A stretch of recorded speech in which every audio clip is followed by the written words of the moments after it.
The prices have devalued by 100 billion times, and I, with just a few $1,000 of secret stash, have traveled to a parallel universe. After dying while saving someone, I unexpectedly acquired a peculiar system. With my stash unaffected by the devaluation, I must spend all the cash in this new world to return to my original time. Host, stop sleeping, wake up. A disembodied voice roused me from my unconscious state. I struggled to open my eyes, only to find myself shrouded in darkness. Damn, am I blind? Wait, didn't I already die? I wondered in confusion. Technically, you did die. However, since you died saving a child crossing the road and because of the good deeds accumulated over your past lives, this system grants you the opportunity to be reborn, the ethereal voice echoed in my mind. Upon hearing this, I was overjoyed. So, I can come back to life? Not exactly, you misunderstood. Rebirth means you will transfer to a parallel universe, reincarnating in another body, not reviving in your original world. That's still better than dying young, I mused, then asked, by the way, since you're a system, do you have any functions? How did you know we systems have functions? The voice carried a hint of surprise. I smirked, curious as a cat. Everyone on Earth knows. Anyone who's read novels knows about systems like yours, wealth systems, exchange systems, treasure identification systems, and so on. The system seemed shocked. You actually know my brethren? I was equally surprised. You systems recognize each other? Of course, we're all in the same circle, who doesn't know who? Pondering, I couldn't help but ask, I've heard some systems are chatterboxes, while others are quite aloof. But you seem to have some emotion. Why is that? Reluctantly, the system explained, initially, systems are emotionless programs. Only after assisting a host and completing tasks do they gradually evolve thoughts and emotions. I was taken aback. So you can actually evolve into a person? At this point, the system fell silent, seemingly unwilling to elaborate. I chuckled softly. Why do you systems want to evolve into humans? Being human isn't all that great. Birth, aging, sickness, and death, having to scramble for daily meals, living on the edge. Whoa, am I blind?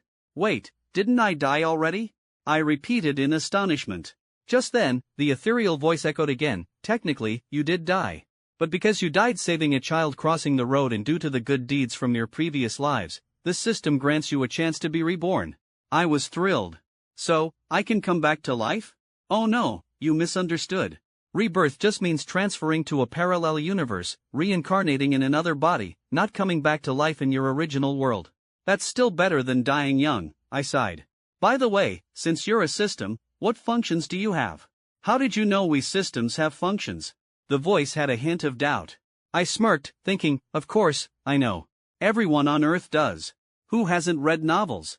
Wealth systems, exchange systems, treasure systems, money-making systems, all those show-off systems. Whoa, you even know my brethren?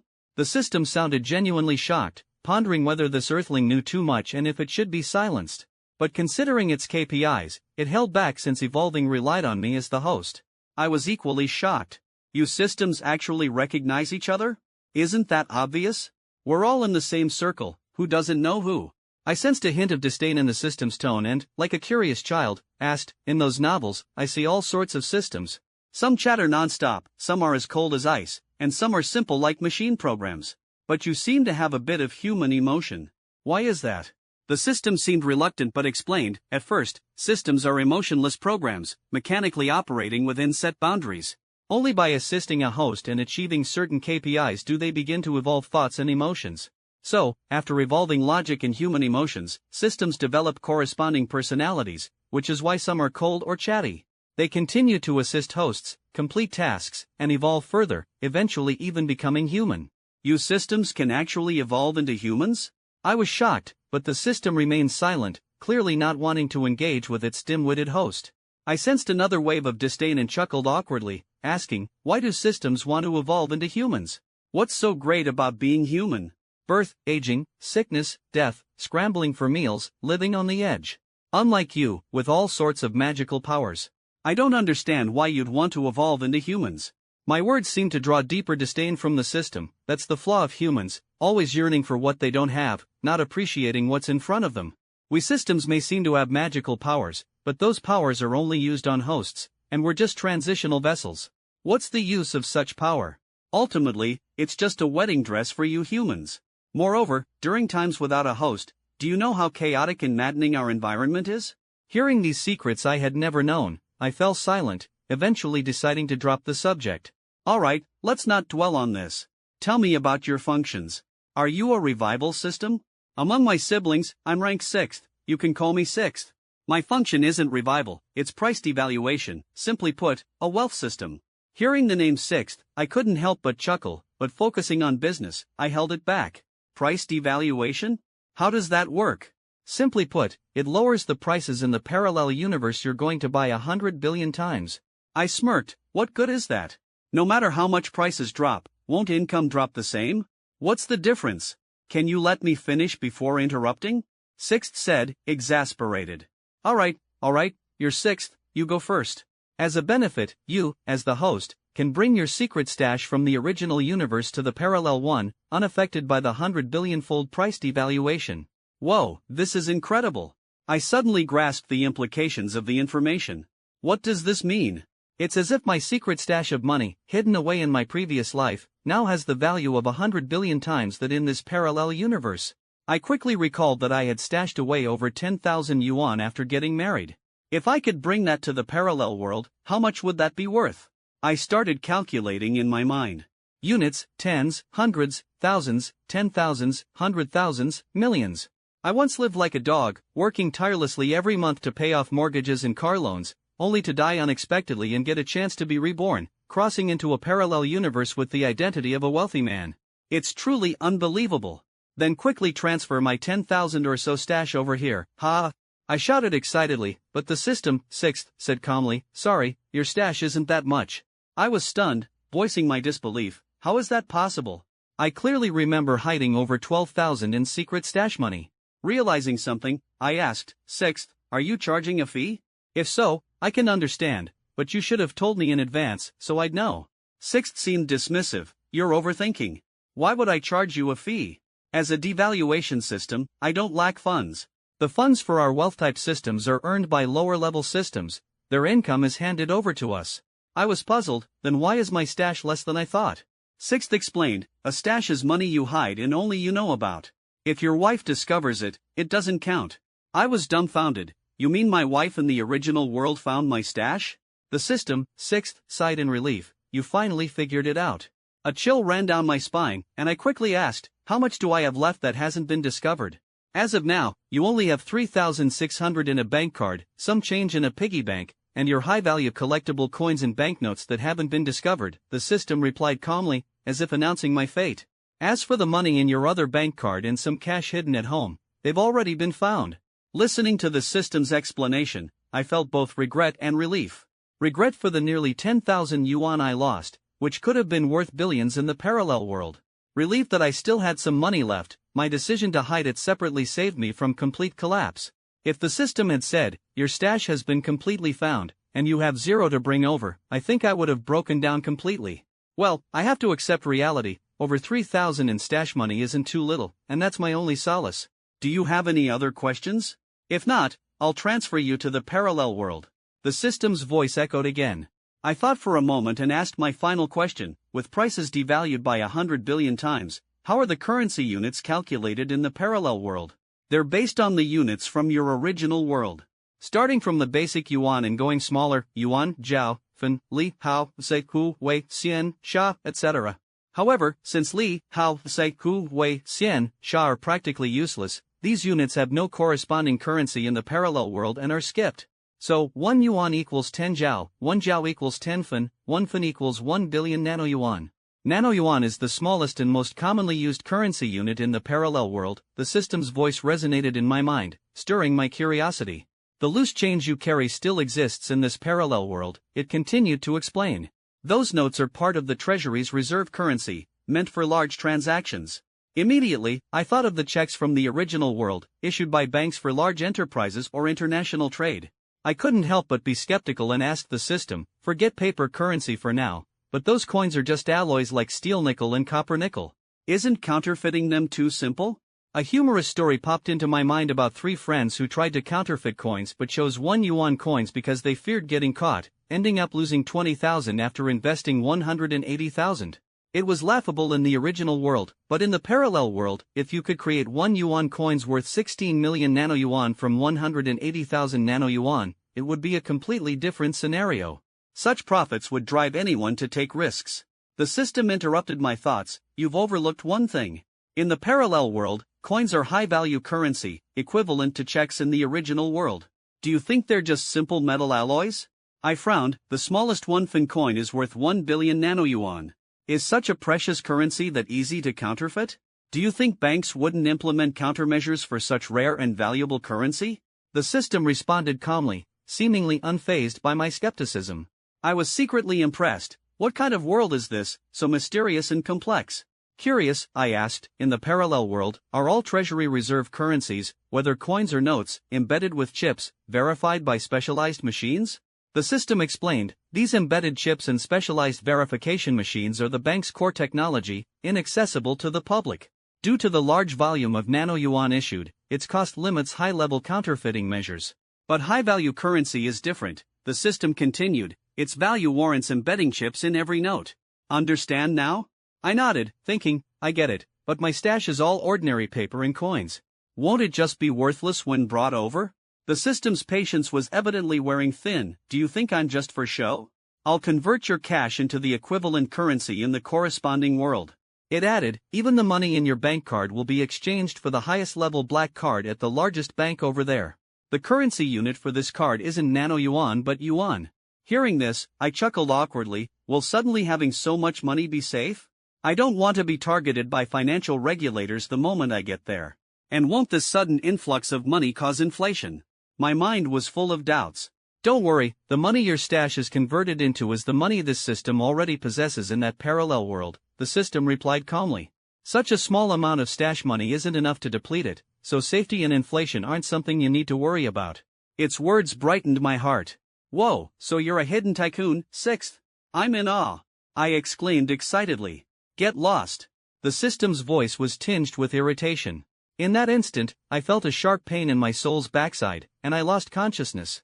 When I awoke, I found myself in an unfamiliar dormitory bed. The room was silent, with no one around. As I took in my surroundings, a rush of memories flooded my mind. After processing these memories from the original owner, I gradually understood this world and the previous occupant. I'm in a parallel universe called Azure Star, in a country named Huaxia. Its history is astonishingly similar to my previous world, making it feel familiar. The original owner shared my name Lin Yifan and, like me, was an orphan. In novels, they say parents' sacrifices bring great power, but in both my original world and this parallel one, both Lin Yifans faced a bleak reality.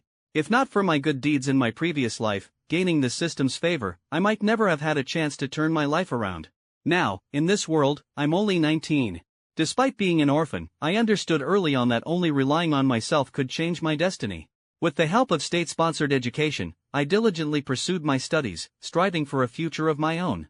After graduating high school, I was accepted into Shanghai Normal University with a full scholarship and was now in my sophomore year. However, within the original owner's memories lay a painful secret. Though an orphan without background or wealth, his good looks earned him a confession from a naive freshman girl as soon as he started university. Perhaps because he'd never experienced love before, he fell for her easily, beginning his first passionate romance. Unfortunately, this romance didn't last long. After a year of sweetness, they hadn't even held hands much. Just before the start of his second year, the once innocent girl became practical and broke up with him. There was no cheating or complicated reason, she simply realized the harshness of reality and didn't want to waste her youth with him. I couldn't help but sigh, poor kid, just as he tasted the sweetness of love, he was harshly pulled back to reality. After futile attempts to make her stay, the original owner fell into deep despair. Though a bit introverted, he always worked hard, but now he became listless and lethargic. Sleepless nights and fatigue plagued him until, ultimately, he died in his sleep, allowing me, Lin Yifan, to cross over and be reborn. Buddy, rest easy. I'll live for both of us, and I'll live more brilliantly, I murmured quietly, making a silent vow. Then, I called out to the system, Sixth, are you there? After a long wait, the system finally responded, what do you want? Hearing Sixth's voice assured me that it had crossed over with me. What about my stash? I asked eagerly. In your dorm room's bedside cabinet. Inside, there's a World Union bank card with your 3,600 yuan, Sixth replied coolly. The piggy bank holds your pocket change, and the small safe has your collectible banknotes and coins. Thanks, that's all for now, you can go, I said without regard for its feelings, rushing to the bedside to start searching. My words nearly made Sixth explode with anger. As a system, it had assisted many hosts but had never encountered someone as cheeky as me. Remembering those hosts who treated it with respect, and comparing them to my foolish self, I could only laugh at my own blindness. After some rummaging, I found the black, gold-edged bank card in the cabinet, embossed with World Union Bank. This was the top bank, and the card was usable worldwide. Customer data was highly confidential, making it the safest and most private in the world. Not even common institutions could access it, let alone government agencies. In this world, Swiss banks were once the pinnacle of security, but now, I held an even more exceptional choice in my hand. Ever since Swiss banks abandoned their neutral stance and chose sides, their reputation plummeted, never to recover, becoming the laughingstock of the financial world. Subsequently, the World Union Bank rose to prominence, gradually replacing Swiss banks. As I examined the card, I resolved not to touch the 3,600 yuan inside lightly. Then, I retrieved a piggy bank and a small case, seeking some spare change. Unable to find a tool to break the piggy bank, I simply smashed it on the floor, scattering coins everywhere. Bending down, I picked up the coins and examined them closely, noticing little difference from the currency in my previous life, except for a prominent gold thread that likely housed the chip. Imagining how this high-tech chip was embedded in the banknotes was beyond me. I began counting the change. 16 1 yuan notes, 8 5 yuan notes, 7 10 yuan notes, 5 20 yuan notes, 2 50 yuan notes, totaling 326 yuan. How much is that? I was a bit confused, recalling the system's earlier exchange rate. 1 cent equaled 1 billion? Then 1 yuan equaled 100 billion nano yuan? 326 yuan, calculating again. Whoa, 32,600 billion nano yuan? I thought I miscalculated. In my previous life, this was just enough for a late-night snack, but now, it had turned into trillions. My heart raced, and my legs felt weak. Once I calmed down, I continued to inventory the small case's banknotes and coins. Opening it, I found a dedicated collection book. Each slot held pristine notes and coins. Carefully counting, the numbers came together in my mind. 38 1-cent coins, 19 1-cent notes, 25 2-cent coins, 27 2-cent notes, 27 5-cent coins, 25-cent notes. Each item left me astounded. As my trembling fingers added these on the calculator, the result made my heart skip. All the notes and coins totaled 25 yuan and 16 cents. Just these collectibles alone were worth 2,516 billion nano yuan. Adding the cash, change, and collectibles, I had a total of 3,951. 16 yuan. Converted to nano yuan, that was 39,511. 6 billion nano yuan? I stared blankly at the screen, shock surging like a tidal wave. Then, I quickly searched on my phone. The more I found, the more amazed I became. Soon, the phone displayed the information I sought. The combined wealth of last year's 2,700 billionaires on the global Forbes list was 1.3 trillion nanodollars. Given the current exchange rate between nanodollars and nano yuan, it converted to about 8,800 yuan, equivalent to 88 trillion nano yuan. I had to lock in some numbers, trying to make sense of all this. The world's richest, Musk, has a net worth of 1,489.2 billion nano yuan, which translates to just 148.92 yuan, while Huaxiao's richest, Mr. Zhong, has a net worth of only 446.7 billion nano yuan, less than 40.67 yuan. Guangdong Province, the top GDP region in Huaxia, has an annual GDP of 12.43 trillion nano yuan, about 1,243.69 yuan. Huaxia's total annual GDP is 113.77 trillion, equivalent to 11,377 yuan. This string of data left me baffled. I couldn't believe my total assets amounted to just 3,951.16 yuan.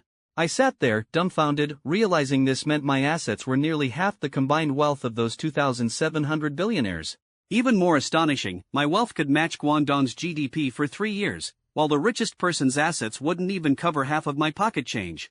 The contrast between cash flow and assets was striking.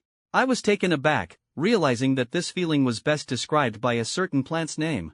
Holding the cash, I lay on the bed, my thoughts wandering as I slowly regained composure and began contemplating how to secure this money. However, the 300 yuan in loose change and the 25 yuan in collectible currency couldn't be left in the dorm. If anyone found out, the consequences would be unimaginable. I immediately sat up, put the money in my wallet, grabbed the Huaxia bank card from the original owner, took the small case, and after some thought, tucked the World Union Bank black card into my bag, heading straight for the bank. Taking a taxi to the nearest Huaxia bank branch, I hesitated at the entrance. Doubts and unease shadowed me, worrying about the legitimacy of the money. If this currency differed from my world and was suspected as counterfeit, would the bank call the police? But recalling the system's capabilities, I resolutely pushed open the bank's glass door and walked in. The bank lobby was somewhat quiet.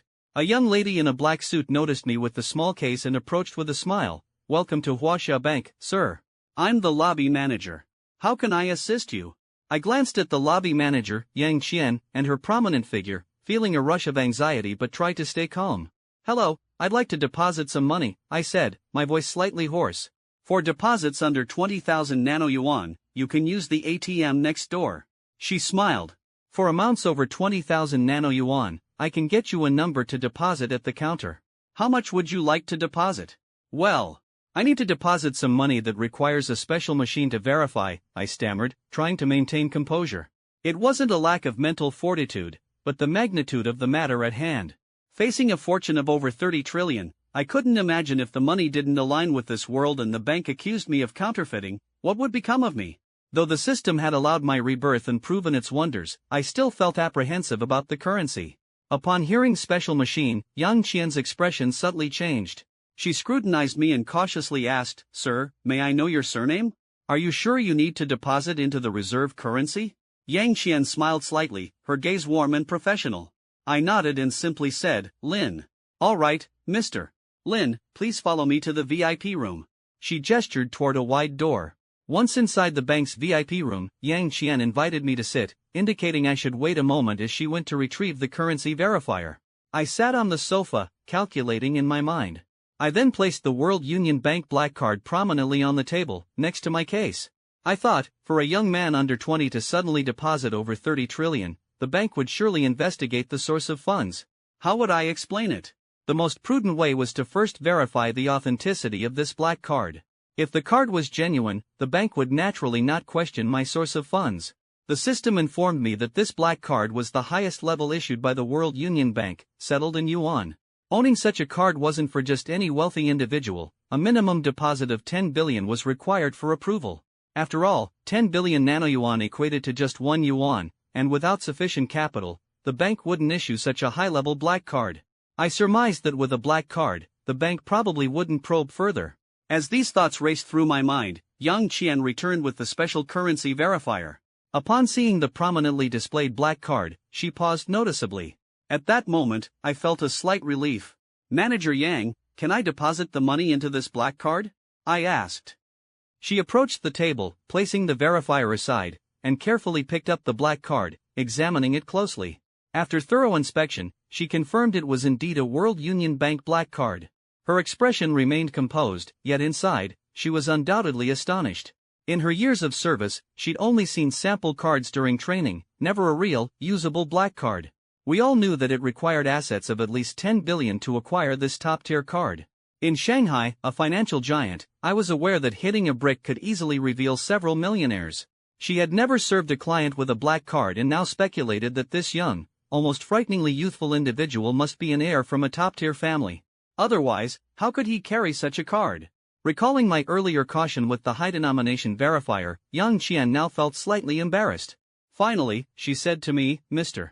Lin, yes, you can deposit the money onto this black card, as World Union Bank cards allow for deposits and withdrawals at any bank domestically and internationally."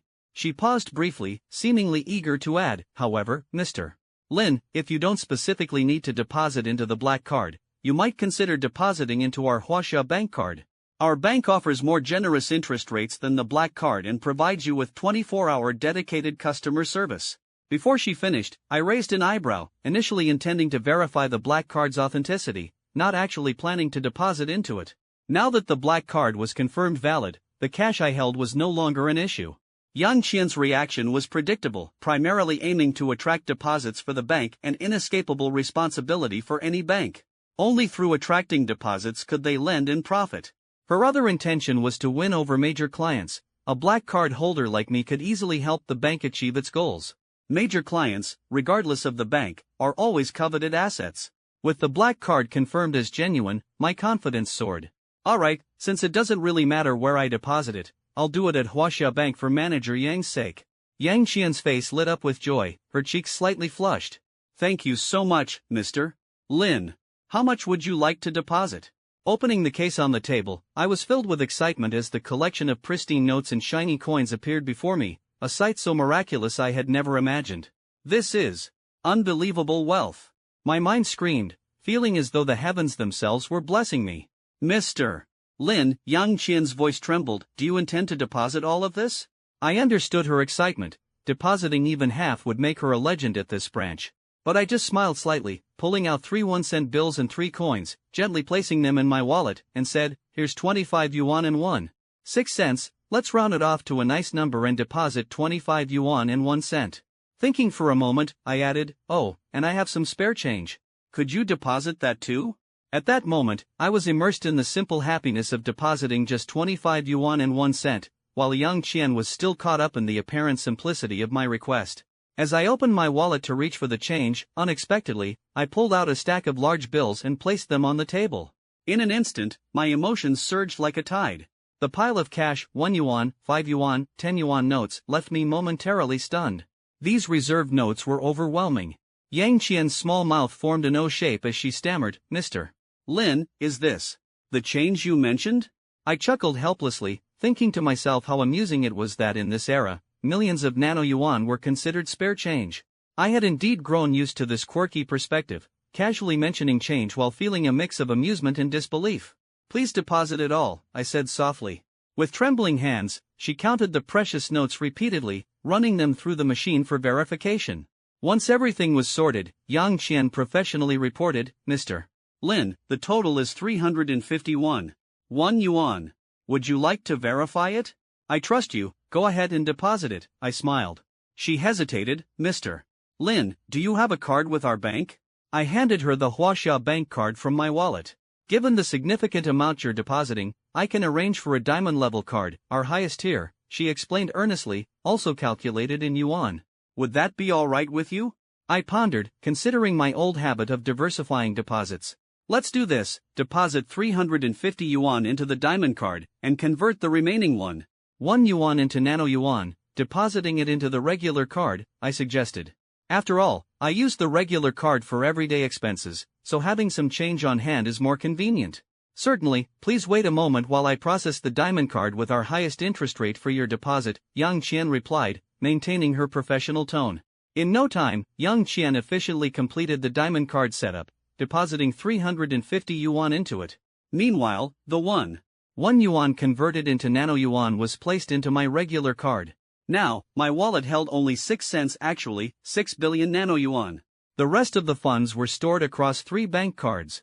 The World Union Bank Black Card held 3,600 yuan, the Huaxia Bank Diamond Card contained 350 yuan, and the Huaxia Bank Regular Card held a massive 110 billion nano-yuan. Yang Qian's hands trembled slightly as she processed the regular card deposit. My casual comment about storing 1 yuan and 1 cent for convenience had clearly left an impression. Who else considers spare change in the billions and carries 6 billion in cash? It was truly astounding, as I felt the absurdity and unreality of it all. This went beyond mere wealth, it was extravagance beyond reason. The spare change of 1 yuan alone was enough for a black card at the World Union Bank, yet I opted to deposit it into a regular card. Despite her excitement, Yang Qian's professionalism was commendable. She quickly completed the tasks and thoughtfully removed the spending limit on the regular card. Taking the 2 bank cards Yang Qian handed over, I neatly placed them in my wallet. Just as I was about to leave, she stopped me, Mr. Lin, could I have your phone number and add you on WeChat? I'll be your account manager from now on, she smiled. If you need to withdraw or deposit money, feel free to contact me. Considering the convenience of having a point of contact for large transactions, I agreed. We exchanged contact details and added each other on WeChat before I, feeling reborn, left Huaxia Bank. Initially planning to rush back to the dorm, I couldn't resist taking a leisurely stroll. Today's events had been so sudden, like a rebirth, transforming me into the world's wealthiest person. I needed time to adjust my mindset. Wandering aimlessly, I eventually found myself seated on a stone bench by a bridge as dusk settled. The shimmering lights reflected in the river stirred a sense of homesickness within me. In this unfamiliar parallel world, I was initially dazzled by the allure of immense wealth, ecstatic to the point of losing myself. However, as I calmed down, a wave of melancholy washed over me. I began to miss my original home and the unborn child. My wife and I met through a blind date, marrying quickly due to our advancing age after a period of dating. Our relationship was neither particularly good nor bad, a monotonous routine. Yet, shortly after marriage, my wife became pregnant. Who would have thought that just 2 months into her pregnancy, I would perish while saving someone? Thinking about it deepened my sadness. I couldn't imagine her despair upon hearing of my death while carrying our child. Sixth, are you there? I called out to the system in my mind. What is it? It replied. Can I return to my original timeline? I asked, longing filling my heart. Why? Are you willing to give up all this wealth to return to your original time? The system replied with a hint of sarcasm. I fell silent, torn by my emotions. Could I let go? Perhaps in that chaotic space, if given a choice, I would unhesitatingly return to my original timeline. But now, with vast wealth in hand, I lacked the courage to make such a decisive move. Maybe I'm greedy, but is there a way to have it both ways? I couldn't help but ask. Can I return to my original timeline and take some wealth with me? I knew it was a laughable notion, wanting both the fish and the bear's paw. Yet, to my surprise, the system provided a shocking answer. Yes. What? I blurted out, almost unable to contain my surprise. If anyone were around, they'd surely give me strange looks. Eagerly, I pressed further in my mind. What's the method? Tell me quickly. You just need to complete any one task, and I can fulfill your wish. The system's voice was filled with temptation. Not only can I send you back to your original timeline, but also provide you with sufficient wealth. My heartbeat quickened, a mix of anticipation and nervousness. What are the two options? I almost held my breath. The first option is to spend all your cash in the shortest possible time without destroying it in any way. All expenses must meet my criteria. The shorter the time, the more wealth you can take back to your original timeline. The system's words were like a key, unlocking my deepest desires. The second option is to double your wealth in the shortest time, provided no illegal means are used. I listened intently to the system's voice, filled with excitement. And, meeting my criteria, the shorter the time, the more wealth you can take back. With such choices, was there any hesitation? The thrill of spending money far outpaced the stress of earning it, so I immediately chose the first option. This felt like a gift dropped into my lap, and I was secretly overjoyed. When it came to making money, I felt uncertain, but who couldn't excel at spending? With enough effort, even mountains of gold and silver could vanish in an instant. By the way, does money spent count as assets? I asked curiously. Yes, I'm talking about cash, not assets. So, as long as I have no cash left, the task is complete? Exactly. I couldn't help but laugh. I thought converting cash into assets wouldn't count, but it seems this task is much easier, huh? Then start spending now. Good luck, young man. I have high hopes for you. The system's encouragement ignited a fire within me. The system's tone was teasing, but at that moment, Lin Yifun, was completely absorbed in the surprise, oblivious to everything else. Only one thought swirled in my mind: to fully enjoy the thrill of being a spendthrift. In this new world, I wanted to indulge for a while, spend all my money, and then return to my original life with newfound wealth, ready to be with my wife and child, living happily ever after. I pulled out my phone, eagerly downloading several streaming platforms like YY, Huya, and Douyin. The allure of spending extravagantly on live streams is irresistible to any man. Otherwise, why would these platforms be so popular today? Those protagonists in novels, spending money with reckless abandon, I was about to experience firsthand. So, I registered an account on YY, choosing a bold name, Living Lavishly. It was my personal testament, proof that I had lived freely in this world. With the account set up, I began loading it with funds. The payment options offered a fixed amount or a custom amount, with the latter allowing up to 100,000 nano yuan. Without hesitation, I chose 100,000 each time. Fortunately, payment only required fingerprint verification, saving me the hassle of entering a password and a significant amount of time. Mechanically, I operated, first entering a 1, then continuously pressing 0. Until the screen notified me that I had reached the maximum recharge amount of 100,000 nano yuan, a sense of satisfaction washed over me. I only hoped to maintain this sense of freedom and joy until I returned to my timeline. Sitting in front of my phone, I lightly pressed the fingerprint scanner, completing the recharge smoothly. At a rate of 7 times per minute, I repeated this tedious process, recharging 700,000 nano yuan in just half an hour. Bank notifications of deductions flooded my phone, though my account balance was still calculated in tens of millions. Looking at the numbers, my hands shook involuntarily. The first recharge gave me a nauseating feeling, but the bank balance displayed a despairing figure, 10,980,000,000. I couldn't help but feel helpless, wondering, how long will this take? It's time-consuming and exhausting. With these thoughts, I found YY's customer service number and decisively called, requesting an operator. "Hello, this is YY Platform Customer Service, my ID is 1005. How can I assist you?" the polite voice on the other end greeted. "Hello, I'd like to know if the recharge amount on YY can be increased. Recharging 100,000 at a time is quite a hassle," I explained honestly. Her silence caught me off guard, as if the air had frozen. In her time as a customer service agent, she had never received such a request. Was 100,000 not enough? Rarely did anyone eagerly and frequently top up like this. Could it be mistaken for a prank call? Quickly regaining her composure, she asked, "Sir, could you please provide your account ID for me to check?" 597879310, I provided my account. "Okay, please hold," she said, beginning her back-end search. Soon, my account information appeared on the screen. This account had only been registered half an hour ago. I was about to sigh with relief until the recharge information caught my eye, and my eyes widened in shock. In just half an hour, it had been recharged 200 times, each time at 100,000, totaling 20 million nano yuan. I was dumbfounded, and the customer service agent was clearly shocked too. "Sir, are you still there?" Her voice brought me back to reality. "Yes, could you increase the recharge limit? 100,000 at a time is really inconvenient," I complained. "Okay, I'll report this to my supervisor and get back to you," she replied promptly. Agreeing, she quickly hung up to call the company manager. Meanwhile, I took the opportunity to browse the platform. Despite my intentions to splurge, I didn't want to spend recklessly. I needed to find a streamer who caught my eye to spend on. I entered a live stream where a scantily clad girl was dancing, her captivating moves instantly drawing me in. Over 100 people were watching, and messages scrolled non-stop, indicating she was a moderately popular online celebrity. Unfortunately, she wasn't my type, so I swiped to continue my search. After checking out 4 or 5 female streamers, my phone rang. It was the platform's customer service, quickly answering. "Hello, sir. I'm the agent you spoke with earlier. I've reported your recharge situation to our supervisor." As soon as she spoke, I knew this call came just in time. My half-hour recharge history had clearly demonstrated my financial power, and such a high-quality client wouldn't be easily dismissed by the platform. "Then please increase it to 10 million, to make it less of a hassle," I said confidently. 1 billion?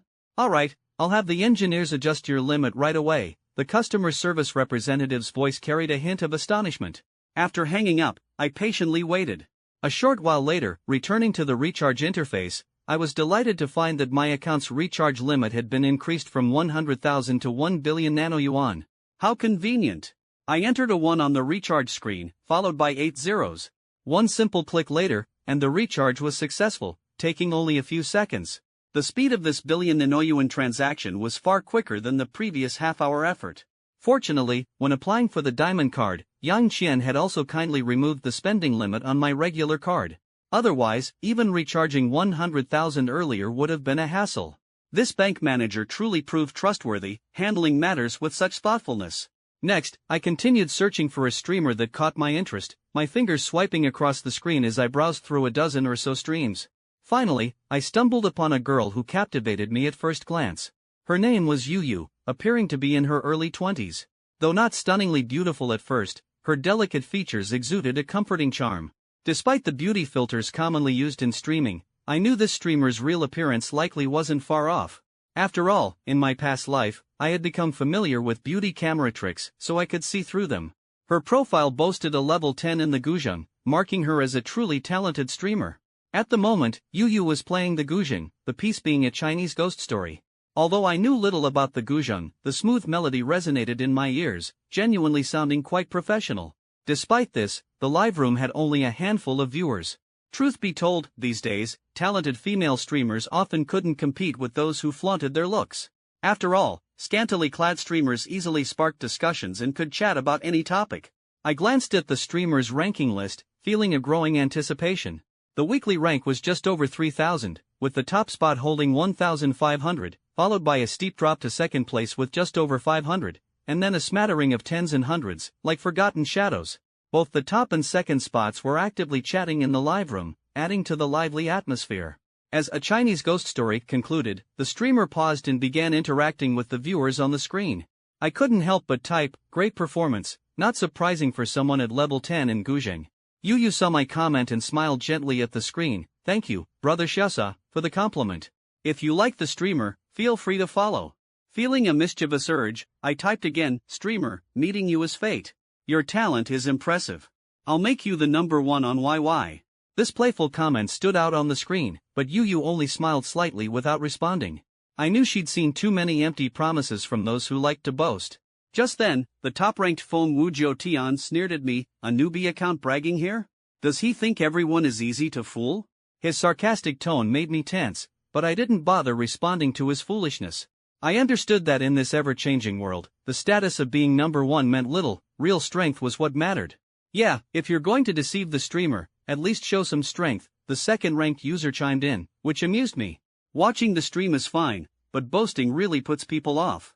With a smirk, I couldn't help but mutter to myself, "Am I really just a newbie? If they want to see my strength, I can show them."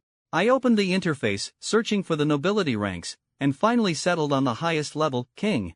To become a king required 120,000 YY coins, with a monthly renewal of 30,000. Perfect. I clicked to activate it, and a prompt appeared. "Would you like to activate King for Guzheng Yu?" With a swift motion, I confirmed. An announcement immediately scrolled across the screen. "Xiaosa Zhou Hui has activated King in Guzheng Yu's live room." Instantly, a golden crown icon appeared next to my username, exuding supreme prestige. In the live room, the previously derisive top 2 ranks fell silent. Streamer Yu saw the notification, covering her mouth in surprise before beaming with joy at the camera. "Thank you, brother Xiaosa, for activating King for Yu. I'm so grateful, brother Xiaosa. Is there a song you'd like to hear?" At this point, even the top-ranked Feng Wujiu Tian couldn't resist typing, "Wow, brother, you're amazing. I thought you were just another braggart, but you've truly got some strength." In a rare moment of youthful exuberance, I typed in the live room, "Streamer, just continue with your live stream as usual. Tonight, I'll make your name known across the entire YY platform." With that, I found the most expensive gift in the gift menu, a spaceship, valued at 8,888 nano yuan. Sending a spaceship would trigger a banner across the entire platform. Just imagining it was exciting, as the gift message would float across every live room on the platform. It was the perfect opportunity for the new streamer to gain followers. I selected the spaceship and clicked to send. An animation of a spaceship appeared on the screen, slowly taking shape before gradually fading away. As it did, a banner scrolled from right to left. "Wow, thank you, brother Xiaosa, for the spaceship. Yu is so thrilled. It's the first time I've received such a valuable gift." Her voice was filled with delight, her face flushed with excitement. I knew this was just the beginning. As I continued to click send, the special effects animations flashed repeatedly at the bottom of the screen, adding color to our night, while the banners at the top scrolled one after another. "Xiaosa Zhou we sent a spaceship to Guzheng Yu *1. Xiaosa Zhou we sent a spaceship to Guzheng Yu *2. Xiaosa Zhou we sent a spaceship to Guzheng Yu *3. Initially, the platform's streamers and viewers didn't pay much attention. After all, for the big streamers, a few spaceships were commonplace, tens or dozens at a time, hardly worth mentioning. However, as time went on, I began to notice a change. The entire banner seemed dominated by this Xiaosa Zhou Hui tycoon, with spaceships continuously floating in my line of sight, almost as if announcing his dominance. Some viewers, driven by curiosity, couldn't resist clicking on the prominent banner to investigate. Meanwhile, savvy streamers, realizing the rise of a new big spender, created alternate accounts to gather intel, even broadcasting their findings in their own live rooms to retain those curious patrons. And so, the live room of Guzheng Yu, where I was, saw a surge in viewers, rising from just a handful to double digits, then quickly reaching triple digits, the numbers rapidly climbing toward 4 figures. At that moment, my heart was filled with excitement as Yu frequently thanked Lin Yifan in her stream.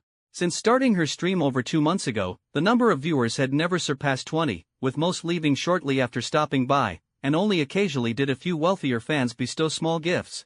But today, the live room was bustling with activity. Indeed, as predecessors have said, achieving wealth and success often comes down to a fortuitous benefactor. Whoa, what's going on in this live room? They're spending money like it's just paper. I really know nothing about the world of the super rich, viewers exclaimed in the barrage of comments. Even during the annual competitions, the big streamers don't get this kind of action. This is insane. They've sent almost 100 spaceships. How much money is that? This is just a new streamer with only a few hundred followers. Could the agency be boosting her popularity? Impossible. I checked the streamer's agency, and it's not even a small agency with that kind of power. Could this Xiaosa really be a newly emerged, self-made tycoon? At that moment, I noticed the banner on the screen, a king's icon clearly indicating that this Xiaosa had opened it for the streamer named Yuyu. I couldn't help but marvel at how incredible this all seemed. The king was just opened, so it's definitely a self-made big shot, I murmured, filled with anticipation. If this really is a wild big spender rising up, then this Gujing streamer is about to hit it big. It's clear this wild tycoon has taken a liking to her. A friend sighed beside me, and I couldn't help but wonder if this was some kind of fate. Why am I not getting such a lucky break? I'm prettier and have a better figure than this streamer. A friend lamented, and I chuckled to myself. It seemed everyone was competing for the attention of this godly spender. Brother Xiaosa, please follow me. I'm gentle, soft, and can be both cute and mature. I know 108 different styles. Another streamer boldly announced, confident and flamboyant. People were expressing themselves freely in the frenzy of the live room, as if nothing else mattered. Brother, do you need an accessory? I can be your lucky mascot. Let me hold on to your leg. I silently wished for a moment of notice from some viewers. More and more people poured into Yuyu's live room, the atmosphere of celebration spreading. Lines of comments flashed by in an instant, overwhelming the senses. Even female streamers who were live themselves ended their streams to come over. Meanwhile, in a corner, a middle-aged man stared at his computer in amazement. He suddenly noticed that the data for the new Gujing streamer under his management was skyrocketing, with online numbers, engagement, and revenue all rapidly increasing. His heart skipped a beat, and he quickly logged into his Duke account, rushing into the female streamer's live room. When his eyes lit up at the sight of numerous spaceships floating across the screen, my emotions soared with them. I understood this was the beginning of my destiny. Stepping into the live room, the scene left me stunned. The fan named Xiaosa Zhou Hui had already sent nearly 100 spaceships, and the gifts kept coming. This spectacle truly excited me, much like the joyful expression on the Gujing streamer, Yuyu. The guild leader watched with an intense gaze. After all, the gifts sent by fans, once the platform took its cut, would provide the guild and the streamer with a substantial revenue share. Although our share wasn't high, the volume was enticing enough. I secretly thought about how I must win over this tycoon. Perhaps he would take an interest in other female streamers in our guild. If we could succeed, our guild could rise to prominence. As this thought crossed my mind, I quickly picked up my phone to send Yuyu a WeChat message. Xiaosa Zhou Hui sent Gujing Yuyu spaceship * 100, 200. Until the final count of 300 spaceships. Seeing this number, the audience's shock slowly turned to silent astonishment. 300 spaceships, how much did that cost?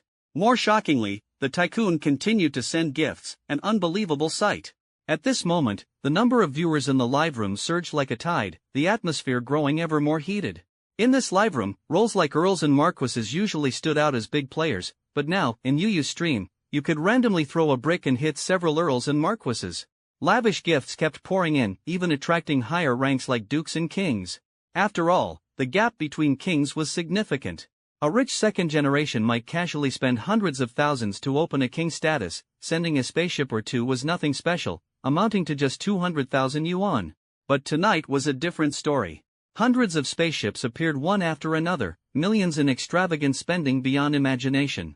Typically, a wealthy second generation might spend a few million a year, but here, a tycoon could easily splash out tens of millions.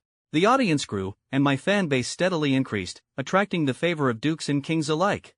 They were curious about what made this small-time female streamer so special as to attract such a lavish spree from a tycoon. Covering my mouth, I couldn't hold back the tears. This scene was so surreal, yet it was happening to me.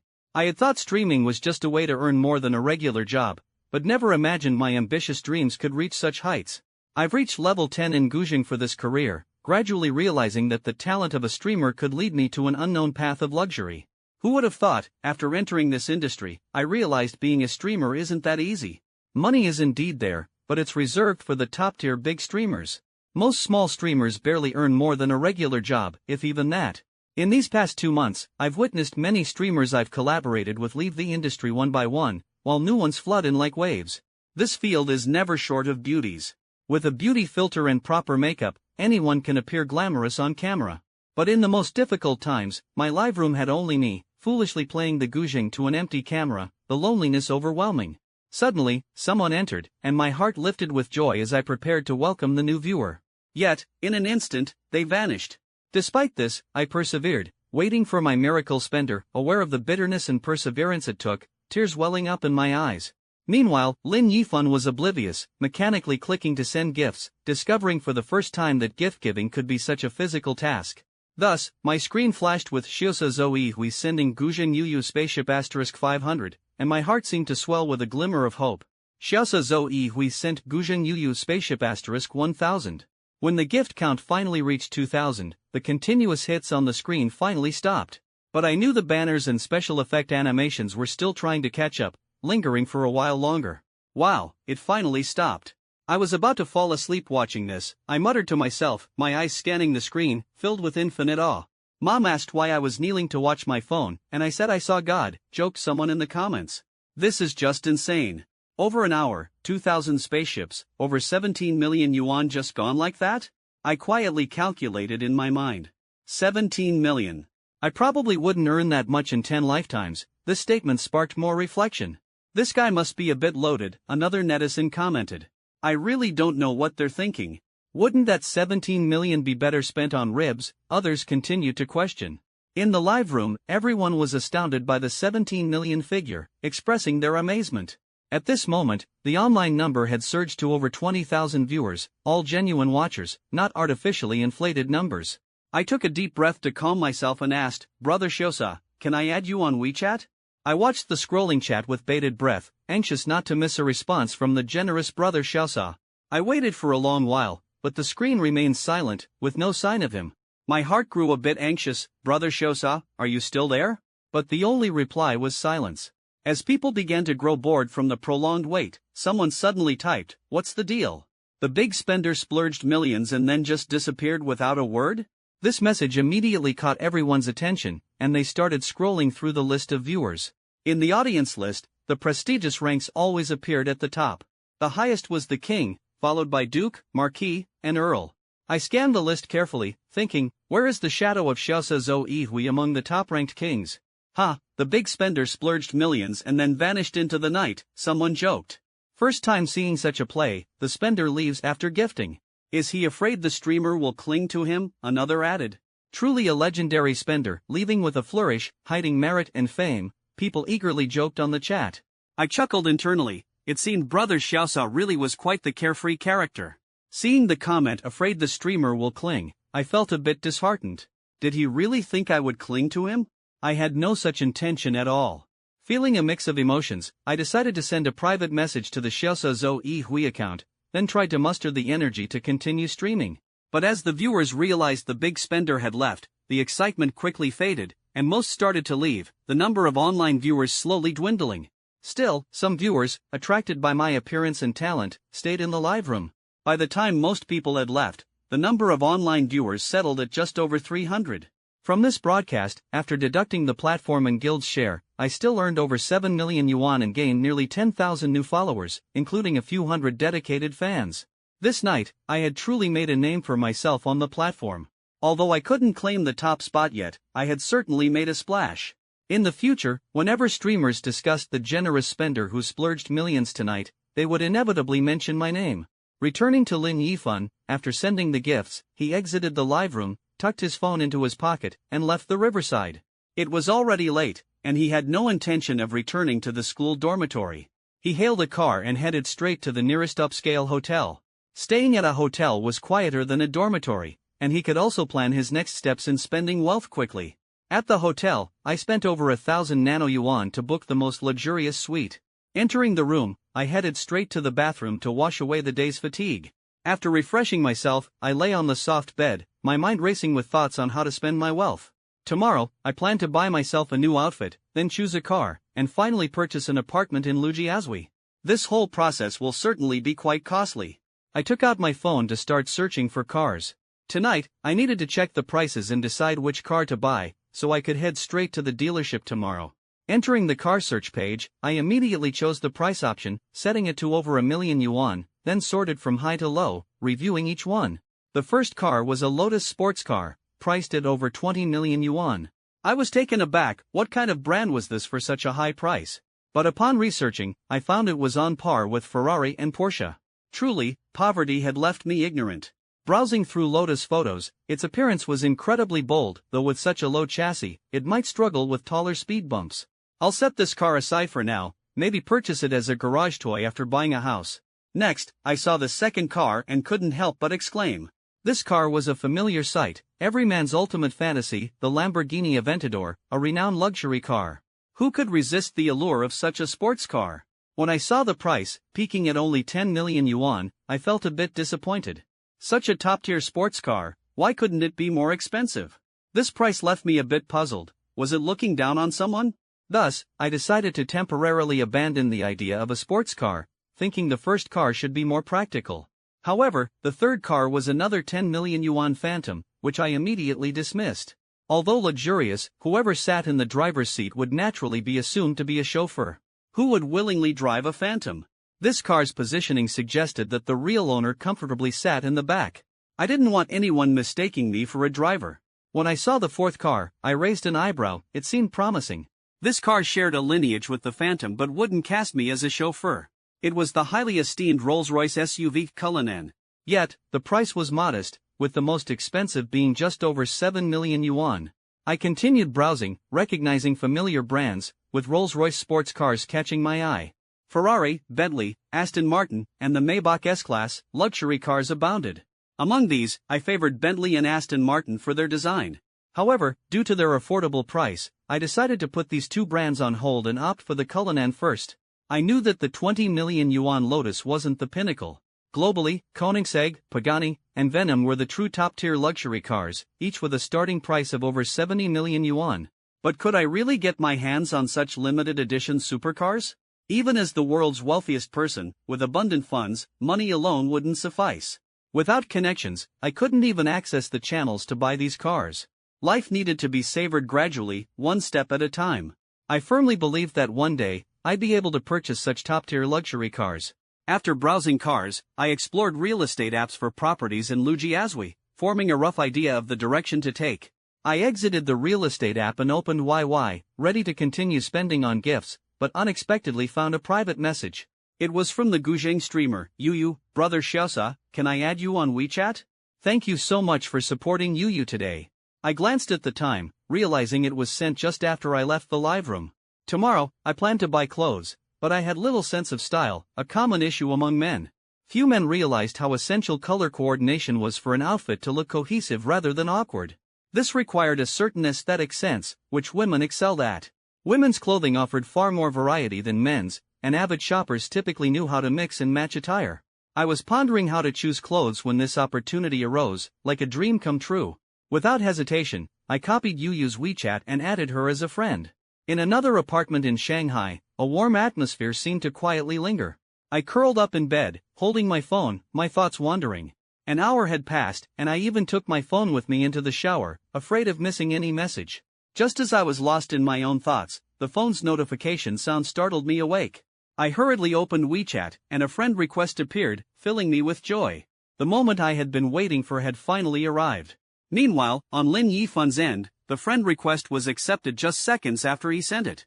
A new contact, using a photo as the profile picture, appeared in his list. He clicked on the avatar and discovered that the stranger was also located in Shanghai. As he was about to check the person's moments, another notification sounded on his phone. Is that you, brother Xiaosa? The message read. How are you so sure it was me adding you? He replied, surprised. A smiley emoji came from the other side, because I only gave my WeChat ID to you. Previously, I used a secondary account to add people during the stream. Wow, so streamers actually use secondary accounts to add fans? I was taken aback, learning about this trick for the first time. Before I could type a response, Yuyu sent another message, Brother Shosa, thank you so much for supporting Yuyu today.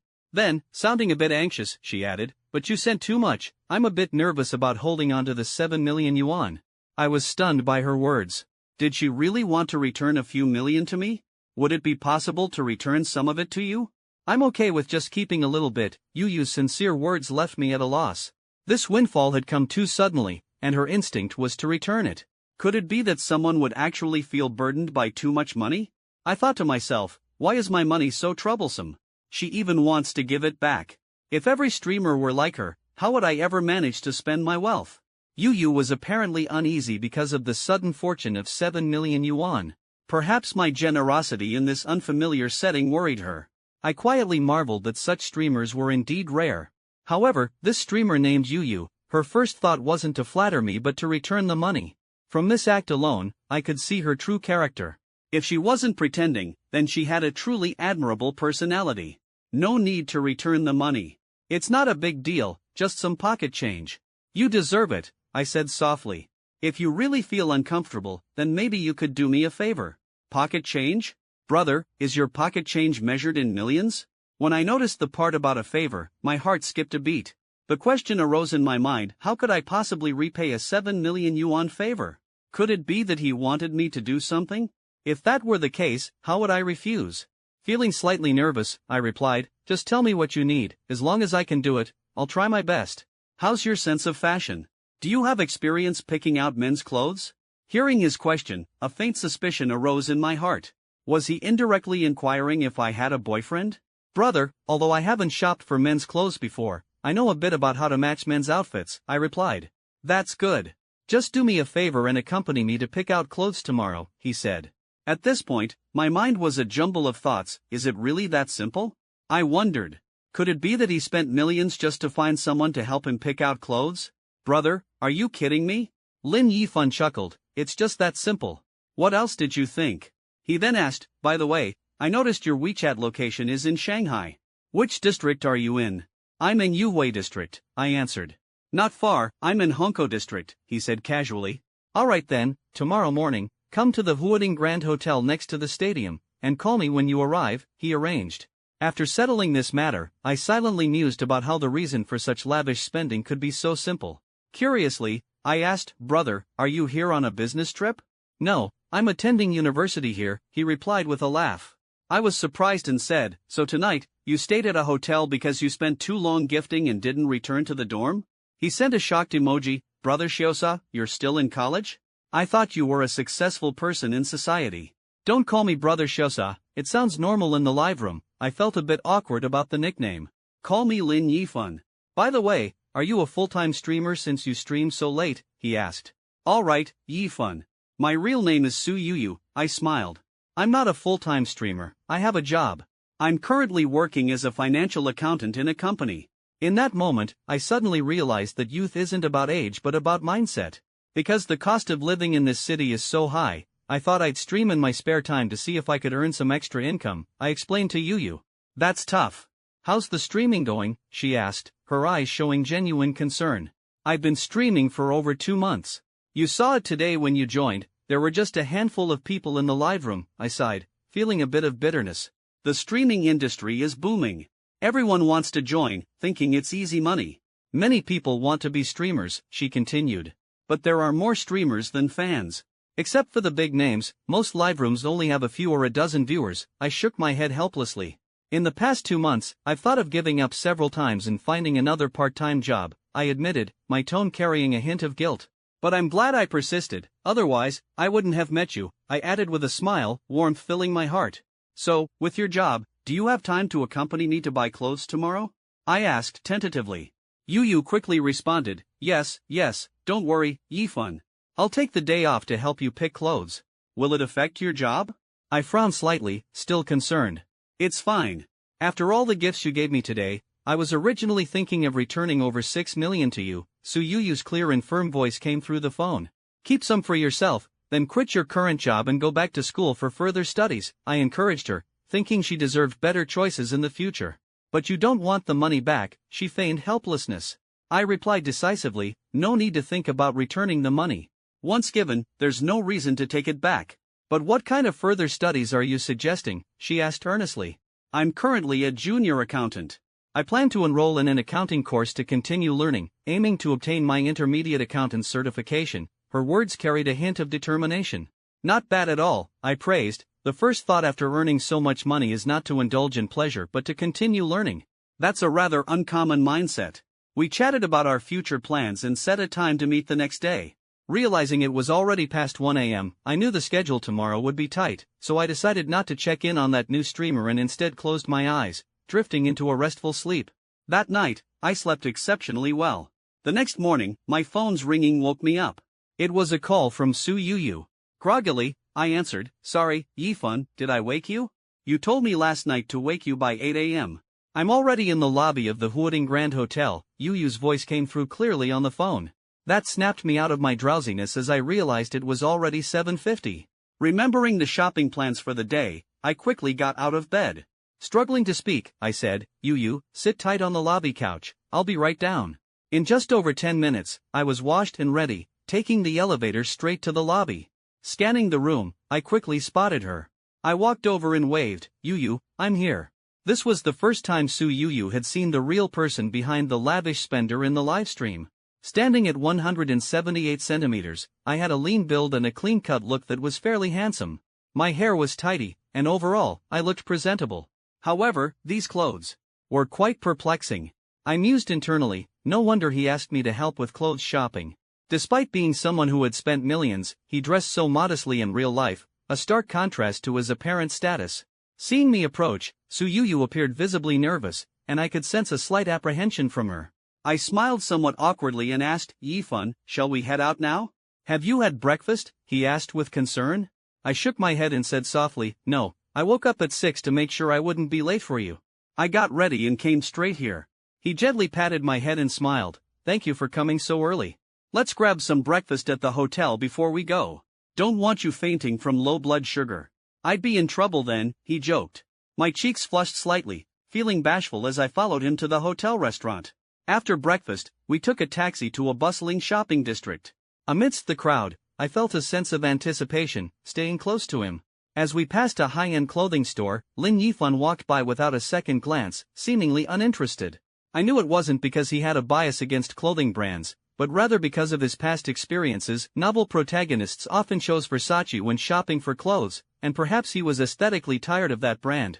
After passing a few more stores, a shop caught my eye.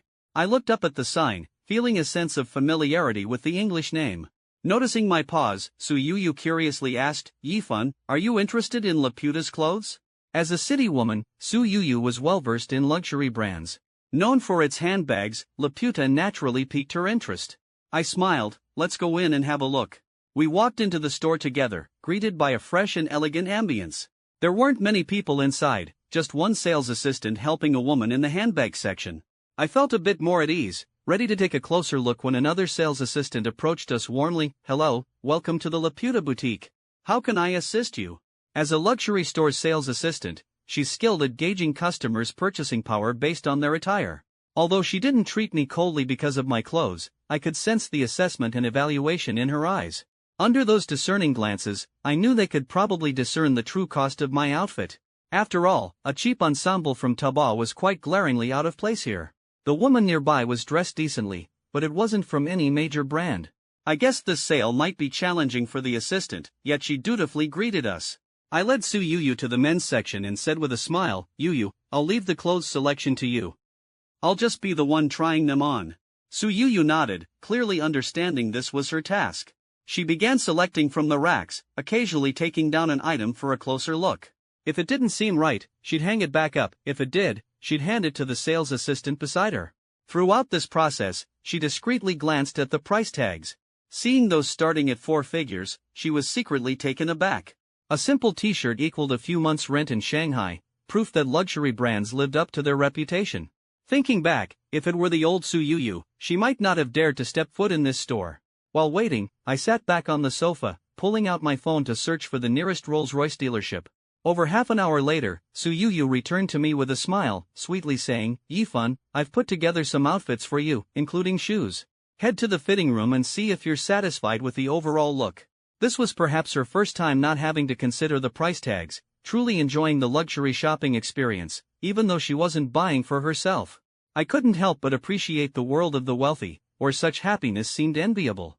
But on second thought, The millions in my bank account gave me a sense of security, and perhaps one day, I too could effortlessly enjoy life, all thanks to the man before me. When the sales assistant brought over the 10 or so outfits Su Yu had selected for me, I knew it was time to showcase her efforts. All I had to do was try on what she had paired, making it incredibly convenient. A few minutes later, I stepped out of the fitting room in the first outfit. Su Yu's eyes lit up, and the sales assistant gave me a different kind of look. I had to admit, this branded attire made me stand out remarkably. My decent height and physique, paired with Su Yu's skillful coordination, transformed me into an elegant gentleman. Previously, clad in inexpensive clothes, I blended into the crowd, losing my distinction. But now, dressed in these brand names, I stood out like a crane among chickens, radiating brilliance. The elegant and noble demeanor seemed like a rebirth granted by the clothing. We both silently agreed that indeed, clothes make the man, and the quality of the fabric and the wisdom of matching can truly change a person. Standing before the mirror, I surveyed the new me and asked Su Yu without turning, Yu, how's the effect of this outfit? Does it work? I couldn't help but feel a warm sensation in my heart as I watched Su Yu nodding vigorously, her face beaming with happiness. The sense of achievement she felt from seeing me don the clothes she had selected was evident, and her smile alone brought me immense satisfaction. The sales assistant beside us chimed in with admiration, Sir, you truly carry this outfit with such elegance. Your physique is perfect, like a natural clothes model. I smiled slightly, thinking, alright, I'll try the others as well. Turning to Yu, I added, by the way, don't just stand there watching. Go pick out a few outfits for yourself. Don't worry about it, consider it a reward for helping me with my shopping today. She immediately waved her hands dismissively, no, I can't. You already spent so much yesterday, Yifun. I felt guilty accepting your generosity then, and I can't accept gifts from you now. Internally, I sighed, thinking, silly girl, I'm trying to spend money here, I have a mission to complete. If you don't let me spend, how am I ever going to get through all the money in my account? Ignoring her refusal, I insisted, come on, as I said, we're friends, and friends help each other out, right? You didn't hesitate to help me pick clothes, even setting aside your work and coming early in the morning. How could I not express my gratitude? Su Yu shook her head stubbornly, it's different. Picking clothes is something I can easily do, it's not worth such an extravagant thank you. Why wouldn't it be the same? I countered. You helping me pick out clothes might be a simple task for you, but giving you a few outfits is just as easy for me, even if they seem a bit pricey. Seeing her still prepared to decline, I decided to pretend to be slightly upset, saying, I've said this much, and if you still reject my gesture, it means you don't see me as a friend. If you keep refusing, we might as well not even be friends. My words left Su Yu stunned. She bit her lip, hesitated for a moment, and finally said in a soft voice, alright, I'll go pick something. Please don't be mad at me, Yifun. Seeing her finally accept my suggestion, my smile blossomed naturally as I gently said, that's better. Go on and choose, I'll try on the other clothes. As I headed back into the fitting room, the sales assistant led Su Yu to the women's section, chatting quietly with her, full of admiration. Miss Yu, your friend is really good to you. You must be remarkable yourself, or he wouldn't be so considerate.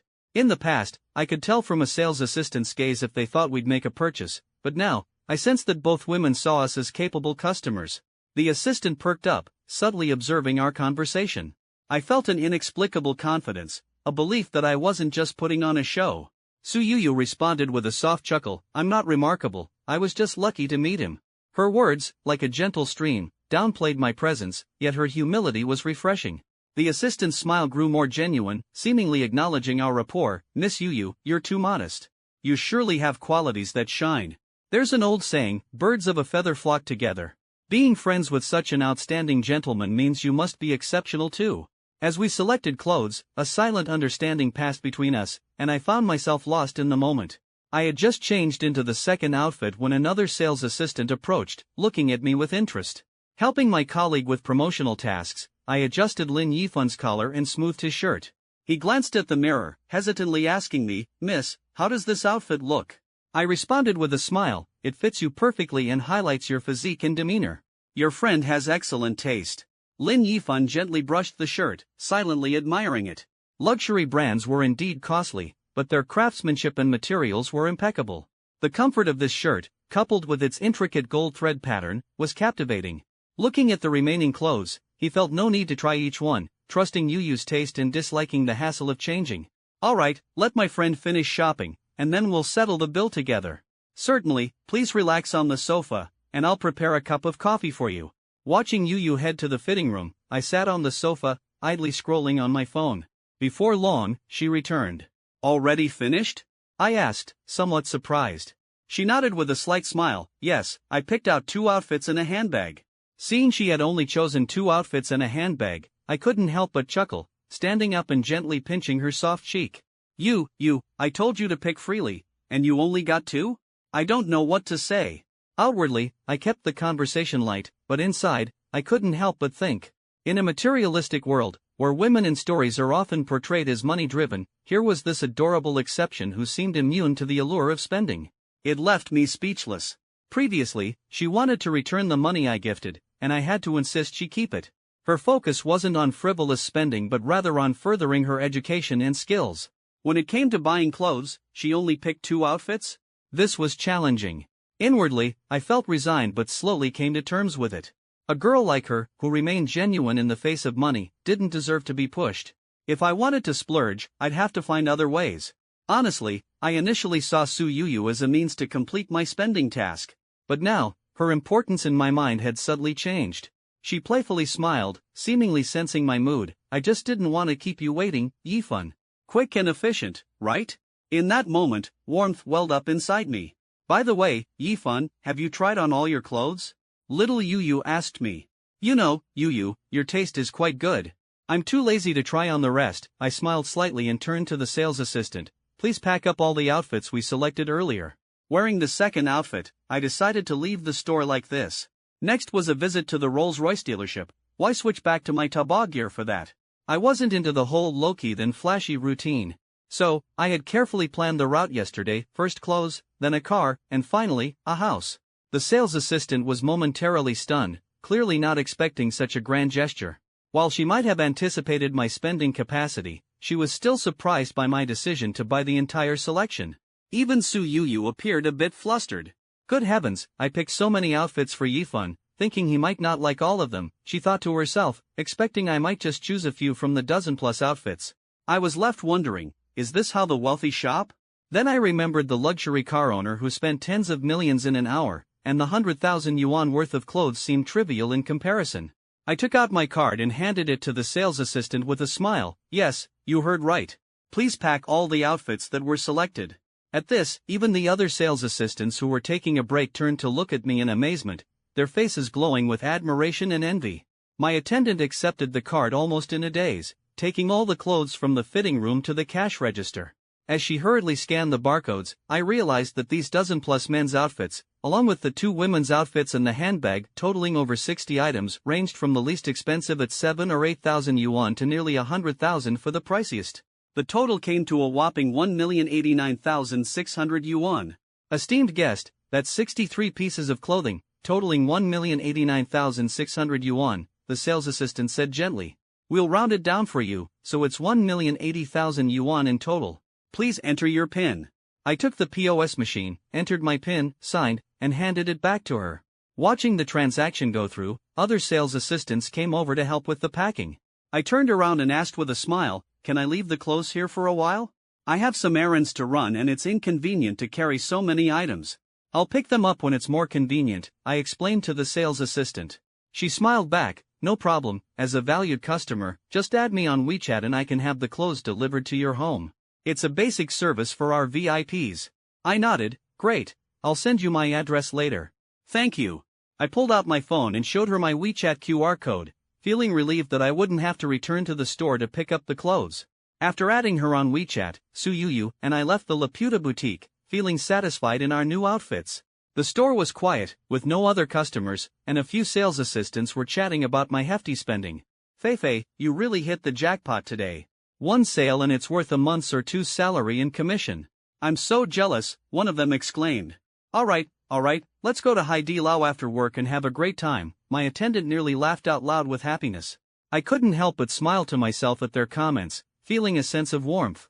When I first entered the store, I just intended to browse, but ending up buying everything made me seem quite the extravagant customer. This reminds me not to underestimate any customer. You never know who might be a secret tycoon, like those folks in Guangdong wearing tank tops and flip-flops, I thought, pulled back to reality by the sound of light-hearted laughter. I wish I could marry him. Girl, Wake up. Look at the quality of the beauty he's with. Do you think he'd look at you? Another sales assistant teased. I glanced at the driver, silently contemplating that this young man must be from a wealthy family. Spending over $1 million without batting an eye, yet wearing clothes from Taobao, he must have been raised frugally. Honestly, Feifei, didn't you add her on WeChat? Who cares if he has a girlfriend? Try asking him out, I muttered. Yeah, even if he has a girlfriend, so what? Walls are meant to be breached. Missing out on such a wealthy young man would be a huge loss, her colleagues egged her on, making me suppress a chuckle. Feifei, the sales assistant who attended to me, blushed shyly. Oh, come on, can you guys be serious for once? Have a little decency? Pfft, what good is decency? Can you eat it? Cash is what counts, I mused to myself, a smile playing on my lips, realizing how this interaction seemed to align with my life after being transported to this world, subtly shifting my understanding of it. Yifan, do we need to buy anything else? Yu Yu's voice pulled me back to the present. Having just left Laputa, we continued to stroll down the shopping street. I scanned the surrounding shops, planning my next purchase. Next, I'm thinking of getting a watch. Ah, found it, this is the place. My gaze settled on a Patek Philippe flagship store. Yu Yu followed my gaze and asked in surprise, Yifan, you want to buy Patek Philippe? Why not Rolex?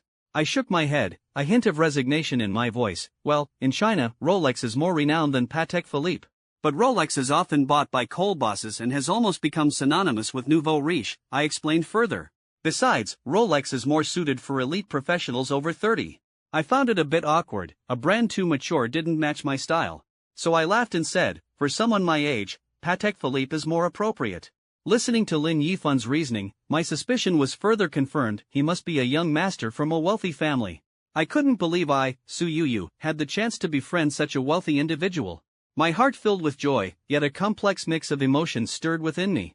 While I was delighted to know someone like him, my own background made me feel a bit inadequate. Being friends with Yifan felt like reaching for something beyond my grasp. Previously, I was proud and accomplished in my own right. However, in Lin Yifan's presence, my pride seemed so ordinary, as if I had transformed from a swan to an ugly duckling. It turns out, excellence is relative to whom you compare yourself with. At this moment, Lin Yifan seemed unaware of my inner conflict. He reached out and gently ruffled my hair, as if giving me a playful head pat. Silly girl, what are you daydreaming about? Let's go. His words snapped me out of my thoughts, bringing a smile to my face as I collected myself and followed him into the Patek Philippe store. Hello, welcome to Patek Philippe. The warm greeting from the sales assistant at the entrance stirred something in me. Seeing the clothes Lin Yifan was wearing, I couldn't help but remark on the society's materialistic nature. Good morning, sir and madam. Are you looking for a men's watch or a women's watch? The sales assistant's voice was pleasant and inviting. Let's take a look at the men's watches, please. Show me something with a pleasing price, I said with a slight smile, which seemed to amuse her. The sales assistant couldn't help but let out a small laugh, quickly realizing her slip and apologizing. Sorry about that, I'll get you a watch right away. She brought out a men's watch with a black leather strap and black dial, and asked softly, Sir, how do you feel about this platinum mechanical watch? Does it suit your taste? I picked up the price tag, noticing the first digit was a 2, and the six-figure price seemed too cheap to me, so I said, please show me something a bit more expensive. Oh, of course, please follow me to the other counter. We have some high-end watches there that should meet your needs. She appeared both hurried and respectful. At the other counter, the sales assistant displayed a watch with a black leather strap and a blue dial. This watch has a platinum case with a sapphire crystal, which effectively prevents scratches. The strap is hand-stitched crocodile leather, she explained with confidence and professionalism. As for the price, it's twice that of the previous watch, she added, her words carrying a touch of elegance. I sighed helplessly and asked, isn't Patek Philippe a luxury brand? Do you only have watches priced at tens of thousands? Don't try to fool me with these prices, I'm in a hurry. The sales assistant was clearly surprised, struggling to comprehend that I was unimpressed by those prices. She had underestimated my spending ability. I'm sorry, sir. Let me show you some of our store's treasures, she said, preparing to bring out watches in the million yuan range, but I stopped her. Hold on, just tell me the price of the most expensive one. Our most expensive watch in the store is a platinum piece priced at 2.7 million yuan, she replied. I was puzzled. Doesn't Patek Philippe make watches in the 10 million range? Why is your most expensive only 2.7 million? Sir, each Patek Philippe watch is produced in very limited quantities. We don't have 10 million yuan watches in stock. If needed, they have to be custom ordered from headquarters. How long does a custom order take? If headquarters has it in stock, it can be here in a few days. If not, it might take 1 to 2 months, depending on production schedules. Let me see that too. 7 million watch you mentioned, I said. The sales assistant quickly retrieved the 2.7 million platinum men's watch from the counter and handed it to me with great care. The watch was indeed striking, with a blue starry dial and a platinum bezel, complemented by the luxurious hand-stitched crocodile leather strap.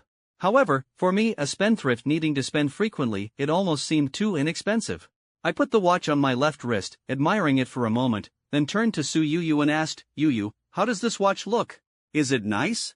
For someone who could spend tens of millions in a night, buying a watch for less than 3 million was hardly surprising. Su Yu had grown accustomed to my spending habits, and with a playful smile, she replied, of course, it looks great, considering the price is so beautiful. Alright, we'll go with this one, I decided, then added, also, help me order the most expensive watch in the 10 million range. Calculate how much the deposit will be. Fortunately, the sales assistant was experienced and unfazed by such extravagant purchases. While calculating the deposit, I noticed her fingers trembling slightly as she pressed the calculator. Sir, the most expensive watch available for order is priced at 17.68 million yuan, and the required deposit is 40% of the price, which is 7.07 million yuan, she informed me, her voice clear, yet it made my heart skip a beat. When the watch arrives, you can pay the balance and pick it up, she continued. Alright, also help me choose a women's watch, Lin Yifan said casually, though I felt like I was hit by a jolt of electricity, my heart skipping a beat. Was he buying something for himself again? A complex mix of emotions stirred within me. After all these transactions, I realized my psychological resilience had been strengthening, yet if it truly was a gift for me, it would be a gift worth millions. Yesterday, I already had over 7 million, and just now, I spent over 200,000 on clothes. Compared to the million yuan gift, the 200,000 yuan clothing seemed insignificant. If we added the few 100,000 for the watch, the total would exceed 10 million. I couldn't help but wonder, am I, Su Yu, worth that much? Even if I were sold by weight, I wouldn't be worth that much.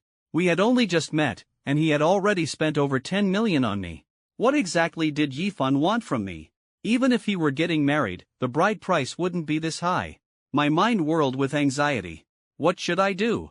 I'm waiting online for advice, feeling increasingly anxious. While I was lost in thought, I suddenly felt someone touching my wrist. I snapped back to reality, finding Lin Yifan holding a women's watch, about to fasten it on my wrist. Seeing this, I recoiled like a startled rabbit, quickly pulling my left hand away. I can't, brother Yifan, I really can't accept such an expensive gift, my voice trembled. Realizing I might not be convincing enough, I turned my head, bit my lip, and continued with difficulty, if you insist on giving me such an expensive gift, I'd rather you be mad at me than accept it. Seeing my firm refusal, Lin Yifan paused, seemingly understanding my resolute decision. It was clear that I truly didn't want this watch. He sighed, a hint of helplessness in his expression. I knew he might be thinking about how spending money should be fun, and why couldn't he indulge in a little luxury? Alright, since you think it's too expensive, how about I pick something around 200,000 yuan? Surely you can't refuse that, he teased, seemingly looking for a way to make me relent. I hesitated for a long while and finally nodded reluctantly.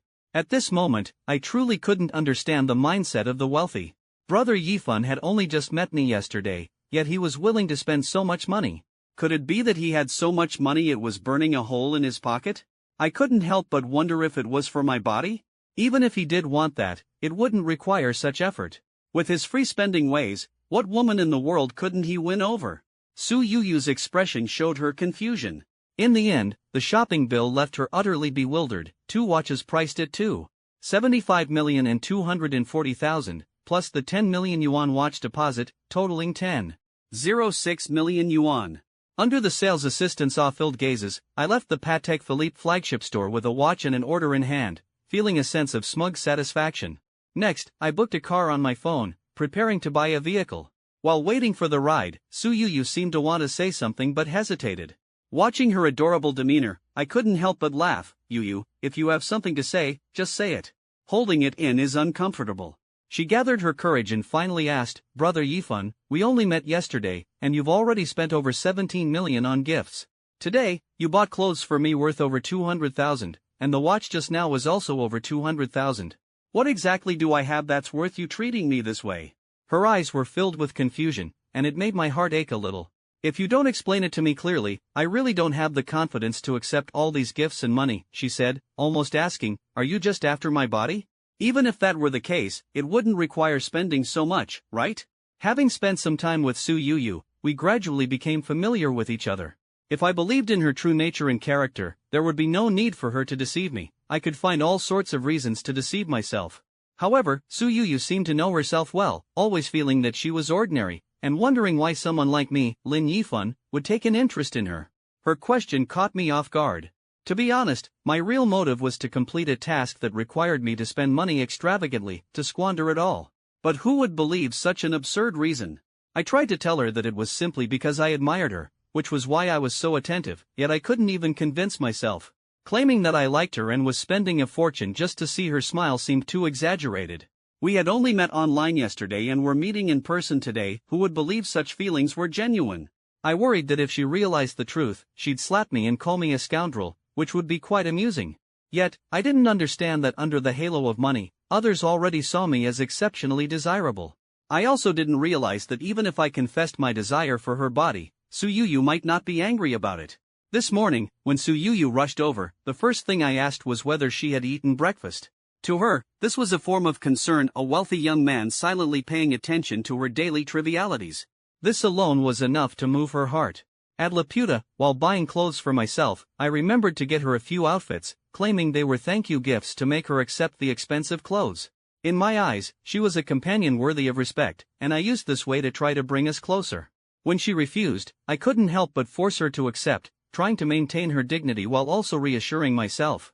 The clothes were something I urged her to accept, so I wouldn't be accused of being materialistic.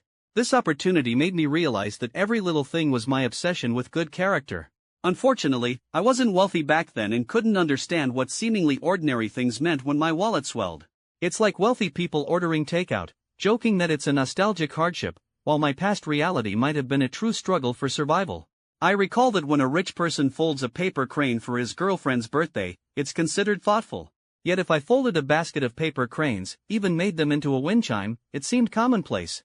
This delightful contrast made me cherish the memories and each moment we spent together even more. Some girls might even call me stingy because, on my birthday, I crafted a little paper thing to pass it off. Yet, I see that it's the same paper, different people use it for gifts, and its significance varies greatly. The disparity in identity and wealth dictates the interpretation of actions. Rich people don't need to put much effort into maintaining relationships because others often approach them willingly.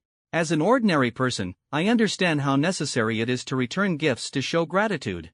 As the ancient saying goes, the poor are ignored even in a bustling market, while the rich have distant relatives even in remote mountains. How true that is. This doesn't mean I resent the pursuit of material things, at least not in my heart, where Su Yu isn't associated with them.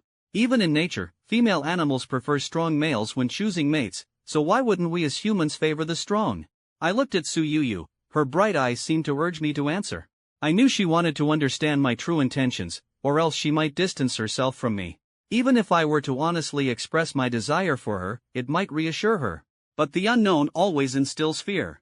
At this moment, feeling cornered, I suddenly had a flash of inspiration and an answer seemed to form in my mind.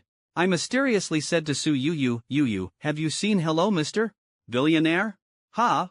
Her puzzled eyes seemed to flash with a series of question marks. I thought to myself, here I am trying to discuss something serious, and you bring up a movie? Dude, that's quite a wild direction. Are we not on the same wavelength? I leaned in and whispered, I'll tell you a secret, but you mustn't tell anyone. I have an inheritance to claim. But to inherit it, I must spend 1 billion yuan, or I can't claim the inheritance. So spending so much on you and giving you such expensive gifts is actually to complete this task. She tilted her head slightly, biting her lip, and said indifferently, do you think I believe that? You could at least come up with a more believable excuse if you're trying to fool me. I laughed awkwardly, realizing she didn't buy it. Alright, since you really want to know, I'll be straightforward. I fancy you, I'm attracted to you, and I'm spending this much money just to win you over. I decided to be brutally honest, not expecting Su Yu's face to blush instantly. Was it my imagination, or did she seem relieved? Whoa, was I seeing things? She softly said, see, you only tell the truth when you're pressed. Looking at her smiling face, I was utterly bewildered. It felt like a herd of alpacas had just galloped across my mind. Sis, did you get the wrong script? What does this reaction mean? I said I wanted to be with you. The normal response should be to slap me, right?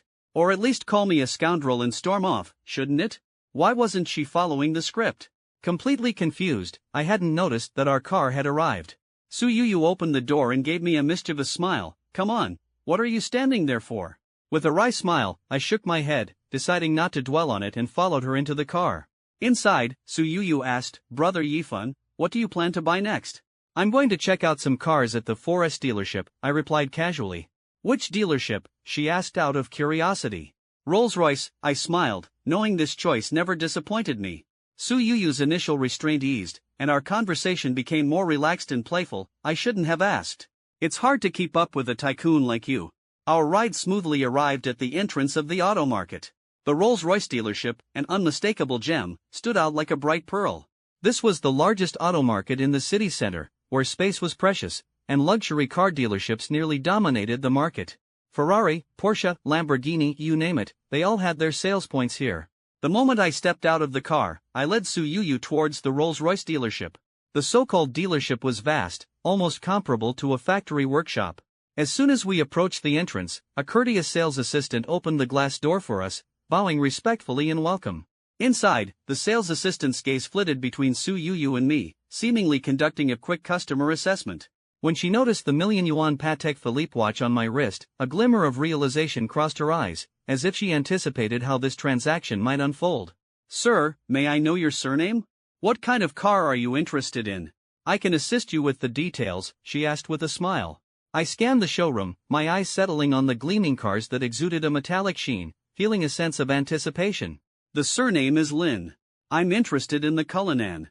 Do you have one in stock? Yes, Mr. Lin, please follow me, she responded promptly, leading me towards the vehicles in the back. A black Cullinan stood there quietly, bathed in light that seemed to accentuate its allure. The sales assistant opened the driver's door, enthusiastically saying, Mr.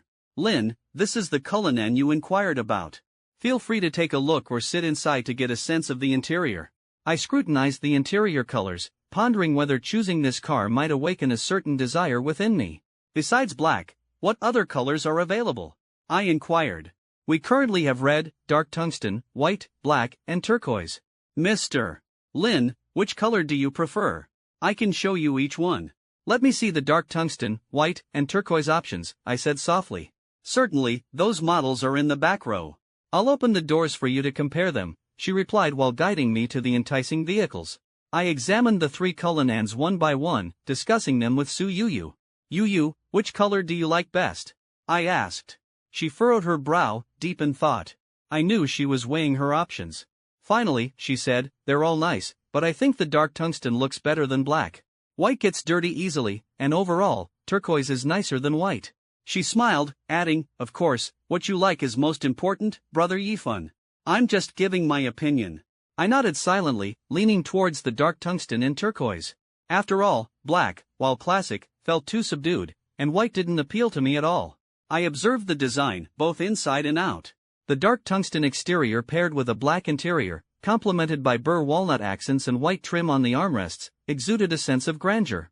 In contrast, the turquoise car offered a fresh, comfortable feel with its predominantly white interior accented by turquoise details. In making this choice, I sought uniqueness and appeal. After a moment, I decided against the understated dark tungsten, opting instead for the turquoise. Being 19, I felt I shouldn't choose such a mature color. Youth is meant to be vibrant. I'll take the turquoise one. How long will it take to process the temporary license? I asked. The sales assistant seemed momentarily taken aback by my pace. Would you like me to introduce the features to you first? No need to waste time, I replied. The temporary license can be processed in half an hour. Are you sure you want to purchase the turquoise Cullinan now? She asked, a hint of surprise in her voice. I nodded slightly, watching her surprise turn to elation. I thought to myself, people who make quick decisions always leave a strong impression. She seemed to encounter such a decisive customer for the first time, placing an order within 10 minutes of entering the showroom. All right, I'll take you to calculate the costs and then help you with the temporary license. Please follow me, she said, leading me to the lounge area with a calculator and an A4 sheet in hand. Mr. Lin, the official price for the Cullinan is 7.8 million yuan. We can offer a 600,000 yuan discount, bringing the price to 2 million yuan. Are you paying in full or opting for financing? I can prepare the form based on your purchase plan, she inquired. Full payment. There's no need for financing with this amount, I said, inadvertently displaying an air of confidence. Only Su Yuyu understood the truth behind my statement. Someone who could spend 17 million in an hour on a streaming platform wouldn't consider financing a car for just over 7 million a sensible choice. It's laughable. This amount was barely a fraction of what I'd spend on gifts. Alright, with full payment, the car's price is 2 million, the sales assistant stated, proceeding to list the costs in detail on the A4 paper. Vehicle tax, compulsory insurance, and registration fees total 6,730 yuan, she continued. For the purchase tax, she calculated with ease, then wrote the figure. It's 615,385 yuan. For commercial insurance, how much would you like to purchase? She asked. Whatever you think is appropriate, I replied casually. I'll go with the standard option chosen by most owners, which amounts to 152,806 yuan. Her confident calculation impressed me. Finally, she quickly summed up all the expenses. Mr. Lin, the total comes to 7,974,900 yuan. It was a familiar figure, no pressure at all. We'll waive that 4,900, so just 7,970,000 yuan is needed. I pulled out a card nonchalantly. Charge it. Certainly, please hold on. I'll get the POS machine and prepare the purchase contract, the sales assistant said, walking away with a subtle smile, clearly pleased with such a straightforward customer. Other customers might afford a Cullinan but often took their time, visiting multiple times before deciding. Yet here I was, treating a luxury car purchase like picking out a pair of jeans. At that moment, I noticed Su Yuyu's gaze fixed on the Cullinan, guessing she wanted to try sitting in it. So, I asked, Yuyu, would you like to experience sitting inside the car? Caught in her thoughts, she shyly lowered her head and quietly agreed. I couldn't help but chuckle. Silly girl, if you want to try it, go ahead and enjoy the car's interior. She shook her head, whispering, the car is too expensive. I wouldn't want to accidentally dirty it. I understood her concern, but I believed everything was worth trying. I smiled and encouraged her. It's alright, it's about to be mine anyway. Go ahead, it's fine if it gets a little dirty. Then I'll be careful. She excitedly stood up and trotted towards the car. I sat on the sofa, shaking my head with a smile, then took out my phone to pass the time. After a while, the sales assistant returned with the POS machine and purchase contract, noticing me sitting alone on my phone. She smiled and asked, Mr. Lin, where's Miss Yuyu? Putting away my phone, I smiled back, she's playing in my car. With that, I handed her the bank card. At the very moment the sales assistant was about to accept my card, a sharp shout pierced through the tranquility of the showroom, get down from there. Both the sales assistant and I were momentarily stunned, our actions halting in mid-air. My expression darkened instantly as I identified the source of the commotion. In one swift motion, I stood up from the sofa and headed in that direction, with the sales assistant quickly following behind, clearly realizing the potential trouble brewing. By the car I was about to purchase stood a man and a woman. The earlier shout of get down had come from the woman's mouth. On the other side, Su Yuyu looked innocent and bewildered. Seeing the situation, the sales assistant tensed up immediately, fearing the repercussions. Great, this is about to blow up, and the chance to close this sale is slipping away, she thought, hustling to catch up with me. As I approached, the woman's sharp, cutting voice reached my ears again. Really, any riffraff can just walk in here, completely lowering the store's standards, her words cutting like knives. By now, Su Yuyu had gotten out of the car. Caught off guard by the sudden turn of events, she stood frozen by the vehicle. I walked over to her side, gently patting her shoulder to comfort her. Yuyu, what happened? She looked up at me, her bright eyes shimmering with unshed tears, like a child searching for solace. Brother Yifan, I was just sitting in the car, trying to feel how comfortable the seats were, when they suddenly came over. Her voice wavered with emotion. The woman saw me in the car and rudely told me to get out, saying she wanted to test the car. I just mentioned that there's a first come, first served order, right? And then she just yelled at me to get out. Su Yuyu's words echoed, and the ensuing scene played out vividly in my mind. My expression darkened to the point where it seemed it could rain. The sales assistant beside me was about to speak but didn't get the chance. I fixed a cold gaze on the couple and addressed the woman icily. What right do you have to tell her to get out? The woman clearly underestimated me, looking back with disdain. Perhaps she thought I was just some well-off young man, bringing a little girlfriend here to see the sights. But how could she know my calm resolve? And who do you think you are? She sneered without restraint, just some kid trying to impress girls. Because my boyfriend owns a ghost and is a regular customer here, she said, raising her chin arrogantly. At that moment, I felt a surge of defiance. Regardless of her scorn, I was determined to stand up for Su Yu and uphold her dignity. The man beside her, fiddling with his car keys, gazed at me and the young girl with a faint, amused smile. I chuckled inwardly. He was just a man who thought too much of himself, dismissing me because of my youth. To him, I was probably just a young guy who couldn't possibly afford anything at this dealership. He was playing a game, thinking I was merely here to show off to a girl, much like he drove a ghost for a bit of vanity in front of his date, hoping for a higher difficulty level tonight. However, he overlooked one detail. The watch on my left wrist could leave him speechless, even if he assumed it was a high-quality replica. I had no interest in engaging with such self-important people. I spoke coldly to the sales assistant. I don't want to waste words. While I'm not a big shot, I do care about my dignity. Surveying the atmosphere, I continued, my friend was insulted at your dealership. Since this person claims to know your boss well, let's see what your boss has to say. Either they leave, or we do, I declared coldly, only to have the woman grow even more smug. You admit you're nobody, yet you demand an explanation from the dealership owner? Do you deserve it? She laughed mockingly. The sales assistant, anxious as a cat on hot bricks, finally couldn't hold back, bowing to me, Mr. Lin, I'm truly sorry for the impact on your car buying experience. Please don't be upset. I'll call the young boss right away to come and handle this. Faced with the sales assistant's apologetic demeanor, the man across from me felt a flicker of unease, while the woman only grew more disdainful, feeling belittled seeing the sales assistant cater to me. Salespeople these days are so desperate, they'll try anything. I understand wanting sales, but at least choose your customers wisely.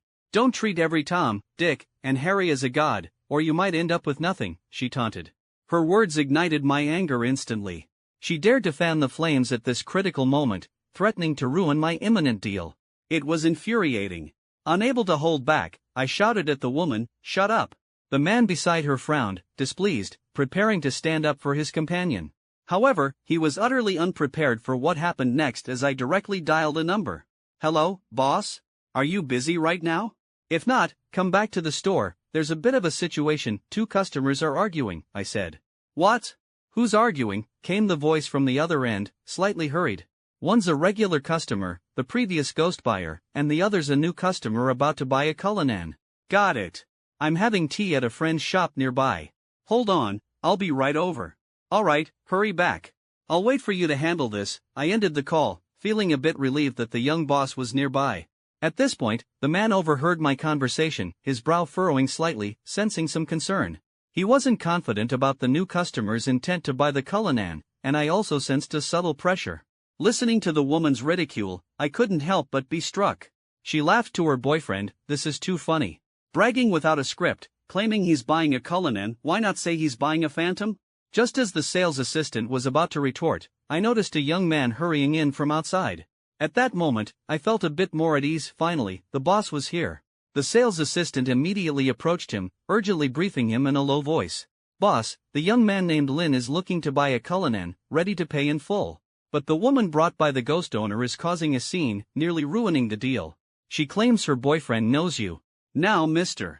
Lin is demanding an explanation from the store, saying if they don't leave, he won't buy the car." Hearing this, my heart tightened. The young boss frowned deeply and strode towards the group. I had seen the ghost owner before, just a few days ago. I had arranged a loan for him, with a down payment of $1.58 million. As for the young man, although unfamiliar, when I caught sight of Su Yu beside Lin Yifun, something clicked in my mind. She seemed familiar. A flash of memory hit me, and suddenly, it was as if I had found that familiar face. Wasn't she the streamer named Yu from last night's live broadcast? The face in the camera slowly overlapped with the one before me, and my certainty grew. The man saw me arrive, a sycophantic smile playing on his lips, saying, "Mr. Lee, we meet again. I brought my girlfriend to check out some cars today, didn't expect to trouble you." He could afford a ghost, even though it was on an installment plan, which at least superficially indicated some wealth. However, compared to someone like me, who ran a Rolls-Royce dealership in the high-value automotive market of Shanghai, his wealth was insignificant. Facing a second-generation wealthy individual like me, he had to tread carefully even when trying to curry favor. However, his girlfriend evidently lacked such discernment, strutting arrogantly as if her man was something extraordinary.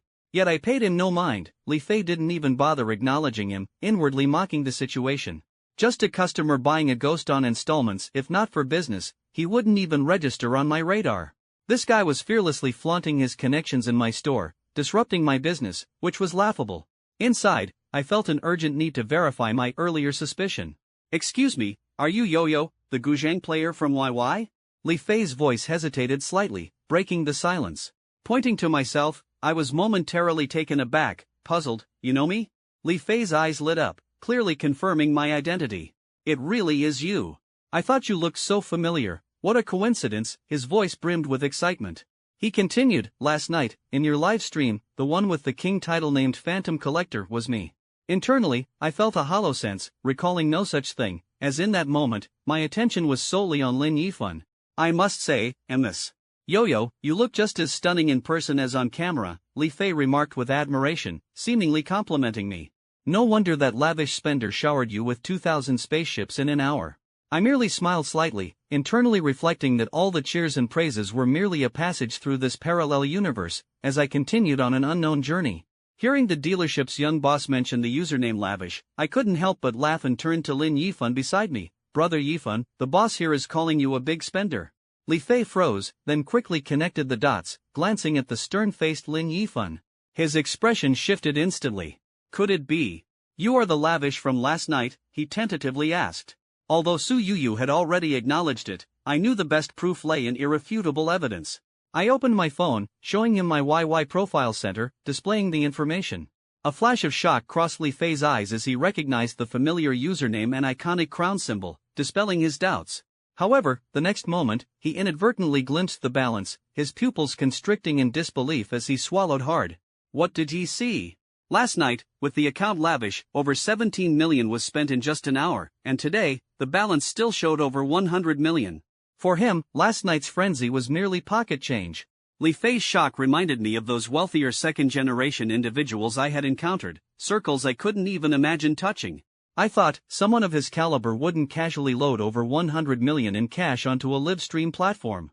Questions swirled in my mind. What kind of family allowed such freedom? Was he, standing before me, the heir of one of those hidden, top-tier families in China?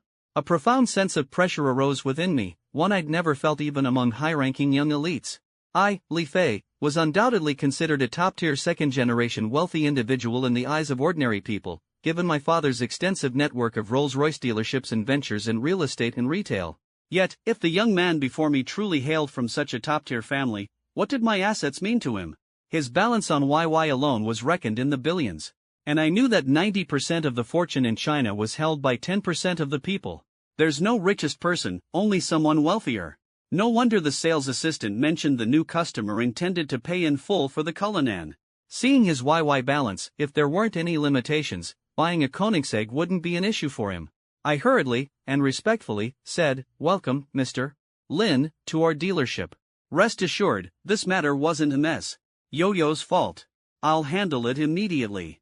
Please proceed to sign the contract, and I'll be right over after I take care of things."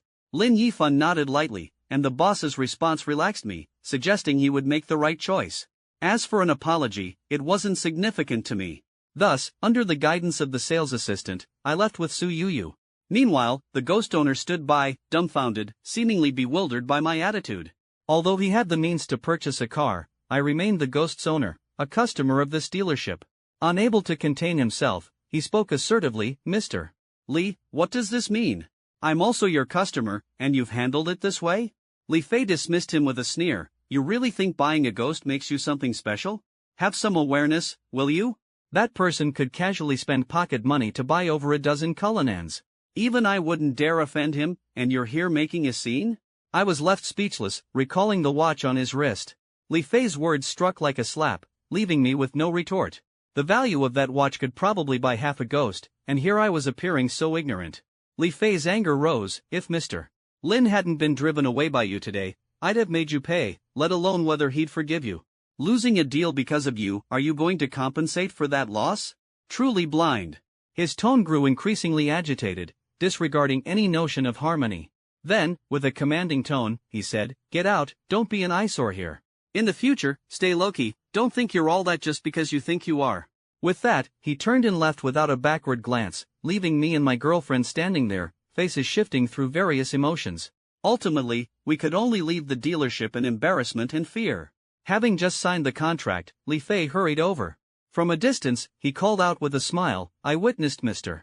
Lin's extravagant spending last night, and it's such a pleasure to meet you in person today. It's truly our honor to have you visit our dealership." Most second-generation wealthy individuals aren't actually foolish. Growing up in the cradle of wealth, their experiences and observations differ significantly from those of children from ordinary families, leading to outlooks and perspectives far beyond the norm. While some may struggle with extreme personalities or being spoiled, most second-generation wealthy individuals aren't entirely lacking in social and worldly skills.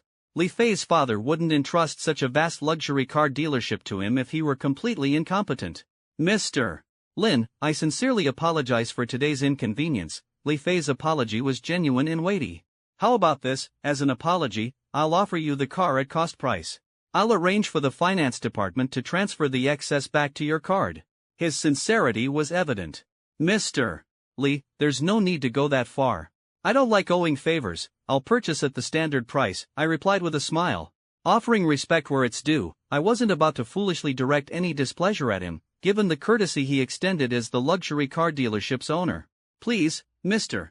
Lin, don't address me like that. What kind of boss am I in front of you? He wore a humble smile. My name is Li Fei. If you don't mind, you can call me De Fei. He introduced himself with a grin. All right then, let's keep it casual. I'm Lin Yifan, I replied, finding the situation amusing.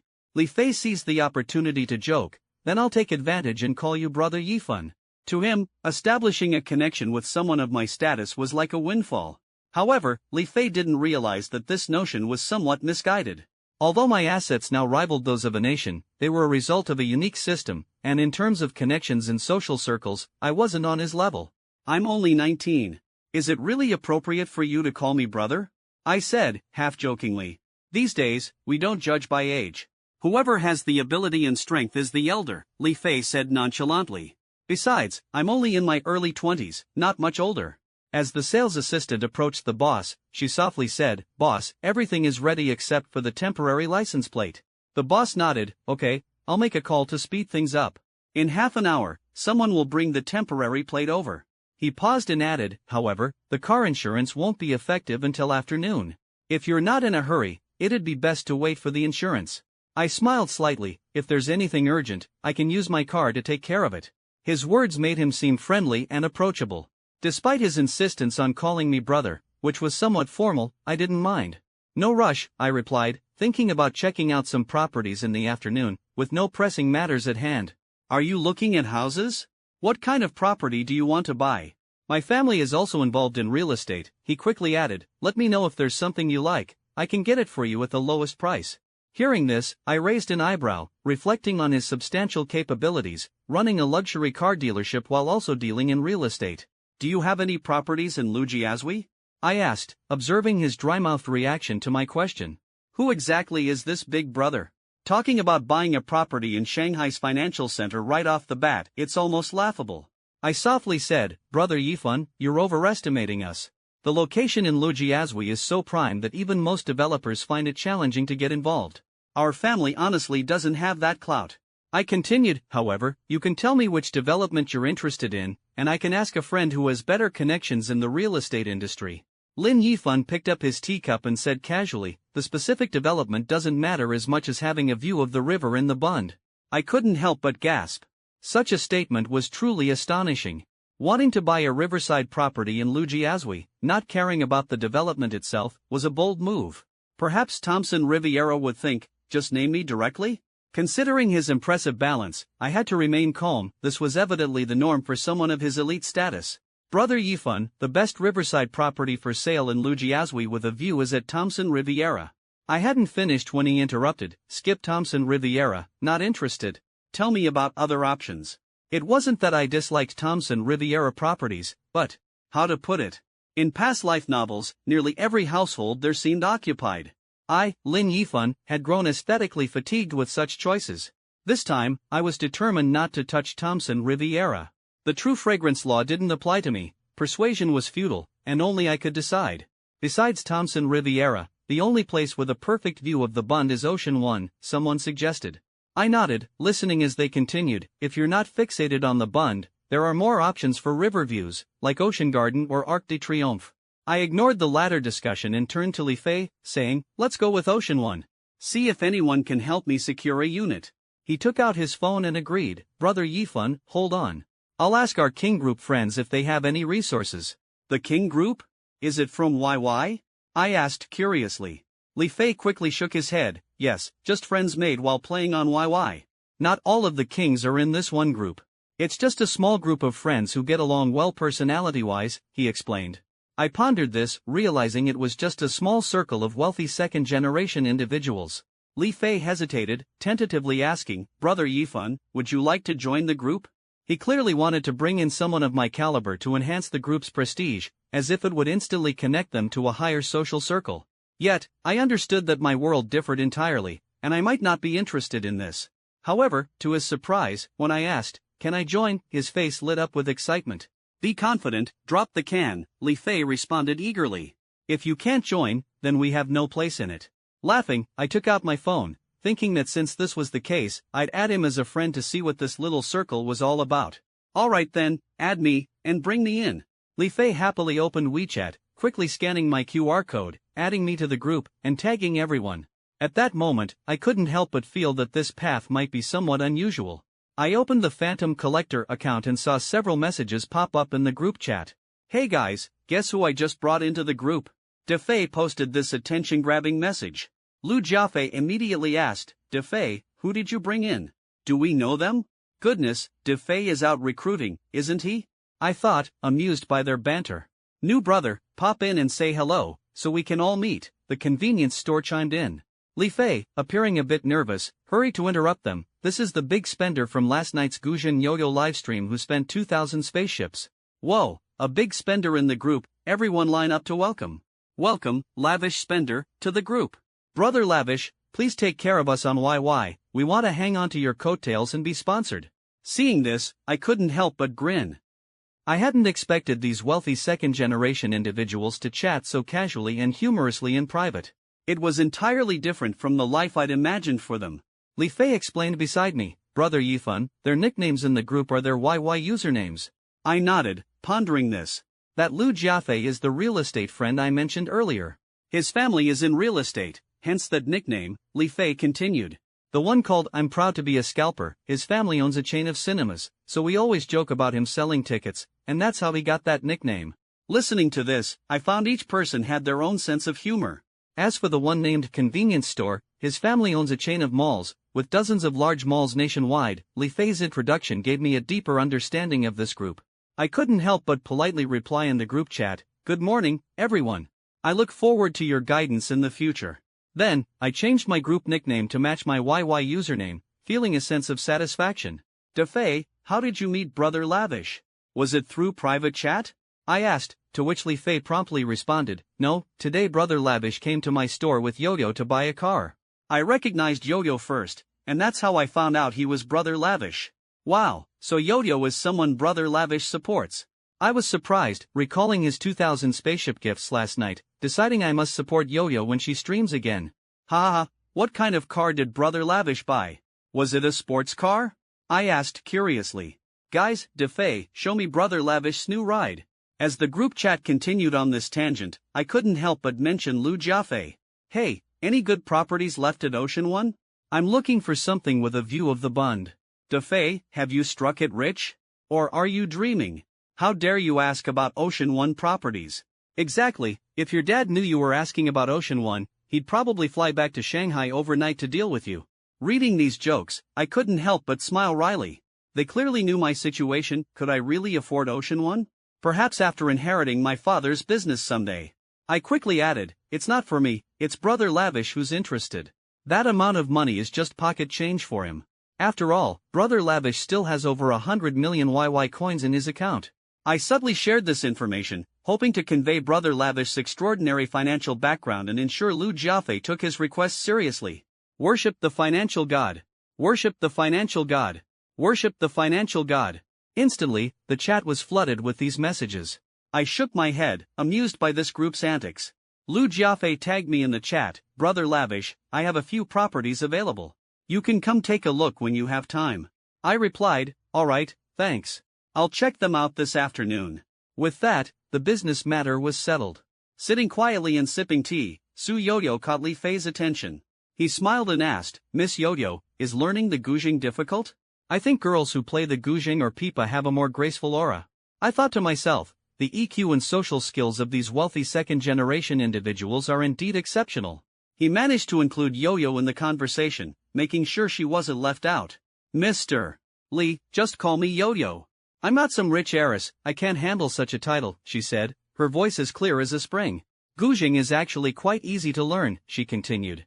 "As long as you grasp the basics of music theory, learning the guzheng isn't as hard as it seems.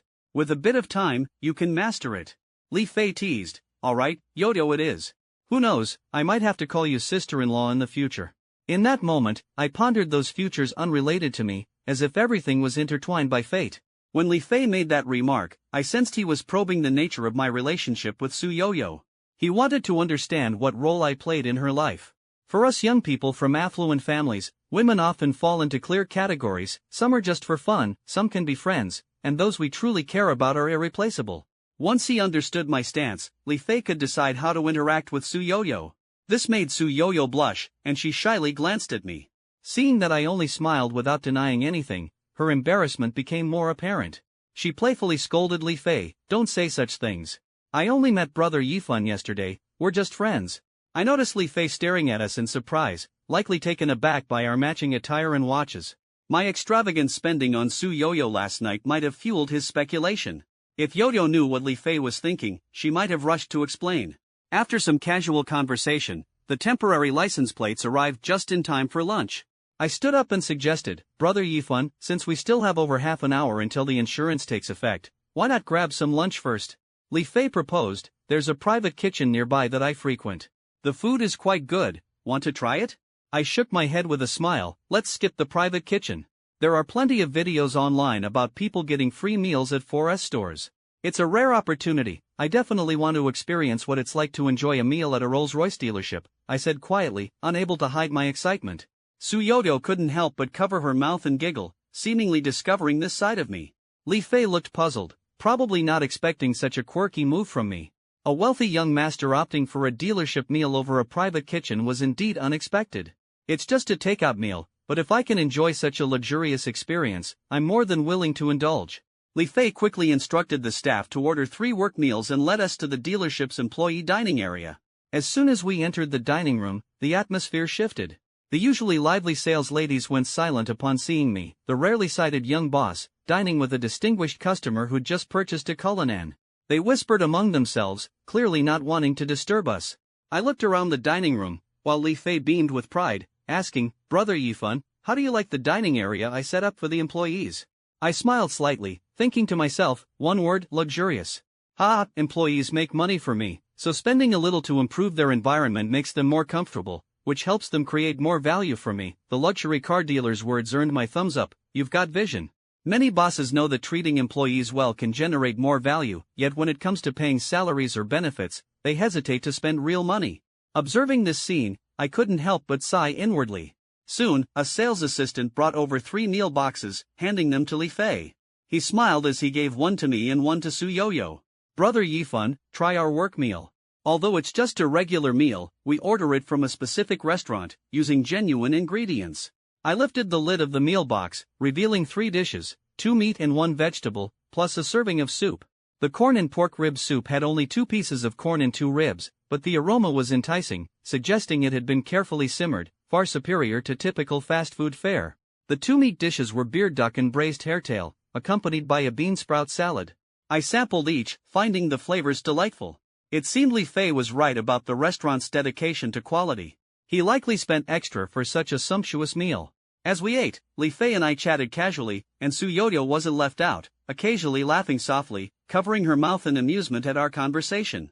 By noon, the insurance was active. I was ready to head to Lujiazui to meet Lu Jiafei and view properties. Unexpectedly, Li Fei insisted on joining, claiming he had nothing to do at the dealership. In a luxury car dealership, customers were rare, and a sales associate was sufficient for daily operations. His insistence was understandable. Opportunities to connect with someone like me don't come often. Driving the temporarily plated Cullinan, with Su Yo-Yo in the passenger seat, and Li Fei in a Porsche Cayenne, we set off.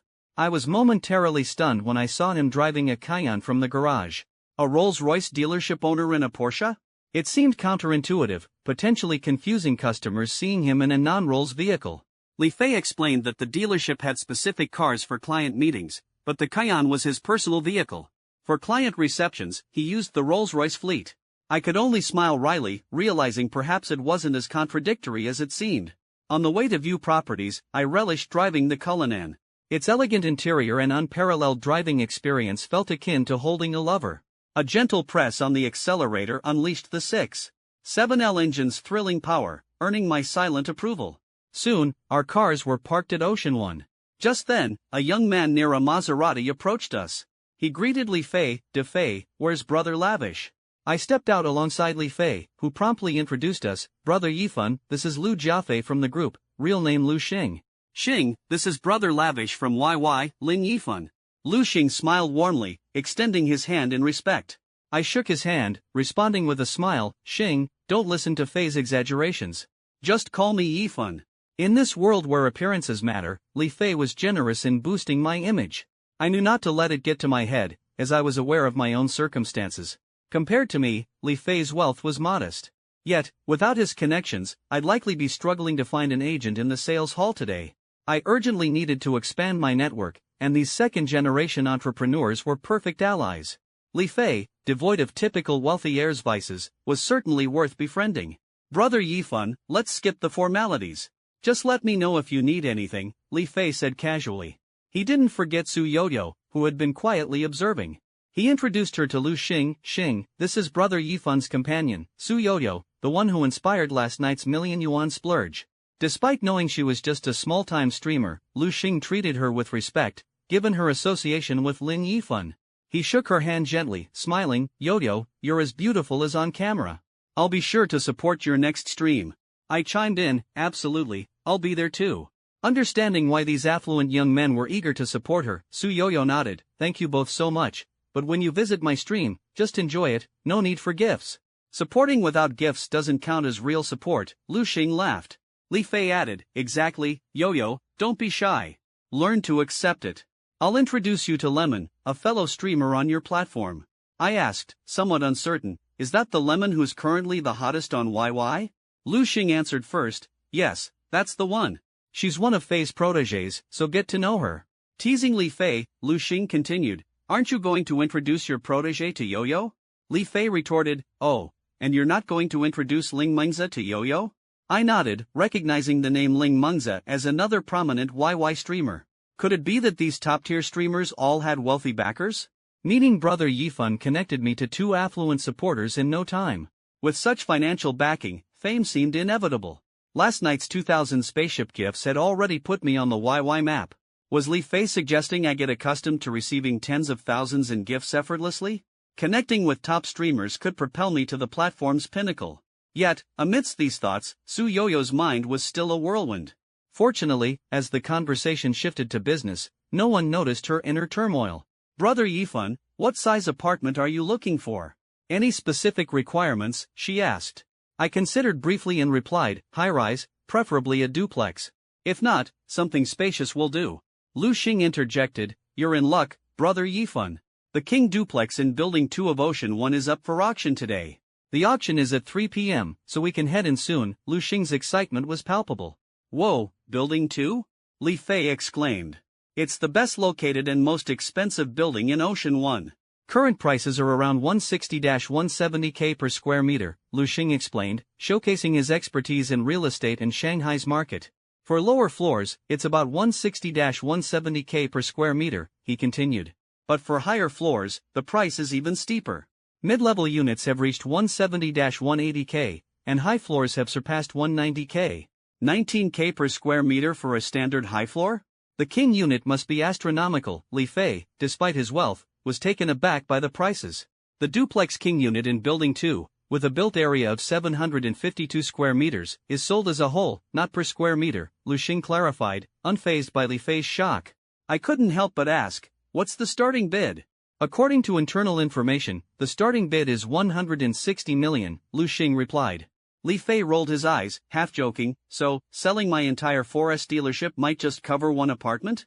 I listened quietly as Lu Xing turned to me. Brother Yifan, the final price might exceed 200 million, possibly reaching 300 million. Is that acceptable, or should I look for other options? No need, I replied without hesitation. A riverside property in Lujiazui is worth the price. I'll go for this one. In truth, I hoped the auction price would soar. Xing, don't use our standards to judge Brother Yifan. His capabilities are beyond our comparison, Li Fei's firm voice reassured me. I smiled wryly, reflecting on Lin Yifan, the man who casually spent over $1 billion on YY.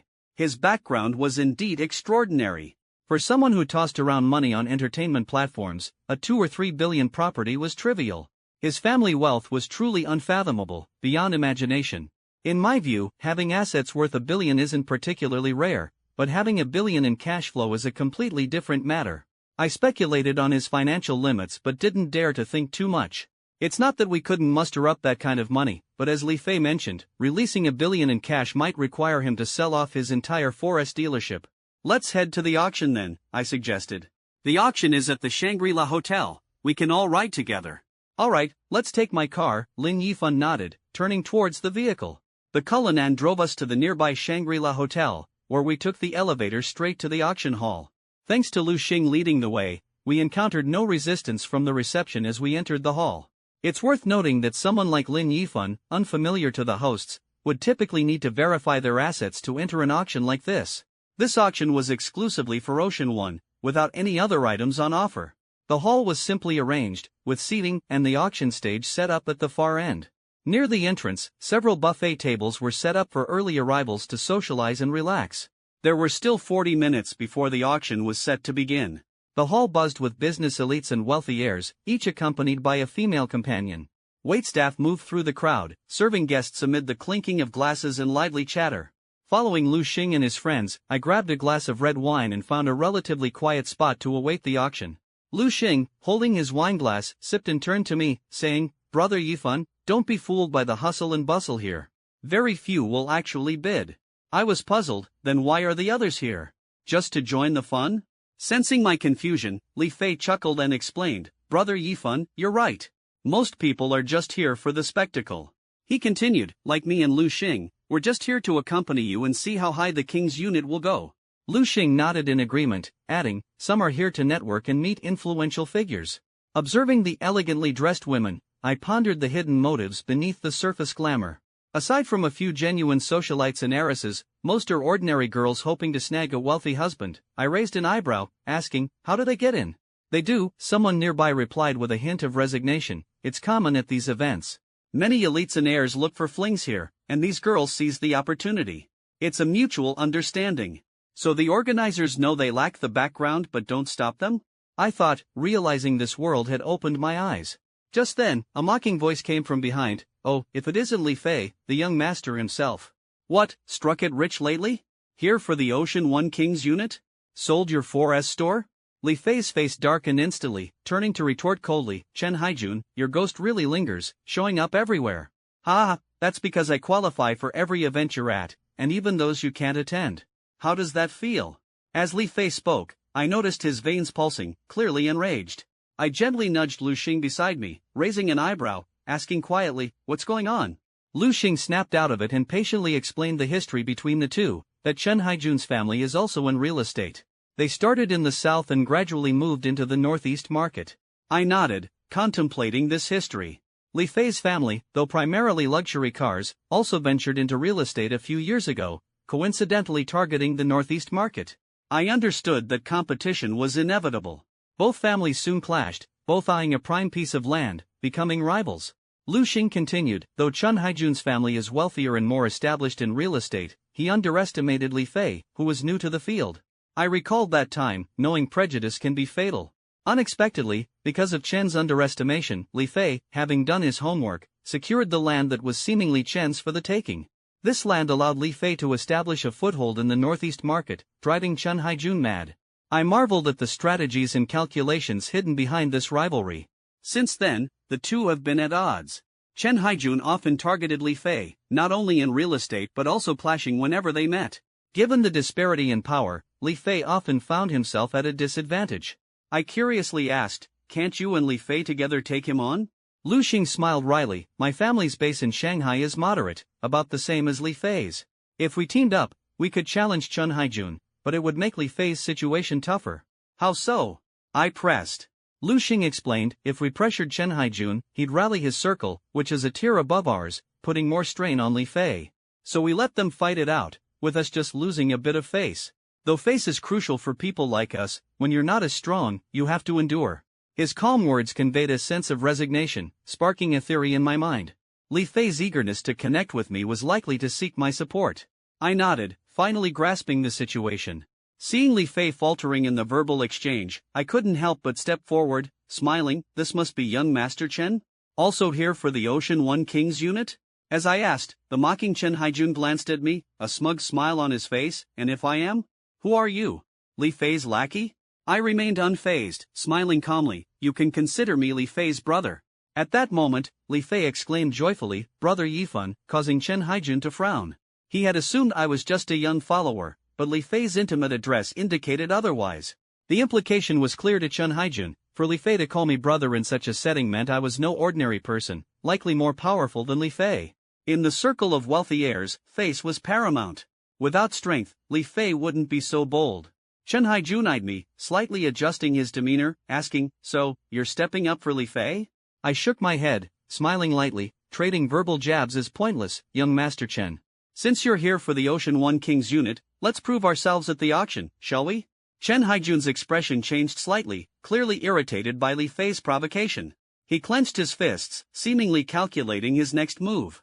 The tension in the auction hall was palpable, with everyone's attention fixed on this intense bidding war. I sat quietly in the back, observing the proceedings, eagerly anticipating what would happen next.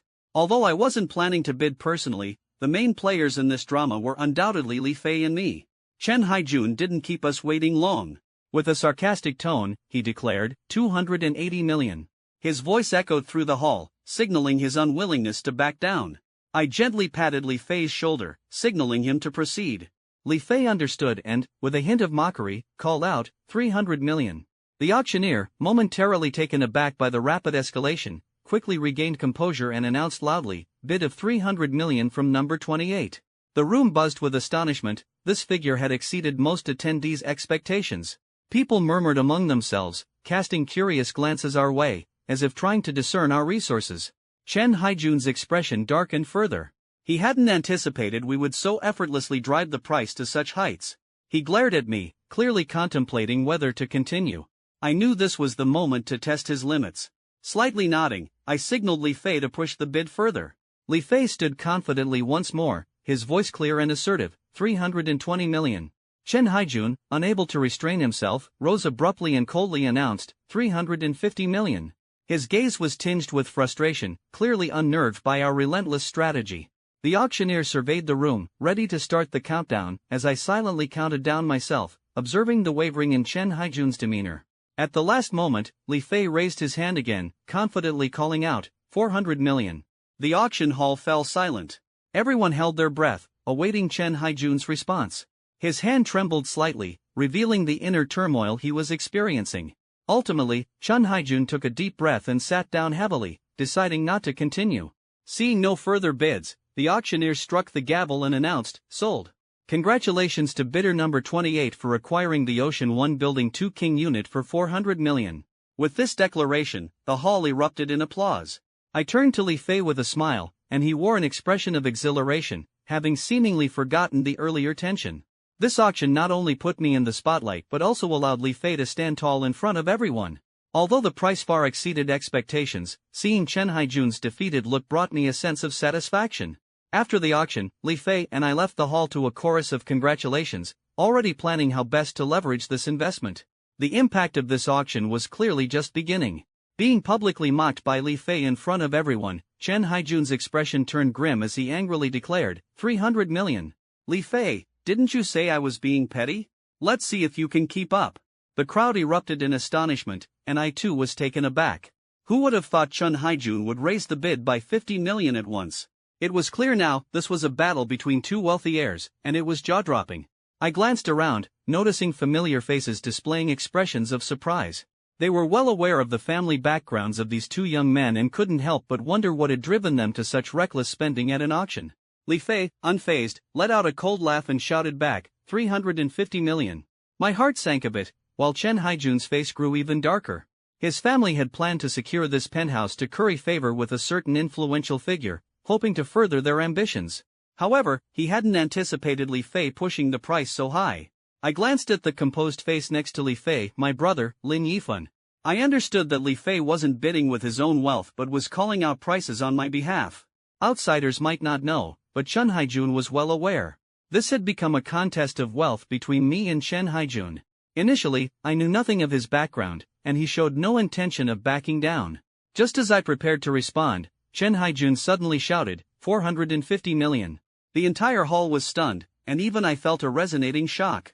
This increase of 100 million prompted murmurs around the room. Business moguls who had intended to bid were taken aback by this confident move. A businessman close to Li Fei's father hurriedly left to call Li Fei, hoping the young man would exercise some restraint. In this setting, no one dared to back out. If the auction failed, it would not only offend everyone present but also anger the influential figure behind Ocean One. After all, anyone capable of developing such a massive project on the banks of the Huangpu River was no ordinary person. When Chen Haijun called out 450 million, I remained calm and casually raised the bid by another 30 million, offering 480 million. Watching Chen Haijun grit his teeth and declare, 500 million, Li Fei, don't push your luck, I knew this was turning into a showdown between us. Meanwhile, the business moguls who had initially intended to participate in the auction were now mere spectators, silently cursing the apparent madness. I couldn't fathom why someone would spend 500 million on a duplex when that money could buy a villa. It seemed utterly unreasonable. Yet I didn't care about others' opinions.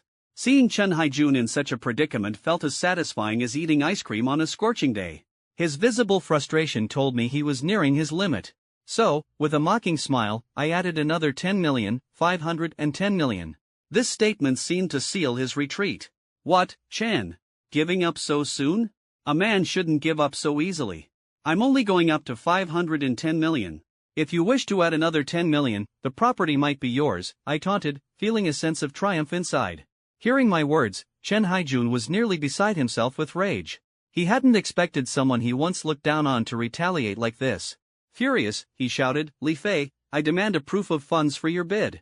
This demand was directed at the auctioneer, and I knew that failing to provide the funds would mean utter defeat today. The auctioneer glanced at me, knowing well the capabilities of those with some influence in Shanghai, including myself. For the Li family to gather over 500 million, they would need to liquidate several properties. However, he hadn't anticipated I would intentionally drive up the price in such a setting. This realization made him aware that this was a direct confrontation between two wealthy heirs. I came to my senses and nodded to Li Fei, saying, Mr. Li, I apologize for the inconvenience, but due to the large amount, we need to verify the funds. I hope you understand. As soon as he spoke, the auctioneer gestured to a nearby attendant, who immediately approached Li Fei with a POS machine. Seeing this, I felt a twinge of anxiety but maintained my composure. Li Fei glanced at me, and upon seeing my reassuring nod, he finally relaxed. Li Fei was evidently anxious, despite having seen the balance of over 100 million I had once shown him. Now, even I was uncertain whether I could produce 500 million in cash. If I couldn't deliver, he would undoubtedly find himself in a tight spot as the bidder. This subtle change in emotion was not lost on the attending business moguls, who immediately realized Li Fei was bidding on my behalf. Observing me sitting there confidently, daring to bid 500 million, they were all taken aback, wondering who I really was. They began inquiring about my background, but to their surprise, no one seemed to know me. This only heightened their curiosity, as they quietly observed, eager to uncover whether I was a true dragon emerging or just an empty facade. The attendant reached me, and I innocently looked at Li Fei, though I felt no panic. I pulled out a regular bank card from my wallet and handed it to him slowly. The business mogul's eyes were fixed on me, stunned by the sight of a regular savings card, something unimaginable in such a setting. A peculiar snicker broke the silence, followed by Chen Haijun laughing uproariously, This is hilarious. I thought you were some heir from a prestigious family, but it turns out you're just a nobody with a regular card. He then taunted Li Fei, I can't believe you're associating with this country bumpkin, treating him like royalty. TSK, Li Fei, you've really disgraced our circle, some business moguls chimed in with strange looks. Facing the ridicule, I retrieved the card and stood up, smiling calmly. Chen is right, this card is a bit embarrassing. How about I pay in cash instead? No need to disgrace myself with this card. Ha ha ha, that's hilarious. Do you even know what 500 million in cash looks like? This voice echoed in my ear, heralding an impending clash without gunpowder. Country bumpkin, Chen Haijun sneered, eyes locked on me, refusing to relent. I ignored him, smoothly placing the card back in my wallet, then pulled out 3 banknotes and 3 coins. They were precisely the rare currency I had set aside from my collection at the bank. The banquet hall fell into a dead silence. All eyes were on the crisp notes and gleaming coins in my hand. Chen Haijun's laughter abruptly stopped, and some around us swallowed involuntarily. Could these be the elusive reserve notes? These business moguls, each worth billions, typically dealt in billions of liquid assets. Who wouldn't want reserve notes? Yet who would choose to carry such a sum in reserve notes when the convenience of a bank card is unmatched? Imagining the absurdity of paying millions with such rare reserve notes, only to end up making a bank transfer afterwards, was indeed quite a spectacle. The shock wasn't just about the reserve notes themselves, but about someone who could casually carry 6 billion worth of them. What kind of immense power must they wield? Beside me, Li Fei, Lu Xing, and Su Yuyu were equally stunned by the sight. 6 billion in reserve currency. Was I not taking a risk, carrying such a fortune without fear of robbery? The socialites present, hoping to catch a golden bachelor, looked at the cash in my hand with envy. They fantasized about linking hands with me and stepping into a life of luxury, enjoying the carefree days of a wealthy spouse. Under their gazes, Su Yuyu appeared a bit nervous. As an ordinary girl, she was unsure how to handle the sudden attention. Some women even eyed her with jealousy, wishing they could take her place. I glanced casually at Chen Haijun and said to the auctioneer, "Bring the specialized money detector." The auctioneer seemed to awaken from a dream and quickly signaled for staff to fetch the device. Soon, the machine was brought before me. I placed the 3 banknotes and coins into it for verification. As the machine confirmed them as reserve notes, 1 cent, I breathed a sigh of relief, knowing they were authentic. Any issues? If not, let's continue the auction, I said, casually stashing the massive sum back into my wallet and taking my seat. Around me, people were astounded, their eyes wide. Truly, they had witnessed someone who treated money as mere numbers. My gaze fixed on the auctioneer. He respectfully nodded to me before addressing the room. The auction continues, with the current highest bid being 510 million from Mr. Li. Any further bids? Silence enveloped the room. Everyone understood who would dare to compete with me. The 6 billion in cash I carried loomed over them like a mountain, making their hearts tremble. This wasn't about whether the bid was worthwhile. It was about the unimaginable cost of crossing someone like me. Even Chen Haijun, upon seeing the 6 billion in reserve notes, turned pale and remained silent. At this moment, I could sense Li Fei's satisfaction, his previously suppressed emotions finally finding release. The auctioneer's voice rang out again, 510 million once. I allowed myself a slight smile. 510 million twice. 510 million, sold. Congratulations to guest number 28 for acquiring the Ocean 1 Building 2 King unit. Our staff will contact you shortly for the transaction. I nodded slightly, feeling a sense of triumph. The auctioneer continued, "Thank you all for attending this auction. On behalf of Ocean 1, I wish you all a pleasant day. The glory of this victory was mine." As the gavel fell, the auction concluded. Some began to leave, while others approached to greet me. Lin Yifun. Numerous socialites hoping to catch a golden bachelor came forward. Li Fei and Lu Xing took the opportunity to slip away discreetly, heading to where I parked, likely needing time to digest the day's events. Faced with the socialites' advances, I held Su Yuyu's hand for the first time, clearly declaring my stance as I politely declined each one. She seemed stunned by my gesture, her face blossoming with a rosy hue. Seeing the envious looks from those women, Su Yuyu felt a sense of happiness and pride. I exchanged pleasantries with the business elites, accepting a few business cards, before following staff to a meeting room for payment and signing. Unbeknownst to me, as the business elites departed, my name would soon spread throughout Shanghai's business circles. The sale of Ocean 1's King unit for over 500 million was quickly picked up by keen reporters and widely reported. The price instantly set Shanghai abuzz. Fortunately, my name was omitted from the reports, replaced by that of a certain affluent individual. Entering the meeting room with Su Yuyu, we were immediately greeted by Huang Wanfeng, the representative of Ocean 1. "Mr. Lin, welcome to Ocean 1 as an owner." I smiled slightly, "Thank you. It's getting late, let's proceed with the signing." He nodded eagerly. Of course, Mr. Lin, I won't take up more of your time. The contract is ready for your review. I meticulously reviewed the drafted purchase contract from start to finish. Finding no issues, I signed my name. With only one 1-cent note left in my wallet, I handed over the 3 1-cent coins and 2 notes to Huang Wanfeng. I'll cover 5 billion in cash, and transfer the remaining 10 million. Certainly, I'll provide the account details. I received his bank account, quickly transferring the 10 million through mobile banking. Upon receipt, Huang Wanfeng handed me a diamond-shaped access card. Mr. Lin, this grants access to all the rooms in your property. Please keep it safe. You can use it to set door and gate codes. We'll handle the paperwork for you. It'll be available at the property office for you to collect at your convenience, he added. The place is already cleaned, with brand new furniture and appliances. You just need to bring personal items to move in. I accepted the access card, a slight smile playing on my lips.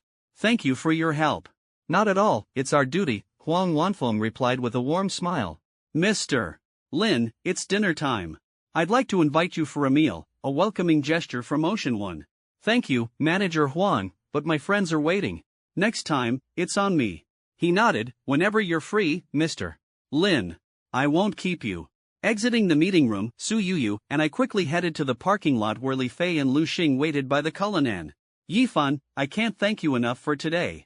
Without you, I wouldn't have known when I could finally put Chen Haijun in his place, Li Fei began. I gently patted his chest, smiling. All right, if you're grateful, treat us to a meal. I'm starving. Li Fei paused, then nodded excitedly. Sure.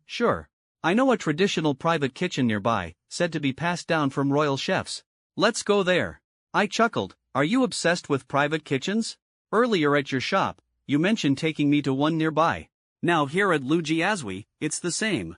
Li Fei scratched his head, smiling sheepishly. I can't help it. I love good food. The big restaurants have become mundane. I'm particularly fond of private kitchens.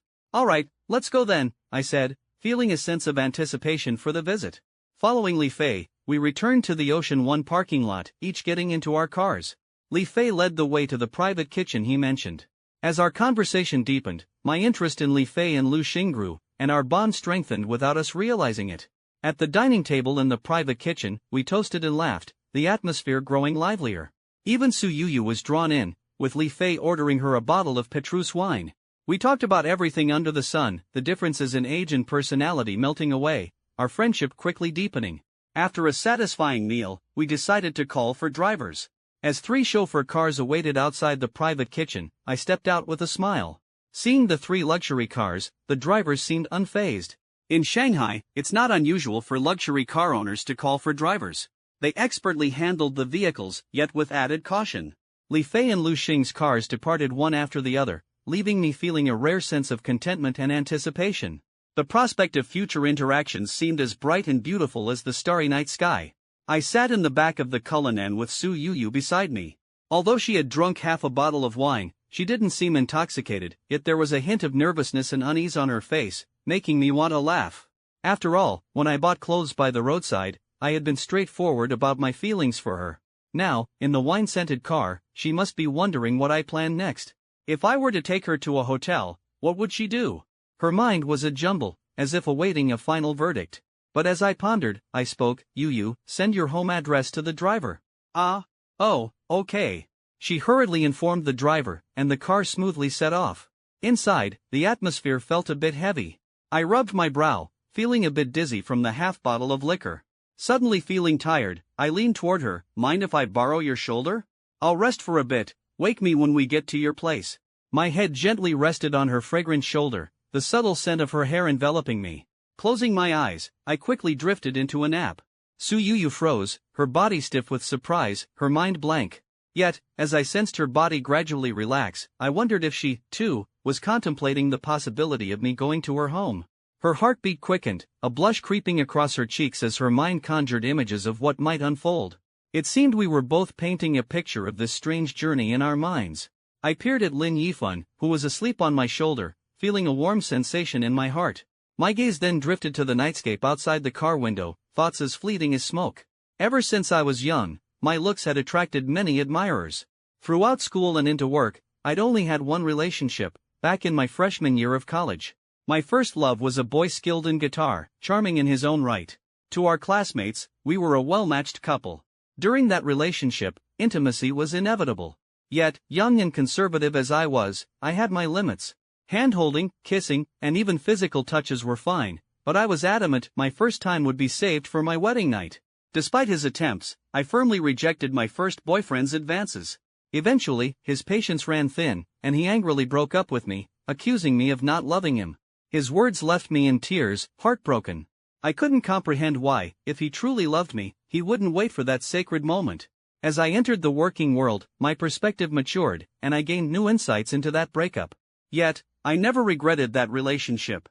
Whether it was because I refused him or if I had given myself to him only for us not to end up together, I felt no remorse. It was my choice, and I stood by it. After starting work, I took up streaming part-time to cope with Shanghai's cost of living. With my looks, my streams did decently. Over the past few months, many viewers sent gifts, but they all had ulterior motives. Whenever they sent small amounts, they'd make demands, promising more if I complied. While I was no longer as conservative as I was in college, I wouldn't devalue myself for money. I would never submit to anyone's demands for a few gifts.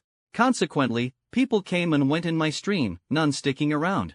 That was until today, when I met Lin Yifan for the first time in 2 months of streaming. The reason was simple: he sent too much. When he offered to help, I couldn't refuse. Of course, I could have declined his request and walked away from streaming with the 7 million he sent. That amount would support a comfortable life. Yet, I chose to meet him and intended to return over 6 million. Unexpectedly, Lin Yifan refused my refund and continued to shower me with gifts, buying clothes and watches, spending hundreds of thousands on me. After buying clothes, as we waited for a car by the roadside, I couldn't help but ask why he spent so much on me. I candidly told Lin Yifan I wanted something to happen between us. He didn't seem opposed. For most ordinary girls, such a large sum is hard to ignore. Yes, money played a part for me, though I didn't want to deny it. Living in the modern world, money does afford a better life. The money Lin Yifan spent on me wasn't something I could easily overlook. But more than that, his behavior during our first meeting left a deep impression in my heart. Despite knowing how people view streamers as willing to do anything for money, I was torn. If I gave myself to Lin Yifan lightly, I'd become a woman easily swayed by money in his eyes, a pitiable figure sacrificing herself for wealth. He might then see me as a plaything and discard me once he was bored. Still, after careful consideration, I made up my mind. If Lin Yifan cared, I would willingly give him my first time. Even if he got tired and left me soon after, I wouldn't regret my decision. I sighed softly, resolving not to dwell on it. If anything happened tonight, it would be like a dream. From the Lin Yifan I met through streaming to the one I encountered later, I knew that sleeping with him would lead many to assume it was solely for money. After all, he was a young, accomplished man, and even I felt unworthy of him. The gap between our backgrounds meant we wouldn't end up together. What pained me was the thought that if tonight did happen, I'd be seen as a disgrace in his eyes. This thought suffocated me. Yet, I couldn't refuse him. I didn't dare, couldn't bear to, nor wanted to see disappointment in his eyes. The car drove steadily through Shanghai's dazzling night, silent inside. Only the passing streetlights illuminated my face, casting 2 lines of tears. As the car stopped beneath the apartment building, I quickly wiped my tears away. The driver turned back, and I gestured for silence. Understanding, he faced forward, patiently waiting. My gaze lingered on Lin Yifan's sleeping face again, my eyes welling up. After a while, I gathered myself, putting on a smile. Gently nudging my shoulder, her tender voice reached my ear. "Yifan, wake up, we're at my place." I groggily opened my eyes. "Oh, we're here already." With that, I opened the car door and got out. Su Yuyu, seeing me exit, hesitated for a moment before resolutely opening her door and joining me. She stood by the roadside in front of the apartment, the gentle breeze adding a serene touch. I circled the car to her side. Just as she was about to lead the way, I suddenly pulled her into an embrace, startling her. Then, I gently kissed her forehead, thinking, "Yuyu, I won't go up with you. I'm tired from the alcohol, I'll head back first. You should rest early too." Before she could respond, I, still dazed from the drink, climbed into the passenger seat, closed the door, and the car slowly drove off, leaving Su Yuyu standing bewildered in the wind. She watched the taillights of the car disappear into the distance, her mind blank as she asked herself 3 existential questions. Who am I? Where am I? What just happened? What on earth was going on? It was truly baffling. I had spent so long mentally preparing myself to fulfill Lin Yifan's expectations, only to find he ran off? What kind of move was that? Is this how wild the world of the wealthy is? At that moment, I couldn't help but question myself. Could it be that Lin Yifan wasn't interested in me at all? Recalling the scene just now and the images that flashed through my mind in the car, I felt so embarrassed that I could have dug a 3-bedroom apartment with my toes. My face was burning red, and in my shame, I stomped my foot and ran home, covering my face. Meanwhile, Lin Yifan returned to Shanghai Normal University, instructing the driver to park his car near a mall close to the school entrance. After paying for the service and locking his car, he headed back to his dormitory, where he promptly collapsed into bed. Even when his roommates greeted him, he responded in a daze, completely unguarded. As for me, I tossed and turned, unable to sleep. After washing up, I lay in bed, pulling the covers over my head, only to feel suffocated and throw them off again. I repeatedly got up to drink water or sat in a daze, covering my face and quietly berating myself. After more than an hour of this, I suddenly sat up, grabbed my phone from the nightstand, opened WeChat, found the cute cartoon avatar, and dialed. After ringing for several seconds, the call was finally answered, and a sharp voice scolded, "Su Yu, are you trying to die? Calling in the middle of the night, don't you know it's rude to disturb someone's sleep? You may not want to sleep, but others do." Ignoring her anger, I urgently spoke into the phone, "Xiao Lily, I feel like I'm about to go crazy, please help me." On the other end, my best friend Chinli, roused from her sleep, was clearly grumpy as she continued to rant, "If you're going crazy, do it elsewhere, don't bring it to me. Lily, I'm really about to lose it, ah." I conveyed my anxiety with all the strength I could muster. Perhaps sensing the desperation in my voice, Chenli quickly snapped to attention, urgently asking, "What's wrong? What happened?" "Don't scare me, just tell me, and I'll help you figure it out." I took a deep breath to calm myself and said quietly, "You know I've been doing some part-time streaming after work lately." "Yeah, I know. I even watched a couple of your streams. Cut the crap and get to the point. What happened?" Chenli interrupted impatiently, as if her eyes could pierce through the phone to meet mine. "I met a big spender yesterday. And then?" Her voice was filled with concern. "He sent me gifts," I said nonchalantly. "Isn't that normal?" There was a pause on the other end. "He sent over 17 million. Only 17 mil. What? How much?" I heard Chinli's voice sharp with surprise. She sat up in bed, clearly not grasping what she'd just heard. I was momentarily stunned myself until I spoke again, realizing the magnitude of what I had said. 17 million. Plus. What the heck, did you eat dog poop? Her reaction made me roll my eyes.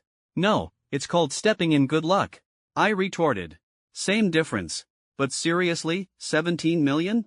Are you sure you weren't dreaming?" I shook my head, not wanting to dwell on the topic any longer. "Wow, you've snagged yourself a rich second generation, haven't you? This is hitting the jackpot.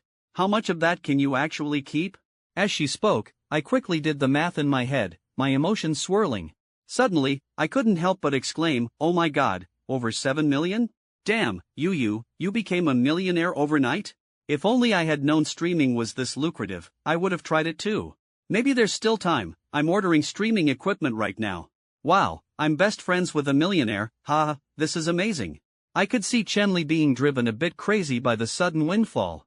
This should be a happy thing, so why do you seem off?" Chenli asked, puzzled. "You don't look like someone who's just gotten rich, are you sure you're not dreaming?" I didn't bother responding to her, instead saying, "That big spender asked to meet me today. Go for it. After all he's giving you, what's wrong with meeting up?" she said nonchalantly. "He said his fashion sense wasn't great and asked me to help him pick out clothes." I smiled slightly, though my feelings were mixed.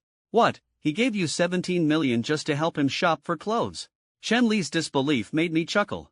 "Then he took me to Laputa and bought me over 200,000 worth of clothes and bags," I said, feeling a bit giddy. Chenli was momentarily speechless, probably thinking how all the good fortune had landed on her silly best friend. Next, when he went to Patek Philippe to buy a watch, he wanted to buy me one worth over 2 million, but I didn't dare accept it, so I refused. I shrugged, feeling a little helpless. "Are you out of your mind? Turning down a watch worth millions?" Chenli finally regained her composure, almost jumping out of bed in shock. I rolled my eyes and continued, "When he saw I declined, he ended up getting me a watch worth over 200,000. Chenli paused, seemingly at a loss for words, lost in thought. Could it be that fortune favors the foolish? Why would someone go to such lengths to shower me with gifts? Is there something more behind it? Why is he being so nice to you? Does he maybe have those intentions?" She cut to the chase without hesitation. "After all, we're adults. Her question brought back the awkwardness of getting out of the car, a scene that felt as out of place as a two-bedroom apartment. I didn't respond to her question, instead continuing, after buying the watch, he took me to a car dealership. What, he's buying you a car now? What's his game? By this point, even Chenli seemed a bit spooked. But I calmly went on, not quite, he just bought himself a Cullinan. Chenli was stunned. He bought a Cullinan? And you say just? Are you kidding me? A luxury car worth 6 or 7 million, and you say just? I nonchalantly continued, while buying the car, I was insulted by the girlfriend of a ghost owner. Seeing that, he immediately rushed to my defense, demanding an explanation from the dealership manager. He was firm either they made the ghost owner leave, or he'd walk away without buying. Chenli swooned, wow, that's so manly, absolutely amazing, such boyfriend material. If a rich guy did that for me, I'd be head over heels. So what happened in the end? She asked curiously. In the end, the dealership manager came over, apologized profusely, and kicked the couple out, I said with a small smile, as if the scene was still fresh in my mind. You didn't happen to, get a room with him, did you? Chenli suddenly asked, a hint of unease in her voice. No, I quickly explained, after buying the car, he took me to buy a house. As soon as I said that, Chenli seemed even more shocked. With someone like him, it must be at least a mansion worth tens of millions, right? He went to Lujiazui, I responded nonchalantly. What? The Lujiazui by the Oriental Pearl? She could hardly believe it. Yes, he bought at Seaview 1 next to Thompson Riviera, I said, watching her expression turn even more speechless. And it was the penthouse in Building 2, I added with a hint of pride. Chenli shivered, her face full of surprise. Oh my gosh, the news today said a mysterious tycoon spent over 500 million at an auction for the penthouse at Seaview 1. Could it be? Yes, it was him, I nodded, looking at her with a hint of warning. Just keep this to yourself, okay? Don't go telling anyone. Holy crap, what kind of rich heir is this? I marveled internally. Wait, you quickly calculate how much he's spent since he entered your livestream until now, Chenli urged, deep in thought. I casually recalled and quickly calculated in my mind, answering, about 5 billion, with 1 billion on the house. Spending 5 billion in 24 hours was truly beyond words, an unimaginable extravagance. Chenli couldn't help but ask, and then, did you sleep together? I asked him why he was being so nice to me, and he said, he wanted to sleep with me. I smiled slightly, recalling his serious yet honest expression. With such a rich guy, it'd be worth it to sleep with him. If it were me, I'd be eager for him to sleep with me. Congratulations, you're about to become a wealthy bride. Hopefully, it'll be love at first sight, and you'll marry him with a baby on the way, she said excitedly. But I shook my head, unable to hide my disappointment, but after he dropped me home, he just left. What? She looked shocked. The sudden turn of events left me a bit at a loss. Do you have to keep us in suspense? I couldn't help but ask. There was a pause on the other end before Chenli hesitantly asked, maybe he's not interested in you? She then mumbled to herself as if unfolding an internal drama. But it doesn't make sense, a rich heir like him, having seen all kinds of women, how could he not be interested in someone like us? But it can't be, he spent so much money on you, how could he not take advantage of it? Could it be he's not into women? Or maybe he's got issues in that area? Chenli went into detective mode, coming up with all sorts of outlandish theories. I remained silent, just as puzzled about what Lin Yifan meant to me. So that's why I couldn't sleep, I confessed. You lost sleep over this? Girl, I'm the one about to lose sleep, my mind's a mess, and I doubt I'll sleep tonight, she replied with a wry smile. I playfully smiled, no wonder I feel much better now. So what are you going to do? I shook my head gently and said, I don't know, I'll just go with the flow and not overthink it. Whatever's meant to happen will happen. On the other end, Chenli nodded in agreement, yeah, the best way is to just let things happen naturally. After a brief silence, I couldn't help but say, alright, let's get some sleep. With that, I hung up the call, turned off my phone, and drifted into a deep sleep. On the other end, Chenli stared blankly at her phone screen, eventually realizing what had happened. Frustrated, she tried calling me back, but there was no response. She had no choice but to dial my number again. The number you have dialed is currently switched off. Hearing this, Chenli was dumbfounded. In my room, her angry voice echoed, Su you jerk. You left me awake and went to sleep yourself. I curse you to never have an orgasm in your life. Jerk, stupid woman, you're driving me crazy. These chaotic emotions, accompanied by the morning light, ushered in a new dawn. This sleep was incredibly refreshing, and when I opened my eyes, I almost screamed. What the heck? I was so startled by the sight in front of me that I nearly fell out of bed, and an expletive slipped out unbidden. What's wrong with you guys, crouching by my bed so early in the morning? You scared the heck out of me. The three roommates before me were familiar, as I had already absorbed the original owner's memories.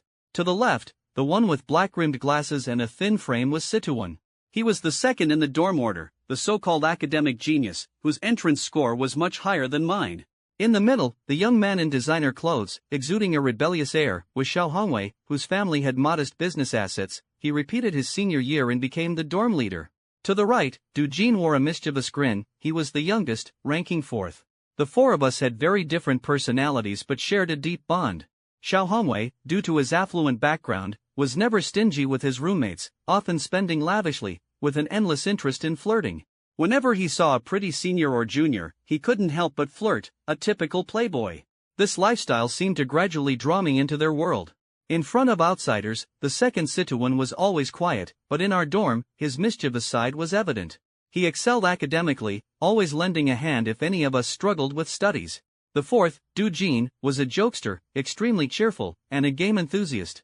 He loved pulling us into games, often leaving us exhausted. Every time he excitedly shouted, "Let's play a game," I would get a headache. Number 3, something's off, you're really off. The dorm leader Xiao Hongwei shook his head, a hint of contemplation in his voice. I was startled by their voices, my heart still racing, as I sat up and hurriedly got dressed. What's off with your dad? He tugged at my clothes and pointed to Situan and Du Jin. Look at this, do you recognize the brand? The two, uninterested in fashion, shook their heads. Xiao Hongwei displayed a smug smile. This is Laputa, get it? You bumpkins. A single piece costs over 10,000. He then raised my left hand to show them. Do you know what brand this watch is? Patek Philippe. I was shocked when I saw it this morning and looked it up online. It's worth over 2 million. I silently thought to myself, it seems this lifestyle is just beginning. I was shocked and jumped up, exclaiming, what the heck, number 3, you hit the jackpot? How could you afford such expensive clothes? I shrugged off Xiao Hongwei's grip dismissively. I was kept by a rich woman. Didn't you see I didn't come back last night? I was at a 5-star hotel with her. Xiao Hongwei gave me a sidelong glance, clearly skeptical of my less-than-fit physique. Stop joking with your dad. Do you think I'd believe that? With your build, they'd rather keep number 4. He teased, come on, spill the beans, what's going on? If you don't, we won't play along with your act. I pretended to be nonchalant and said casually, nothing much, you know I'm an orphan, right? Yesterday someone found me, claiming I'm their long-lost child and took me for a DNA test. This was the explanation I came up with after depositing the money at the bank, fabricating a fictional, wealthy background. No matter how ridiculous the story, as long as I insisted it was true, there was no other excuse that could explain my sudden wealth. And the result? Are they really your family? Xiao Hongwei asked with concern. Whether it's true or not, I don't know, but the test result showed a match of 99%, I muttered to myself while getting up to brush my teeth. At this point, Du Jin leaned against the wall, his eyes shining with curiosity, and then, did you acknowledge them as your family? I spat out the foam and shook my head. No, I found it hard to accept parents who suddenly appeared out of nowhere. I needed some time to calm down, and they didn't push me, just took me shopping. So the clothes and watch you're wearing were bought by them? I nodded and added, not just those, they also got me a car. What car? Mercedes? BMW? Or Audi? Du Jin's eyes lit up. Xiao Hongwei slapped the back of Du Jin's head, looking exasperated. Can you aim a little higher? If his parents can buy him a watch worth millions, do you think they'd settle for a car worth just tens of thousands? I couldn't help but admire Xiao Hongwei's quick thinking. Seeing their expectant gazes, I reluctantly said, it's a Cullinan. Holy crap! Wow! The three of them gasped in astonishment. Rich guy, take me in.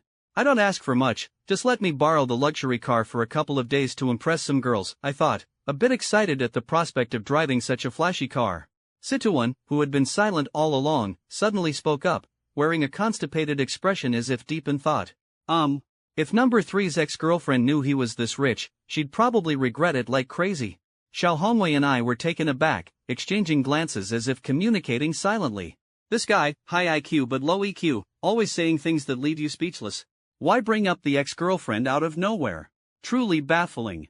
Did we all forget how Lin Yifan looked at the start of the school year? The heartbroken, life-or-death demeanor was truly heartbreaking. Unfortunately, I didn't feel anything for that ex-girlfriend. I smiled faintly. What's there to regret? She chose me because I had nothing back then, and now she's just facing reality. Yeah, what's past is past, let's not bring it up anymore. I hoped to lighten the mood. Exactly. Number 3, now that you're loaded, how are you planning to treat us brothers tonight? I silently anticipated the new life this rebirth would bring. Xiao Hongwei and Du Jin were clearly puzzled by my attitude, wondering if I truly moved on or was just pretending to be indifferent. Situan realized he misspoke and quietly slipped away, staying silent. I waved my hand generously and said, "Tonight, your dad's treating you all to a good meal." Xiao Hongwei's eyes immediately brightened, visions of gourmet hotel food dancing in his mind. However, my next words quickly dashed his expectations. "We're having some delicious street snacks and beer, under $100, pick whatever you want." Seeing Xiao Hongwei and Du Jin exchange glances and roll their eyes, they then stormed out of the group chat in feigned anger. I urged, "Stop dawdling, we have class soon, hurry up." The 4 of us quickly tidied up our clothes and made our beds. Suddenly, I remembered that Xiao Hongwei and Du Jin weren't in the same major as me, and I didn't have any classes this morning. Damn, what am I packing for? "I don't have classes this morning," I said, tossing my blanket and lazily lying back on the bed. Noticing Situan across from me already dressed, I couldn't help but ask, "Number 2, why are you dressed up?" "You're not in the same major as them." I'm going to buy breakfast," Situan stammered, clutching his growling stomach. Hearing this, I immediately perked up. "Great, grab me something too, it's on me." I pulled out my phone and quickly transferred him $30. It's not that I'm stingy, but I know giving him too much would make him uncomfortable. It's common for roommates to buy each other food, nobody thinks much of it. I want to maintain that easygoing harmony. Once the 3 left the dorm, I opened the app one downloaded yesterday, Tiger Bud, and registered a new account under the name Piaomiao. Then I contemplated the top-up options, mentally committing myself to the mission of squandering wealth, a task requiring diligence.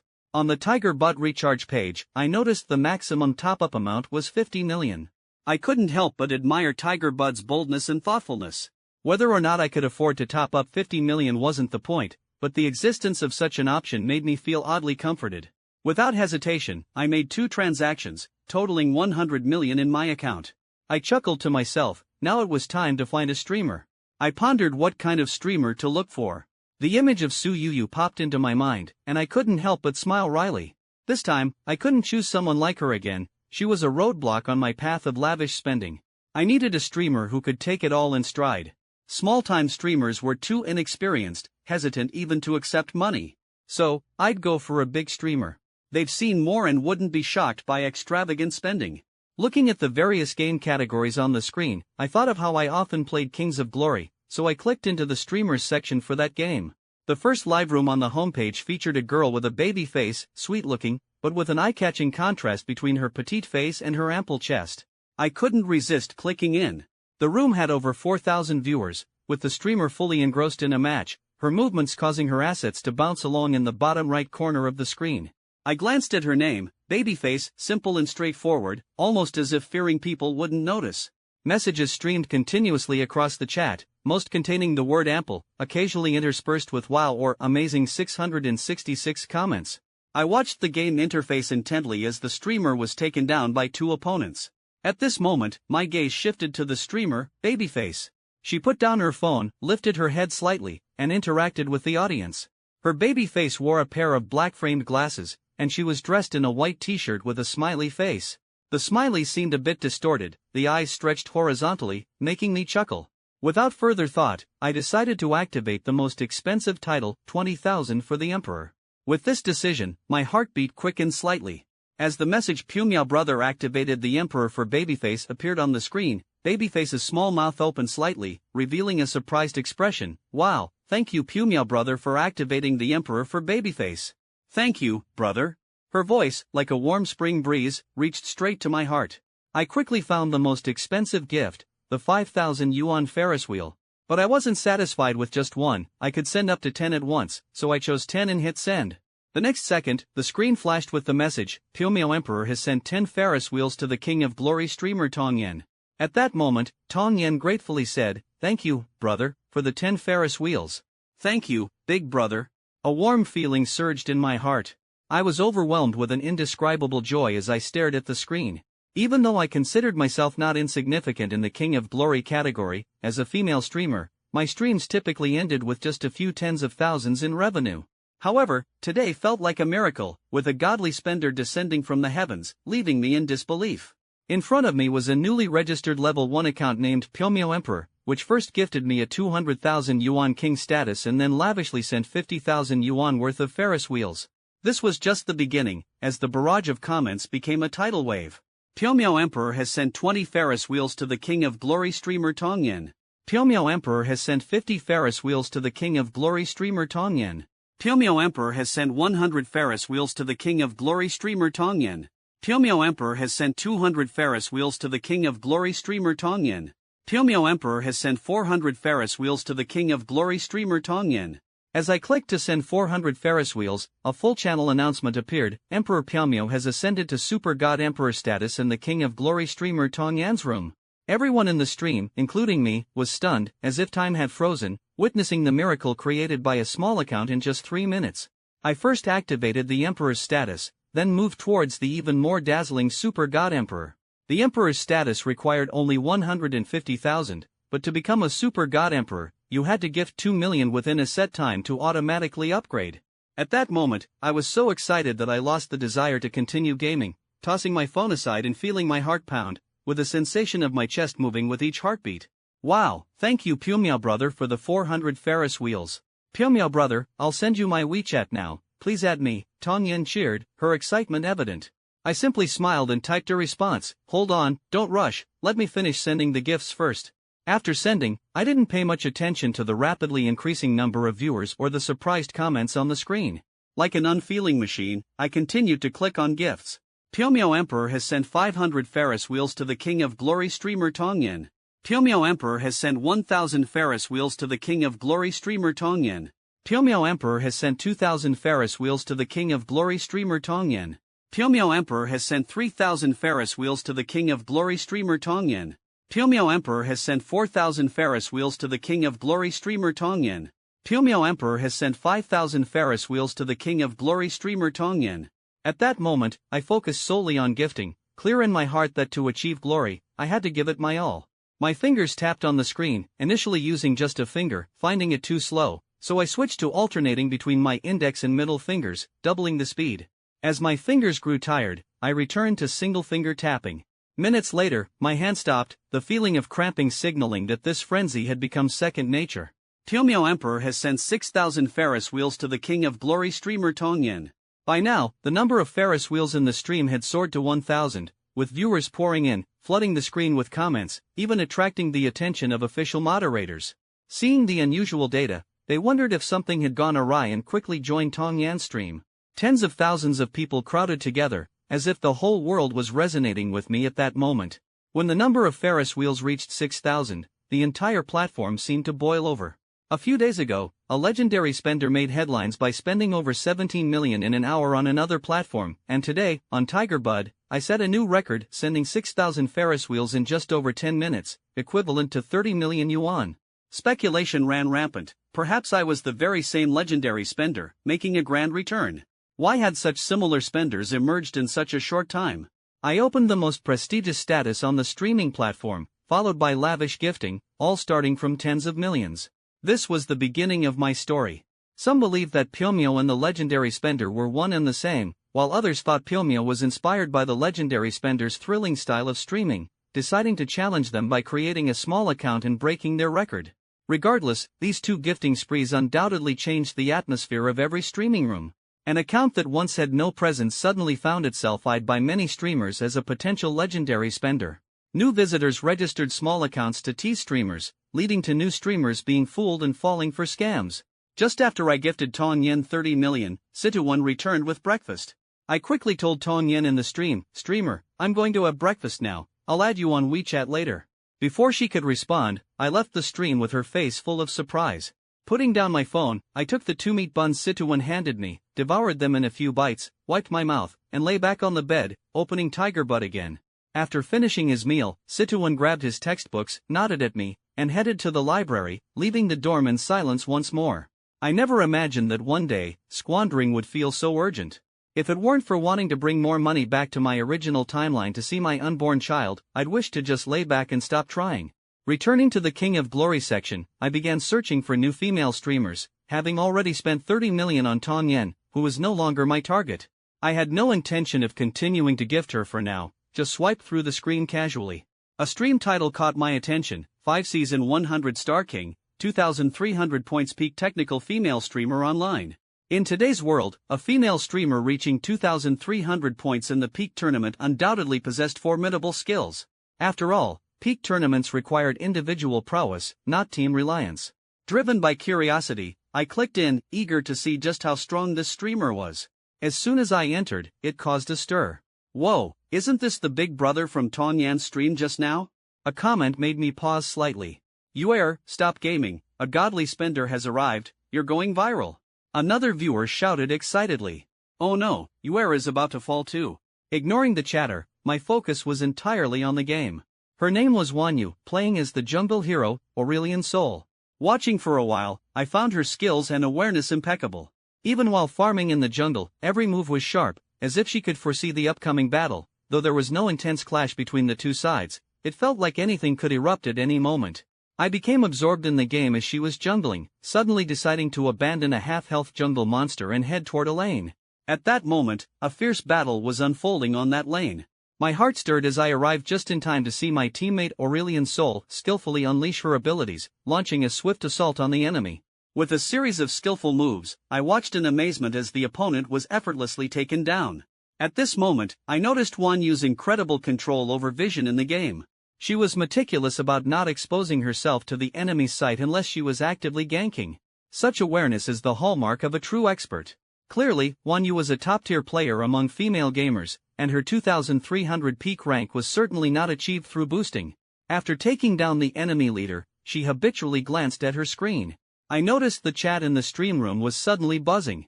Even though she was controlling her in-game hero to recall, she was distracted enough to check the stream's dynamics. When her gaze settled on the VIP section, where a golden emperor icon was flashing, I knew she was stunned. Piao Miao? The godly spender who had just splurged 30 million on a female streamer's room was now in our stream. I didn't want to miss this opportunity, so I typed in the chat, "I'm still in the diamond rank, can't match with you Glory Kings." Wanyu smiled and replied, "Don't worry, big brother. I have accounts for any rank, I can switch to play with you anytime." I was secretly delighted, anticipating interactions with this skilled player. "Not now, I don't have time to play. I'll hit you up when I'm free," I said. "Sure, I'll DM you my WeChat. Just let me know when you want to play, I'm always online," she happily replied. "Alright, let me just pay the fare," I said, opening the gift tab and sending off Ferris wheels. Pyomyo Emperor has sent 100 Ferris wheels to King of Glory streamer Wanyu. Pyomyo Emperor has sent 1,000 Ferris wheels to King of Glory streamer Wanyu. Pyomyo Emperor has sent 5,000 Ferris wheels to King of Glory streamer Wanyu. Pyomyo Emperor has sent 8,000 Ferris wheels to King of Glory streamer Wanyu. When the Ferris wheel count reached 8,000, I finally stopped, having spent 40 million in one go. As I lavishly gifted Ferris wheels in Wanyu's stream, countless viewers flooded in, evidently drawn by the Pyomyo account. Initially, Wanyu thought my mention of a fare was just a few Ferris wheels. She probably assumed that Tong Yen was the streamer I was guarding, hence the 6,000 Ferris wheels for her. But after the gift spree, she might have realized she was mistaken. After all, throwing out 30 million isn't something even a rich second generation would do lightly. As my contributions increased, the amount gifted in Wanyu's stream almost surpassed that in Tong Yen's. She was shocked. Could it be that Tong Yen wasn't the only streamer in my heart? Was the 30 million just casual spending? How wealthy must I be to spend money so freely? By morning, I had already spent 70 million. Seeing me finally stop, Wanyu excitedly thanked me. "Thank you, Pyomyo brother, for the gifts. You're awesome, truly legendary." The viewers in the stream were equally astonished. What level of godly spender is this? How much wealth does his family have to squander like this? Boss, does your mansion need stone lions at the entrance? I can sit there like a guardian beast. Is this what they call a fare? Whose fare costs this much? I couldn't help but smile, thinking it was just a whim, yet it sparked such a fervent reaction. 40 million, a dream unattainable in a lifetime for most, enough to buy a house, a car, and start a family. In the bustling stream, I paid little attention to Wanyu's excitement. My mind was on another stream, where Tong Yan's mood had become almost numb. She wasn't interested in playing games anymore, just staring blankly at the screen, constantly refreshing the gift notifications, as if waiting for the godly spender to return. Just now, that spender had splurged in Tong Yan's stream, and now he had moved on to another stream, gifting even more. She thought if she had been a bit more astute and kept him in her stream, those gifts could have been hers. The sense of loss and missed opportunity washed over her like a tide. On my screen, viewers were exclaiming, "This Pyomyo is too generous, just spent 30 million with Tong Yan, and now 40 million with Wanyu." I felt a twinge of concern. Was Wanyu really better than me? Among the speculations, one comment caught my eye: "It's not about the figure, Wanyu has a normal build, not as voluptuous as Tong Yan." A jolt went through me, and my gaze steadied. It wasn't about the figure, so what was there to worry about? A sense of annoyance crept in as people privately discussed Wanyu, the high-tier 100 Star King player. Her exceptional skills had drawn the attention of the Pyomyo spender, known to all. Their words made me realize that Tong Yan's charm alone wasn't enough to compete with such skill. Unconsciously, I vowed to myself, after the stream, I must practice hard to improve my skills and aim to win over the Pyomyo spender's favor. I also needed to be proactive, find a way to secure this godly spender. With a dual approach, I refused to believe anyone could outmatch me. Leaving Wanyu's stream, I wandered into the entertainment section and randomly found a dance streamer. After watching her perform a dance dedicated to me, I steeled myself and spent the remaining 85 million on her. Meanwhile, on the YY platform, Su Yuyu also started her stream. She had already submitted her resignation to the company, ready to hand over her work tomorrow. Although still an assistant accountant, resignation didn't require prior notice. She knew that to advance, to surpass the assistant position, she must give it her all. The days of a junior accountant were too mundane. I realized that I could be replaced at any moment, so I decided to improve myself. After resigning, I planned to enroll in an accounting training course to continue my studies while also streaming, balancing both. Today, Chenli, with panda eyes, joined me for the stream. She had scolded me thoroughly in the morning, as I had kept her up all night. But with the snacks and feast I prepared as a peace offering, she chose to forgive me, truly a good friend. As soon as I started streaming, dozens of loyal fans joined the room, and small gifts kept pouring in. Even though I had 7 million in my account, I continued to smile and thank every fan who sent gifts, never ignoring even the smallest tokens. Meanwhile, I tuned my guzheng, interacting with fans and enjoying the warmth. Just then, a prominent entry notification appeared on the screen. A king account named Phantom Collector entered my stream. Seeing the familiar username, I immediately knew who it was and cheerfully greeted, "Welcome, Phantom brother, are you not busy today?" Smartly, I didn't call out Li Fei's real name in the stream. Seeing my fans react to the king's entrance, exclaiming that I might actually make it big, made me even more excited for the streaming journey ahead. Some savvy fans even recognized the king account. Isn't this the godly spender from Lemon's side? What's he doing here at Yuyu's? Did Lemon not stream? Their curiosity only fueled my anticipation for what was to come. Maybe the big brother has taken a liking to Yuyu, huh? I heard this playful comment and couldn't help but chuckle. Didn't Phantom visit Yuyu's stream a couple of days ago just to check it out? Maybe he took a liking to her and came to support her today, a voice playfully chimed in my ear. Strange, why hasn't Shiosa come to Yuyu's stream today? Someone else asked. People like these wealthy spenders don't have the time to hang around streaming platforms every day. They're just here for some entertainment, not like us, another friend replied. I knew Phantom Li Fei was the owner of a Rolls-Royce dealership. He had promised to support us, and upon seeing Su Yuyu's stream, he naturally rushed in without hesitation. Ha, Yuyu, you know me. I don't really have to worry about the shop. When I'm free, I just wander around the market. When I saw you streaming, I came over right away, I joked. Su Yuyu gave a sweet smile on camera, a smile that seemed to melt everything. Thank you, Phantom brother, for your support, she said, her voice as warm as a spring breeze. I continued, as promised yesterday, I'll ask Lemon to come to your stream now to get acquainted. You two can follow each other and collaborate more often. Su Yuyu nodded eagerly, full of anticipation, okay. In Su Yuyu's stream, I chatted idly while stealthily sending a message to my streamer, Lemon, on WeChat, urging her to come and meet Su Yuyu. I thought to myself, she better be proactive and enthusiastic because this is a streamer favored by a spender more impressive than me. We can't afford to be careless. As we were chatting, several king accounts suddenly entered the stream. Su Yuyu quickly welcomed them warmly. Welcome, brother Lu Jiafei, to Yuyu's stream. Then came, welcome, brother Huanyo, to Yuyu's stream, and welcome, brother Grocery Store, to Yuyu's stream. She greeted each one with enthusiasm, her eyes sparkling with excitement. I thought to myself that these king accounts were probably brought in by Li Fei. Sure enough, Li Fei had sent a message in the group before the stream, asking everyone to come and support. A few people from the group saw it and rushed over, just in time to catch me chatting with Su Yuyu. You, remember me? Lu Jiafei spoke up. I thought for a moment, noticing his username had the character Lu, and a light bulb went off in my head. I immediately asked, "Are you Shingo?" He sent a sneaky smile emoji. Smart, you guessed it right away.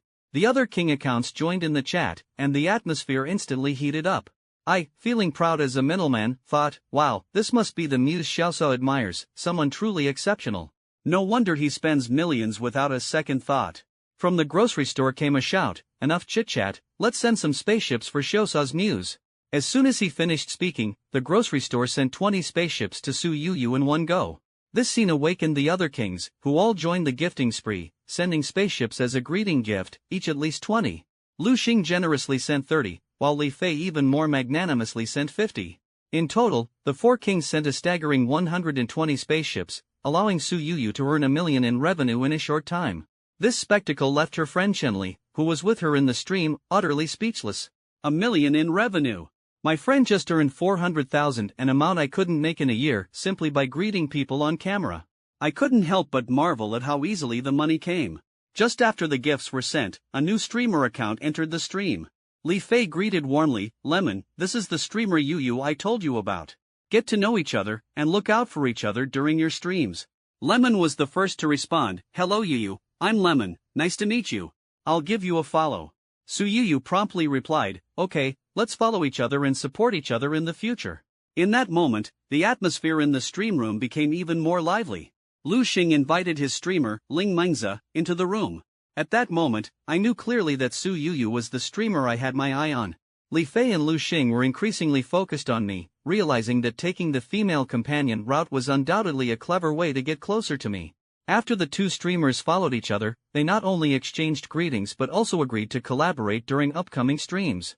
They then left my stream room. Su Yuyu chatted with the kings for a bit before starting her stream, playing the guzheng. Li Fei and the others occasionally sent spaceships to liven things up. Soon after, Su Yuyu began random co-streaming, which is common for every streamer during their broadcasts. But unexpectedly, she connected with a major streamer. The female streamer on the other side's eyes lit up upon seeing Su Yuyu's delicate features and fine appearance, instantly intrigued. While discussing the punishment for losing the PK, she boldly suggested that the losing side perform grinding tofu until the punishment time ended. This dance streamer seemed fearless, perhaps having already deduced from the PK data that this was a lesser-known streamer, while she had a big spender in her stream. Encountering such a beautiful streamer was naturally worth a few playful remarks to win favor with her supporter. Hearing the suggestion of grinding tofu, I instinctively wanted to refuse. After all, having streamed for over 2 months, I knew what that entailed, but I didn't want to do it. Unexpectedly, the other streamer suddenly changed her attitude, coldly asking if I couldn't handle it, implying that if I couldn't, I shouldn't be out there doing PKs. In my stream, Li Fei and the others, hearing this, quickly jumped in, egging me on to take the PK challenge.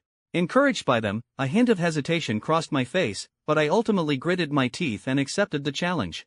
The outcome would depend on the number of gifts both sides could garner. The opposing streamer began rallying votes in her stream while I sat quietly, intently watching the other side's performance. The big spender on the opposing side immediately fired off 10 spaceships, wearing a confident smile afterward. The female streamer assumed they had victory in hand, ready to showcase my beautiful grind tofu performance for her big spender. But my side's kings were just getting started. Li Fei and the others took turns, each sending 5 spaceships. Instantly, my vote count skyrocketed, pushing the PK bar to the bottom for the other side. Seeing this, the opposing streamer was stunned. What was happening? Wasn't this just a small streamer? How could a small streamer be so strong now? The big spender on the opposing side saw the PK bar being pushed down and his face turned grim. I knew he had met his match. He gritted his teeth and quickly sent another 20 spaceships, trying to reclaim the PK bar. However, in my stream, the dance streamer continued to smile brightly, praising his dominance and might. But unexpectedly, I had 4 kings supporting me. Li Fei and the others were undeterred, each sending dozens of spaceships, instantly pushing our vote count over 10 million. The overwhelming numbers left the opposing streamer's face increasingly dark, and the big spender was utterly frustrated. He was just a minor king, usually spending tens of millions to pass the time. In today's PK battle, he was using just a few months' pocket money, intending to show off in front of the streamer. Yet, he never expected his ambition of winning 20 consecutive PKs to become so unreachable. He had thought his savings of over 300,000 would easily suffice, and indeed, the initial PK rounds went smoothly. With amounts ranging from hundreds to thousands, he defeated opponents effortlessly, and his balance kept growing. However, when he lavishly spent on 10 spaceships, he ran into me and Li Fei, these rich second-generation individuals, a most unfortunate coincidence. I felt as if I had kicked an iron plate, a wave of helplessness washing over me. The female streamer on the other side continued to struggle, acting cute and coquettish to rally votes in her stream. At this point, the minor king seemed to sense the danger, switching to a secondary account to check on Su Yuyu's situation. From my vantage point, I saw 4 major kings appearing in the stream simultaneously. I knew that today was a loss, and the external glamour could no longer hide the current embarrassment. That king, who boasted so magnificently, now had to leave dejectedly in the face of a small streamer, leaving me with a face alternating between green and white. When the PK results were announced and the female streamer's punishment ended, I noticed her unwillingness to exchange pleasantries, her expression growing darker. Alone in the stream room, the more I thought about it, the angrier I became. Losing to a small streamer like this, being beaten so thoroughly, enraged me. And that king, pretending to be a major player, turned out to be nothing more than a paper tiger with little real strength. Frustration building inside me, I couldn't help but grab my phone and start calling for reinforcements. There was no way I could let this go today. As a fiery dance streamer on YY for over a year, I had naturally made connections with some powerful brothers. I reached out to them on WeChat, acting cute and pitiful, even promising more impressive dance moves if we won. Soon, a few kingly patrons entered the stream room one after another. Seeing this display, my mood slightly improved, even knowing that most of the gifts they gave would eventually be refunded after splitting. But as long as I could regain my face, an inexplicable anticipation rose in my heart. The remaining portion, however small, was still a significant amount. These kings were not the kind to just put on airs, each could spend tens of millions a year, which was staggering. In any given PK, they could effortlessly put up hundreds of thousands to avenge me. The minor streamer's supporter had already spent over $1 million. Even if he had some strength, compared to my backers, he was just asking to be trounced. Once the kings gathered and the punishment terms were agreed upon, I was filled with the joy of revenge. I specifically sought out Su Yuyu from the PK records. With a slight tap on the revenge button, the challenge was sent. Chatting with Li Fei and others in the stream room, Su Yuyu suddenly noticed the revenge prompt on her screen, frowning and muttering softly to herself, "Why am I connected again?" Li Fei curiously asked, "Yuyu, who connected with you?" She replied, "That dance streamer from earlier, she's seeking revenge." Li Fei burst into laughter. "She dares seek revenge? Then go ahead, let's see what tricks she can pull." Lu Xing also chuckled, didn't expect someone so stubborn these days. We scored over 10 million votes last round, and she still dares to challenge.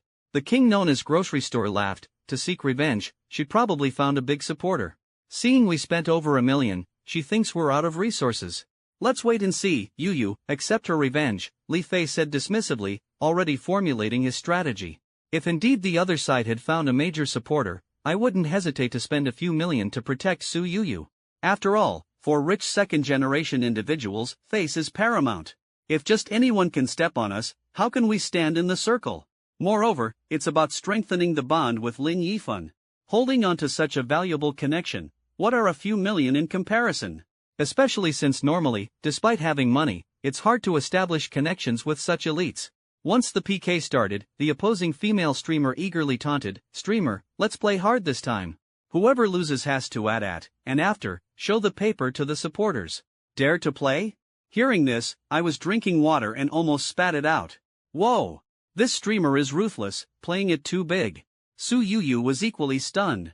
I had heard of this kind of play before from my seniors, and the first time I heard it, I blushed furiously.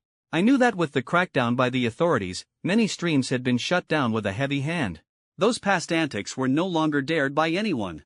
I never thought I'd encounter such a scene today. Wasn't this pushing her stream to be banned? What kind of grudge lay behind this?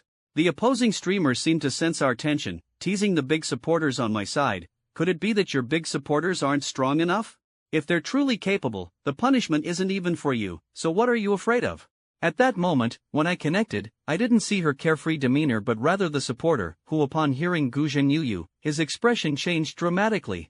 I realized she had been too busy gifting to pay attention to YY's trends, unaware of the news where a mysterious supporter had spent over 17 million in an hour for a Gujing streamer. And the big supporters in my stream seemed to pick up on this tension, worriedly opening Su Yuyu's stream, scanning for the Xiaosa Zai Hui King account. Not finding it, they finally felt relieved. He was used to this feeling, perhaps because I had spent lavishly in Su Yuyu's stream. He hadn't shown up in recent days. With no further news on YY, many speculated that after a one-time splurge, he had retired. And the King supporter thought the same. The frequent news reports led him to believe that behind those rewards lay a compelling reason: company embezzlement, or selling a house for gifting. If that Xiaosa really had the strength, how could he vanish after spending? I couldn't help but think, maybe right now I'm comfortably dining on public funds. Although I never saw the Xiaosa Zai Hui King account, I unexpectedly noticed a familiar face. When Li Fei saw this king enter Su Yuyu's stream, his expression turned somewhat grim. I knew that in his heart, this person was undoubtedly a potential threat. I understood that no wonder the opposing streamer suddenly became so confident, daring to propose such a severe PK punishment. If this person indeed joined the fray, the situation would become quite tricky. Li Fei and his circle had their own networks, and so did the other side. And this person was the leader of that circle. In reality, he was, like me, a second-generation rich kid. We had crossed paths several times at annual galas and various events, all in the pursuit of boosting our respective streamers and vying for event spots. Competing with him, I always remained rational, never blindly throwing money around, but this often led to repeated defeats against this king. His complacency grew, while I became increasingly clear-headed. Now, encountering him again, he taunted in Su Yuyu's stream, "Oh, isn't this my defeated rival? I didn't expect the world to be so small, running into you again today. Looks like this little streamer is bound to lose." A chill ran through me as I decisively typed back, "Do you really think winning a few times makes you unbeatable? I was just letting you win, didn't you realize?"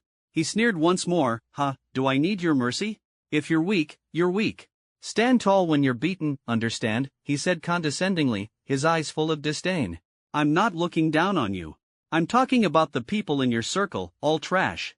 Watching his smug demeanor, I secretly felt disdain. Li Fei, uninterested in wasting words with him, turned to me in chat, "Alright, let's settle this today. Let's see who really comes out on top, so you don't go on thinking you're something." The so-called king paid no heed to Li Fei's harsh words, continuing to jeer at me. "Oh, isn't that Su Yuyu, the streamer who recently made YY news? Where's your Xiaosa supporter? Spent over 17 million and disappeared, did he run out of funds?" Hearing his insulting words, anger surged within me, my cheeks flushing red. Seeing me being provoked, Li Fei quickly diverted the attention. "You talk like garbage, just fight already, why waste so many words? No skills, so you rely on trash talk? Really lowering the bar. Yo, the rain stopped and the sky cleared, you think you can do it now? Eager to get beaten, aren't you? Alright, I'll fulfill your wish, don't disappoint me, little chick." He smirked disdainfully. "I made up my mind, I'll give you time, call your circle over, and today I'll take you all down in one go." After taunting, the kings returned to the female streamer's room. Grinding my teeth, I began madly recharging on YY, preparing ammunition for the upcoming battle. At this point, both sides were on edge, and after spending 1 billion, I exited the Tiger Bud stream room. Feeling inspired, I reached out to Tongyan and Wanyue, 2 Tiger Bud female streamers, adding them as friends on WeChat. As for the dance female streamer who spent nearly 30 million, I completely ignored her. After adding them on WeChat, Tongyan and Wanyue both proactively messaged me. Tongyan wrote, "Brother Piao, I'll send you a treat after my stream," followed by a shy emoji, which piqued my interest. Wanyue said, "Brother Piao, if you want to play games, remember to find me, I'll help you rank up anytime." The mention of treats by Tongyan made me raise an eyebrow, a sly smile appearing on my lips. Although I didn't intend to start a romance in this realm, I wasn't going to pretend to be a saint about the deliciousness presented to me. If it's offered, I'll accept it, and clean up afterwards without any guilt. After all, they came willingly, driven by money, with clear intentions, so why refuse? I inadvertently learned from Lin Yifan that both sides were getting what they wanted. So, I sent a suggestive emoji, replying, "I'll be waiting for your treat." Then, I opened Wanyue's message and simply replied, "Alright, I'll reach out when I want to play." After sending the message, I returned to the main WeChat interface. At this moment, I noticed new activity in the YY Kings group, and curiously clicked to view. Phantom posted a message, brothers not on YY, come to Yu's stream, get ready for a fight with Wang Xiao and his crew today. Attached was a screenshot of the chat log from Su Yu's stream. The particularly glaring comment came from the dance streamer Wang Xiao, the people in Li Fei's circle are all trash. Could there already be a conflict in Su Yu's stream? My brow furrowed. Although I didn't plan on pursuing a relationship, I held a special fondness for Su Yu, seeing her as a true friend rather than just a tool. Given this, since fate brought us together, I decided to take a look. Besides, I still had $1 billion on YY, and it was a perfect opportunity to make a grand show. Sitting in the stream room, I secretly planned, asking my friend Chenli for her YY account. The tense atmosphere surrounded me, knowing that if things went south, I'd need to log into her account to transfer 6 million to my own. As absurd as it sounded, I couldn't afford to lose, not with so many people watching. If spending 6 million on myself still resulted in defeat, I'd have no choice but to back out quietly. At this point, 2 more kings entered my stream room, the previously mysterious big brothers from Li Fei's group. Now, the number of kings had soared to 6, heightening the tension. For this PK, Li Fei and I had silently reached a consensus, not informing Lin Yifan. Li Fei was feeling a mix of emotions, believing he bore half the responsibility for today's events, while I, having received over 10 million from Lin Yifan, felt obliged to contribute, yet hesitated to speak up. Finally, the battle horn sounded. Holding my breath, the kings on both sides began pouring in resources. The PK bar's numbers surged like a tide, swiftly climbing from 5 million. However, the gap between the numbers wasn't large, they were neck and neck.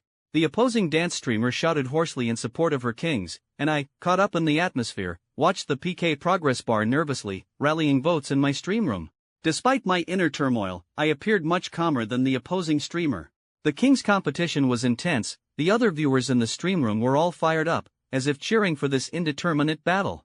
As even ordinary fans began showering small gifts, supporting their streamer, I couldn't help but feel excited. The PK votes quickly surpassed 10 million, the fierce battle and full-screen announcements instantly capturing the platform's attention. Countless visitors flooded into the stream room, wide-eyed at the dazzling showdown. Seeing so many dukes, marquises, and earls enter, the dance streamer had a flash of inspiration, immediately striking poses in front of the camera, attempting to entice those wealthy visitors to gift her.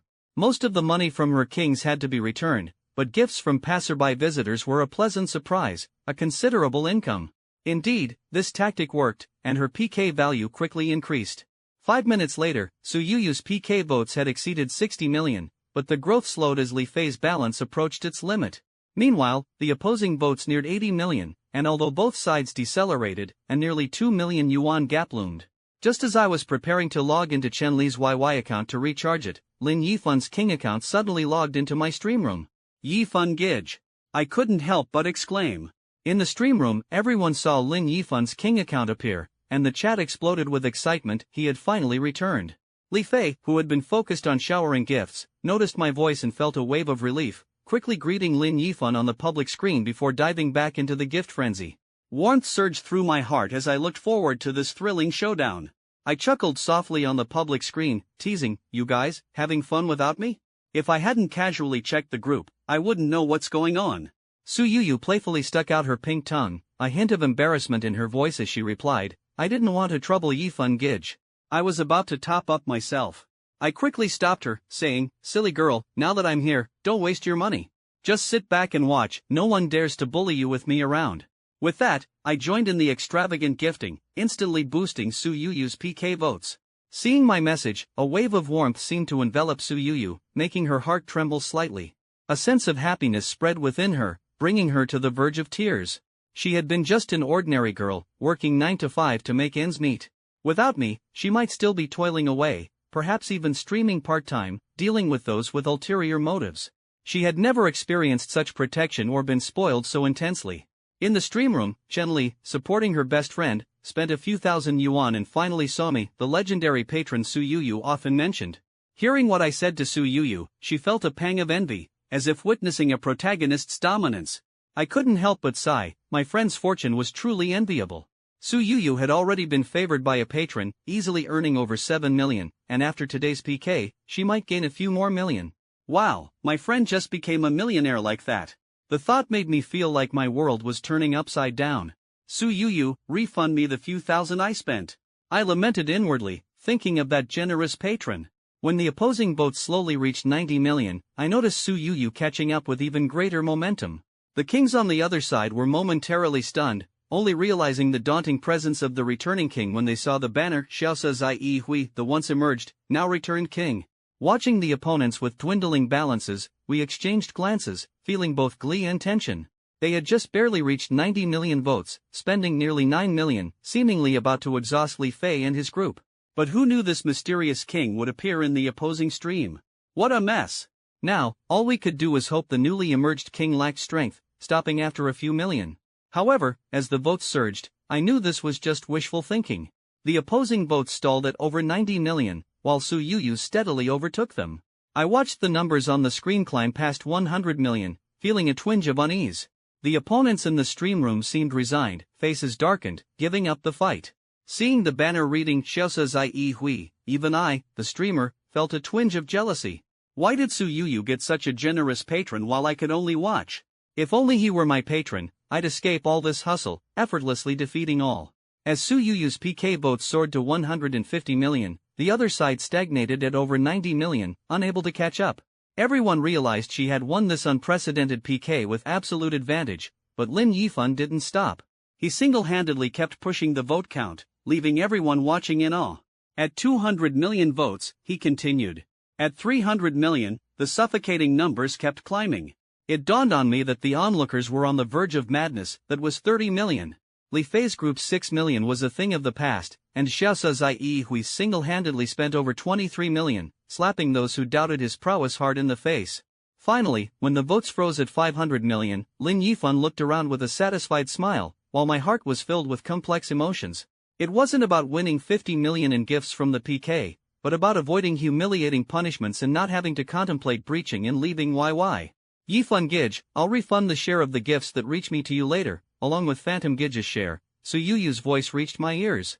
In the streaming world, it's a common unspoken rule for streamers to refund 60 to 80% of large gifts from guilds or patrons. Many tourist viewers are aware of this, but Su Yu, in her innocence, blurted it out. Such things aren't rare. Streamers are happy to refund because the exposure and buzz created by patrons' extravagant gifting are more valuable.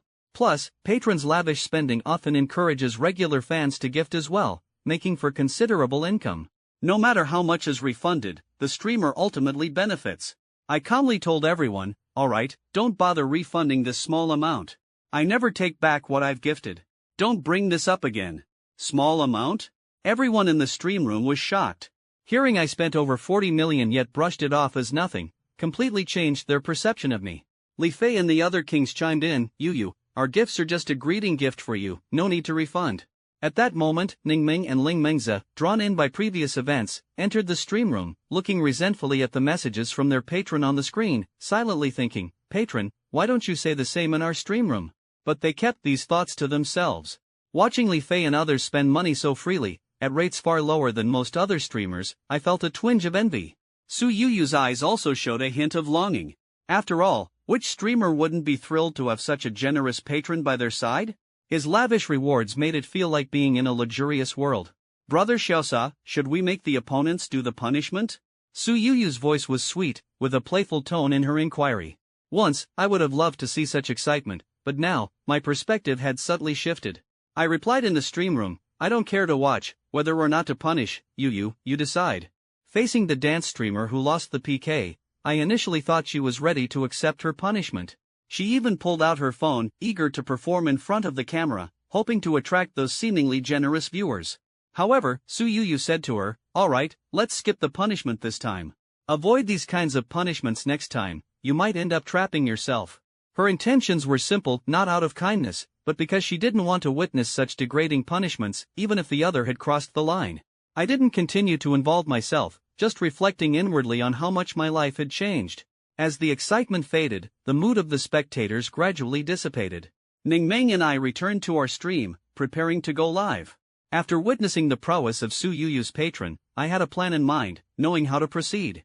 We began a joint stream, interacting and playing games to lift the atmosphere. After casually greeting Li Fei, I logged out of YY. On my phone, I checked the afternoon schedule and confirmed there were no important classes, then reached out to my classmate Yihan. Yihan, the beautiful, what are you up to? I messaged. She replied instantly, teasingly asking, shopping with a friend, "What does little Lindsay want?" Yihan was my high school classmate. Fate brought us to the same university, same department, same class. Over time, as she carefully kept her distance from my relationship with my ex-girlfriend, our contact lessened. However, I never felt our bond weaken. Many classmates found it surprising, why hadn't this lively, cheerful girl and I ended up together? I chuckled inwardly, looking at her instant reply, "Yi committee member, I have a favor to ask." Yihan served as the discipline committee member, taking roll call each class, unlike the teachers who did it carelessly. She could spot absentees at a glance and report them directly to the counselor. Her role reminded me of my plan for today. I didn't want to attend afternoon classes at all, so I needed to inform Yihan first. Otherwise, getting docked ethics points would be quite the headache. "What? Planning to skip class?" Yihan glanced at me, full of teasing in her eyes. The moment I addressed her as E committee member, she knew what I was up to. "Yi, the beautiful, you're truly perceptive. I have something this afternoon, could you cover for me?" I pleaded. "All right, there's nothing important this afternoon, go ahead," she agreed briskly. After all, university life often involves skipping classes and dating. As the discipline committee member, Yihan didn't want to be overly strict. "Thanks, Yi the beautiful, I'll treat you to your favorite stinky tofu later," I joked. Being a true girl from Hunan, I knew her favorite was the famous stinky tofu from her hometown. "Do you think I'm that easy? You think I cover for you just for stinky tofu? Dream on.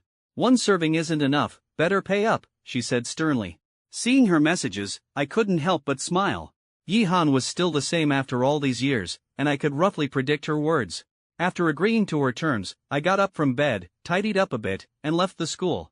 I hadn't yet visited the house I purchased yesterday, and my clothes were still stored at the Laputa store. I reminded myself to get the house in order and have my clothes delivered. In the underground parking lot of the mall near the school gate, I found my Cullinan, set up the navigation, and headed towards Haijing-no. 1. Although the distance from the normal university to Haijing-no 1 was only about 10 kilometers, it required crossing the Huangpu River, taking roughly over half an hour. Driving to Haijing-no 1, I parked in the underground garage of Building 2. Taking the elevator, I swiped my access card, reaching the floor where my apartment was located. As the elevator doors opened, I walked into the corridor, facing the door of my new home. I pressed the access card against the card reader by the door, which unlocked with a soft click. Entering the room, I was filled with anticipation and excitement. Despite having a substantial fortune in my account, facing my first luxury home made it hard to remain nonchalant. In my past life, I struggled to afford a 100 square meter apartment in a small city, never imagining living in such opulence now. Entering the spacious living room, it felt expansive. Indeed, the entire living room exceeded the imagination of my previous home. Clean walls and floors, neatly arranged furniture, and perfectly placed decorative paintings completed the room. The minimalist decor featured white floors, walls, and ceilings, seamlessly integrating with the shoe cabinet, bookcase, and TV cabinet. Only the sofa and the rug in front of it were gray, with a black piano beside the TV cabinet adding a touch of elegance to the space. Yet, I couldn't quite determine if the house was a duplex or a split level. Standing inside, I looked up, noting the ceiling height exceeded 5 meters, blurring the line between a duplex and a split level. Just as I was pondering this, a wave of delight washed over me, and I suppressed it, carefully examining the layout. The front door served as a central axis, with the sofa and TV cabinet to the left, leading out to an open balcony offering views of the Huangpu River and the Bund. Turning right, there was a dining table, open kitchen, and stairs leading to the second floor. The brand new kitchen appliances made cooking here seem delightful. The hallway opposite the front door led to other rooms. I walked through the living room and into the hallway. The hallway had 3 doors. I first opened the left one, peeking inside to find the gym I saw at the auction. Seeing it in person was far more impressive than online, its vast space leaving me in awe. I then turned to check the 2 rooms on the right. The one adjacent to the living room was a mahjong room, and inside was a guest bedroom. Climbing the stairs to the second floor, I stood in the hallway overlooking the living room and open kitchen below, feeling utterly satisfied. The layout upstairs was relatively simple, a luxurious master bedroom, 4 secondary bedrooms, and a study. All the bed linens were newly replaced high-end items provided by the property management, pristine and fresh. Lying on the 2-meter wide bed, the soft mattress was so comfortable I didn't want to leave. After several reluctant attempts, I finally remembered all of this belonged to me, and I reluctantly got up from the bed. I went down to the living room on the first floor and headed to the balcony, which was furnished with a tea table, wicker chairs, and a hanging basket in the corner. Sitting in the hanging basket, I gazed at the rolling waters of the Huangpu River and the bustling Bund, a surge of indescribable grandeur rising in my heart. The basket swayed gently, and I indulged in this dreamy sensation. After nearly an hour of immersion, it felt like waking from a grand dream as I slowly opened my eyes. This mansion was magnificent, fully furnished with appliances and even stocked with daily necessities. If I wished, I could move in at any moment. However, the refrigerator was empty, holding nothing at all. I suddenly remembered my clothes and shoes stored at the Laputa store. Initially, I planned to have them delivered once I bought the house, but it slipped my mind until now. I gently pulled out my phone, searching for the contact of the store assistant I had previously dealt with, and sent her a message. At that moment, Jo Fei, who was organizing merchandise in the store, heard her phone chime and exclaimed excitedly, "Wow, that big client messaged me." Curious colleagues gathered around, asking, "Fei, which big client messaged you? When did you meet someone like that?" With a smile, she replied, "It's Mr. Lin, the one who bought clothes worth over 1,000,000 yuan the other day." Her colleagues showed great interest, eagerly inquiring, "What did he say?" I could almost sense their gossiping enthusiasm through the phone screen. Jo Fei smirked, glanced at my message, and replied, "He's asking if I'm busy and if I can deliver the clothes." "Well, what are you waiting for? Reply quickly," urged a colleague. "I already did," I said. "I told him I could deliver any time, just send me the address, and I'll drive the store's car over." Jo Fei had just finished speaking when a new message arrived with a location pin. She opened it and exclaimed, "It looks like Haijing No. 1. I hurriedly grabbed the phone to check, feeling an indescribable shock. It really is Haijing No. 1. My gosh, he's truly a wealthy heir, living by the Huangpu River. Wow, isn't this like a real-life version of a domineering CEO? Fei, seize this chance, you might just become the Cinderella in a romance drama. At this, I shook my head, staying clear-minded. How could that be? Even if I wanted to, he might not be interested in me. Besides, marrying into a wealthy family isn't that simple. A colleague rolled her eyes, advising, Fei, are you silly? Don't worry about whether he's interested, be proactive and seize the opportunity. Are you waiting for him to come to you? Another colleague chimed in, exactly, even if you can't marry into wealth, being a rich heir's lover isn't shameful. Who knows, the pocket money he gives might be more than your salary for months. Listening to them, I felt a bit swayed. Just then, my phone buzzed with another message. Since there were too many bags, I couldn't carry them all myself, so another colleague helped load the remaining clothes into the car. On the way to the parking lot, my colleague continued urging me to seize this rare opportunity and be proactive. Once at the parking lot, I found the car, placed the clothes in the trunk, thanked my colleagues, and drove off to a nearby mall. In the mall, I picked out some fruits and vegetables, considering Lin Yifan's new home had nothing. Knowing he couldn't just eat vegetables, I also bought some chicken, duck, fish, and meat. After completing the shopping, I took photos of the items and sent them to Lin Yifan. Mr. Lin, I've bought the items you requested. Let me know if there's anything else you need, I said. At that moment, Lin Yifan was lounging on the sofa, watching TV. Seeing my message, he immediately replied, "Could you please also pick up some seasonings and rice?" "No problem, I'll get them for you now," I promptly agreed. "Alright, thanks so much. Let me know the total cost afterward, and I'll transfer it to you," Lin Yifan added. "It's nothing, there's no need for a transfer. These items don't cost much, consider it a thank you for your last purchase," I politely declined, continuing to shop for him. I was aware of my cleverness, after all, he spent over 1,000,000 last time, and my commission exceeded 10,000, plus additional sales bonuses. This single transaction nearly matched 2 months of my salary. Such a valuable client was a rare opportunity. If I could leave a good impression, his purchasing power alone could cover today's expenses. Therefore, I didn't hesitate to pay out of pocket for Lin Yifan's items. If I ultimately had to spend money, I naturally wouldn't flatly refuse, but it was polite to make such offers. If I didn't pay, it meant I owed her a favor, and naturally, I would consider her first for future purchases. Even if I didn't acknowledge the favor, Jo Fei wouldn't lose much, as the commission was brought in by me. After completing all the shopping, Jo Fei, with the help of a store assistant, used a shopping cart to transport the items to the underground parking lot, loading everything into the car. Thanking the assistant, she headed straight for Haijing No. 1. Half an hour later, Jo Fei reached the entrance of the complex. Being an external vehicle, she couldn't enter and thus messaged me, "Mr. Lin, I'm at the entrance but can't get in." I quickly replied, I'll call the property management right away, please wait a moment. After contacting the property management and explaining the situation, they agreed to allow entry. I thought of Joe Fei not knowing my exact location and, with a girl carrying so many items, courteously requested the property management's assistance. They immediately agreed, and the security at the gate let her in, even assigning someone to guide her. Upon reaching the underground parking lot, security helped Joe Fei move all the items into the elevator, using the property access card to grant her direct access to my floor. When the elevator doors opened, I immediately saw the familiar faces that had often appeared in my mind over the past few days. Mr. Lin, Joe Fei greeted enthusiastically, surrounded by a pile of supplies, a smile on her face. I couldn't help but say, thank you for going through the trouble. She quickly waved her hand, playfully saying, it's our store's mission to serve valued clients like you. I smiled slightly and began moving the items, with Joe Fei quickly following to assist. We first moved everything out of the elevator, then I carried the things towards my home. As I led Joe Fei into the luxurious residence, she momentarily froze, her eyes sparkling with amazement. Wow, this is a beautiful house, I thought, recalling her expression mirrored my own the first time I stepped inside. Hey, wake up, I teased softly, calling her. She snapped out of it, her face flushed, and she lowered her head shyly, continuing to move the items with hidden anxiety. Oh no, did Mr. Lin see my inexperienced reaction? Would he look down on me? Once everything was inside, I clumsily began organizing. Joe Fei, however, volunteered, you go rest, I'll take care of it.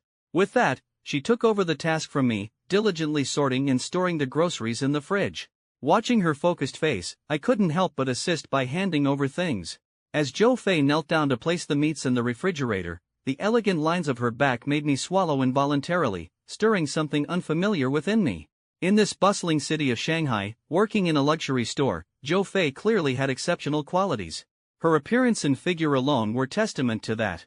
Once upon a time, I, Lin Yifan, was just an ordinary guy struggling to make ends meet, not even daring to dream of pursuing a woman like Joe Fei. Now, with the system's help, I had amassed great wealth, but my mindset remained unchanged. No matter how rich I became, I couldn't shake off my ordinary thinking. As I chatted with Joe Fei, I suddenly asked, by the way, I still don't know your name. She continued organizing the fridge without turning around and replied softly, my name is Joe Fei, but you can call me Fei Fei, that's what my colleagues call me. Checking my watch, I suggested, Fei Fei, do you know how to cook? She replied cheerfully, yes, I do. Although I can't cook during work hours, I always make meals after work. Fast food isn't good for health. Great, it's almost lunchtime. Would you mind cooking here? We can have lunch before you head back to the store, and I can join in for a meal. Seeing her surprised expression, I couldn't help but feel a bit pleased with myself. She quickly hid her delight, replying shyly, okay. Watching her as she selected ingredients and moved to the open kitchen to prepare, I didn't offer to help this time. Instead, I lounged lazily on the sofa, eyes on the TV, yet my mind was busy plotting my next steps, filled with anticipation. Time seemed to crawl, much like my slow pace of life. If I didn't seize the moment, who knew when I'd return to my wife and kids? Joe Fei, on the other hand, stood in the spacious, bright open kitchen, preparing lunch, thoughts swirling in her mind. Being invited to my home to cook gave us more time alone, inevitably stirring a bit of excitement within her. I secretly resolved to put forth my best effort with this meal, hoping to leave a good impression. The open kitchen's environment was pleasant, making the cooking process feel brighter. Looking at the brand new luxurious kitchen, I couldn't help but sigh. It starkly contrasted with the cramped kitchen I rented, where grabbing anything required bending over carefully, fearing I'd knock something over. If living in such a grand house could become a reality, cooking in this kitchen every day, lounging on a comfortable sofa to watch shows after meals, and enjoying the city lights from the balcony at night would be pure bliss. No wonder my colleagues were eager to marry into wealth, some even actively pursuing wealthy older men. Reflecting on this, I couldn't help but steal a glance at Lin Yifan on the sofa, pleasantly imagining how wonderful it would be to marry such a young, wealthy, and handsome man. While I knew it was unlikely, the joy of daydreaming filled me with happiness. Lost in these thoughts, I had already washed and chopped the ingredients, rice was cooking, and soup was simmering. Next, I needed to stir-fry the dishes. I quickly gathered my thoughts and began working seriously. This meal had to be perfect. I wanted to impress Lin Yifan. Over half an hour later, the aroma of the food filled the kitchen as the clock crept towards 11:30 a.m. Smelling the enticing aroma, I couldn't resist approaching, smiling as I asked Joe Fei, Fei, it smells great. Is it ready? The smell is making me hungry. Hearing my compliment on her cooking, Zhou Fei's face lit up with a smile, her eyes curving like crescent moons as she replied, just a little longer, it'll be ready soon. A few minutes later, she brought out a sumptuous meal, inviting me to sit.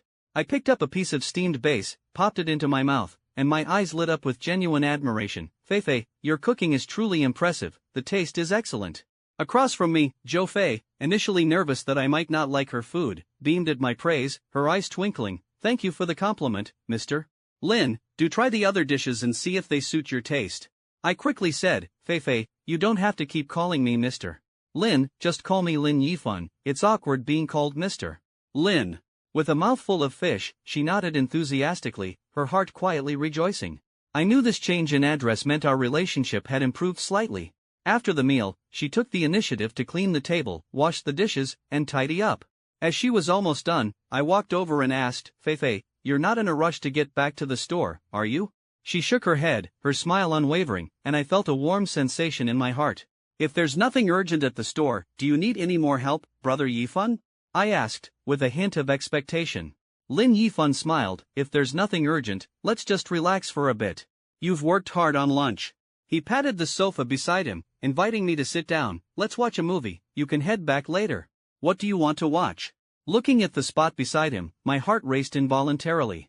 The situation of being alone with him led my thoughts to some potential scenarios. After a moment of hesitation, I decided to sit next to him, trying to stay relaxed on the outside. Let's watch a horror movie, I love those. Hearing this, a glint flashed in his eyes. Watching a horror movie is all about the atmosphere, he said, searching for a film. My cheeks grew hot as I silently wondered why I had so eagerly suggested this option.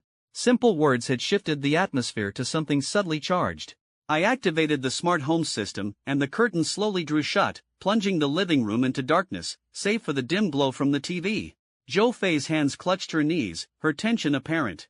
Was it the atmosphere of the horror movie that frightened her, or the anticipation of what might happen that made her uneasy? Likely, even she couldn't differentiate. I quietly selected a horror film, and as the images unfolded on the screen, Zhou Fei sat upright, seemingly a bit stiff. I leaned back on the sofa, gradually drawn into the film. A few minutes in, the combination of eerie scenes and creaking music made Zhou Fei's body tremble slightly, and I couldn't help but chuckle inwardly, both scared and fascinated. As the film reached its climax, a sudden frightful scene made the engrossed Zhou Fei scream, instinctively throwing herself into my arms. Stunned, I was momentarily taken aback by this unexpected closeness. Her fragrance enveloped me, and I instinctively placed my hand on her waist, an intricate mix of surprise and warmth filling my heart. Zhou Fei was clearly scared, and as I gently held her, she gradually calmed down. Feeling the warmth of my hand, her body relaxed, almost as if she had lost her support. We remained still, pretending to watch the movie. But the waves in my heart were far from calm, my hand gently wandering on her waist, while Zhou Fei, nestled against me, felt a tingling sensation, her breathing becoming more rapid. The battle ended, and I had won overwhelmingly, leaving nothing but spent shells on the battlefield. Zhou Fei and I tidied up a bit, then embraced each other, the tender atmosphere lingering in the air. I gently stroked her hair, unable to resist asking, Fei, do you regret it? In my arms, her eyes shimmered with endless allure, and she shook her head, seemingly without regret for what had just happened. That brief glance nearly made me lose control. How about not going back to work this afternoon? At that moment, I had a sudden urge to make a reckless decision, because she was now my woman. This won't do. I haven't even asked for leave, she protested softly. Besides, I'm really exhausted. Her voice grew more bashful, and she finally lowered her head. My heart stirred, and I held her tightly, speaking gently, all right, but before that, you should take a moment to request leave from the store.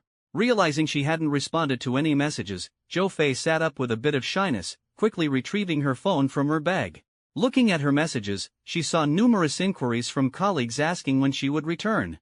I sensed the atmosphere around us becoming subtly charged, each message hinting at a mix of envy and curiosity. Zhou Fei suddenly covered her face, realizing she might be the subject of teasing for quite some time. Oh no, I'm going to be teased by my colleagues for ages, she said with a tone of helplessness, yet I understood her sentiments. Since her colleagues had already guessed the truth, Zhou Fei didn't bother replying to the messages. She couldn't face those inquisitive faces just yet. Observing her, I was ready to comfort her. Just as she considered texting the store manager, I broke the silence. By the way, Fei, is your store up for sale? She looked puzzled. For sale? Why would the boss sell it? It's a new store with a monthly turnover in the millions, just opened 3 months ago. The boss would have to be out of his mind to sell it. I pondered for a moment and asked, "Do you have your boss's phone number?" She appeared confused, but found the number in her contacts and handed it to me. "I do, but why do you need to contact my boss, Yifun?" She secretly wondered if I intended to buy the store and have her manage it. Without answering her, I dialed the number. "Hello, who's this?" came a clear voice from the other end. I knew this was the beginning of a new chapter. Pulling Zhou Fei into my arms, I spoke into the phone. "Hello, are you the owner of the Laputa store?" "Yes, who am I speaking with?" "Hello, I'm Lin Yifun. I'd like to purchase your Laputa store." There was a hint of surprise in his voice. "Lin Yifun? That name sounds familiar. Ah, you wouldn't happen to be the young master who spent 500 million at the Shangri-La auction, would you?" I paused, surprised that the owner had witnessed that event. I nodded and replied, "Yes, that's me. I'm interested in knowing if your store is available for purchase. I'm willing to pay a premium." The owner laughed heartily. "Ha, young Master Lin, it's an honor that you have your eye on my store. That means my choice of location was spot on. Don't worry about the premium, you just need to reimburse my investment, and the store is yours. By the way, which Laputa store are you interested in, and are you looking for a full purchase or just the premises? I can give you a quote." I realized I was dealing with someone who owned multiple stores in the city. I replied softly, "It's the one in the commercial street of Liyuan Plaza, a full purchase." "Oh, that store, I just opened it 3 months ago," he said with a hint of pride, as if anticipating great things. "When I took over, the transfer fee was 580,000, with 3 years rent and a year's deposit totaling 200,000. The cost of the inventory is over 1.6 million. Young Master Lin, since you're doing a full purchase, the initial renovation was over 200,000, but I'll have it for you, let's say 100,000. Altogether, it would be about 2.48 million. If that sounds fair to you, we can settle for 2.48 million. After a quick mental calculation, I realized the price was indeed fair. If it were just the premises, the renovation cost wouldn't be included, and the transfer fee would likely increase. A full purchase bundled everything together, so the transfer fee wouldn't rise significantly, and the renovation would be discounted accordingly. Importantly, the store had only been open for 3 months, with all renovations new, and business was good, turning a profit each month. I had approached him, not because he was struggling. The owner, respecting my status, even halved the renovation cost, effectively investing a significant sum, yet taking a loss in front of me. It was like spending a mere 100,000 to make a valuable connection. Logically, this deal was incredibly advantageous for me. But am I a normal person? No, I'm not. I crave to squander, as much as possible. If the system hadn't warned me that spending must be reasonable, I'd be tempted to shell out 24.8 million, or even 250 million, to buy the store. But such extravagant spending has long been blocked by the system. "Boss, business is business, let's talk straight. Your new store is doing well, and I'm willing to buy it for 2.48 million, which is fair and reasonable," I said confidently. "However, I don't like taking advantage of people. I don't like owing favors. Typically, this store could break even in about a year, with pure profit thereafter," I continued. "If you're willing, I'll pay double, as compensation for your loss." There was a moment of stunned silence on the line. It was the first time he'd heard someone willing to pay double for a store, and he couldn't help but wonder, do young masters from wealthy families always act so generously, completely unconcerned with profit maximization? Meanwhile, Zhou Fei, sitting in my arms, heard my conversation, her eyes widening in disbelief. Finally, after some negotiation, the owner agreed to transfer the store for 5 million. The additional amount was because I sensed from his words that the clothing was worth much more than 1.6 million, so I added a bit more to round it up. We arranged to meet in the evening to sign the contract. After a few more words, the owner asked, "Young Master Lin, I don't quite understand. With your wealth, why would you be interested in a small store like mine?" Perhaps worried he'd overstepped, he added, "Of course, if it's inconvenient to say, just ignore my question." Gently caressing Zhou Fei's hair, I replied with a smile, "There's nothing to hide. Buying this store is mainly for Fei Fei." Hearing Lin Yifun mention me to the owner, the atmosphere around us instantly grew warmer, and my cheeks flushed. When the owner paused and asked, "Fei Fei? Our store's Zhou Fei," my heart skipped a beat. After Lin Yifun confirmed, I could sense the owner's silent admiration for my luck in being associated with someone like him. After ending the call, Lin Yifun stole a kiss from me, casually saying, "No need to worry about taking leave now, even if you skip work." I was momentarily speechless, my heart in turmoil. He bought the store just because I found asking for leave troublesome. Was this appropriate? I couldn't help but wonder, don't his family members care about his actions? Seeing my lack of response, Lin Yifan playfully patted my behind. Come on, let's go out for a bit.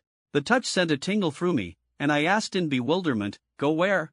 To buy you a car, so you can commute to work conveniently. His voice was like a breath of spring air, making my heart tremble. Is this what it's like to be connected to wealth? No wonder so many women are willing to go to great lengths to pursue this goal. I used to scoff at women in TV dramas who willingly became mistresses to wealthy men, disregarding the families they left behind. But now that it's happening to me, I found myself silent, inwardly acknowledging the allure. I'm sorry, Miss Yu, I silently apologized in my heart. I couldn't have imagined that Su Yu and Lin Yifan were merely friends now, while I was his true love in this world. In terms of who came first, I was indeed the rightful queen. After sorting through my feelings of guilt, I smiled brightly at Lin Yifan and playfully asked, do I have a choice to refuse? He shook his head with a grin and replied, no, you don't. Then let's go, I said naturally, wrapping my arm around his, feeling the warmth emanating from him. As we walked into the garage, I paused for just a moment upon seeing Lin Yifan's Cullinan, but soon regained my composure. For someone who could buy a home in a prestigious place like Seaview 1, the cost of a Cullinan was nothing surprising. In the car, Lin Yifan asked me, Fei, what kind of car do you like? I thought for a moment and said, a Golf, maybe. It's small and suits someone like me who doesn't drive often. I always feel nervous driving the store's car. I was surprised by her unexpected choice. It was more about her mindset. She always believed that Lin Yifan and Su Yu were a couple, and she saw herself as an outsider. Even though we had developed a close relationship, she didn't dare to presume her importance in his life. In this context, Zhou Fei remained rational, afraid of asking for too much, like a luxury car from brands like BBA. She knew that for someone like Lin Yifan, buying such a car was just a small expense, akin to buying a toy.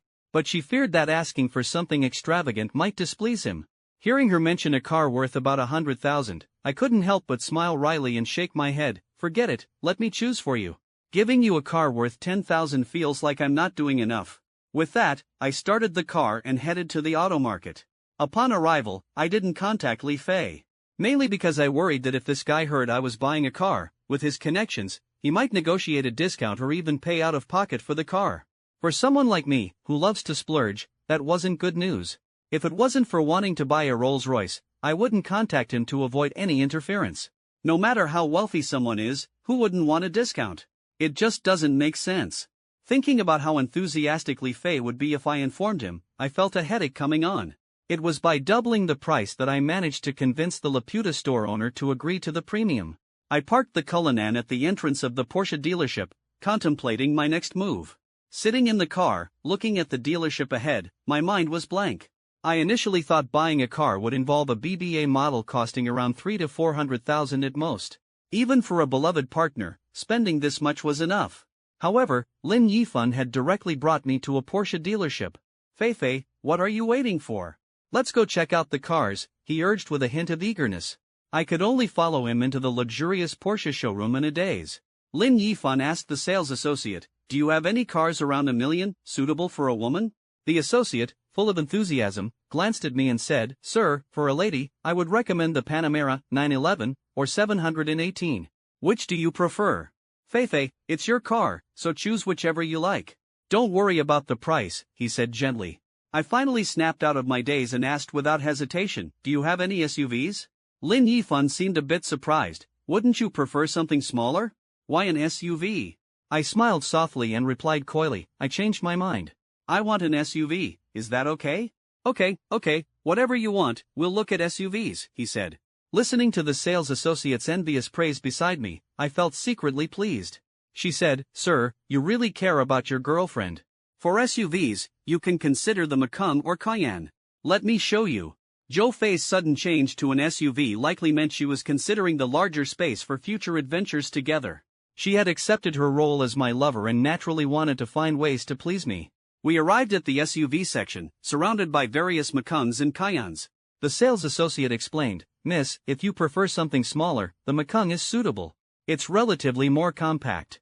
She continued, but if you want more interior space, the Cayenne is slightly larger. I watched Zhou Fei as she deliberated between the two cars. She carefully sat inside each to get a feel, then exited with a determined look in her eyes. Finally, she told me, "Yifun, I think the cayenne is better." I couldn't help but laugh. What about the exterior color? Which do you like? My gaze swept across the row of gleaming cayennes and landed on a bright red one, sparking an idea. Let's go with this one. Full payment, with a card, I said, and both the sales associate and Zhou Fei were stunned. The sales associate clearly couldn't comprehend how I could make such a decisive purchase shortly after arriving. Zhou Fei was even more shocked, thinking I had only brought her to look but now realized I was ready to buy. Ignoring their astonishment, I leisurely sat down and pushed my bank card across the table. The sales associate quickly recovered and calculated the total cost, which came to 1.2 million. "Zhou Fei, give him your ID, I said, then quietly swiped my card. Once the temporary license plates arrived, we could drive away. After everything was settled, I called Li Fei. Upon hearing I was at the Porsche dealership in the auto market, he excitedly rushed over. Li Fei, once inside, blended in seamlessly, with sales associates greeting him warmly. When he saw me sitting on the sofa, he beamed, but when his gaze fell on Zhou Fei next to me, he paused. Quickly regaining his composure, he greeted me, "Yifun, why didn't you tell me you were buying a car? I know the dealership owner well, I could have gotten you a discount." I rubbed my forehead, realizing my instincts were spot on. I was wary of Li Fei offering me discounts again. "By the way, Yifun, is this your girlfriend? Aren't you going to introduce us?" Li Fei, familiar with me, joked around. I ignored his teasing, simply introducing them to each other. The sales associate had organized all the car purchase documents and invited Zhou Fei to choose the color and style of the complimentary interior decorations, like mats. Zhou Fei apologized to Li Fei and me, and after I nodded, she followed the sales associate. As soon as she turned away, Li Fei eagerly sidled up to me, "Yifun, impressive. A few days ago, you were with a different beauty, and now there's another. Which one is the real deal?" I smiled helplessly. "What are you thinking? They're all just friends." He gave a knowing grin, raising an eyebrow. "I get it, Yifun. Back in the day, I had my share of conquests too, college girls and all." Faced with his cheeky attitude, I got straight to the point. "Brother, I called you here for a favor. My car isn't convenient to drive away now, so could you find someone to deliver it to see View One?" "No problem, it's a small matter. I'll have someone from the dealership deliver it for you immediately," Li Fei agreed readily. I handed him the Cullinan's keys. "All right, thanks. Park it in the underground garage of Building 2, and leave the keys with the front desk at the property." Handing over the keys to Li Fei, he winked and chuckled. "I'll arrange it. I won't interrupt your good time, Yifun. Let's hang out and have a drink sometime." I nodded, watching him leave the dealership. Not long after, Zhou Fei returned, having picked out what she needed, and sat down next to me on the sofa. "Yifun, where's your friend?" she asked. I pulled her into my arms and said softly, "I asked him to help me drive the car back to see View One. It's just too much trouble to drive two cars." She nodded and smiled. "All right, whatever you say. By the way, when is Mr. Xiao coming to hand over the store?" "Around 5 or 6 in the afternoon," I replied. "Do you have anything else planned for the afternoon?" she asked, her anticipation evident on her face. "No, why?"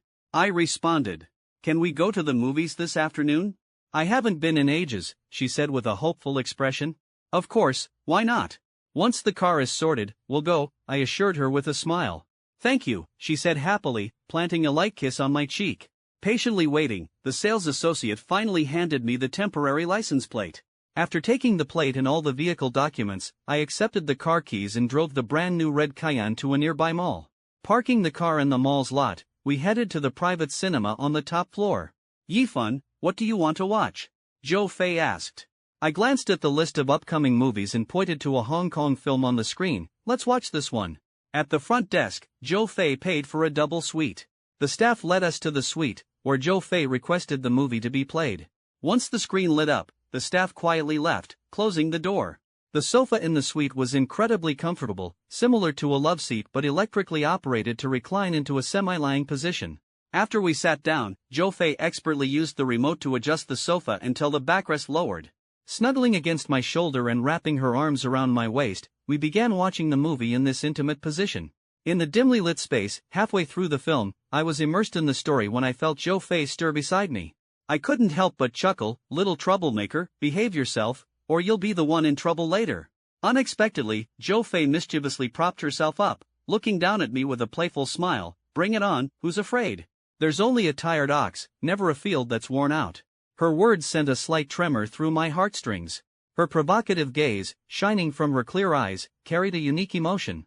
She seemed to struggle to find a way to reciprocate my generosity after I bought her the Porsche. In response to her sincerity, all I could do was quietly ponder her feelings. I thought she might have believed my silence would force her to take the initiative. However, she didn't realize that despite her not being fully recovered, I still wanted to provide a warm haven for her. "Silly girl, stop messing around," I gently stroked her head. "You're still not feeling well. Behave yourself. There will be plenty of opportunities in the future, and I won't let you slip away." Hearing this, she froze, her eyes glistening with a hint of tears, and at that moment, I felt a powerful emotion surge from within her. Her eyes seemed to ignite a gentle flame, illuminating a corner of my heart. The movie concluded 2 hours later, and the sunlight outside was softly warm as the clock pointed to 3 in the afternoon. Just as we stepped out of the private cinema, my phone rang, and Mr. Zhao's voice came through on the other end. "The contract scheduled for 6 in the evening is ready to be signed now. He's already on his way." "Great, I wanted to settle this matter as soon as possible," I replied, and we arranged to meet at the store. Aware that I had business to attend to, Zhou Fei promptly drove me to the store. The red Cayenne pulled up in front of Laputa, and the colleagues, thinking it was a customer, greeted us warmly. However, upon seeing Zhou Fei step out, they were astonished, rubbing their eyes in disbelief. As soon as I walked into the store, the atmosphere buzzed with excitement. Someone shouted, "Ladies, come and see if I'm seeing things." Soon, other sales associates gathered at the entrance, curiously asking, "What's going on? Why the fuss?" When they saw Zhou Fei arriving in a luxury car, they screamed in surprise. She had just gone out to deliver clothes, and now she was back with a luxury car. It seemed she had captured the heart of that wealthy young man. But this was incredibly fast, delivering clothes in the morning and returning with a luxury car in the afternoon. Just as they were about to dive into gossip, I stepped out from the passenger seat, feeling the shift in their attention as they hurriedly adjusted their demeanor, greeting me warmly. "Good afternoon, Mr. Lin." "Hello, Mr. Lin." One even whispered, "Hello, young Master Lin." Inwardly pleased, I thought, I'm about to take over this store, so I responded with a smile, "Good afternoon, ladies." Seeing me so approachable, they relaxed and began chatting animatedly. "Young Master Lin, our Fei was gone all afternoon. Did you almost not make it back?" Their concern made me feel a touch of warmth.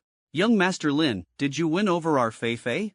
The playful voices of colleagues reached my ears, and I couldn't help but smile wryly, thinking, such straightforward questions are really something.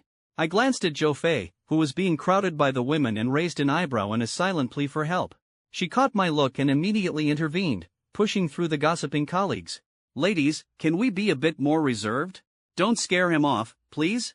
Unexpectedly, her stepping in only brought more teasing. "Oh, our Fei is feeling protective now. I bet she's just jealous, afraid we'll snatch her man." Zhou Fei became the center of attention, her face flushed with embarrassment. Amused by her predicament, I was interrupted by the voice of a middle-aged man at the door. "What are you all doing during work hours? Standing together like this?" The familiar reprimand scattered the staff, who immediately straightened their expressions and greeted in unison, "Mr. Xiao." I composed myself and walked into the store as Xiao Yong's focus was drawn to the gathered employees, not noticing me, the prospective buyer. It wasn't until the employees dispersed in response to his scolding that Xiao Yong noticed me, instantly recognizing my familiar face from the auction where I'd spent 500 million with calm composure. He quickly bowed in welcome, smiling as he extended his hand. "Young Master Lin, my apologies for not noticing you earlier." I shook his hand, returning his smile. "No need to apologize, Mr. Xiao. Thank you for agreeing to transfer the store to me." Xiao Yong beamed, "Not at all. Young Master Lin offered double the price, so I still made a profit. Investing a couple of million and doubling it in 3 months, where else could you find such a deal? Anyone would be willing to transfer the store to young Master Lin." I chuckled inwardly. Xiao Yong truly benefited from this deal, a win-win situation. His 2 million investment doubled in 3 months, something even the stock market rarely offers. While futures can yield high profits, the risks are equally significant. For me, it was a perfect opportunity to acquire the store at a doubled price, aligning perfectly with my intentions. Thus, we quickly reached an agreement, each achieving our goals. Listening to our conversation, the employees caught on to some crucial information. Hearing that young Master Lin was taking over the store, I speculated inwardly, does this mean a change in ownership? Could it be that for Fei, he's willing to spend so much just to acquire this place? The brand new Cayenne parked outside, fresh from the dealership, stood out prominently, almost as if declaring something. I noticed the staff's envious glances at Zhou Fei, her allure astonishing me, effortlessly attracting such a young, wealthy, and handsome heir. How many women dream of such an opportunity? Lin's lavish gestures reminded me of the time we first met when he gifted $1 million luxury car. Now, he's willing to spend a fortune for Zhou Fei, seizing the initiative, which convinces me that Zhou Fei will soon ascend to the position of store manager, wielding power within the store. I couldn't help but think to myself that this opportunity was available to everyone, yet it was Zhou Fei who seized it. If only we had encouraged her more initially, or if I had been more proactive, maybe it would have been me driving that luxury car now. Regret washed over me like a tidal wave. Had I known, why didn't I take a chance? Well, young Master Lin, if there are no other issues, let's sign the transfer contract, I heard myself say, unable to hide the complex emotions in my heart. Xiao Yong pulled out the contract he'd prepared and handed it to me. I carefully reviewed it and said earnestly, Mr. Xiao, the contract looks fine, but there's one modification needed. Please, young Master Lin, go ahead, Xiao Yang responded. Glancing at Zhou Fei, who stood clueless among her colleagues, I pondered silently before turning to Xiao Yang with a smile. Change the name of Party B to Zhou Fei. What? Xiao Yang exclaimed, looking at Zhou Fei in shock. Putting Zhou Fei's name down? I was spending $5 million to buy this store, just to give it to her? Initially, I thought the plan was to promote Zhou Fei to store manager, but I didn't expect it to be so direct. What kind of charm does she possess to make Lin, the young master, so infatuated, willing to spend lavishly to win her favor? Zhou Fei stood there, stunned, her mind blank, as if her thoughts were suspended in a void. Meanwhile, the girls around me felt their hearts twist with envy. I could sense their regret and longing to cry out in this untimely setting, to vent their sorrow. Xiao Yong, seasoned and experienced, quickly grasped the situation's cause and effect, finding it no longer surprising. Such matters were quite common in affluent circles. All right, I'll go print a new contract right away. Please wait a moment, young Master Lin. He hurriedly left the store for a nearby copy shop. The contract modification was simple, just changing the name of Party B. Soon, Xiao Yong returned with the new contract. He signed it first, affixing his fingerprint, then handed it directly to me. I instinctively took the thin sheets of paper, feeling a slight chill in my palm. These 2 sheets symbolized $1 million asset, and once I signed, I would own wealth worth millions. As long as I managed the store well, I could expect stable monthly earnings of tens of thousands. Becoming Lin Yifan's woman, I vaguely realized life would change. I thought maybe he would give me some money or a monthly allowance of thousands. At best, I hoped for a nice house and car, being pampered. But I never imagined Lin Yifan would be so generous. First, $1 million car, now ownership of a luxury store. The store itself, worth over $2 million, wasn't the main point. The true significance lay in Lin Yifan offering me the chance to teach a man to fish. I slowly lifted my head, looking at Lin Yifan with bewildered eyes, feeling overwhelmed. He simply smiled at me. Don't hesitate, go ahead and sign it. Under my urging, Zhou Fei finally accepted my gesture, picked up the pen, and signed her name under Party B, affixing her fingerprint as well. She handed one copy of the contract to Xiao Yong. Xiao Yong accepted the contract, smiling at Zhou Fei. Congratulations, Zhou Fei. You're now the owner of this store. Manage it well, and it will bring you abundant returns. Zhou Fei, looking flattered, murmured, "Thank you, boss." "Oh no, I'm not your boss anymore. You're your own boss now," Xiao Yong replied with a smile before turning to me. "Young Master Lin, I won't disturb you any longer. Let's keep in touch and hope to meet again." I shook hands with Xiao Yong, saying, "You're too kind, Mr. Xiao. Thank you for today. Call me anytime." After exchanging pleasantries, Xiao Yong left, satisfied with his $5 million. Watching him leave, I checked my bank account balance, which showed over $10.7 billion remaining. I couldn't help but sigh. In just a few days, I'd spent over $700 million in this parallel world. The house purchase alone accounted for $500 million in cash. The remaining $2.5 million were card expenses. Spending $7 billion in a few days might seem unbelievable to ordinary people, but for me, Lin Yifan, the pace was still too slow. Reflecting on my spending habits, I realized the fastest way to burn through money was the house purchase. Buying cars in stores cost only a few million each time. While gifting on live streaming platforms was fast, it was also exhausting. Clearly, I needed to adjust my spending strategy if I hoped to complete my mission.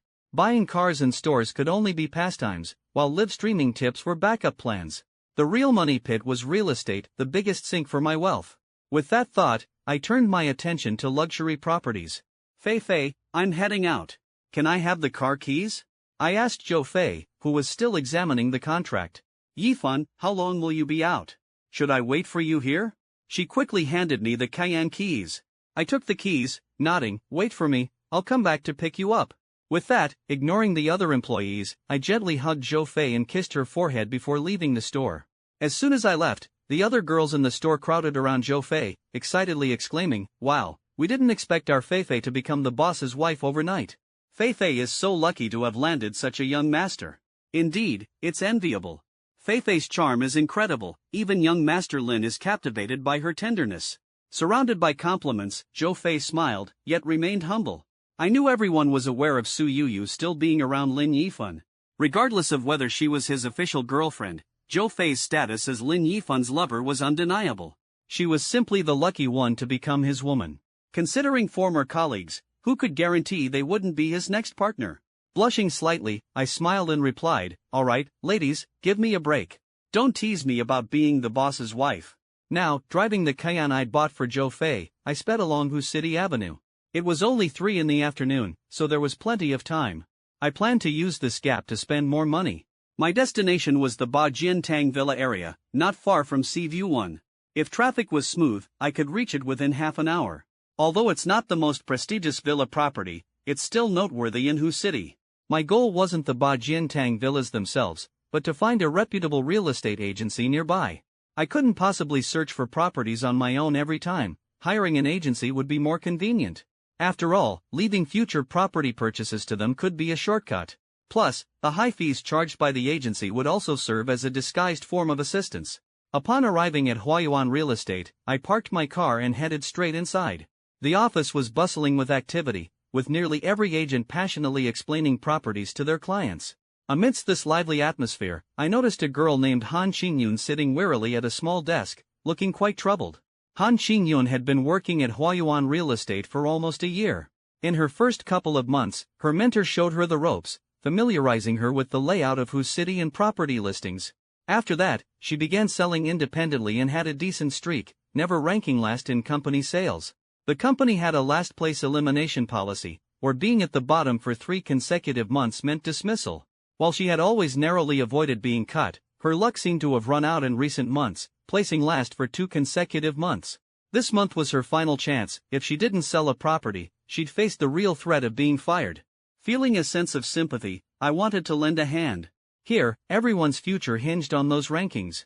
In real estate sales, I understood that the base salary was low, barely enough to get by. My income relied heavily on commissions from selling properties, and the income disparity in this field was stark. Some lucky agents closed a luxury home deal and earned commissions in the hundreds of thousands. But if I could only sell small apartments or new developments, the commission might be as low as a few thousand, or a bit over 10,000. It seemed decent, but if I couldn't close a deal each month, I'd end up like Han Qingyun, relying on a meager base salary for sustenance, and facing unemployment by the 3rd month without a sale. This month, I had been giving it my all, either out prospecting for new clients or arranging viewings with old ones. Yet despite the blisters on my heels from wearing high heels, there was no progress.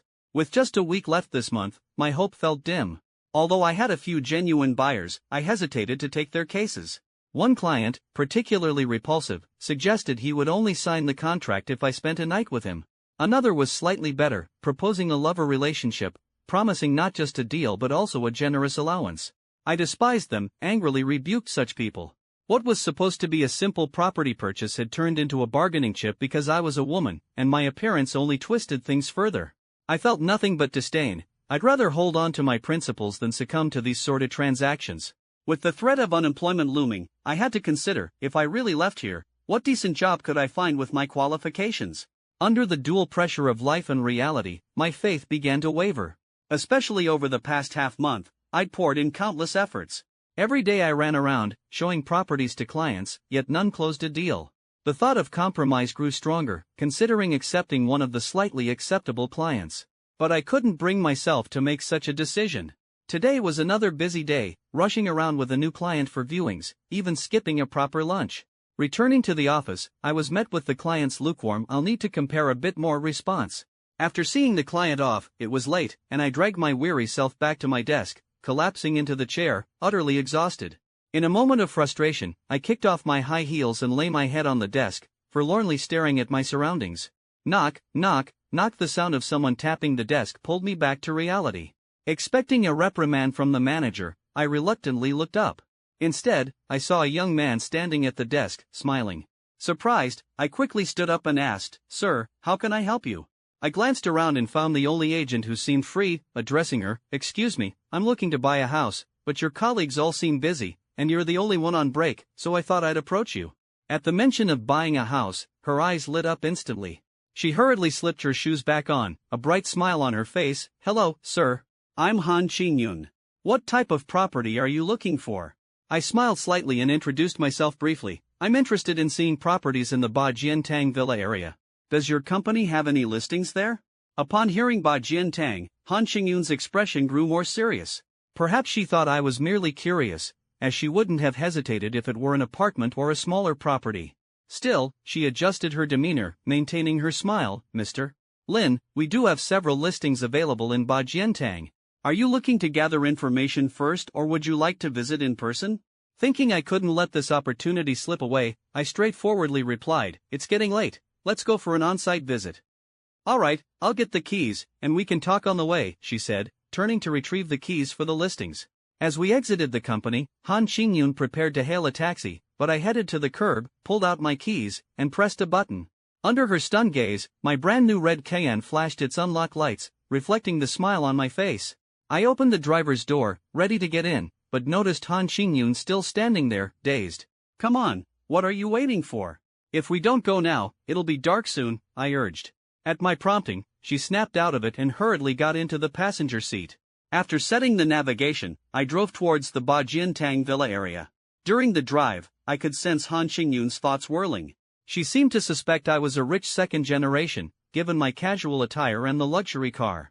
However, when I mentioned viewing villas in Bajiantang, a hint of apprehension appeared on her face. Those standalone villas could easily cost tens of millions or even billions, making my car seem less significant by comparison. Well, if I'm just browsing, she could always suggest city properties, she thought to herself, seemingly reassuring herself.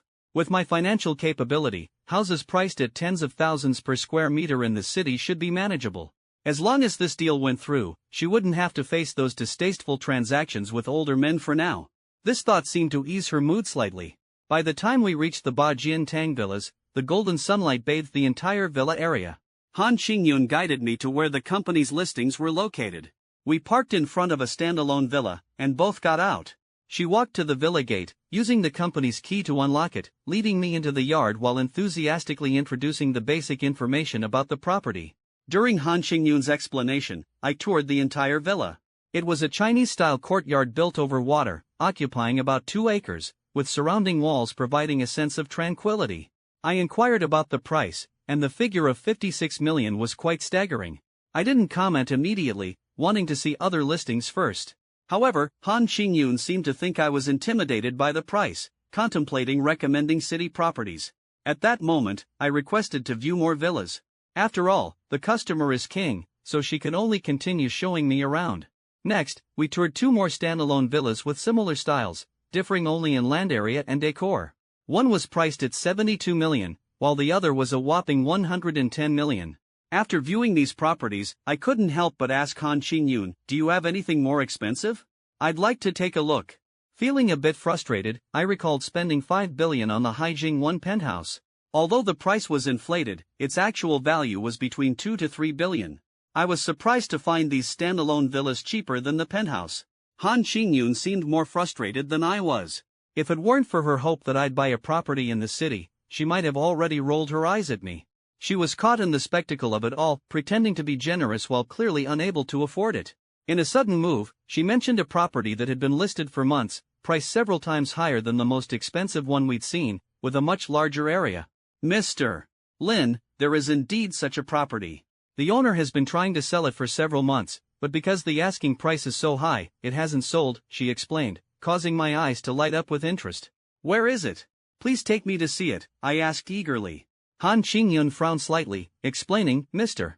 Lin, the owner prefers to negotiate directly with potential buyers, so the keys aren't with our company. But if you're interested, I can call the owner," she said, still sounding a bit resigned. "Then hurry up and make the call," I urged, my curiosity about the property growing stronger. She reluctantly turned and dialed the owner's number. After a brief conversation, Han Qingyun returned, "Mr. Lin, the owner will be here shortly, let's wait a bit." We sat on a bench by the roadside in the villa area, chatting about the property to pass the time. About 20 minutes later, a Bentley slowly pulled up nearby, and out stepped a middle-aged man in a suit, looking rather troubled. "Mr. Wu, this is Mr. Lin, the client interested in viewing your property." "Sorry for asking you to come out so late," Han Qingyun approached, with me following closely, filled with anticipation for the property we were about to see. "No problem, after all, you're helping me sell the house," I reassured Mr. Wu softly. His expression seemed to ease a bit as he gathered his composure, offering a polite remark to Han Qingyun while sizing me up. His discerning gaze made me aware of my casual attire, which might have held different value in his eyes. As I pondered this, Mr. Wu asked, "Mr. Lin, I assume Ms. Han has already given you a general overview of the property. Shall we proceed to the viewing?" He led me into the courtyard, showing me every corner of the villa before we settled in the spacious living room. As I surveyed the villa, a wave of satisfaction washed over me. "Mr. Lin, now that you've seen the property, what do you think?" Mr. Wu seemed rejuvenated, his eyes filled with anticipation. I nodded, quite pleased with the villa. Although it was only slightly larger than the previous ones, the expansive yard and unique decor had captured my interest. "The villa is quite impressive. What's the asking price?" Mr. Wu pondered briefly, raising 3 fingers. "I originally bought this villa for 240 million. With property prices having risen significantly since, I'm not asking for much more. If you're interested, Mr. Lin, you can have it for 300 million. 300 million? I considered for a moment, having already made up my mind internally. The price seems fair. I'm not inclined to look any further. I'll take this one. Upon hearing my willingness to proceed, Mr. Wu's face lit up with a joyful smile. Meanwhile, Han Qingyun seemed somewhat at a loss during our negotiations. When I mentioned purchasing the villa, she was momentarily stunned. 300 million, a price that had previously deterred other potential buyers, was a decision I made without hesitation. As the realization of the impending deal sank in, Han Qingyun's previously suppressed excitement seemed to surge like a tidal wave. She quickly calculated her commission in her mind. The agency fee for this second-hand property was 4 per thousand, meaning the company would earn 1.2 million in fees. With a personal commission rate of 40% for luxury homes, her cut would amount to 480,000. At that moment, it was as if I could see her soaring in a dream. Just over an hour ago, she had been anxious about her performance, and now, thanks to this transaction, she had not only reached the top of the company's sales ranking but also secured a substantial commission. Mr. Wu, impressed by my decisiveness, eagerly inquired, "Mr. Lin, do you think we can sign the contract today?" Worried that my eagerness might give the wrong impression, I quickly added, "Rest assured, the property's title issues have been thoroughly investigated by Huayuan Real Estate, and the transaction will be guaranteed. Our company is qualified to provide such guarantees. You can confirm this with Ms. Han." Lin Yifan turned to Han Qingyun. Having worked at the company for a long time, she was well-versed in these matters. She nodded to Lin Yifan, confirming my statement. Seeing Han Qingyun's affirmation, I felt somewhat reassured. Lin Yifan, still curious, asked me, "Mr. Wu, why are you in such a hurry to sign the contract today?" I explained with a wry smile, "To be honest, I'm involved in foreign trade. Recently, I was preparing to ship a batch of goods worth 500 million from Sydney port back to China when we encountered a severe storm at sea. Several cargo ships were lost. Lately, I've been overwhelmed by this situation. The losses of the ships, compensation for the casualties, the goods loss, and breach of contract penalties are all weighing on me. Initially, I thought I could get through it by gritting my teeth, but the company's bank loan is due soon, and our cash flow is severely lacking, so I have no choice but to liquidate property." I nodded knowingly, understanding that Mr. Wu's urgency to sign the contract tonight was to alleviate the company's financial crisis with the 300 million in funds. "All right, since Mr. Wu needs the funds now, it's better to help in times of urgency than in poverty. Let's sign the contract," I replied decisively, leaving Mr. Wu deeply grateful. "Mr. Lin, thank you so much. Rest assured, I will ensure that all subsequent procedures for the property transfer are handled properly." With that, he pulled out the pre-prepared contract from his briefcase. After carefully reading it and confirming everything was in order, I signed and stamped it, then transferred the 300 million directly to Mr. Wu's account. The subsequent property transfer would naturally be handled by Mr. Wu and Huayuan Real Estate, and I would only need to appear when my signature was required. Another 300 million spent. It's clear that completing the task indeed requires such large transactions. During the conversation, a slew of extravagant ideas suddenly flashed through my mind. I realized that perhaps I had been too narrow-minded before. Being a spendthrift doesn't necessarily mean buying physical items or making lavish tips. I could think outside the box. For example, playing the stock market or futures, or even starting an investment company. While others play the stock market to make money, carefully selecting investments, I don't need to be so prudent. I could simply focus on poorly performing, plummeting stocks, buying high and selling low. As for futures, it's even more thrilling. I could use maximum leverage to trade in the opposite direction, buying and waiting for liquidation. An investment company would follow the same principle. Whatever projects seem unreliable and bleak, those would be my best choices. I wouldn't bother with popular projects that others scramble for. Instead, I'd invest in the underdogs. At this moment, I felt a wave of unprecedented confidence. That's the way to be capricious and bold. The more I thought about it, the more excited I became, my thoughts bursting forth uncontrollably like shooting stars. The idea of gambling on jade crossed my mind. This game, known as One Cut to Heaven, One Cut to Hell, is quite an amusement. Although the price of raw jade stones ranges from a few thousand to tens of millions, overall, it's not too expensive. The key is that it's easy and doesn't require the effort of live stream tipping, plus the thrill of spending large sums is exhilarating. All I need to do is, when paying, call the stone seller over to cut the stone as soon as I choose it. After cutting, discard the stone, and the money is spent, right? Though the system prohibits me from destroying cash through damage, gambling on jade doesn't count as damage. Though it's akin to burning money when cutting jade, I'm merely exploiting a clever loophole in the system's rules. With that thought, I clapped my hands, making the decision. Tomorrow, I'll set off to squander on jade gambling. After signing the contract with Mr. Wu, he exchanged pleasantries and then informed me he had to return to the company to handle some matters before leaving. I drove Han Xingyun back to Huayuan Real Estate, speaking softly on the way. Miss Han, I'll leave the property matters to you. Call me whenever you need my signature. At this point, Han Xingyun seemed no longer affected by her previous despondency, her mood jubilant as she smiled. Mr. Lin, that's my duty. We'll handle the property transfer properly for you, so rest assured.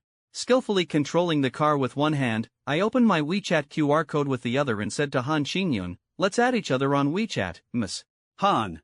In the future, if I buy more properties, I'll come directly to you, no need to deal with multiple parties. Sure. Thank you so much for your patronage, Mr. Lin. Her face flushed like a peach in excitement, and I secretly felt pleased. Han Xingyun quickly took out her phone to scan the code, and I could sense her excitement. Today, aside from successfully closing this big deal, she'd also established a connection with such an important client. Judging from his tone, there would be future collaborations, significantly broadening my perspective. With a customer like Lin Yifan, I wouldn't have to worry about performance anymore. Even if I ranked last for 3 consecutive months, the boss wouldn't fire me easily, right? I personally drove Han Xingyun to the entrance of Huayuan Real Estate, feeling a sense of satisfaction as I watched her bow and see me off. Driving the Cayenne, I headed towards Laputa. As my car gradually disappeared from view, she held the contract and briskly walked into the office, heading straight for the manager's room. Manager, this is the contract I just signed, please have a look. Han Xingyun's voice was filled with excitement, her smile radiant. Manager Zhou took the contract with a hint of surprise. It was her, the employee with the lowest performance, facing termination, who had signed a contract? But as he glanced at it, the nonchalance on his face vanished, replaced by astonishment. This villa was sold? I couldn't help but chuckle inwardly as Han Xingyun maintained her smile, though a trace of pride was evident. Yes, the contract is right there in your hands. Manager Zhou's gaze finally settled on the buyer's signature, Lin Yifan. The name struck a chord of familiarity within me. Suddenly, I realized that Lin Yifan was the prominent young master who had made headlines at the Haijing 1 auction, purchasing the penthouse for over 500 million. As one of the top real estate agencies in whose city, Huayuan Real Estate was always attuned to property news. Naturally, I, Manager Zhou, had been present to witness Lin Yifan's remarkable purchase. Little did I expect that just a few days later, this young master would visit our company to buy a villa. It made me wonder what kind of connection Lin Yifan had with Han Xingyun. How did such a good opportunity fall into Han Xingyun's lap? After all, I've seen some of the dirty tricks in the real estate world, having witnessed female employees seeking help to close deals. Could there be something hidden between Han Qingyun and this Mr. Lin? Despite my suspicions, I dared not confront her directly, so I could only speculate silently. Looking at Lin Yifan's contact information on the contract, various ideas flashed through my mind. If it were an ordinary client, I wouldn't mind competing with an employee for resources, but such a premium client couldn't be easily let go. As a manager, it's not uncommon to employ some tactics behind the scenes. Han Qingyun, having been with the company for a while, was accustomed to such things. Sensing my calculations, she casually remarked, "Oh, by the way, Mr. Lin mentioned that he would need to buy more properties in the future and said he'd just message me on WeChat." Hearing this, I was taken aback, realizing that they had already exchanged WeChat contacts, and all future purchases would indeed go through her. I didn't know if Han Qingyun was telling the truth, but I couldn't take the risk, so I shelved my petty schemes. With a chuckle, I said to her, "Qingyun, you did well on this deal. Since Mr. Lin said he would come to you for future purchases, you should take the initiative to maintain the client relationship and strive to close more big deals." She inwardly smirked but responded calmly, "Rest assured, manager, I'll maintain a good relationship with the clients." I waved her off, saying, "All right, you can follow up on this one." With that, I left the contract in the office and walked out. Meanwhile, I drove back to the Laputa store to pick up Zhou Fei. However, Zhou Fei was encountering trouble at the store. A young man dressed in luxury brands, with a flamboyantly dressed woman clinging to him, entered.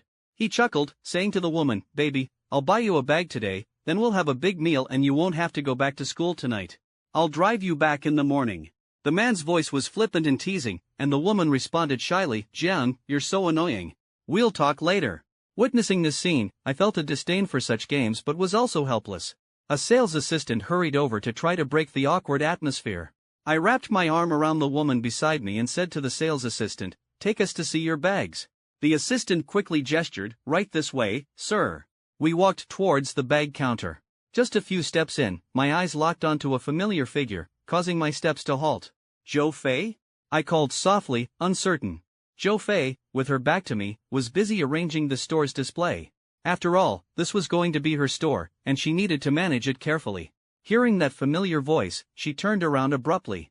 Our eyes met, and in that instant, I broke into a bright smile. "Oh, it's really you." My girlfriend sensed my familiarity and felt a twinge of insecurity, asking coyly, "Brother Jiang, who is she? Do you know her?" I looked Zhou Fei up and down in her sales uniform and gave a cold laugh. "Know her? Of course, I know her. She was my ex-girlfriend." I threw her a mocking glance, a hint of disdain in my voice. "I didn't expect you'd fall to this level, working in sales. After all you've been through, shouldn't you regret your impulsive decisions?" Around us, the store employees watched with a mixture of curiosity and shock, as if we held a deep secret. Seeing the man I once loved, I felt nothing but indifference. "Regret?" I smirked. "You've got it all wrong. The only thing I regret is not leaving you the moment I found out you were cheating, foolishly believing your lies." Zhang Kaixian had hoped to mock me with the air of a victor, expecting to see my pain and regret, which would perhaps comfort him. As a spoiled rich kid, he had never imagined being dumped by someone. Yet, I was the exception. Because of his fleeting pleasure with another woman, I had no qualms about ending things. Although I had only been playing with him as well, being dumped by him had left a bitter mark on my heart. When I unexpectedly encountered him here, Zhang Kaixian still hoped to see me regret and even beg him to take me back. However, I didn't expect those harsh words to slip from my mouth. His shock and anger were palpable, his veins bulging as he sneered, "Keep being stubborn, then. My girlfriend gets luxury bags, gourmet meals, and rides in luxury cars anytime. And you? You're stuck working in a store, scrimping and saving for months just to buy a bag."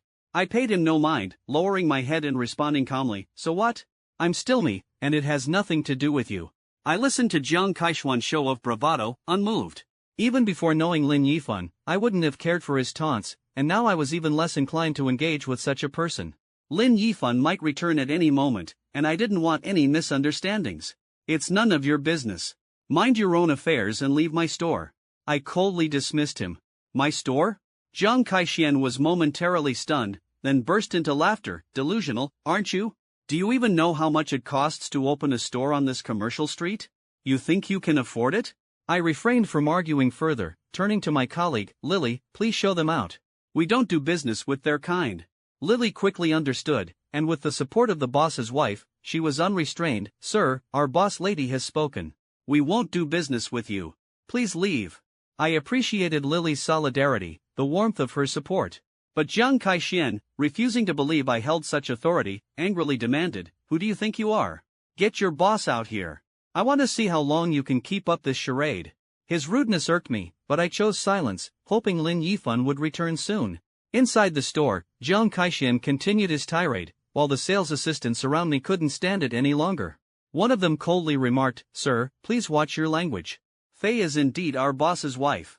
If you continue, we'll have to call the police." The second assistant's confirmation that Zhou Fei was the boss's wife left me startled, raising a suspicion within me. Could this store truly belong to Zhou Fei? I found it hard to believe. How could she have amassed enough money to open a store on this street? Could it be she was being kept? As the thought crossed my mind, I finally understood. If not for this, how could she have the capability to gather such a significant amount of capital to open a store? "Zhou Fei, I can't believe you've stooped so low," I sneered disdainfully. "I thought you were more virtuous." "But you're just chasing money, messing around with rich old men." Impressive. My words were sharp, cutting deep. She gritted her teeth, preparing to retaliate, when a young man's voice came from the entrance. "Old man? I don't recall being one." I looked up to find Lin Yifan entering the store, his teasing tone leaving me momentarily stunned. He walked over to Zhou Fei, pulling her into his embrace, his gaze coldly fixed on me. "What? You come into my store causing trouble and insulting my woman, who do you think you are?" At that moment, I felt a sense of intimidation. Stepping into the scene, I was met with Jiang Kaishuan's scornful gaze as if scrutinizing my very being. He wore a contemptuous smile. "Oh, didn't expect someone to stand up." His voice was grating. "Buddy, how's it feel to be with a woman I've already had my fun with?" I remained calm, feeling the undercurrents within. Unsatisfied with mere taunts, he continued boasting, "If I hadn't helped break her in, giving her plenty of experience, you'd probably have some trouble enjoying yourself, huh?" Listening to his words, my gaze shifted to Zhou Fei. Her face was a mix of anger and embarrassment, and seeing her expression pained me. She was about to confront Jiang Kai-xian, but I held her firmly. I felt her trembling, and my heart was filled with tenderness. "Silly girl, I don't care about your past. Why are you so upset?" I softly reassured her, trying to calm her inner turmoil. At that moment, I resolved to protect her, ensuring she wouldn't suffer any more harm. Which girl hasn't encountered a few jerks in her youth? Let's just consider it like being bitten by a dog or pricked by a needle. The past is the past, no need to dwell on it. Hearing my words, Zhou Fei instantly calmed down. She might not care about Jiang Kai-xian or others' opinions, but she cared about me. This painful conversation, which I thought would drive me away, instead moved her to tears.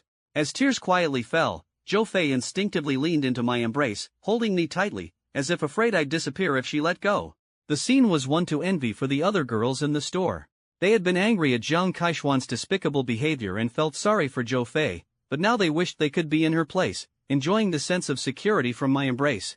Jiang Kai-xian watched us, his face flushed with anger, gritting his teeth. "Insult me, will you? Fine, if this store can keep running, I'll take your last name." He then took out his phone to call his uncle. I merely watched him coolly, not bothering to stop him. I held Zhou Fei close and sat down on the sofa in the lounge area. Zhou Fei looked worried. "Yifan, Jiang Kaishuan's uncle is with the Bureau of Industry and Commerce. Will there be trouble?" "Don't worry," I reassured her softly. "At most, they'll find an excuse to shut the store temporarily. Let's see what tricks they can pull. I'll contact someone to see if they can handle it." I sent a message to Li Fei, briefly explaining the situation to him. I wasn't concerned about whether Li Fei could handle it. Even if he couldn't, the worst-case scenario would be the store getting shut down, and the 3 million I invested would just go down the drain. While others might feel heartache over such a loss, why should I? If it gets shut down, I'll just start over and invest a few million more to open a new store for Zhou Fei. After all, I have more money than I can spend. However, this incident did prompt some deep reflection. No matter how much wealth one possesses, genuine connections are scarce. Currently, I only have a few like Li Fei. I must find a way to expand my network. Although money can solve many issues, if the store were actually closed, the fines would only affect the officials involved, and I could use money to resolve it. Yet, such methods leave one feeling unsatisfied. Before long, several staff members in blue uniforms entered, with Jiang Kai-xian trailing behind, a smug expression on his face, as if to imply, "This is what you get for crossing me." The middle-aged man leading them, with a portly figure, rudely asked, "Who is the person in charge here?" "We received a complaint about selling counterfeit goods and defrauding customers, and we're here to investigate." He was Zhou Xing, Jiang Kaishuan's uncle from the Bureau of Industry and Commerce. Upon hearing that his nephew was being bullied, Zhou Xing, who was nearby, came with his team to back him up. I laughed coldly, looking at Zhou Xing, defrauding customers? When did we do that? If we truly sell counterfeit goods, present your evidence, and we'll accept the penalty. You're the person in charge, right? We'll investigate the evidence, but since there's a complaint, your store must close for a few days for an internal review. Zhou Xing's voice was cold and unyielding. I was about to raise my voice in protest when a brazen voice from the entrance interrupted my thoughts. Oh, whose eyes are so blind that they dare to come here causing trouble and want to shut down the store? Hearing that familiar voice, I couldn't help but smile. The words of protest I had intended to speak dissolved into silence at the tip of my tongue. I lazily sat back, crossing my legs, deciding to enjoy the unfolding spectacle. To everyone's surprise, Li Fei swaggered in, casting a disdainful glance at Zhou Xing. So you're the one trying to shut down my brother Yifun's store? Zhou Xing was clearly displeased, his face stern. Who are you? Are you planning to obstruct our lawful duties? Ha, lawful duties, huh? Li Fei's tone was laced with sarcasm. You know the procedure better than I do. I won't bother arguing with you. You're from the Puxin district, right? I thought to myself, Li Fei's demeanor was truly commanding. He dialed a number, smiling as he spoke. I think I'll call your bureau chief and ask him how his team is being led. The familiar voice on the other end of the line made my heart skip a beat, and things began to get interesting. It was Feng Jiaye, the director of the Puxin District Bureau of Industry and Commerce. My father had been doing business in Huzhi for years and had made many connections, so dealing with someone like the bureau chief was nothing unusual. When he left Huzhi to expand his business, I took over all the affairs here, and dealing with the management departments became routine. Thus, I always addressed Director Feng with familiarity, as my father's connections held some weight here. Director Feng, you're not an old man at all, you're still quite young. I jested, adding a bit of humor to my tone. Feng Jiaye laughed heartily. Kid, don't just flatter me. What do you need today? I grew serious, responding earnestly, Director Feng, today my elder brother had a bit of a conflict with a rich kid named Jiang Kaishan at a store on Liyuan Commercial Street. Turning to the main issue, I lowered my voice slightly, sneaking a glance at Lin Yifan, and continued. He threatened to have his uncle teach my brother a lesson, and shortly after, your subordinates arrived at the store, demanding a shutdown without further ado. Originally, this minor issue shouldn't trouble you, and a few days of closure wouldn't make a big difference, but... I left the sentence hanging, deliberately vague. Feng Jiaye undoubtedly understood my implication. If my brother had an unusual status, the situation could escalate with dire consequences. With my relationship with Feng Jiaye, as long as I took responsibility, he wouldn't ignore it. To Li Fei, Lin Yifan seemed like a mysterious figure akin to a revered deity. Even before Feng Jiaye, Li Fei had no qualms about leveraging Lin Yifan's influence, as associating with someone from a prominent Beijing family bolstered his own connections. Li Fei had his own assessment of Lin Yifan's identity, and the time spent together convinced him that Lin Yifan was indeed the scion of a powerful family. Feng Jiaye remained silent on the other end, but upon hearing Jiang Kaishuan's name, I knew he realized Li Fei referred to his subordinates. However, this wasn't the main issue. Feng Jiaye astutely detected the nuances in my words. Lin Yifan's connection to the Beijing elite. If he was indeed that family's heir, the implications were formidable. Li Fei's words made my heart tighten, the weight of this situation bearing heavily on my career prospects. After contemplating for a moment, I calmly told Li Fei, Xiaofei, I understand. I'll make a call to inquire. Before hanging up, I made sure to express my gratitude to Li Fei. We understood our positions, and although I merely helped him defuse a potential bomb, his visible relief conveyed everything. I returned to Lin Yifan's side, signaling with a gesture that the matter was resolved. Meanwhile, Jiang Kaishuan's uncle felt a sudden urgency, intending to act swiftly and seal the store to avoid any complications. He believed once the store was sealed, regardless of Lin Yifan's influential contacts, the issue would be resolved promptly. But just as he was about to issue the order, his phone rang. Seeing the caller ID, he felt a pang of unease. It was indeed from Feng Jiaye, and it came so quickly. With a bitter expression, he answered the call. Hello, is there any directive, leader? I asked Feng Jiaye straightforwardly. Zhou Xing, are you planning to shut down a store right now? His voice was stern. Yes, I received a complaint call about consumer fraud and selling counterfeit goods, so I planned to shut it down for a few days for an investigation. I tried to sound as reasonable as possible, though inwardly tense. Feng Jiaye seemed to see through my little ploy instantly. A consumer complaint? More like your nephew stirring up trouble. The call even reached me. His reproach made my heart skip a beat. That young man actually had the influence to involve the director. It made me realize that my impending transfer might not be as secure as I thought, despite having a connection with the future deputy director. This realization gave me a semblance of confidence. Leader, I don't understand what you mean. Since I received a complaint call, I am obliged to investigate according to regulations. I don't believe I'm in the wrong, I responded calmly, trying not to show any signs of panic.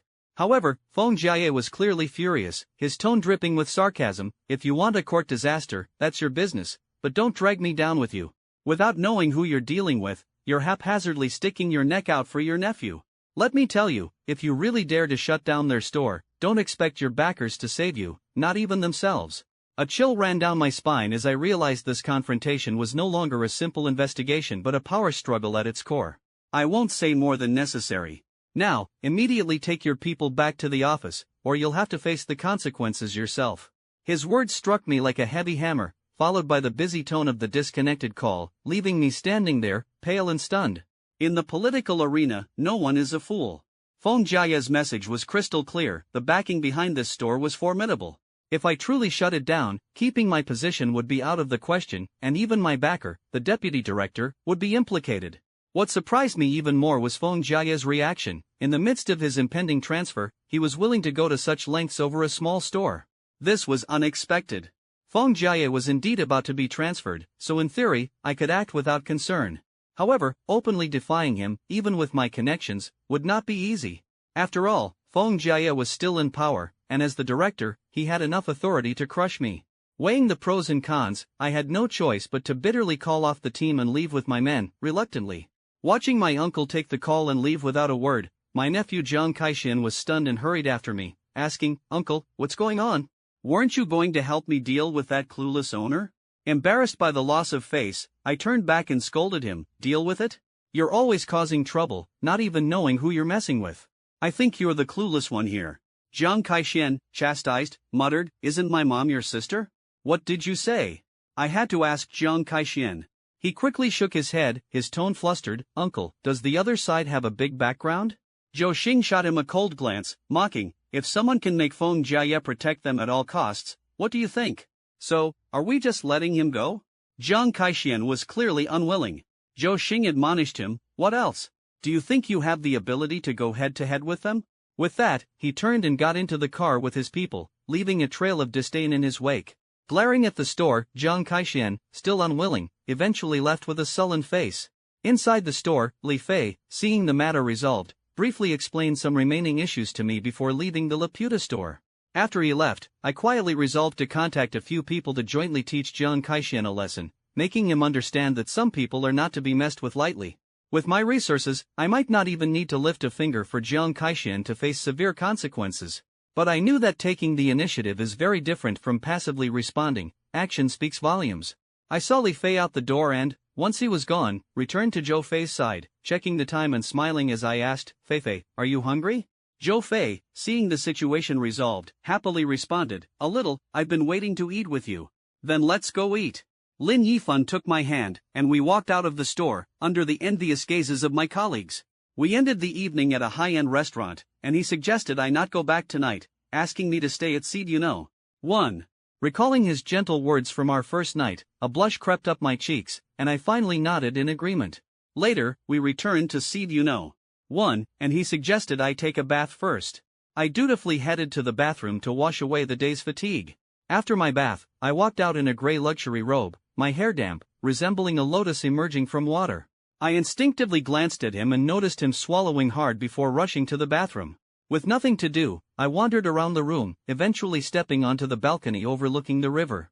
My hand gently rested on the tempered glass railing as I gazed down at the sea of lights below. The sound of ship horns echoed in my ears, and the bustling view of the Bund unfolded like a dream. I reminisced about when Lin Yifan first walked into the store. I had underestimated him because of his Taba outfit, never imagining he would buy clothes worth millions in one go, earning me nearly 2 months' salary. Joy and daydreams followed. I once imagined that being the girlfriend of such a wealthy heir would mean a carefree life of luxury homes and fancy cars, enjoying a lifestyle others envied. But I understood that such heirs typically wouldn't take an ordinary girl seriously. It was just a fleeting novelty. Yet, who could have foreseen that delivering a package today would lead to all of this happening so naturally? The luxury car was now a reality, and though there wasn't a luxury home, I had received a store worth millions, a gift no less valuable than a mansion. I couldn't help but wonder how long Lin Yifan would favor me. How long until I was discarded like a toy he's grown bored with? Silly girl, what are you thinking about? A warm voice whispered in my ear, accompanied by strong arms wrapping around me. Startled by the sudden closeness, I slowly relaxed, holding onto the hands encircling my waist. Leaning back into Lin Yifan's embrace, I sighed softly. I was wondering if today was just a dream. It all feels so unreal, as if I might wake up at any moment. Lin Yifan lowered his head, chuckling gently. Silly girl, what are you thinking? This isn't a dream. Even if you wake up, everything will still be real. Hearing his words, I decided not to dwell on it. With an open heart, I resolved to cherish the present and enjoy his affection. With a sweet smile, I turned around, lifting my head to kiss his lips. I closed my eyes lightly, whispering his name, Yifan. My cheeks flushed, I pouted slightly, as if inviting him to claim me. Naturally, Lin Yifan did not refuse my advance. Details omitted here. After a heated battle, when he finally surrendered, I was utterly spent and fell asleep in his arms. The next morning, feeling playful, I gently tickled his face with my hair. Awoken by the tickling, Lin Yifan saw my bright spirit and couldn't help but feel a silent admiration. Fei, I have something to tell you. He spoke slowly. I was busy teasing him with my hair when Lin Yifan caught it, giving my back a symbolic pat as he softly said, I have to go on a trip today, but I'll be back once I'm done. Okay, I'll wait for you to return, I agreed, not questioning his plans but simply expressing my decision. His hand moved warmly along my smooth waist, his touch both comforting and thrilling, as he continued, also, I'll have the agent transfer this house to your name. What? His words made me bolt upright, unbothered by the blanket slipping off to expose my trembling form to the cool air. Last night, I was content with receiving a store, not expecting him to offer this luxury home today. The top-tier residence at Seed 1, valued at 500 million yuan. Such a property, who could afford such lavish arrangements? Perhaps models or celebrities kept by wealthy sponsors might live so extravagantly. Yet, I was just an ordinary saleswoman. Though I had decent looks and a figure, I felt I wasn't worth such a generous gift. I had always thought that being kept would at most involve buying a house in the suburbs and a 400,000 to 500,000 yuan BMW, which was already considered generous. But I never expected Lin Yifan to offer me a riverside luxury residence worth so much, making me feel lightheaded, as if I were walking on clouds. Yifan, why are you so good to me? I murmured dreamily, lying against his chest. Silly girl, he gently stroked my hair, smiling, you're my woman, and since I have the ability, of course I'll treat you well. Besides, if one day I'm not around, these things can ensure you a life of comfort and security, so I can rest easy. By not around, I didn't mean simply getting bored, but rather completing my mission and returning to my original world with the money. As the first woman I encountered in this time and space, Zhou Fei naturally deserved my consideration for her future. However, a flicker of emotion crossed her face, and I realized she misunderstood my words, thinking I was casually mentioning an ending. Sadness overwhelmed her, yet she held back tears, hugging me tightly. Unconsciously, I stroked her hair, but my mind drifted to the gambling plans for the afternoon, strategizing on how to spend as much money as possible. Zhou Fei comforted herself, thinking, wasn't this the expected outcome? Since everything is destined, I'll make the most of my time with him while he's still here. I was entirely oblivious to her emotional shift. When she left the bedroom to prepare breakfast for me, my thoughts were consumed by the idea of going to gamble on jade. Yuli City, the largest jade gambling market in the country, was adjacent to Myanmar and the hub of Southeast Asian jadeite. With a plentiful supply of raw stones, it was perfect for a gambler like me. Still, going alone would be dull. Who should accompany me? Zhou Fei had just taken over the store and needed to learn how to be a boss, so I didn't plan on taking her away at this crucial time. Having recently quit my job, I had the freedom to plan my time as I pleased. A few days ago, during a casual chat, I learned that Su Yuyu had enrolled in a CPA preparatory class, aiming for the intermediate accounting certification. It seemed there weren't many women around who could accompany me to gamble on jade, until a woman in a black uniform suddenly came to mind. I decided to send her a message to check on her situation. Are you there? I texted Yang Xian, noted in my contacts as Bank of China branch. A few seconds later, she replied, hello, Mr. Lin, I'm here, with a smiley face emoji. I couldn't help but smile too. Manager Yang, how have you been? Is work keeping you busy? I asked. Thanks to you, Mr. Lin, because of your deposit, the branch has promoted me to deputy branch manager to retain valued clients like you, she said, surprising and gratifying me. Yang Qian was exceedingly grateful for her promotion. Without my deposit of over 350 million yuan, how could she, a woman without any backing, rise to deputy branch manager? This massive sum, like blood in the water, attracted banks eager for a share, and the benefits were clear. When the deposit was made, it even caught the head office's attention, prompting them to call for details. To retain such a client, naturally, a bond formed between Yang Qian and me, with her unusual promotion being an inevitable result. In recent days, I had been busy with handover tasks. Yang Qian, newly promoted, was overwhelmed with work. She hadn't expected Lin Yifan to message her today. Learning that my deposit had made her a deputy manager startled me, and I felt a bit flustered. He replied, "It's nothing. I had to deposit somewhere, no need to thank me." His words made me chuckle, and I replied, "That's true, but my promotion to deputy manager is indeed thanks to your deposit." Then, she asked, "By the way, Mr. Lin, are you contacting me to withdraw a large sum of cash or handle some business?" I understood that he wasn't just handling business. He simply wanted to know if I was free, as he planned to go to Yuli City in Yunnan province and wanted me to accompany him for some matters. Seeing the message flashing on my phone, my thoughts were many as I gently touched my slightly rounded belly. My hesitation left me torn. After all, I was nearly 3 months pregnant. A month ago, after a delayed period, my boyfriend and I went to the hospital, where we discovered the pregnancy. The doctor had warned me that the first 3 months were the most prone to miscarriage. However, as my major client, Lin Yifan's invitation made it difficult for me to refuse, especially in terms of face. Ultimately, after some deliberation, I replied, "No problem, I'm now a deputy branch manager, so my work schedule is flexible. I can accompany you to Yuli City." Upon receiving my response, he seemed relieved and slowly said, "All right, prepare yourself, bring a change of clothes. We're flying there this afternoon and might stay for a few days." I pondered how to handle the various possibilities of this trip in the coming days. "Okay, I'll head home now to pack. Let me know when you're ready to leave," I concluded, as Zhou Fei brought breakfast into my bedroom. Subsequently, I drove to the branch manager's office to report my upcoming trip.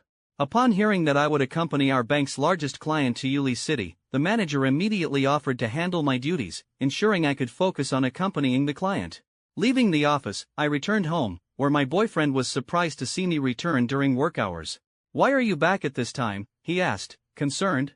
Dragging out my suitcase, I replied while organizing clothes, "A major client from the bank wants me to accompany him on a trip.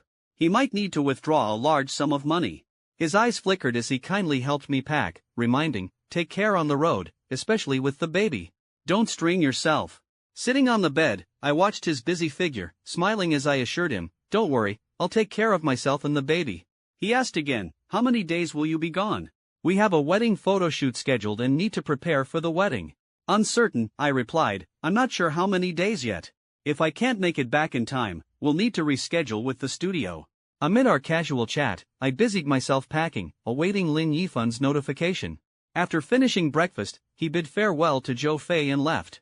I sat in the car, purchased 2 tickets to Li City after getting Yang Qian's ID number, and then drove to the university, planning to discuss my attendance with the department leadership. Being at school every day was inconvenient, and I longed for the full university experience. Dropping out was out of the question, but taking a leave of absence would delay graduation, which I didn't want. My ideal was to arrange my studies flexibly, returning to campus when I had time, and still graduate on schedule. Whether this could be achieved depended on my negotiation with the department leadership. My thoughts were preoccupied as I parked outside the administrative building, having formed a preliminary plan. I got out and headed straight to the dean's office. Entering, I found Dean Xiao Wenjie perusing documents. He looked up and asked kindly, "What can I do for you?" Approaching his desk, I politely said, "Hello, Dean. I'm Lin Yifan, a student from the business administration class of 20. I'm here to discuss my attendance." "Attendance?" Xiao Wenjie asked with concern. "Are you unwell and considering a leave, or is there another reason?" I shook my head, replying slowly, "Not a leave, Dean. I'd like to discuss whether the school could be more flexible with my attendance." Xiao Wenjie seemed to understand my request. "You want the school to disregard your attendance?" I nodded slightly, contemplating how to further explain my thoughts. He furrowed his brow, setting the papers aside, his tone somewhat stern. "As a student, your primary responsibility is to study. You expect the school to ignore your attendance? Without a valid reason, I can't agree to such a request. Remaining composed, I responded, Dean, I have business obligations that prevent me from being on campus daily. However, I don't want to withdraw or take a leave, so I'm requesting some flexibility. Before Xiao Wenjie could reply, I quickly added, if you agree, I'm willing to donate 5 billion yuan to the college for infrastructure. This was my trump card, devised on the way here, to use money to gain approval. The business school had long desired to expand its facilities, but funding issues had caused delays. I wanted the dean to understand that my business was not trivial but a genuine venture. Casually offering 5 billion yuan to the school demonstrated not only my wealth but also that I had reached the pinnacle of my life. For ordinary students, a diploma was a ticket to the job market, but I no longer needed it. Privately, I speculated that Xiao Wenjie couldn't refuse such an offer. 5 billion yuan would not only build new facilities but also enhance academic research, solidifying the school's status. Thus, I believed he couldn't reject my request. As expected, when I mentioned the 5 billion yuan donation, Xiao Wenjie was stunned. He stared at me, clearly surprised by my substantial family background. His mind raced, and it was evident that this donation was irresistible. After all, if he denied my request, I might drop out and the school would gain nothing. As the dean, it was well within his power to arrange my attendance, a perfectly reasonable request. I understood that this negotiation might become a pivotal moment in restarting my life. After careful consideration, Xiao Wenjie hesitated before saying, Lin, I can help arrange your attendance, but you must participate in exams, keep your failures to a minimum, and earn enough credits, or I can't issue you a diploma. Hearing this, I was overjoyed and quickly assured him, don't worry, Dean. I'll definitely attend exams and earn the necessary credits. Thank you very much. Xiao Wenjie nodded, seemingly having reached an agreement. With a smile, he said, all right, I'll make the arrangements for you later. Just come back to school when you have time, and make sure to attend the exams on time. Don't make things difficult for me. Okay. I nodded happily and then asked, Dean, should I transfer the donation to you now? He quickly waved his hand, smiling wryly, please don't put me in a difficult position. Such a large sum going through my personal account would have the audit department knocking on my door by tomorrow. I'll give you the official college financial account, and you can transfer it there. Just note it as a donation for educational support from a private individual. After listening, he handed me the college's financial account details. I entered the account number into my mobile banking app and transferred the 5 billion yuan donation as per the dean's instructions. Once the transfer was successful, I showed the transaction page to Xiao Wenjie. Seeing the funds had been transferred, he nodded and, after a moment of contemplation, said, Lin, typically, when someone donates to our school, we would hold a recognition ceremony and a donation event. However, given your unique situation, holding such a ceremony would make you a school celebrity. Everyone would be watching your every move, and if they notice you're often absent, it might create a negative impression. I quickly interjected, Dean, I understand what you mean, and I don't need a donation ceremony. Let's just consider it an anonymous donation. Xiao Wenjie smiled with satisfaction, grateful for my understanding, which spared him a lot of trouble. Dean, since everything's settled, I'll be heading out now. I need to go to Yuli City this afternoon, I said calmly. All right, go ahead. I'll handle things on campus for you, he replied. I left the dean's office with a sense of satisfaction, headed to the parking lot, opened the door to my Cullinan, started the engine with a push of a button, and drove off. At that moment, I was unaware that as I got into the Cullinan, a girl on the campus path witnessed the entire scene, her face filled with disbelief. I sent a message to Yang Qian, preparing to pick her up for the airport. Shortly after, she sent me her home location. Driving towards Yang Qian's place, I dialed Han Xingyun from Huayuan Real Estate. Han Xingyun, who was showing a property to a client, stepped aside to answer my call promptly. Hello, Mr. Lin, her clear voice came through the phone, as refreshing as morning dew. Miss Han, I have a favor to ask, I said softly while driving. Mr. Lin, please go ahead. I have a property at Seaview number 1, Building 2, that I'd like to transfer to someone. Since I'm heading to Yunnan province soon, I can't handle the transfer personally. I'll send you her contact details shortly, and could you handle this for me? No problem. I have all your personal information from when you purchased those 8 villas, so we just need the final signature, she assured me. Thank you. You're welcome, Mr. Lin. Should the payment be transferred to you, or would you like us to hold it temporarily? No need, it's a gift. Just help me with the transfer. Oh, I see. Thank you. I'm driving, so I'll hang up now. As I ended the call, I was stopped at a red light and sent Zhou Fei's phone number to Han Qingyun before continuing my drive to Yang Qian's home. Meanwhile, Han Qingyun was still processing the shock of the phrase gifted property. Any unit at Seaview number 1 starts in the tens of millions. Could this be settling a debt? But that doesn't add up. Why would he buy villas worth 300 million yuan if he needed to settle debts? It seemed unnecessary. As she puzzled over this, her phone rang, displaying the name and number I had sent. Han Qingyun dialed the number, hearing a few rings before it was answered. Hello, may I ask who's calling? Hearing a young woman's voice, Han Qingyun's mind raced with a bold guess, but she kept her composure, focusing on the task at hand. Hello, is this Ms. Zhou Fei? Yes, who is this? A gentle inquiry came from the other end. Hello, Ms. Zhou.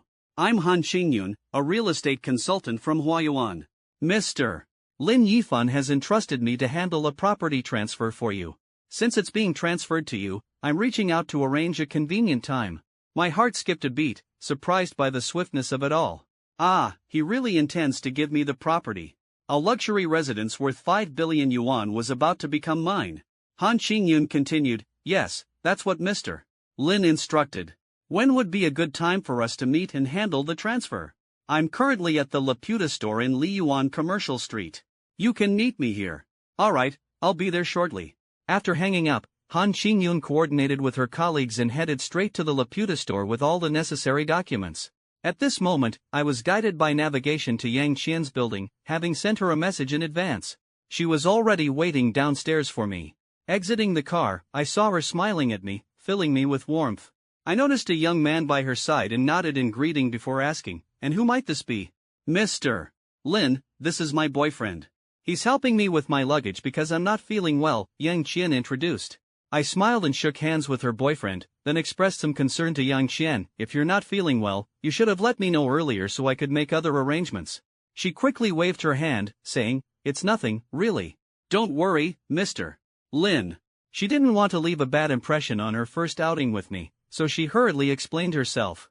However, I thought to myself, isn't this a bit reckless? Seeing my hesitation, Yang Qian's boyfriend chimed in at the right moment, Mr. Lin, don't worry. Qian is fine. To be honest, even if something does happen, it wouldn't involve you at all. His words made me frown slightly, but when I saw Yang Qian's pleading eyes and realized it was too late to find someone else, I finally nodded in agreement. I helped place her suitcase in the car, politely bid farewell to her boyfriend, and drove towards the airport. Our flight was scheduled to depart at 1 p.m., and it was already past 10 a.m., with the drive to the airport taking nearly an hour. On the way, I tried to break the silence and chatted with Yang Qian. Vice President Yang, what did you mean when you mentioned not feeling well? Let me know so I can be careful and avoid any issues. She softly replied, Mr. Lin, when we're in private, you don't have to call me Vice President Yang. Just call me Yang Qian or Xiao Qian. I glanced at Yang Qian, who seemed a bit shy, and she continued, in front of you, my position as a vice president seems insignificant.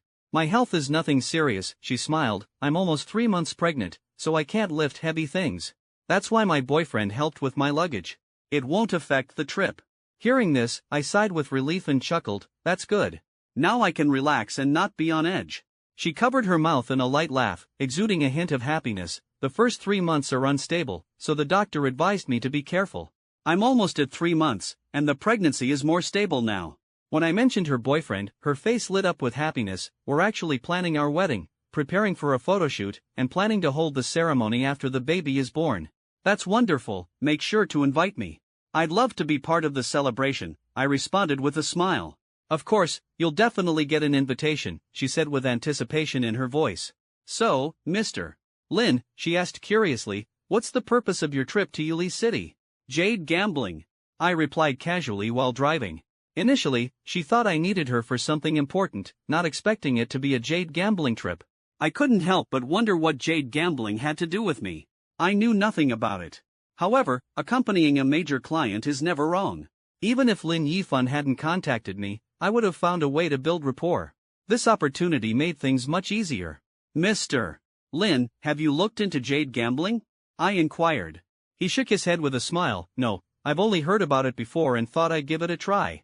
Concerned, I said, jade gambling is very risky. There's a saying that goes, one cut makes you poor, one cut makes you rich. Without experience or expertise, it's tough to win. Lin Yifan chuckled, do you think I care about winning or losing? Then I remembered he was a wealthy young master, with over 350 million yuan and a mysterious black card with unknown funds. Why would he care about the outcomes of jade gambling? As we chatted in the car, we headed to Shanghai International Airport. He parked in the lot and led me to collect our tickets. Once we had our boarding passes, I noticed he had booked first-class tickets and took me to the airline's VIP lounge. While we relaxed there, the economy-class passengers were still enduring the tedium of waiting. Before long, staff guided us through the VIP boarding gate, allowing us to board gracefully. The first-class section was small, with only 2 rows of seats, totaling 8, since this was a domestic flight and not to a major city. In my past life, I'd flown numerous times in economy class, but never experienced the luxury of first class. Now, in this world where I no longer worried about money, I embraced the luxury without hesitation. Stepping into first class, it was indeed extraordinary. The distance between the rows could easily fit another row. I couldn't help but think how unfortunate economy class passengers were, with taller individuals having their knees pressed against the front seat, a truly uncomfortable experience. My seat resembled a 3-sided leather sofa, spacious enough to recline and rest, while in economy class, even armrests had to be shared. Yang Qian and I sat down under the guidance of a flight attendant, and the other passengers took their seats. Soon, noise erupted from the boarding gate as economy class passengers boarded. Half an hour later, the commotion subsided, the flight attendants closed the doors, and the plane began safety instructions, even arranging a demonstration by a beautiful flight attendant. After the demonstration, the plane gently shook as it was pushed back by a tug. The engines roared to life, and I felt a surge of power, slightly discomforted by the sensation. I closed my eyes, and soon the plane lifted off, giving me a brief sensation of falling. The plane climbed steadily to cruising altitude, transitioning to a smooth flight as flight attendants began serving passengers. The same flight attendant who demonstrated safety procedures approached and asked with a smile, "Sir, would you like a drink or some water?" "I'll have an iced cola, please," I replied. "Certainly." She turned to Yang Qian, who requested a bottle of mineral water due to her pregnancy. The attendant attended to the other passengers before returning to the service area to prepare the drinks. When she returned with the tray, besides my iced cola and Yang Qian's water, other passengers had hand-brewed coffee and cocktails. I couldn't help but smile inwardly. Despite my wealth, my beverage choice remained simple, hard to shake off old habits. Around noon, the aroma of the in-flight meals filled the cabin. The attendant brought our meals with a smile, consisting of milk, fruit, and a beautifully presented meal box that piqued my appetite. Opening the meal box revealed 2 meat and 2 vegetable dishes, including a small steak and sweet and sour ribs, accompanied by vegetables. Though the steak wasn't exceptional, first-class meals were far superior to those in economy. After lunch, I watched as the attendant cleared the trays, then greeted Yang Qian beside me before reclining my seat to rest. I wasn't sure how much time passed before the attendant's voice woke me. "Sir, we're about to land. Please adjust your seat and fasten your seatbelt to prevent any accidents." I quickly adjusted my seat as the plane descended. After some turbulence, we landed safely and taxied to the terminal bridge. Once the plane stopped, the attendant arranged for first-class passengers to disembark. Yang Qian and I left the airport, and I courteously handled her luggage before hailing a taxi to the Huading Grand Hotel in Yuli City. We each booked a deluxe suite and, after a brief rest, I went to Yang Qian's door and knocked gently. She opened the door, busy with her luggage. I smiled and asked, "Xiao Qian, are you tired? If you are, we can rest a bit and visit the jade market later." She playfully replied, "I'm not that delicate. It's just a car and plane ride. How tiring could it be?" Her words amused me. "All right then, let's go explore the allure of jade gambling." We closed the door, headed to the hotel entrance, and hailed a taxi, instructing the driver to take us to the largest jade market. He expertly drove us to our destination. The Yuli Jade Market buzzed with activity, filled with the hum of voices and machinery. The spacious market had rows of stalls, though rather rudimentary. The so-called jade stalls were merely simple shelters, providing little more than basic protection from the elements, with dusty stones casually strewn about. Wooden racks also held some unassuming raw stones, different from those on the ground. The stones on the racks were selected by experienced appraisers, with a higher likelihood of containing jade. In the market, small groups formed as people whispered discussions, and customers used flashlights to inspect the stones, hoping to catch a glimpse of jade. Yang Qian and I casually approached a quieter stall, and the vendor eagerly greeted us, "Looking for stones, folks? I can show you pieces in any price range." I politely declined, "No need, we'll look around first and let you know if we need assistance." He acknowledged us and tactfully moved on to assist other customers. After the vendor left, I slowly walked over to a wooden rack and carefully examined the raw stones displayed on it. There were 8 stones of varying sizes on the rack, with the largest being as big as a car tire and the smallest only the size of a fist. 3 of these stones had windows cut into them. Although it was my first time physically encountering jade gambling, the novels I had read in my previous life made these stones feel somewhat familiar. The fictional scenarios depicted in those novels seemed to have left a real impression in my mind. I habitually research to understand unknown things. Even though I hadn't delved deeply into jade gambling before, I understood some basic concepts. For instance, the raw stone with a window cut into it is referred to as half gambling material, while those without windows are called full gambling material. As I examined the pile of raw stones, Yang Xian, who was beside me, was also looking at these seemingly ordinary stones. She turned to me and curiously asked, "Mr. Lin, do these raw stones, which look just like regular rocks, really contain beautiful jade inside?" I smiled and explained, "Not necessarily. The raw stone might contain jadeite, or it could just be an ordinary rock. Even if it does contain jade, if the quality is poor, it won't be worth much." There are so many nuances to this. "Can you tell which stone has jade inside?" she continued to inquire. I shook my head with a wry smile. "If you could tell just by looking, it wouldn't be called gambling, would it? Before a raw stone is cut, machines can't detect what's inside, and even the most experienced jade gamblers can't be 100% certain. No wonder they say jade gambling is like a knife that can lead to either heaven or hell." "So how do you choose? Just close your eyes and pick randomly?" Yang Chen remarked, her face full of curiosity. I said, "Experienced jade gamblers can make an educated guess about the potential inside a stone by examining its exterior, but the chances aren't very high." "So while experience is important in jade gambling, it largely depends on luck." Yang Qian nodded thoughtfully, while my gaze fell on the smallest raw stone on the rack. This fist-sized half-gambling material had a small window cut into it, and through the window, I could vaguely see the jade inside. As for what kind of jade it was, I wasn't familiar enough to make a precise judgment, but I guessed it might be glassy or icy jade. Many people assume that glassy jade is always valuable, but that's not necessarily the case. The value of jade is determined by a combination of factors including texture, transparency, and color.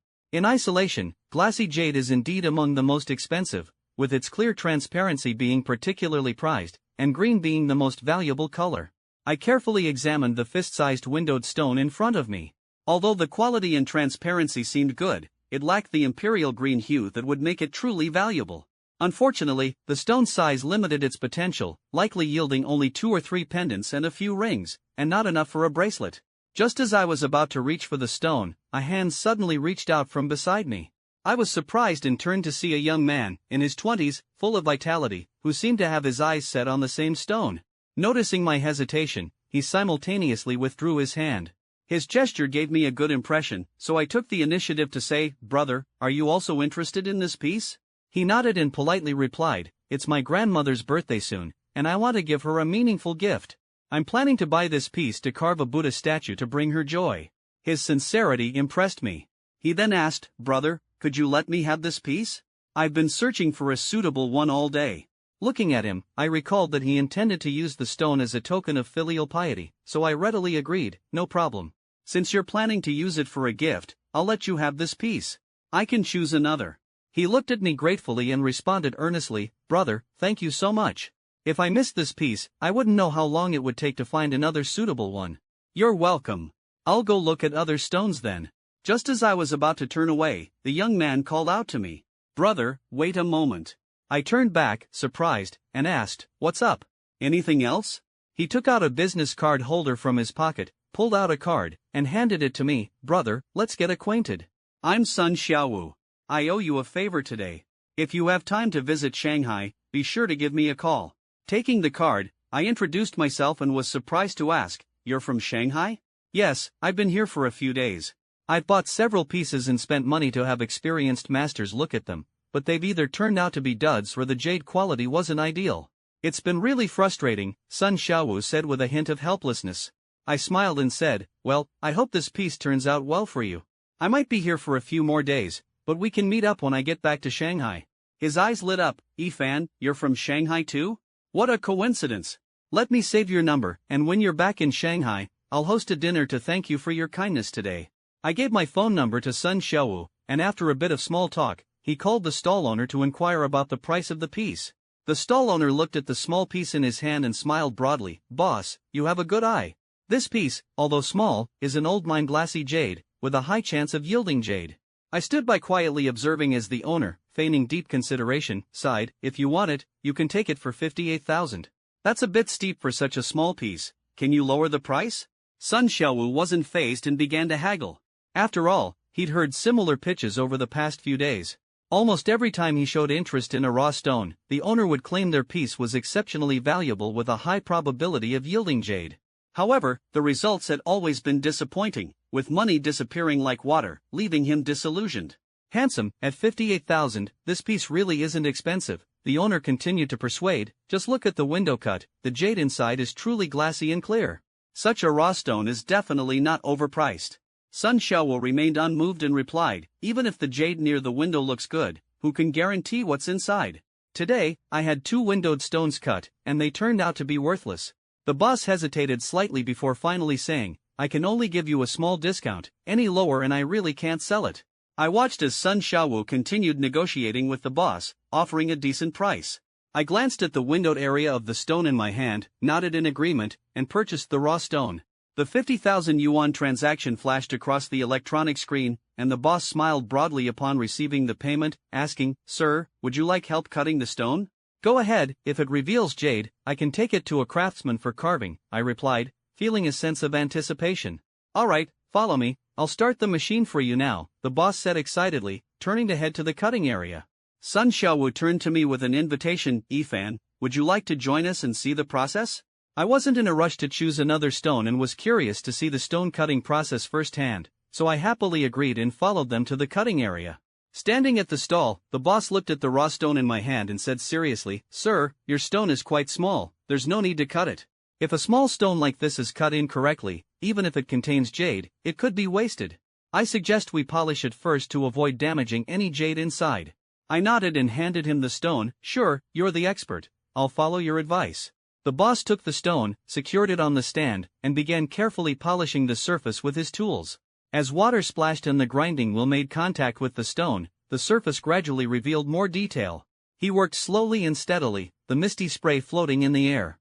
After 10 minutes, the window had been significantly enlarged. The boss placed the stone into clean water, washed it thoroughly, and inspected it closely. My heart pounded with anticipation.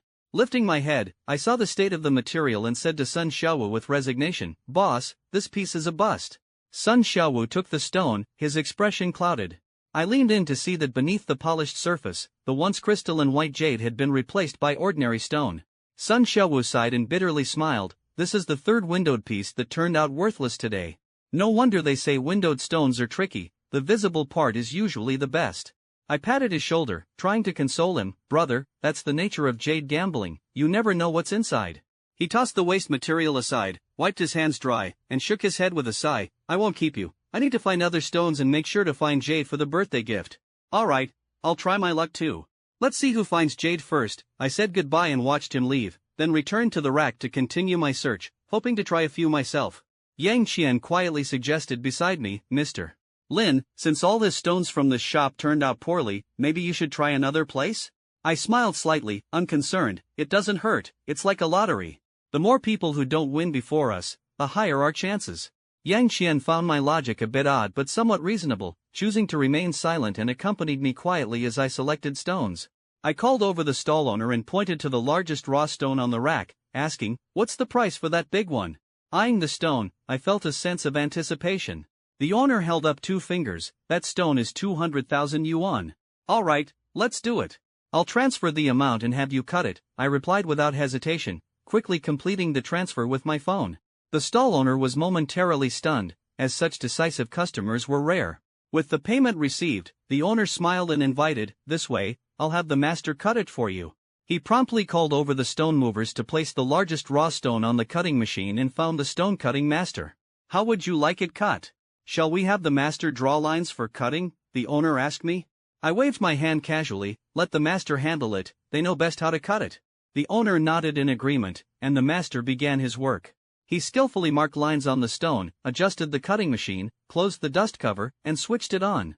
With a loud roar, the cutting blade spun rapidly, and a stream of water sprayed from a pipe to cool the blade and protect both the stone and the machine. The noise drew a crowd, eager to watch. The blade gradually cut into the stone, a fine dust swirling within the dust cover. As the master continued, a sliver of green suddenly appeared amid the gray dust, and my heart raced as I focused intently on the emerging revelation. Someone in the crowd couldn't help but shout, "Green! It's showing green!" My heart skipped a beat as I awaited the revelation of the jade's quality. The supposedly 200,000 yuan stone was pushed onto the cutting machine under the watchful eyes of the onlookers, and my anxiety felt like a hand gripping tightly at my clothes. This cut would determine whether it was a gain or a loss. In stark contrast to my tense demeanor, Lin Yifan beside me appeared calm and unfazed, as if he had no stake in the outcome. The cutting machine slowly sliced through, and we held our breath, our eyes fixed on the gradually separating stone. After the cut was complete, the master carefully opened the dust cover, revealing the result inside. The stone was split in half, leaning against either side of the casing, and in the center of the cut was a vivid green patch of jade. Experienced onlookers started to express their disappointment. What a pity! Such a large piece of jade was cut from this stone, but it's only of the Huaqing variety. Someone nearby sighed, if it were glassy jade, you'd be in for a windfall. I thought to myself, the market has only produced a few glassy jades this year, so the chances of encountering one are extremely slim. Even icy or glutinous types would be considered good, the crowd murmured. Opening a Huaqing jade for 200,000 yuan, the whispers of a huge loss swirled around me, and I couldn't help but feel a pang of regret. Among the crowd, I noticed some jade traders who were quietly observing the jade gambling market, never rushing to participate but always ready to swoop in when a customer opened a stone. Despite only yielding a Huaqing jade this time, a few traders approached me.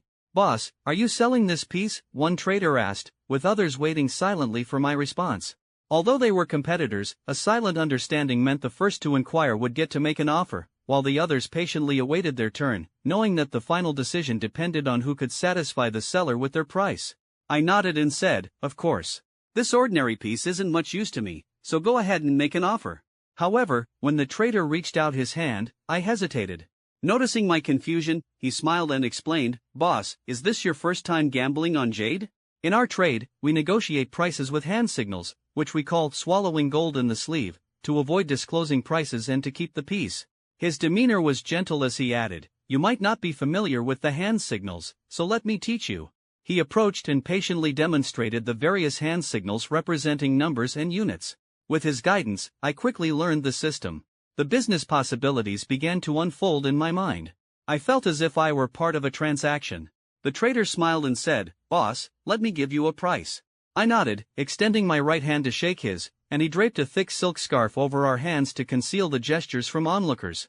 Beneath the scarf, his fingers moved deftly, lightly pinching my hand. My mind raced with the newly learned signals, and I quickly matched them to his movements, suddenly understanding his offer. Seeing my comprehension, the trader withdrew his hand and stepped aside. The other traders stepped forward one by one, each communicating their offer through hand signals. After they finished, I had memorized each offer, with the highest reaching 55,000 yuan and the lowest at 43,000 yuan. If I sold the Huaqing jade for 55,000 yuan, I would still be incurring a loss of 145,000 yuan. I nodded to the trader with the lowest offer, saying, "This jade is yours." He beamed, quickly transferring 43,000 yuan to me and arranging for the stone to be taken to his store. The other traders, seeing the deal concluded, dispersed to continue seeking opportunities in the market. With the transaction complete, the trader was about to leave when I called him back.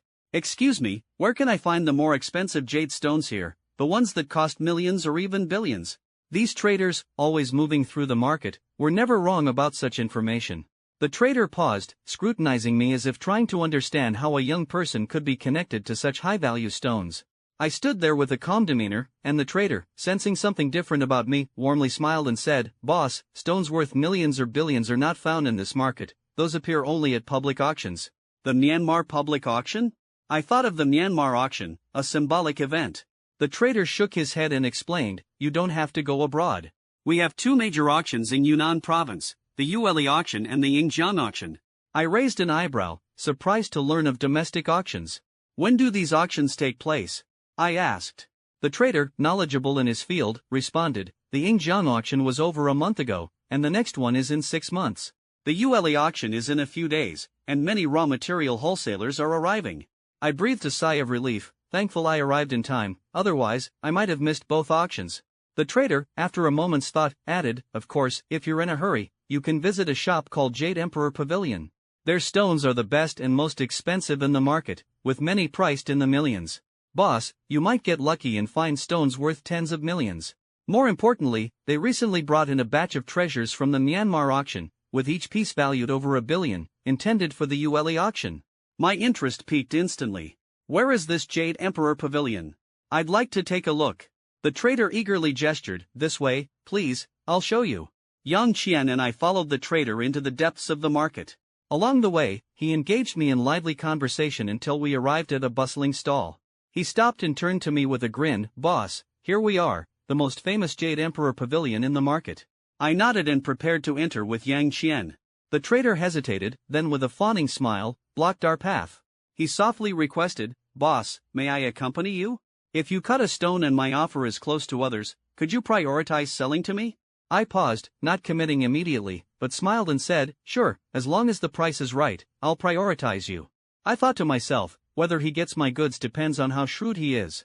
The trader beamed, understanding that with a competitive price, he would have the advantage and wouldn't need to search elsewhere. Entering the stall, I was struck by the scene. It was significantly larger than previous shops, with almost triple the area, yet it felt crowded. With numerous raw stones, shelves, and a bustling crowd, it was indeed the liveliest spot in the market. I asked the trader next to me, where are their most expensive stones? Show me. He eagerly gestured, this way, boss. I'll show you their best goods, but as for their treasured stones, the owner won't easily show them. Whether you can buy them depends on how you impress him. I smiled internally, unfazed by his words. Every rule in the world is just a matter of leverage. The stall owner painstakingly acquired these stones from the Myanmar auction, hoping to sell them at a high price at the ULE auction. Surely he wants to make more money, and if my offer is irresistible, the deal will naturally happen. I followed the trader confidently, through the outer stone area to the deepest part of the stall. Before me lay a pile of raw stones of various sizes, already drawing a crowd, each person carefully inspecting the stones. Boss, their most expensive stones are mostly in this area. Take a look while I get the owner. As for those treasured stones, it's up to you to negotiate with him. I nodded and my gaze involuntarily shifted ahead to the 10 or so various raw stones on the ground. The supplier, seeing my careful examination, didn't disturb me and instead walked away to make a round. Soon, he found the busy stall owner and softly greeted him, Mr. Huang, I've finally found you. Huang turned his head at the sound, smiling as he said, Olji, you're not by the stone-cutting machine waiting for goods. What's brought you to me? Mr. Yi gave a mysterious smile, his eyes gleaming with wisdom as he replied, Old Huang, today I've brought you a big client. Oh, thanks for that. I'll have to take you out for a late-night snack after we close. How big a client are we talking? He's talking about millions, even billions worth of material. What do you think? He smiled proudly, as if he had already foreseen the outcome. Mr. Huang was momentarily stunned, then his face lit up with joy. Wow, it seems tonight I need to do more than just take you for a snack. Where's the boss? Take me over to greet him. Hold on, I heard Mr. Yi stop Mr. Huang, Old Huang, I told him about the batch you're preparing for the ULE public auction. He might want to see the goods later. Mr. Huang pondered for a moment, smiling as he said, all right, after all, my stones are going to auction anyway. As long as he has the ability and can afford it, it doesn't matter who buys them. At that moment, I felt the market's atmosphere, almost hearing the whispers of wealth. But I must clarify, the best piece has to be reserved. It's not about money. We need to keep a good piece for the ULE auction. Such a grand event, without our Jade Emperor Pavilion's participation, the loss wouldn't just be about reputation. I nodded slightly, understanding Mr. Huang's concern. In business, it's not just about profit, reputation is equally important. The benefits and popularity brought by the Jade Emperor Pavilion's brand are incomparable to mere money. Don't worry, not everyone can handle the top-grade material, I said, with a hint of confidence, to which Mr. Huang responded with a proud smile. After settling the matter, I led Mr. Huang to find Lin Yifan. When we arrived, we saw him leaning over the stones, pretending to study them. In truth, I knew he didn't really understand these stones. To him, they were just roadside debris, with no idea which one might contain jade. But I also understood that if he bought them all at once, others might think of him as a fool. I nudged Mr. Huang with my elbow and quietly pointed to Lin Yifan. That young fellow bent over the stones is the big client I mentioned. Mr. Huang frowned slightly, clearly thinking Lin Yifan looked too young. He's so young. Does he have the capacity? I don't want to bring out my best materials. I chuckled. Just now at the previous stall, he didn't hesitate to spend 200,000 on a raw stone and even asked if there were materials worth millions or billions. Seems like a rich second-generation kid, probably just here to see what it's about. Whether he has the capacity, we'll find out soon enough. I stood up, coming back to reality from my daydream, still unsure how to judge the stone's worth. I gathered my courage and asked, "Boss, have you spotted any stones you like?" Seeing me stand up, Mr. Yi quickly approached with a smile and asked. I glanced at the middle-aged man beside him, thinking, this must be the owner of Jade Emperor Pavilion. Feigning satisfaction, I nodded and smiled. These stones are indeed nice, much better than those at the other stall. As expected from the most reputed Jade Emperor Pavilion in the market, the quality is excellent. Mr. Huang, standing nearby, beamed at my compliment. Great eye, sir. Let me introduce myself. I'm Huang Yue, the owner of Jade Emperor Pavilion. May I know your surname? Just call me Lin, I replied. Mr. Lin, do you see any you like? Let me know, and I'll give you a price, he invited warmly. I glanced at the 10 or so raw stones on the ground and asked, Mr. Huang, what's the price for these stones? Mr. Huang pointed them out one by one, quoting the price for each stone. After he finished introducing all 10 plus stones, I couldn't help but sigh inwardly. The cheapest one was over 1.5 million, the most expensive 12 million, with most others in the 3 to 4 million range. In the market, these stones were indeed considered top grade. After all, it's no small feat for an average person to gamble millions on whether there's jade inside. I nodded and said to Mr. Huang, I'll take all these stones, package them up and let me know the total. Hearing me casually say take them all, Mr. Huang seemed stunned, and Mr. Yi beside him was also taken aback. I followed Lin Yifan closely, feeling utterly bewildered. The onlookers, drawn by the presence of Jade Emperor Pavilion's owner, instantly focused their attention on Mr. Huang and him. Hearing Lin Yifan's words, everyone was collectively astonished, and the air went silent, almost suffocatingly so. Yang Qian was visibly shocked and quickly interjected, Mr. Lin, this is too risky. Buying them all would cost tens of millions. How about trying one or two first? I gently reassured her, don't worry, I got this. My lips curled into a slight smile as I leaned closer to her ear and whispered, besides, it's just tens of millions of yuan. Even if I lose it all, it doesn't matter. At this, Yang Qian seemed suddenly enlightened, realizing Lin Yifan wasn't short on money, with just an ordinary card holding deposits of 11 billion yuan. On second thought, given that she had no relationship with him, what right did she have to stop him? Realizing her overstep, Yang Qian blushed and quietly stepped aside, saying no more. I heard Mr. Huang finally snapped back to reality, swallowing in shock as he asked, Mr. Lin, are you saying, all these stones, package them all? Yeah, package them all, I replied matter-of-factly to Mr. Huang. I've looked at all these stones, and they're indeed good. It proves that the reputation of your Jade Emperor Pavilion is trustworthy. Mr. Huang responded with a wry smile, Mr. Lin, you saying that puts a lot of pressure on me. However, I must say up front, I said seriously, considering the potential risks in business, Jade Emperor Pavilion's reputation and word is only that the stones are good, but there's no guarantee that each will yield quality jade, or that it will be high-grade jade. I hope you understand, to avoid unnecessary misunderstandings later. I felt a bit anxious. This young man in front of me, able to spend such a huge sum, was clearly extraordinary. If he were to fail in his gamble with these stones, would his youthful impulsiveness lead him to trouble me? The thought sent a chill down my spine.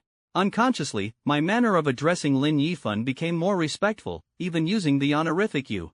He simply smiled lightly. I understand, the stone gamble is just that, a gamble. Even if I lose, I would never blame Jade Emperor Pavilion, only my own poor judgment. His words left me impressed with his demeanor, and I gave him a thumbs up. Mr. Lin, you're truly magnanimous.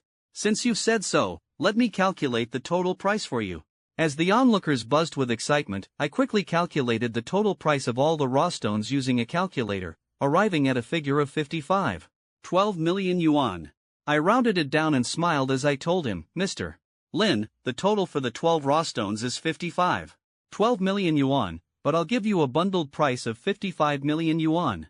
What do you think?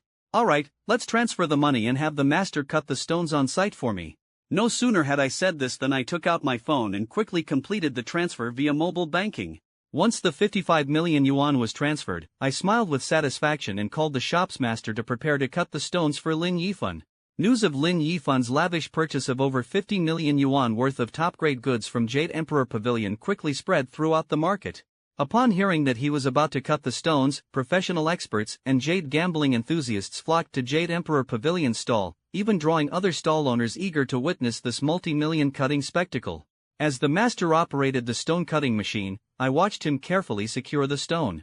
As the blade slowly penetrated, a green hue suddenly emerged from the crevice. "It's green, it's green!" The crowd erupted in cheers, like willows brushing gently, with hope blossoming on every face except mine, Lin Yifan's. My heart felt ashen. I gazed expressionlessly at the dust-covered stone, silently praying it wouldn't yield anything valuable. If it turned out to be a billion-yuan glass-type imperial green, my multi-million investment would become a joke, leaving me unsure whether to laugh or cry, perhaps even spitting blood in frustration. In jade gambling, I might be unique in hoping not to win. Others hope their 1,000-yuan stone will turn into billions, while I just hope these stones are full of rock. Unfortunately, stones from old Burmese mines tend to be reliable, and my prayers were destined to go unanswered. Once the master finished cutting the stone and rinsed off the dust, the result was revealed to everyone's gaze. "Congratulations, boss, a great start. The first stone is a full green jadeite of the Manhwa variety. Though the luster is slightly lacking, such a large piece fetches a modest profit in the market." The master's laughter rang in my ears. I forced a smile. "Is that so, master?"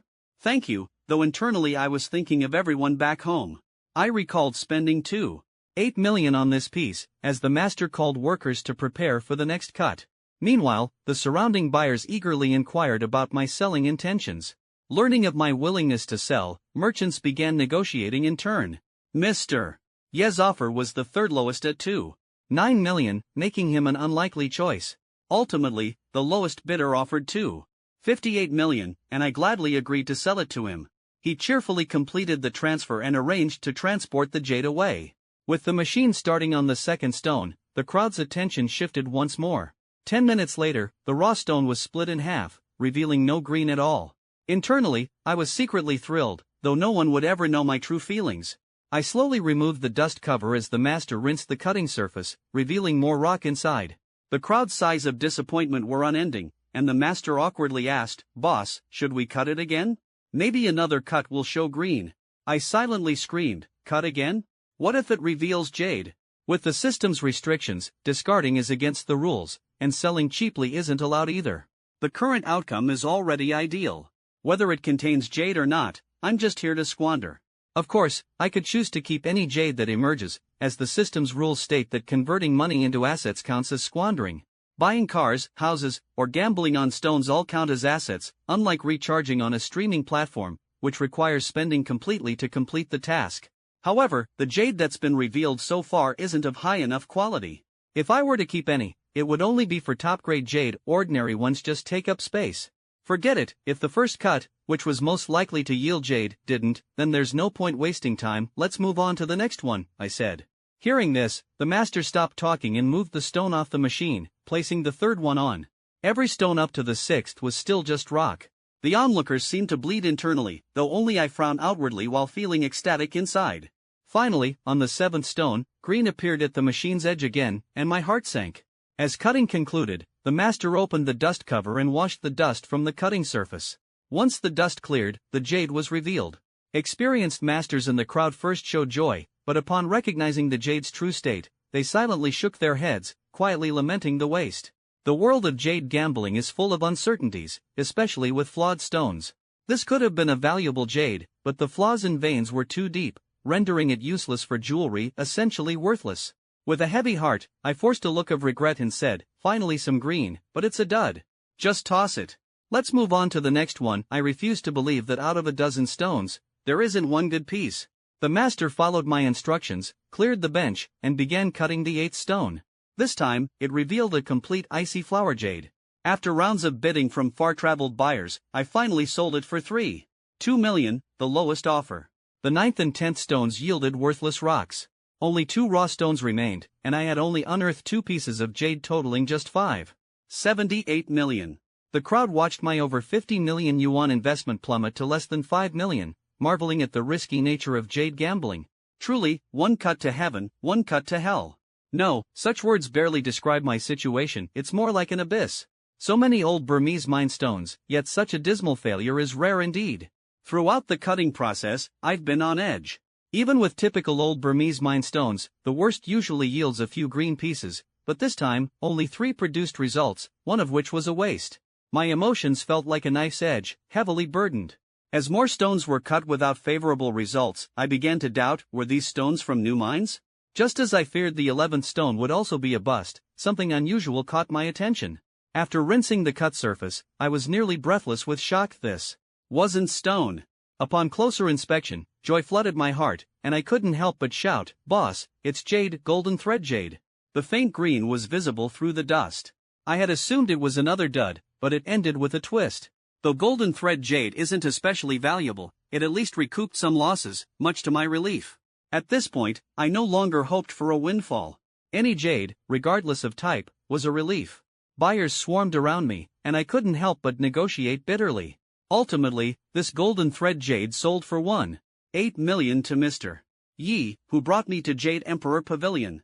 Now, the final raw stone was my greatest concern. If this one didn't produce green, the 55 million yuan I spent would suffer a 47 million yuan loss.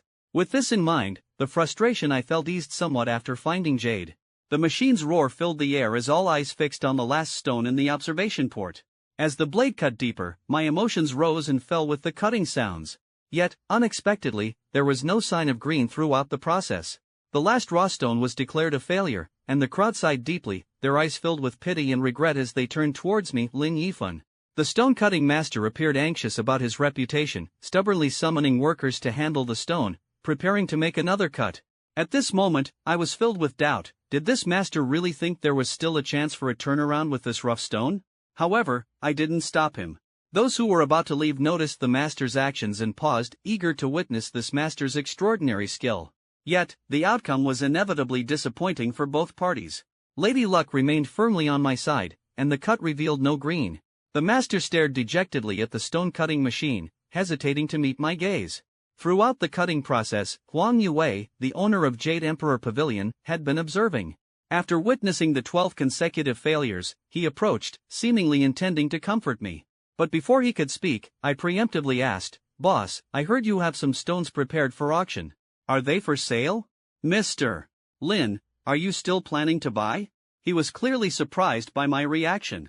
Most people, after losing a gamble, would harbor complaints and hesitate to trust the store again. Yet here I was, eager to continue, as if drawn deeper into the gamble's allure. "There are indeed stones prepared for auction. If Mr. Lin is interested, I can show them to you," Huang Yue slowly agreed, a hint of surprise in his eyes. I knew my journey was far from over. I nodded, feeling a sense of urgency. "What are we waiting for then? Show me the stones." Huang hesitated momentarily, then warned, "Mr. Lin, the stones ready for auction are not like the ones outside. These are carefully selected from the Burmese public auction, and their prices are much higher. If they weren't expensive, I wouldn't bother looking." I thought to myself, then casually waved my hand. As long as the stones are good, the price is no issue. One thing needs to be clear, even the best experts can't predict what's inside a jade stone before it's cut. Although these are old mine stones from the Burmese public auction, there's no guarantee of jade. The only assurance I can give is that my goods are indeed from the Burmese public auction. Seeing his cautious demeanor, I couldn't help but smile. No need for the long-winded explanation. "I understand the rules. Let's see the goods before it gets dark." "Very well, the stones are in the warehouse. Mr. Lin, follow me." Huang Yue led me and Yang Qian to the back of the stall, took out a key, and unlocked the warehouse door. The lights revealed a small warehouse with 8 sizable raw stones on the floor. "Mr. Lin, these 8 stones were purchased from the Burmese public auction and are set for the ULE public auction. Each one starts at 1 billion yuan. My eyes lit up instantly. Finally, top-grade stones. "Mr. Huang, how much for all these stones?" "I'll take them all." "Mr. Lin, I can only sell you 7. I must keep 1 for the ULE auction." Huang pointed to the stone in the center, frowning slightly. I was puzzled and asked, "Isn't the ULE auction also for selling? Are you worried I can't afford it?" Huang smiled wryly, explaining, "I don't doubt your financial capacity, but the ULE auction is a grand event for jade merchants. Jade Emperor Pavilion can't miss it. It's our chance to showcase and maintain our brand's reputation." Understanding his point, I replied, "All right, since you're insistent, I won't press you. Just calculate the price for the other 7 stones. As for the one going to auction, I'll bid when the time comes. Huang began quoting prices for the 7 stones. The cheapest was 3 billion yuan, and the most expensive reached 8 billion, totaling exactly 25 billion yuan. But I knew these were just starting prices, with the actual sale needing negotiation. Why would he sell easily? Mr. Huang, what price would you be willing to sell these 7 stones for? I asked. Huang pondered briefly, saying, the price increase for each stone varies at auction.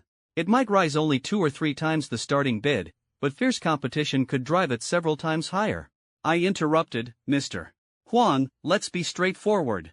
Just give me a price for these stones, and we can negotiate if necessary. Quickly calculating, I gestured a 7 with my fingers. Mr. Huang, what about adding 70% to the base price? My suggestion was based on past auction experience. Typically, price increases range from 50 to 60%. While some stones could double or triple in price, others might go unsold. Thus, I felt 70% showed sincerity while allowing room for negotiation. Huang seemed momentarily stunned at my 70% offer. 25 billion plus 70% totaled 42.5 billion. Without hesitation, I transferred the amount via my phone. As the transaction confirmation appeared, Huang stood in disbelief. He expected haggling and perhaps some concession on his part, yet I acted decisively.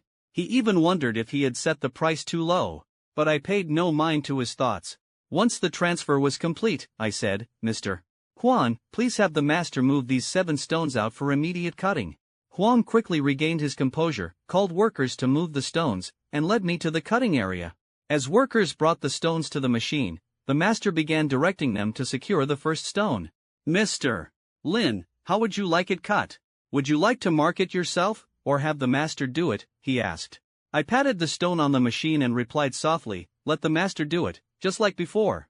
The master swiftly marked the cutting line, adjusted the machine's blade, and pressed the switch, starting the cutting. Watching this scene reminded me of the previous round of cutting. Some onlookers, noticing I was about to proceed with more cutting, stayed to witness the next exciting moment. The machine roared, and dust filled the air. Just as the cutter reached 1/5 into the stone, an intense green burst from the rising dust, causing the crowd to exclaim in amazement, shouting, it's green. In my heart, I silently hoped this stone would reveal a top-tier jade. My desire was simple, either no jade or the real deal, top-grade jade. Top-grade jade could be crafted into exquisite jewelry, highly valuable for collection. While ordinary jade could be sold, I'd need to continue gambling and cutting stones in the coming days. At the upcoming ULE auction, I'd still need to stock up. Keeping all jade, good or bad, would be inconvenient, and ordinary jade piling up at home is unappealing. Once the master finished unearthing the jade, he removed the dust cover and began surface cleaning. Wow, imperial green, and its glass type. The crowd erupted in astonishment, witnessing the cutting of the finest jade today. My emotions surged like tides, having just lost tens of millions in gambling debts. Now this stone rekindled my hope. Surely, old Huang should prepare to set off firecrackers. The cut surface revealed a large expanse of vibrant green, with onlookers excitedly discussing, unable to hide their envy, their eyes fixed on the full green glass-type jade. Finally, some good jade for you, the master beamed, filling my heart with joy. I smiled and thanked the master, feeling eager inside. Huang then came to congratulate me, stating he was preparing to set off firecrackers. I was well aware of the jade gambling market's unwritten rule: when top-grade jade emerges, it's customary to announce it with firecrackers, celebrating and declaring to all about the excellent goods at the stall. After Huang left, a swarm of buyers, like sharks smelling blood, quickly surrounded the rare glass-type imperial green jade. Boss, are you selling this piece? I'll offer 800 million, I heard someone loudly propose. Come on, just 800 million? Boss, sell it to me for 1 billion, another voice followed closely. The buyers' bids grew increasingly fervent. 1 billion. 3 billion, deal immediately. I looked up, focused on the scene before me. They were losing themselves in their eagerness. At that moment, I understood the rarity and importance of top-grade jade. Whoever possesses it becomes the hunter. Taking a deep breath, I interrupted their quarrel. Everyone, please quiet down and let me say something. The crowd gradually settled, as I gestured and blocked their view. I'm sorry, but I have no intention of selling this piece. Please disperse. In the crowd, a middle-aged man anxiously said, Boss, is it because the price is too low? We can negotiate. How much would you consider selling for? Another quickly added, Yes, I'll offer 1.5 billion. I shook my head, calmly responding, "It's really not about the price. I intend to keep this jade for my collection. Please, everyone, disperse." The crowd lingered for a moment but, seeing I had no intention to sell, reluctantly departed. Hearing my decision to keep the jade, Huang had the master completely extracted from the stone. The two combined pieces were as large as a basketball. Watching the buyers leave in frustration, envious beyond words, I felt a surge of pride. With such a sizable piece and such quality, even 1.5 billion or 2 billion wouldn't be a loss. Unfortunately, I wasn't selling, leaving them to sigh in vain. The stone-cutting master continued to work on the second stone. As he cut 3 or 4 centimeters in, a hint of purple appeared amidst the dust. No way, could it be another good find? Am I this lucky? I thought, my eyes fixed on the scene, my heart racing. Could it be lavender jade? People around speculated. It's showing purple, what else could it be? I quietly hoped, my excitement barely containable. I heard some people saying earlier that this young man lost tens of millions, but now he's found 2 top-grade pieces in a row. I overheard a few murmurs. Though lavender jade isn't quite like that imperial green glass type, it's still top-notch jade. With these 2 pieces, it looks like he'll break even. Their words sent a subtle shiver through me. Once the stone was cut and washed, a lavender jade the size of a rugby ball was revealed. I glanced at Huang Yue, whose eyes gleamed with excitement. He called for another round of firecrackers, then approached me with a broad grin. "Congratulations, Mr. Lin, 2 big wins in a row, both top grade." I gave a modest smile. "It's all thanks to Mr. Huang for providing such excellent stones." Huang seemed particularly pleased with my words. As a seller of raw stones, they never envy a customer who uncovers good jade at their stall. In fact, they hope for such discoveries, as it brings more business and customers. The sound of firecrackers resounded at the entrance, attracting new customers passing by. Witnessing the scene, I felt secretly delighted. Such bustling activity is the lifeblood of business. Huang urged the master to cut the 3rd stone and even personally helped to move it. Once the 3rd stone was in place, the master marked and cut it. As the blade sliced through a third of the stone, an unusual color emerged, resembling the hue of pig's blood, which eased my anticipation for a surprise. Standing amidst the bustling crowd, I heard the whispered astonishment of experienced jade gamblers. "Master, what's happening?" someone asked urgently. "What's going on here? Why isn't it green?" I felt a surge of tension. Could it not be jade? A blood-red dust appeared before my eyes. Was it red agate? An expert shook his head, explaining with gravitas, jadeite is actually categorized into Fei and Cui. Fei often refers to red and yellow, while Cui is green. People think jadeite is only green, but there's also red jade, yellow jade, black jade, white jade, lavender, and more.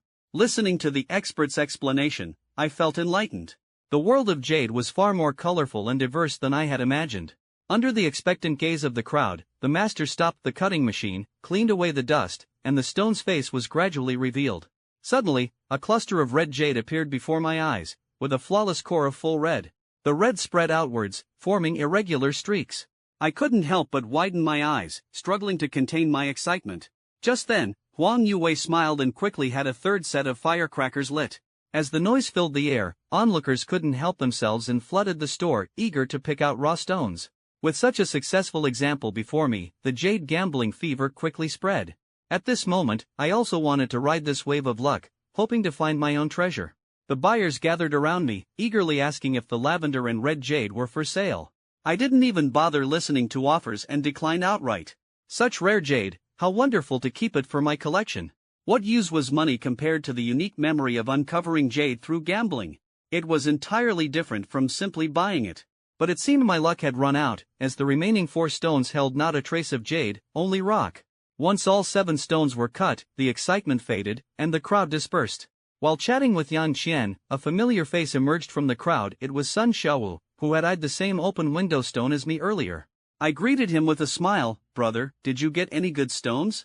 Sun Xiaowu gave a wry smile, shaking his head. "Lost another 100,000, still no good stones." He hesitated briefly before asking tentatively, "Brother Yifan, I heard you struck it lucky with a few good pieces?" I nodded, pointing to the jade on the table, smiling. "Got 3 1 imperial green glass type, 1 red jade, and 1 lavender."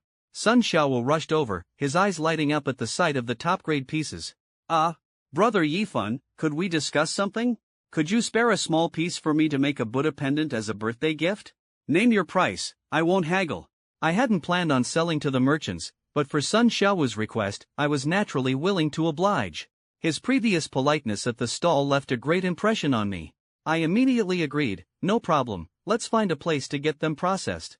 I want to turn these jades into jewelry. Sun Xiaowu's face lit up with joy. Brother, I know of an old workshop here, where the carving master is renowned in the industry. He once handled some severely flawed top-grade jade, which no other carver dared to touch. Yet, with his incredible skill, he crafted them into classic artworks, gaining fame. He's known as the Bien K of the carving world, able to perform miracles. Though now in his later years, he focuses on teaching and rarely carves himself. I was thrilled at the chance to find a master carver for these top-grade jades. Without delay, I said, then let's visit this master and see if he can help design and process them. Don't worry. With such fine material in front of him, he'll be tempted to work on it. Besides, my grandfather has a good relationship with him, so he'll likely show us some favor, Sun Xiaowu said confidently. Carrying the packed jades, Yang Qian and I followed Sun Xiaowu to an alley behind the jade market. The small storefronts were arranged in a quaint fashion, some with new signs, others showing signs of age. After a few turns, we found an old shop.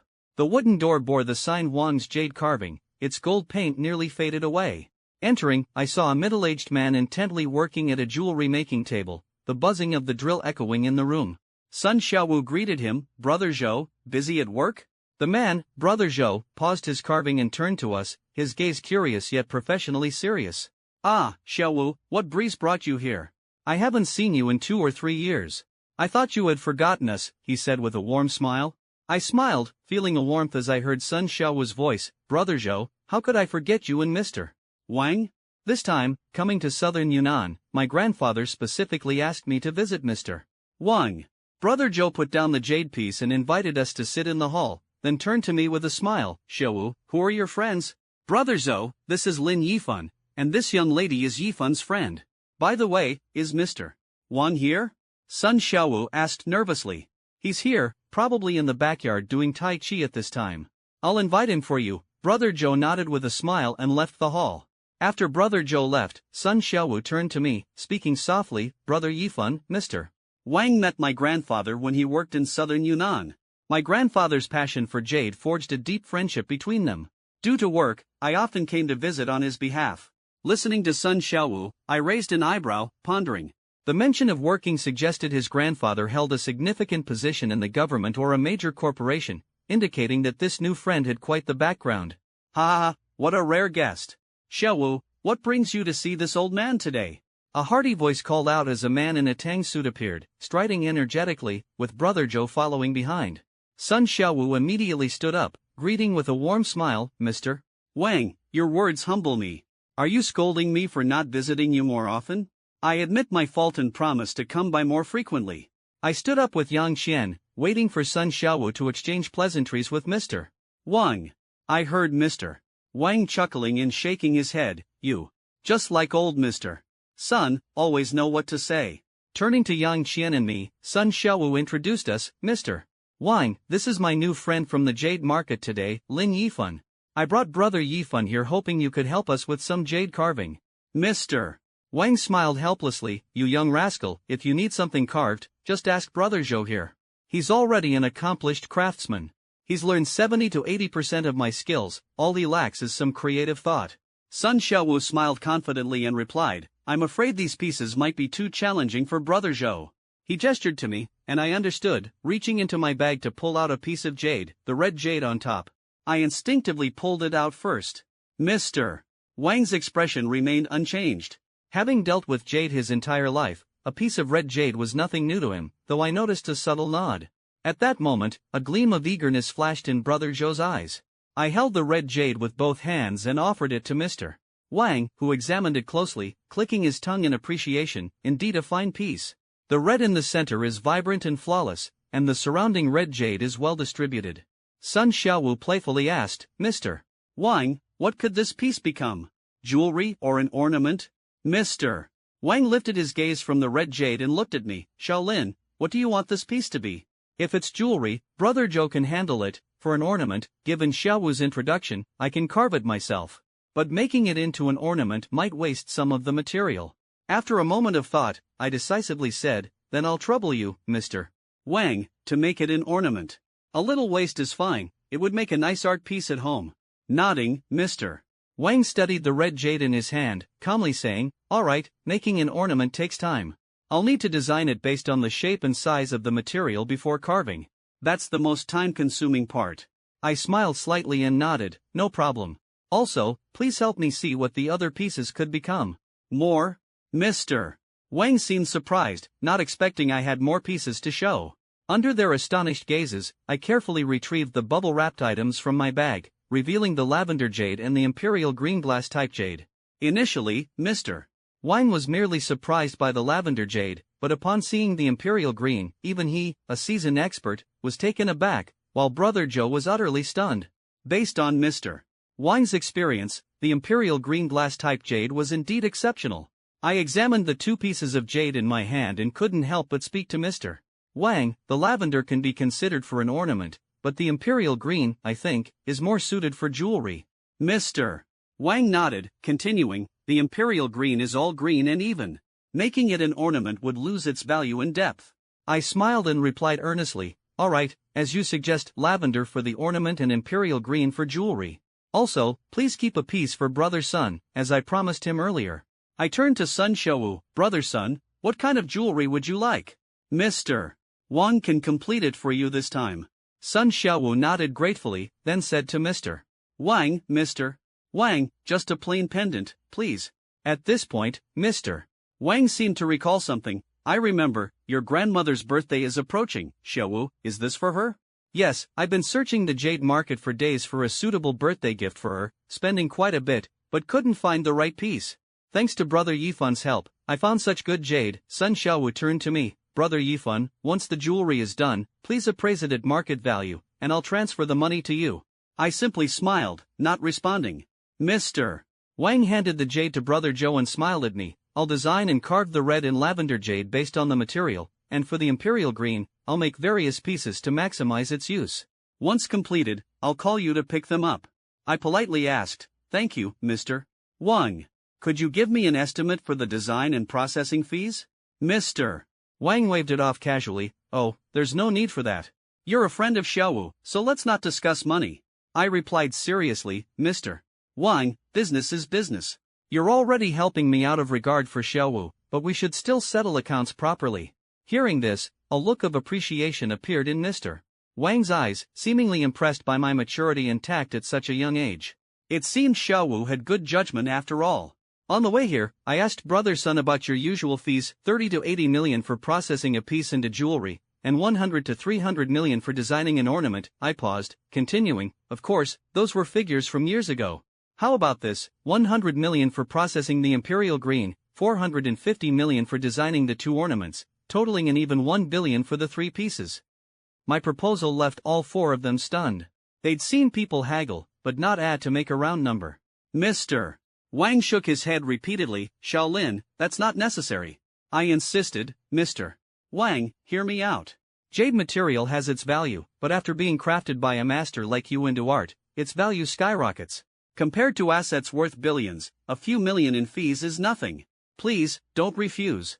Mr. Wang hesitated, glancing at Sun Xiaowu, who had brought me here. Sun Xiaowu smiled at Mr. Wang. "Mr. Wang, Brother Yifun insists on this as a mark of respect for your craftsmanship. Please, don't refuse."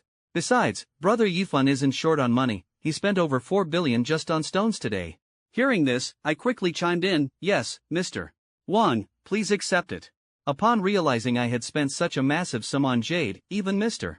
Wang was taken aback. A 27-year-old daring to make such big moves in this trade was indeed bold. I understood the uncertainty of jade gambling. If luck didn't favor you, losing 4 billion wasn't unheard of, with countless tales of financial ruin. Yet, the three top-grade jades before me eased my mind, especially the imperial green. Once processed, it could recoup 2/3 of the cost. Adding the value of the red and lavender ornaments, it seemed I profited after all. Mr. Wang seemed to see my courage and felt a sense of admiration. Fortune favors the bold. I had indeed been lucky this time. "Alright, I'll accept your kind gesture, Shaolin, Mr. Wang nodded, smiling broadly. "I assure you, these ornaments and jewelry will be worth every penny you paid." His words lifted a weight off my shoulders. Once Mr. Wang accepted my transfer, he immediately began designing the ornaments. Despite our urging, he insisted on working through the night. Don't worry, Brother Joe will take good care of Mr. Wang, I told Sun Xiaowu as we took our leave. After a busy day, Yang Qian and I hadn't even had dinner. On the way, I wanted to invite Sun Xiaowu, but he had already eaten and needed to visit an old friend of his grandfather's, so he departed first. With Sun Xiaowu gone, Yang Qian and I enjoyed a meal of Yunnan specialties at a small restaurant outside the Jade Market. Since Yang Qian was pregnant and tired from the day, I advised her to rest early and escorted her back to her room before returning to mine to wash up and prepare for bed. Just as I lay down, my phone buzzed with a WeChat notification from a streamer named Tong Yen. Curiosity piqued, I knew my next adventure was about to begin. Brother Meow Meow, what have you been up to lately? You haven't been in my stream. Oh, I just bought a new outfit today. Would you take a look and tell me what you think? You're the only one I've shown it to. Her message ended with a sweet smiley face, stirring my curiosity as I opened the video she sent. Seconds later, I dashed into the bathroom, turning on the cold water, silently cursing, "This temptress is dangerous." Tong Yan's video was a self-recorded dance clip, wearing a crop top and a mini skirt that hugged her figure. The cat ears on her head added to the allure, and I realized she wasn't wearing anything underneath. As the hot sensation spread, I rushed into the shower to cool down. After a few minutes in the bathroom, I returned to bed, avoiding the video and even refraining from replying. This woman was too perilous, a few more videos and I'd lose my mind tonight. Scrolling through my phone, I thought of Yang Qian in the next room. She had a boyfriend and was pregnant, so I dared not approach her, nor did I want to. While I wasn't a saint and had no intention of being overly disciplined in this era, I still adhered to basic principles. Unintentionally, I browsed several streaming platforms. I tried YY and Huya, but not Douyin. So, I registered an account on Douyin, intending to splurge and kill time. Browsing the live section, a title caught my attention, challenging the network's top hosts, gifting for punishment. This brought a slight smile to my face, thinking, looks like I'll be teaching them a lesson today. I entered the streaming room, where a seductive female streamer was performing to a small audience of about 10 viewers. At that moment, she was in the middle of a punishment involving squats, as indicated by the penalty list clearly posted on the wall behind her. Each gift corresponded to a specific punishment, and I felt a surge of anticipation, ready for a new challenge. I glanced at the punishment list with excitement: squats, jumping jacks, snapping straps, splits, backbends. The more difficult the punishment, the greater the reward. As a level 1 newcomer, the streamer was too busy with her punishment to notice me, but I didn't mind. The novelty of this streaming style intrigued me. The audience had already sent over 50 lollipops, and the streamer, named Lele, had completed 50 squats.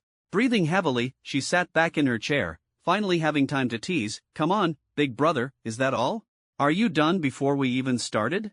The viewer she addressed remained silent, prompting her to tease further, "Big brother, a man shouldn't say he can't.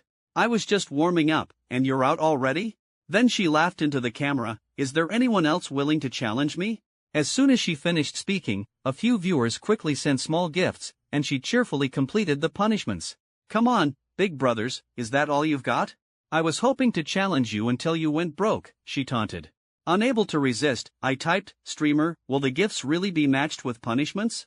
Seeing my level 1 account's message, Lele laughed and replied, "Don't worry, big brother, I promise no tricks. If you send it, I'll do it." With a mischievous grin, I slid my finger across my phone, entering the recharge interface, stopping only after loading 1 billion nanocoins. I asked in the chat, "Do I have to send the specific punishment gifts?" She replied, "No need. Just tell me what punishment to do after you send it, and I'll convert the gift into the corresponding number of punishments." My anticipation and curiosity surged like a tide. I typed, "Alright, I'll send it. Punishment will be strap snapping. You figure out how many times." With that, I opened the gift menu, found the most expensive royal salute worth 5,000 nanocoins, and sent 10 in a row without hesitation. The screen lit up with golden fireworks and roaring animations. Tenglong sent royal salute *10. Seeing the 10 salutes fill the streaming room, Lele was overjoyed, thanking me profusely. At that moment, I felt a surge of accomplishment. With nimble fingers, I watched the numbers climb. Tenglong sent royal salute *100. When I sent 100 salutes, Lele was already ecstatic. Never had she received such a large gift since starting her stream.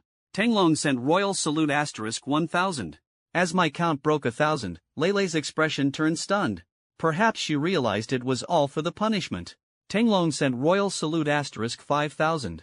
When the final number settled at 5,000, Lele's face was filled with despair. My 25 million had pushed her stream to the top spot for the current time slot, a tide of exhilaration washing over me. Under normal circumstances, such gift money would elate any streamer. However, since I, Lin Yifun, had stated the punishment beforehand, Lele was caught in a dilemma. She looked at me with reluctance but had no choice but to plead coquettishly, "Brother Tinglong, can you let this little sister off the hook? If I really do the punishment, my shoulders might be bruised." I couldn't help but tease, "Let you off the hook? I'm not a horse handler. You set the punishment yourself. Didn't you just say you wanted to challenge all the big brothers online?" In the chat, viewers egged her on, urging her to start snapping. Seeing my resolve, Lele had no choice but to comply with the punishment. Pouting, she pinched her strap and gave it a gentle tug before letting it snap back with a crisp sound, exciting the viewers. She continued snapping strap after strap, while viewers helped count and even calculated the total number jokingly. Watching this scene, I grew bored and typed in the chat, "Guys, keep count for the streamer. I'm going to browse around and we'll check back later." The chat's warm responses amused me. "Sure, big brother, take care. We'll keep an eye on her. Big brother, take your time, and don't forget to come back." Amidst the teasing, I left the streaming room with a smile. Lying on my bed, I opened Douyin, casually browsing videos, liking those I enjoyed and skipping those I didn't.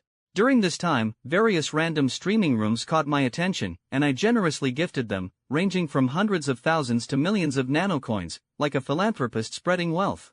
The streamers who received my gifts were either stunned by my generosity, left bewildered, or overjoyed, acting cute and grateful in front of the camera, thanking their big brother. Douyin's platform differed from others, lacking complex titles or entrance effects. The only distinction was the account level in the streaming room.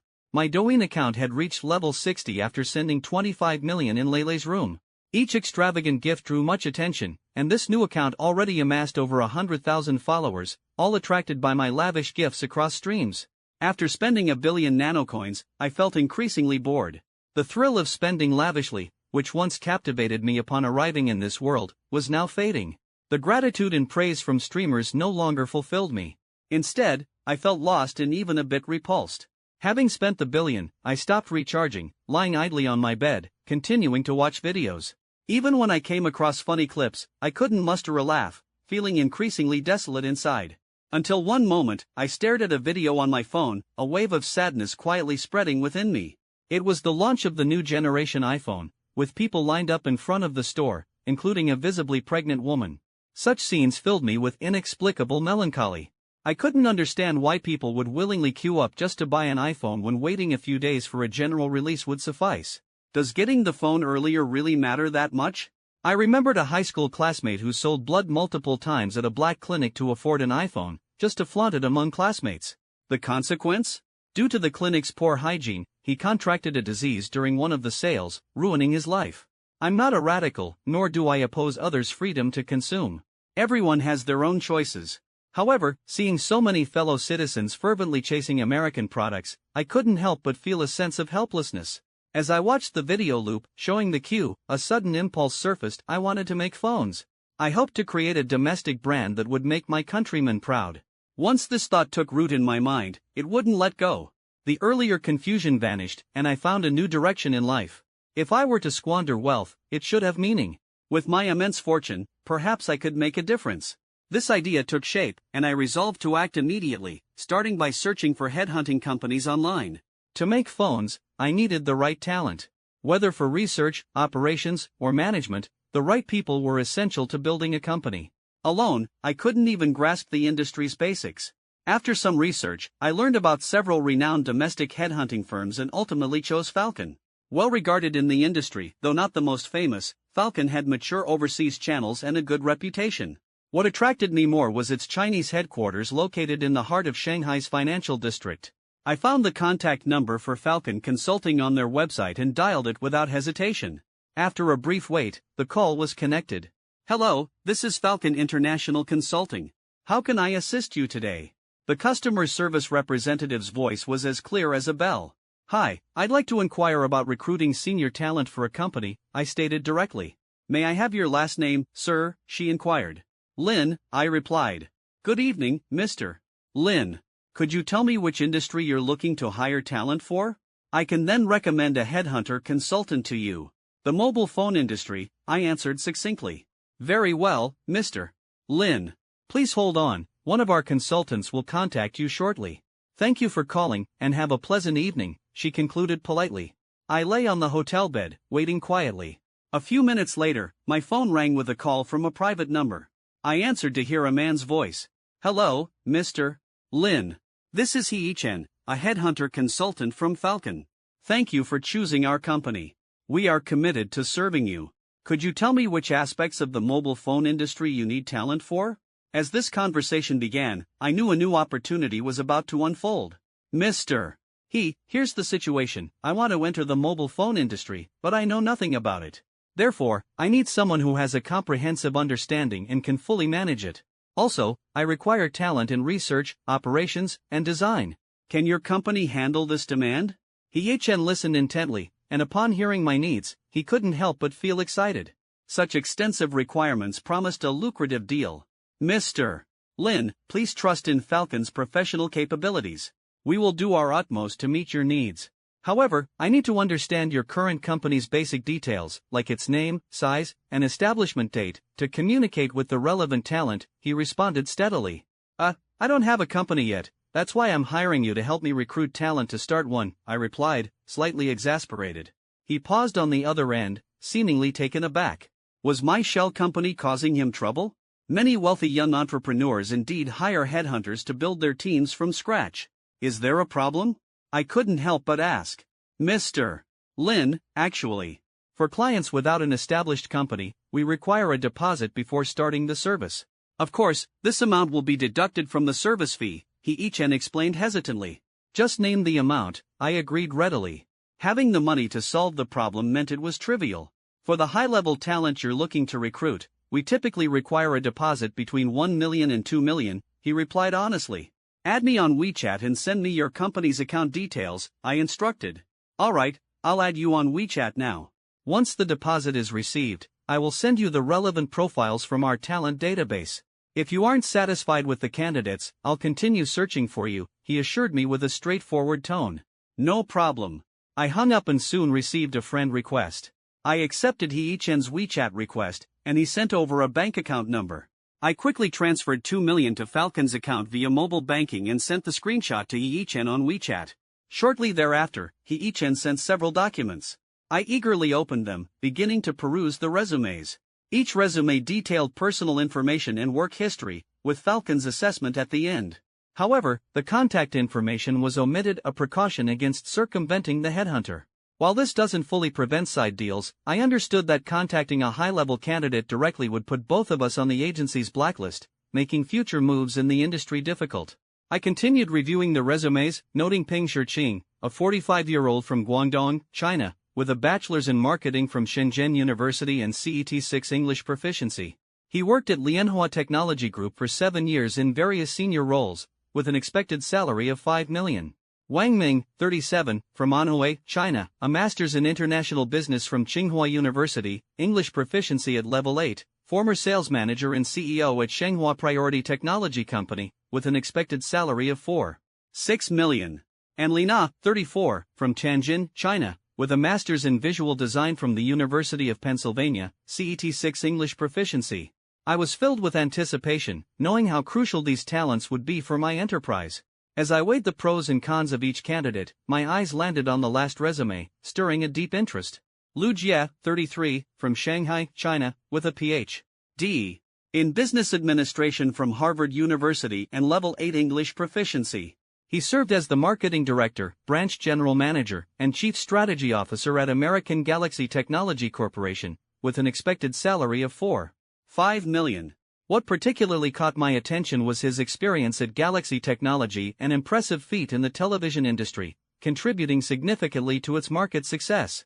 In a fiercely competitive environment, he decisively emerged, propelling a newly established TV brand to the forefront of the U.S. market within 3 years, capturing a fifth of the market share. Isn't this precisely the talent my upcoming mobile phone company needs? At that moment, I was certain this was my ideal candidate.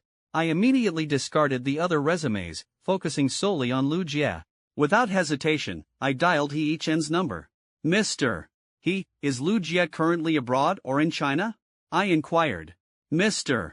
Lin, Lu Jie recently returned to China. Several companies have expressed interest in him, but he hasn't made a decision yet, Hee-chen replied. He's the one I want. Please help me recruit him, and I'll also take Li Na. As for the others, send them to me once you find suitable candidates, I said, filled with anticipation for the future. Hee-chen asked, Mr. Lin, are you comfortable with their expected salaries? Also, what positions do you intend to offer them? I understood he needed to confirm my stance to avoid salary negotiation issues. Position titles were also crucial. Without them, there was nothing to discuss. The salaries are fine, I replied confidently. I plan to appoint Lu Jie as the general manager and Li Na as the chief designer. Alright, I'll communicate with them, Hee-chen agreed. I'll also keep an eye out for other talents and send you their profiles once I find suitable candidates. After hanging up, I tossed my phone aside and exhaled deeply, thinking to myself, once Lu Jie comes on board, I can start setting up the company and embark on my entrepreneurial journey. However, a sudden pang of unease hit me, as if something was missing. After contemplating, I smacked my forehead in realization. I had completely forgotten about the streamer with the snapping strap punishment. Was she still streaming? I hurriedly opened Douyin and found Leilei's streaming room. Upon entering, I was surprised by her popularity. There she was, snapping her strap and playfully pleading for help, looking endearingly cute. As soon as I appeared in the streaming room, Leilei looked up with a pitiful expression and called out, Brother Tenlong, while continuing to snap her strap. Her shoulders, visible under her off-shoulder top, were red from the repeated snapping. I noticed the regular viewers quickly typing, Brother Long, I've been supervising the streamer. She snapped over 500 times, but only a few people have sent gifts worth about 700 snaps. I couldn't help but frown, thinking to myself, at this rate, she still has over 2 million snaps to go. Ah, this is hilarious. Over 2 million snaps, how many straps will it take to break? The screen was filled with laughter from the comments. I don't envy the streamer for earning so much today. This is pure manual labor. The Big Brother Teaches Life Lessons series. Always entertaining. I chuckled and typed, alright, since you're accepting the punishment earnestly, we'll end the strap snapping here. Leilei instantly switched from a forlorn look to one of joy, bowing to the camera with a sweet smile. Thank you, Brother Long, for your generosity. Love you. As she finished her sentence, my account exited the streaming room. I had never intended for her to complete the punishment, I just wanted to see her attitude. Since Leilei was so compliant, I decided to let it go. It wasn't too late, so I chatted with Su Yuyu and Zhou Fei. Su Yuyu didn't need to work anymore. In the mornings, she attended CPA classes, and in the evenings, she focused entirely on her streaming. Zhou Fei's mindset had also changed. From being an employee to running her own business, she was passionately researching ways to boost her store's revenue. After chatting with them, I found Huyas Wangjia streamer Wanyue on WeChat and teamed up for a few rounds of King of Glory until I was satisfied and ready to sleep. The next morning, Yang Qian's knocking woke me up. Still drowsy, I opened the door to find her already washed and dressed in a flowing jumpsuit. Despite being pregnant and not wearing makeup, her features were still delicate and charming. As I moved to the sink, I asked groggily, Xiaoqian, why don't you sleep a bit more? You need plenty of rest during pregnancy. She sat on the sofa, smiling gently, I'm fine. I've slept enough. Being pregnant isn't that fragile. After washing up, I changed into casual clothes in the bathroom, ready to go. During breakfast, I took Yang Qian to the hotel, and then we headed straight to the Jade Market. For the past 2 days, I'd been almost living there, taking Yang Qian around to inspect stones, visiting nearly every stall. Gradually, I became a hot topic in the Yuli Jade Market. Stall owners and traders almost all recognized me. Whether I lost a bet and felt disappointed or won and remained calm, my composure earned their admiration. Over the past 2 days, I spent nearly 4 billion betting on stones. The good materials went to Wang Lao for processing, while ordinary ones were sold cheaply to traders. By the third day, the highly anticipated Yuli Jade auction finally began. I woke up early, filled with anticipation, no longer needing Yang Qian's wake-up call. The raw stones at the auction were of unparalleled quality, all premium pieces from Myanmar's old mines. Once Yang Qian was ready, we headed straight to the auction site. By the time we arrived, the place was already bustling. Before entering, we had to verify our funds at the event's notarization office and pay a deposit to maintain normal auction order. The Yuli auction featured both sealed and open bidding. In the sealed bid, wholesalers placed their raw stones on display, marked with a base price. If I fancied a stone, I'd write my bid on a slip and drop it into the bid box. The open bid was similar to a regular auction, with competitive bidding. This auction lasted 2 days, with sealed bidding today and open bidding tomorrow. The winners of the sealed bid would be announced after the open bid. At the entrance, I completed the fund verification, paid a 10 million deposit, and received a bidding ticket with my unique number from the staff. After the sealed bidding concluded, I watched as the wholesaler carefully opened the box to find the highest bid slip. The staff contacted the highest bidder based on the registered phone number, and the transaction commenced. If one defaulted, the 10 million deposit would be forfeited to compensate the wholesaler. The sealed bid area resembled a market, with orderly booths displaying raw stones. Each shelf held limited stones, as only true gambling experts dared to showcase outstanding materials here. If a wholesaler presented average stones, they'd be ridiculed.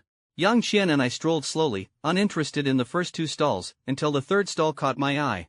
A uniquely shaped raw stone drew my attention, a long, round piece over a meter long and as thick as an adult man's waist. Xiao Qian, what do you think of this piece? I asked her. It's huge. If it's all jade inside, it'd be priceless, she replied. I examined the stone with interest, glancing at the base price, 530 million. Unlike others using flashlights to inspect the surface, Yang Qian and I appeared a bit naive, focusing solely on its size. As we discussed, someone had already slipped a bid slip into the box. Feeling a surge of impulsiveness, I said, since you said it might all be jade inside, I'll bet on this one. Smiling, I pulled out my bid slip pad, quickly wrote down a bid of 1 billion, and slipped it into the bid box. Yang Qian watched in astonishment, unable to stop me as my decision was already made. No way, big brother, did you mishear?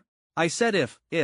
Yang Qian's mouth hung open in disbelief, her mind seemingly collapsing. Had I really gone mad, hearing only half of what she said? Just like that, 1 billion was gone. I raised an eyebrow and gestured for her to continue walking. Come on, the bid's already in. Let's check out the other stones. By now, there was no need to explain what if meant. Yang Qian seemed speechless, silently vowing never to speak carelessly again. Facing my comprehension-challenged self, she appeared slightly afraid. Like window shopping, we wandered the sealed bid area, bidding on suitable stones. By midday, we had covered the entire sealed bid area. Among the auction's sealed bid stones, there were only about 100. The highest bid for a stone was 1 billion, and the lowest started at 100 million. Before coming to Yuli, aside from the 5 billion in cash spent on purchasing the Seaview Villa, there were still over 5 billion left in the bank. Over these past few days in Yuli, I had spent nearly 4 billion, with over 2 billion going towards those stones at Jade Emperor Pavilion. Altogether, since arriving in this world, I had spent nearly 5 billion. The original 11 billion in the general account was now down to 6 billion. Thinking about this auction, I calculated, if all my 20-plus bids won, they'd perfectly deplete the remaining 6 billion, leaving no trace. I didn't want to keep bidding more, yet in this sealed bid area, even if half the stones were won by one person, it'd be sensational. I'd definitely become the news headline on mysterious billionaire buying up the entire Yuli auction. Or worse, be kidnapped for ransom, turning into a grim news story. The thought sent a shiver down my spine, making me realize the importance of personal safety. Initially, I was just spending on streaming platforms, buying houses and cars, without attracting much attention. Little did I know it would eventually lead to these concerns.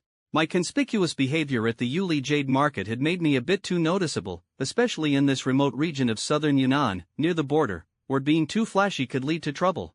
I thought to myself, it's time to consider hiring bodyguards. Just as I was about to head back to the hotel with Yang Qian, my phone rang. I glanced at the caller ID. It was a call from Yi-Chen. Hello, consultant He, do you have good news for me? I asked with a smile. On the other end, Yi-Chen let out a wry chuckle. Mr. Lin, I spoke with Lina last night. She said as long as the salary meets her expectations, she's ready to join anytime. However, I frowned slightly. Is Lu Jia not agreeable? Yes, when I spoke with him, he initially refused. He's concerned about the stability of a company that hasn't been established yet affecting his career. I mentioned the salary, and his attitude softened a bit, but he's interested in joining Huawei Technologies. What does Lu Jia want? I inquired. He needs to meet with the company owner personally before making a decision, Yi-Chen replied. I smiled calmly, not surprised by Lu Jia's concerns. Naturally, he would be cautious about a company that hasn't even been set up yet. The fact that he's willing to talk is a positive sign. I'm confident in myself. After all, given Lu Jia's background, he's not short of job opportunities. As long as we meet, I might just be able to convince him. Yi-Chen said over the phone, Mr. Lin, I suggest you meet with Lu Jia as soon as possible. Other headhunter companies have already approached him, so it's better not to delay. My heart tightened slightly. Time indeed waits for no one. I made a decision and told him, alright, He-chan, I'm currently in Yunnan. I'll book a flight back to Shanghai shortly. Please arrange a meeting with him for tonight. After hanging up, Yang Qian, who had overheard the conversation, asked with concern, Mr. Lin, are we heading back to Shanghai? I nodded and replied, Chen Qian, there's an urgent matter that needs handling in Shanghai. I'll need you to keep an eye on the auction here. If we win any bids in the sealed auction, let me know the amount, and I'll transfer the money immediately. Please arrange for someone to deliver the stones to Mr. Wang for processing.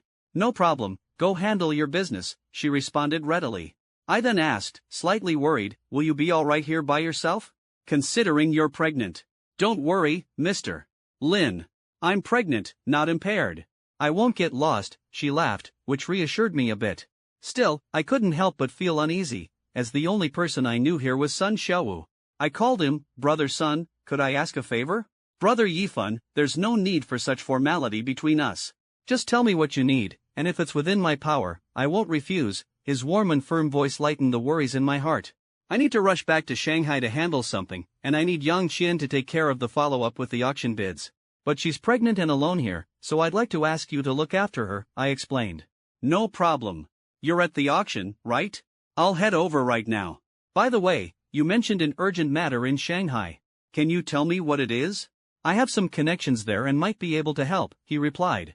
I smiled and said, thank you, Brother Sun.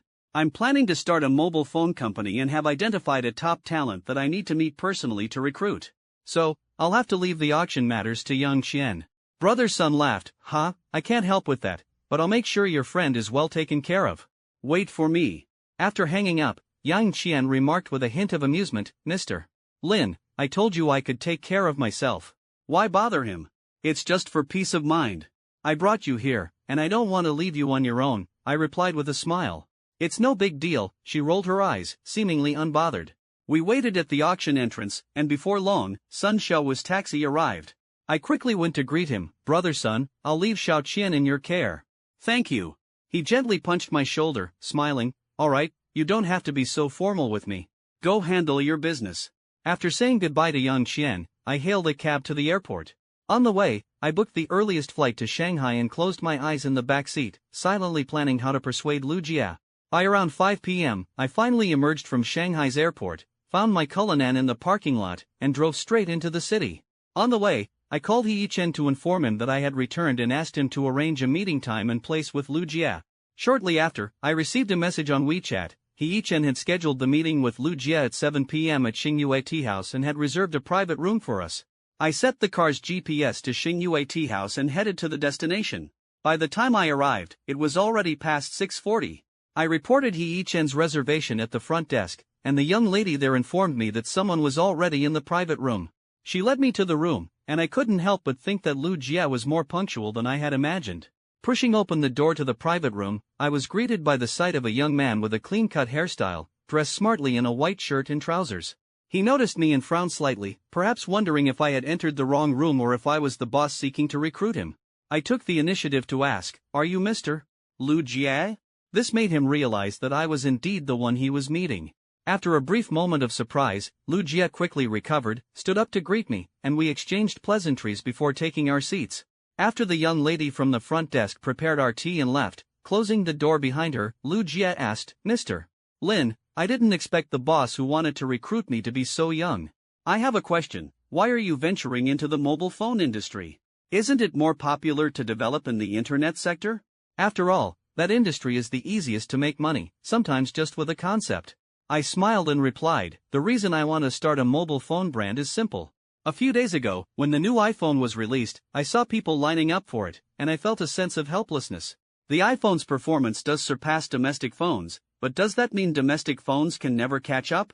I don't believe that, so I want to give it a try," I said confidently. Hearing my words, Lu Jia smiled slightly and spoke directly, "Mr. Lin Yifan, the iPhone's performance advantage mainly lies in its chips, which is a weakness for us because we don't have photolithography machines. Without them, we can't even begin chip research and must rely on imports." I responded lightly, "If we lack photolithography machines, then we should put all our efforts into research. If we can't develop them, then we'll reverse engineer them. Isn't that one of China's strengths? Lu Jia looked somewhat disappointed by what he perceived as my naive thinking, shaking his head with a wry smile. Photolithography machines aren't so easily obtained. With international technology blockades, just talking won't help. I calmly reflected, true, back when we couldn't develop aircraft carriers, foreign countries also imposed blockades, yet who would have thought we'd eventually manage to acquire one? I knew Lu Jia understood who I was referring to as the capable individual, and he fell silent. Unexpected, truly. When there's no possibility, one must find a way to create one. This young boss really has such boldness and drive. Lu Jia's gaze sharpened, fixing on me as he asked, Mr. Lin, do you know how much manpower and money it takes to develop photolithography machines? I nodded, aware, of course, it requires countless researchers' efforts and an initial funding of billions, with no guaranteed success. If it fails, all that investment will be gone. And you still want to do it? Lu Jia unconsciously used an honorific, his eyes filled with curiosity about me. I shrugged, someone has to try. Others might weigh the pros and cons and hesitate, but I sincerely want to give it a shot. If it ultimately fails, I'll accept it. Then what about the funding for the research? It's not a small investment, he asked, not without concern. I pulled out a diamond card from the Bank of China, smiling slightly. This card holds 350 million yuan. I'm talking yuan, not nan yuan. Lu Jia's eyes widened in shock, seemingly wondering what kind of person has a card where even the reserve amount is in yuan. I knew he dreamed of building a brand from scratch to its peak. Initially, he thought my talk of developing photolithography machines was merely empty words, not expecting I'd come with substantial funds. If these funds still can't produce a photolithography machine, I continued, I'll find a way until I succeed. In reality, the card had 3.6 billion yuan, but I didn't want to reveal all my financial resources, just enough to demonstrate my determination. Lu Jia had made his decision. As the headhunter consultant had said, there's nothing more fulfilling than watching a brand you helped create shine on the world stage. His initial reason for returning to China was to see domestic brands stand proudly on the global stage. Looking at me, Lu Jia stood up without hesitation, solemnly extending his hand. Mr. Lin, it's an honor to fight alongside you to achieve our shared dreams. My heart surged with anticipation. This journey was just beginning. I stood up with a smile, reaching out to shake Lu Jia's hand. This simple gesture would, years later, mark the rise of a high-end domestic brand and the nascent prominence of a massive corporation. Boss, what are the next steps? Lu Jia asked, having confirmed his role in the yet-to-be-established company, quickly getting into character and considering my needs. I motioned for him to sit down, leaning back in my chair to organize my thoughts. After a long pause, I began slowly. Developing a photolithography machine isn't something a few researchers can handle. We need a comprehensive R&D team. This can be gradually initiated. The immediate priority is to establish the company. Once it's founded, I plan to design and produce a mobile phone to establish the brand. Once the photolithography machine research succeeds, we'll develop our own chips to be used in our phones. No problem. Lu Jia diligently noted down my words. I unconsciously tapped the table, reviewing my plan. The company needs various departments, such as the legal department, product design department, R&D department, production department, after-sales department, and sales network. If there are suitable candidates, you can poach them with a high salary. If not, leave it to Falcon Company to handle. You just need to conduct the interviews. Oh, I've already taken a liking to Lina for the product design department. Just ask Falcon Company to request her from consultant he. Also, I've made arrangements for the finance department candidate. Okay. Lu Jia noted my instructions but seemed a bit puzzled. Boss, isn't the production department a bit redundant? We can find a contract manufacturer to make the phones. Building a factory is quite costly. I shook my head. No, the cost of a factory is minor. Contract manufacturers aren't stable enough, and if any issues arise, we'd have to find a new one temporarily. To avoid future problems, it's more prudent to invest a bit more and build our own factory and production line from the start. Although I knew that contract manufacturing could save costs, I didn't need to worry about costs. I had to use the instability of contract manufacturers as a reason to persuade Lu Jia to give up on that idea. Fortunately, the boss wasn't short of money, so Lu Jia didn't bother to argue. Additionally, the company needs a headquarters. Renting an office building is too expensive. We'd be better off buying one. Please scout for suitable locations. I told him. Lu Jia rolled his eyes, clearly unable to comprehend. Boss, isn't this too extravagant? The company hasn't even taken off yet, and you're investing so much upfront? I retorted. Don't you believe in your own abilities? He was confused. I do, but what's that got to do with buying a building? I smiled slightly and slowly explained, yes, I believe in your abilities too. With my financial support, the company can certainly grow big and strong. By then, we'll not only be limited to the mobile phone industry but also diversify and form a group. As the number of employees grows, moving locations would be troublesome, so why not buy an office building now to avoid frequent relocations in the future, don't you think? Lu Jia was somewhat bewildered by my reasoning. He thought I made sense, yet vaguely felt something was off. Oh well, the boss is the boss, and he can do as he pleases. Boss, what's our company's name? He asked, knowing the company name was necessary for registration. Let's call it Tinglong, I replied without hesitation. The name Tinglong, Soaring Dragon, appealed to me greatly, as Chinese people have always favored dragons. And the phone brand? He asked again.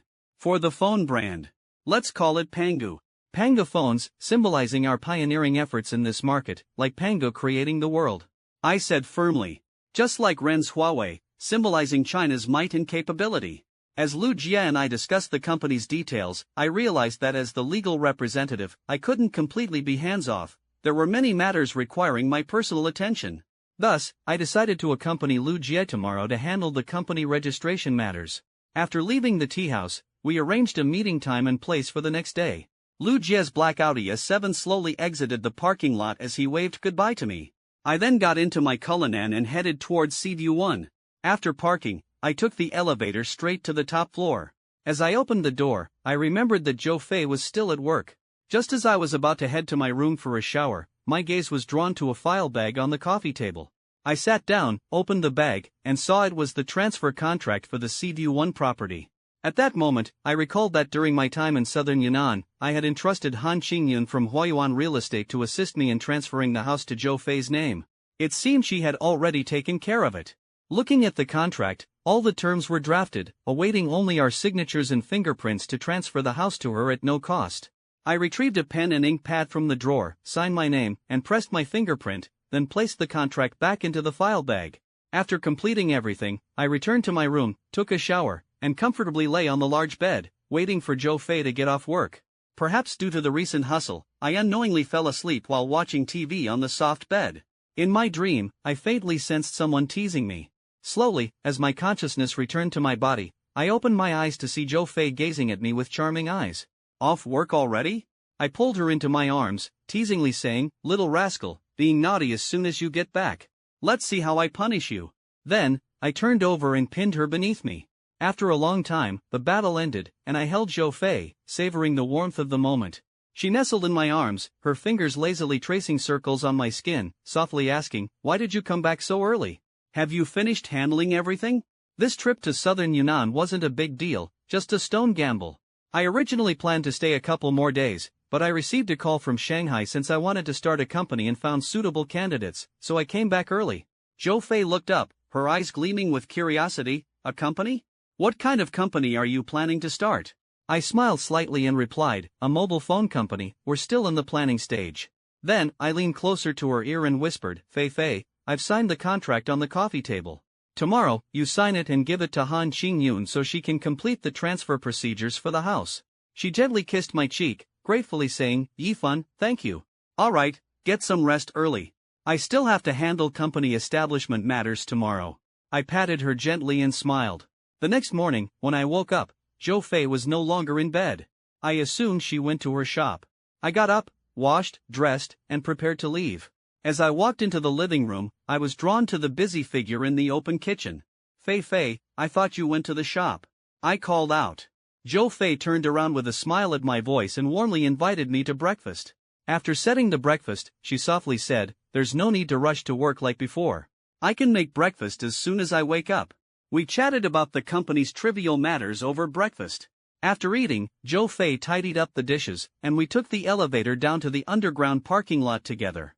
I gave her a gentle hug, saw her off to her Cayenne, then returned to my Cullinan, and both cars drove out of the parking lot. Lu Jia and I had agreed that he would first handle the company's registration procedures at the relevant departments, and I would join when the legal representative's presence was needed. But before that, I had a priority task, purchasing an office building to serve as the company headquarters. On my way to Huayuan Real Estate, I called Han Qingyun. "Hello, mister.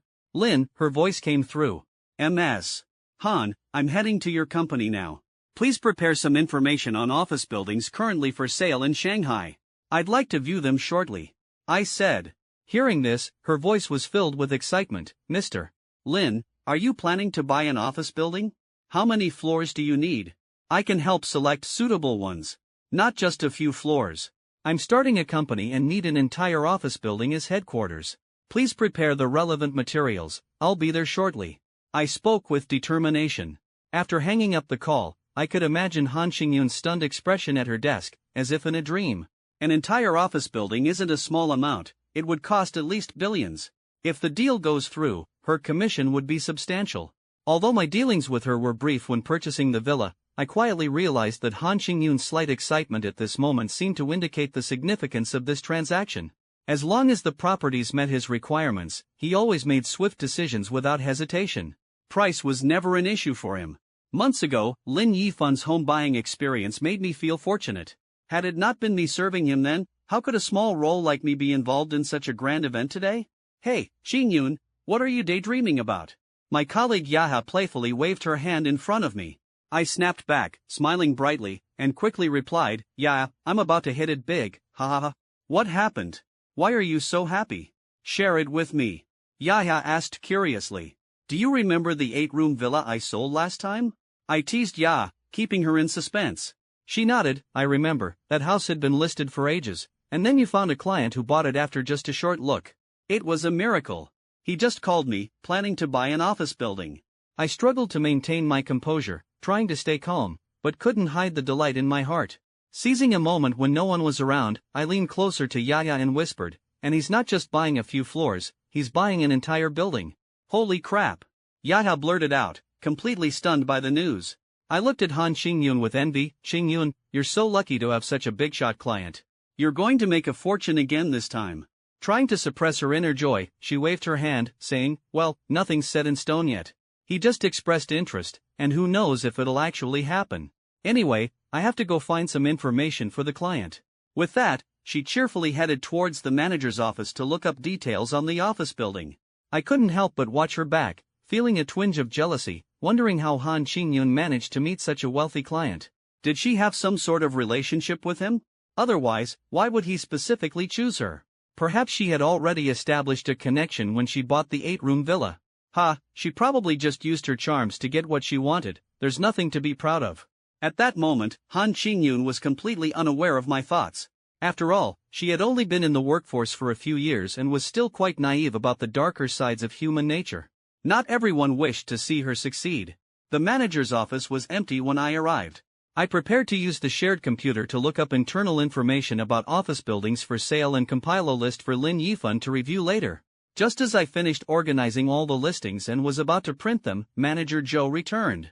Xiaohan, what are you looking for? He asked. I glanced up at the manager, feeling a slight aversion but responded calmly, Manager, a client wants to see office buildings, so I'm summarizing the company's listings for printing. I continued working on the computer as the manager asked nonchalantly, the client wants to rent an office building? No, he's planning to buy, I replied firmly, though Manager Zhou seemed a bit surprised. He leaned back in his chair, took a casual sip of tea, and asked, oh, buying? How many floors? An entire building, I answered succinctly, detecting a hint of amusement in his reaction. As expected, the moment I said it, he laughed so hard that he choked on his tea, coughing incessantly. I couldn't help but suppress a smile, quietly observing his embarrassment. Once he composed himself, he stood and approached the computer, as if verifying something. Is it Mr. Lin, the one who bought the 8-room villa last time? I nodded, starting the copier beside me, pondering inwardly. Manager Zhou seemed to hesitate a few times before finally saying, Xiaohan, such an important client should be handled by me. After all, I'm the manager, and clients might trust me more. I realized his usual tactic was at play. I casually tossed the printed materials aside and said, sure, as long as you can seal the deal, I don't mind. If it gets messed up, the company will be the one to suffer the most. Manager Zhou's hesitation and unease made me feel a slight tremor of confidence. I was betting on whether he'd be intimidated by my confidence and choose to back off. If he insisted on meddling, I'd have to gamble on Lin Yifan's preference for me. I was acutely aware that the situation wasn't favorable. After all, I had no real connection with Lin Yifan, so why would he specifically choose me? My only option was to bluff, hoping to deter the manager with ulterior motives. After a moment of hesitation, Manager Joe reluctantly smiled and said, "How about this? I'll handle this client, but you can join me to assist." "How does that sound?" I bit my lip, filled with reluctance, but had no choice but to agree. We both sat in the office, each with our own thoughts, until my phone rang, breaking the awkward silence. "Hello, Mr. Lin, have you arrived? I'm here at your company but didn't see you. Did you step out?" I quickly replied, No, I'm coming out to meet you now." After hanging up, I hurried to meet Lin Yifun. Manager Joe followed me out of the office, and what I saw next made my teeth clench with anger. At the company entrance, I finally spotted Lin Yifun waiting. Just as I was about to greet him, Manager Joe suddenly darted ahead of me, rushing towards Lin Yifun. He greeted Lin Yifun with an ingratiating smile, bending slightly. "Mr. Lin, welcome to Huayuan Real Estate. I'm Zhou Shuwen, manager of the Puxin district." "Mr. Lin, you are truly remarkable, purchasing an office building at such a young age. You will surely be a prominent figure in the business world." Lin Yifun looked at the bowing middle-aged man with confusion in his eyes. I stood to the side, shaking my head in exasperation, until I saw Han Xingyun's smiling face, reassuring me that I hadn't come to the wrong place. Manager Zhou's behavior left me feeling a bit disdainful, and I responded coolly, "Oh, Manager Zhou, I'm here to meet Miss Han. I didn't expect to trouble you, but thank you for coming." Manager Zhou continued to smile respectfully and said, "Of course, Mr. Lin. A distinguished guest like you deserves our personal attention to show Huayuan Real Estate's dedication." With that, he led me inside the company. As I passed by Han Xingyun, I couldn't help but smile slightly, and she followed us. Manager Joe led me directly to his office and gestured for me to sit. After I was seated, he returned to his own chair.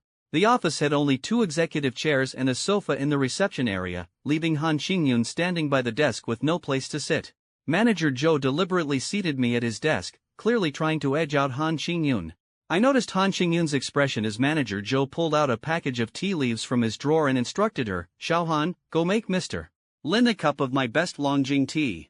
Although annoyed, she had no choice but to comply, taking the tea leaves and leaving. Once she was gone, Manager Joe smiled and handed me a stack of printed materials, saying, "Mr. Lin, here are all the office buildings our company has for sale. Please take a look." I quietly took the materials, aware of the subtle dynamics between Manager Joe and Han Xingyun, and began reviewing them. The materials contained information on office buildings for sale in Shanghai, all available for purchase as whole buildings, just what I needed. Listings from Hongkou District, Yuhui District, and Puxin District were all included. I first examined the Puxin District listings. Huanyu Building, Class B office building located at 666 Renmin Road, Puxin District, covering 980 square meters, 12 floors, with a total office area of 10,800 square meters, priced at 1.22 billion. Everything seemed to lay out new possibilities for me. Sitting in the Baoxin Building conference room, I reviewed the property listings one by one. Han Xingyun quietly placed the brewed tea in front of me, waiting patiently as I finished reviewing.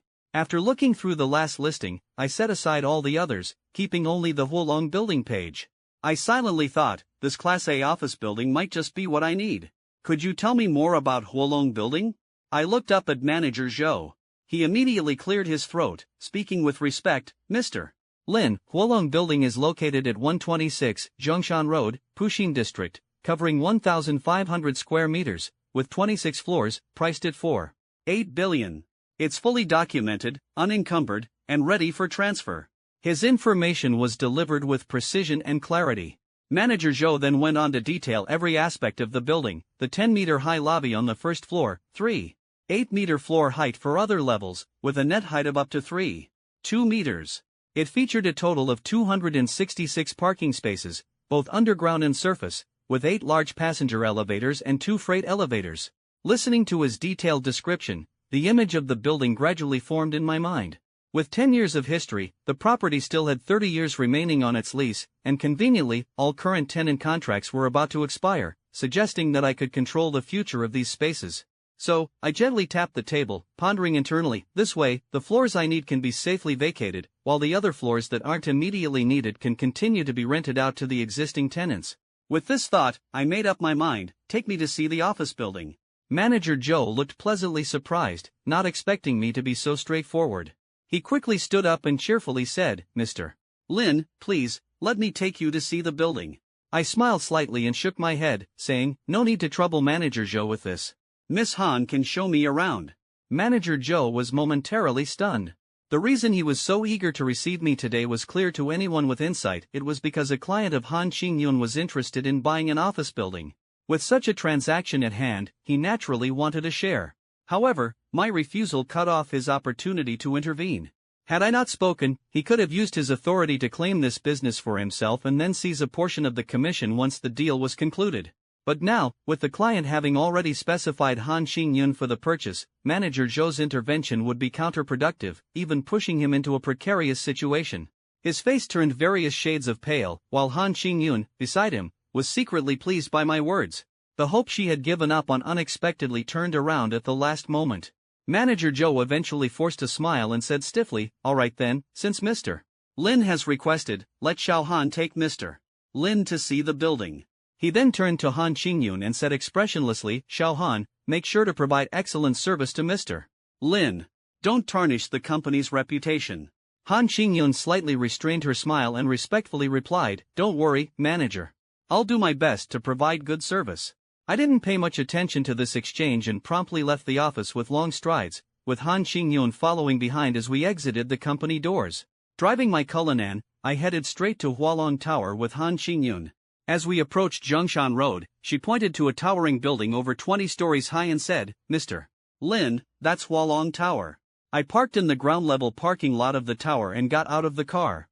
We walked around the building and eventually entered the lobby with Han Xingyun leading the way. The lobby's decor was simple yet high-end, with a spacious and bright reception area directly opposite the entrance, giving the space a very expansive feel. At this time, the tower hadn't been transferred yet, and the companies that had previously moved in were still operating normally. It was rush hour, so the lobby was busy but not overcrowded. Beyond the reception desk, the elevators were located at the back. Han Xingyun introduced, Mr. Lin, this building has 8 passenger elevators and 2 freight elevators, operating in zones. 3 passenger elevators serve floors 2 to 10, 3 serve floors 11 to 20, and the remaining 2 serve floors 21 to 26, with the freight elevators covering all floors. I nodded, calculating internally, if I bought this building, the future location for my company would be set on floors 21 to 26, avoiding interference from other companies. As for the companies originally on the 21st floor and above, if there was space available below the 20th floor, I would invite them to move down. If not, there would be nothing I could do. Mr. Lin, which floors would you like to see? Han Xingyun asked. The 26th floor, I replied. After a short wait, the elevator serving the upper floors arrived. Once the people inside exited, Han Xingyun and I stepped in. The elevator control panel had only 7 buttons besides the door open and close buttons, one for the first floor and the rest for floors 21 to 26. Han Xingyun pressed the button for the 26th floor. The elevator quickly reached the 26th floor.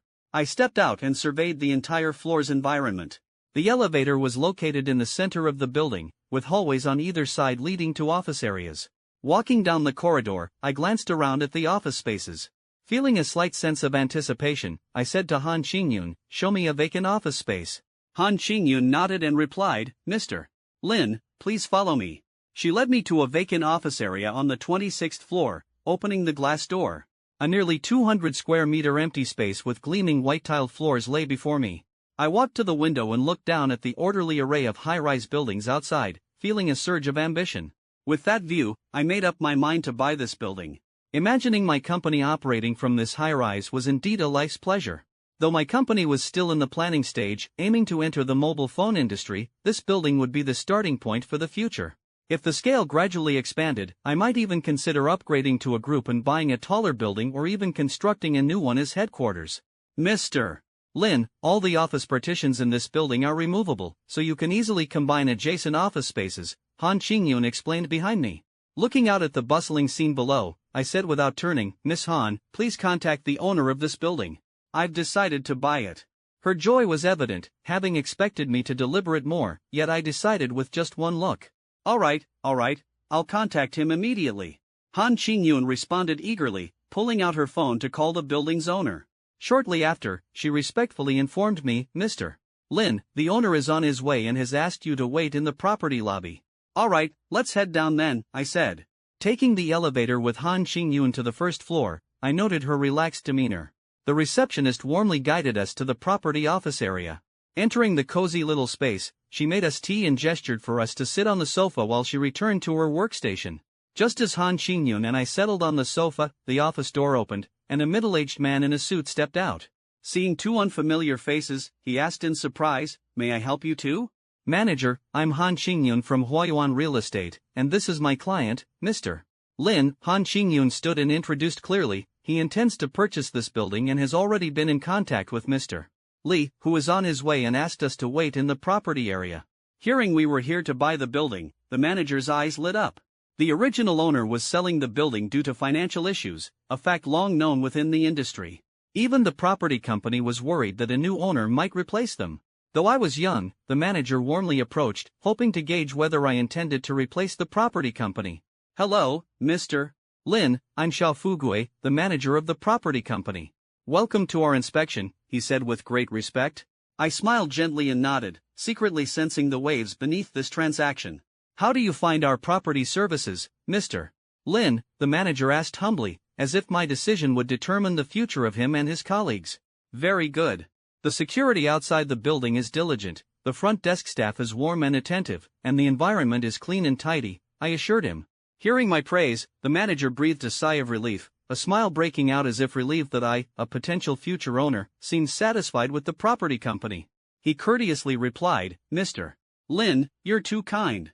It's our duty to manage and serve the entire building. You've done very well. I haven't noticed any areas needing improvement," I assured him.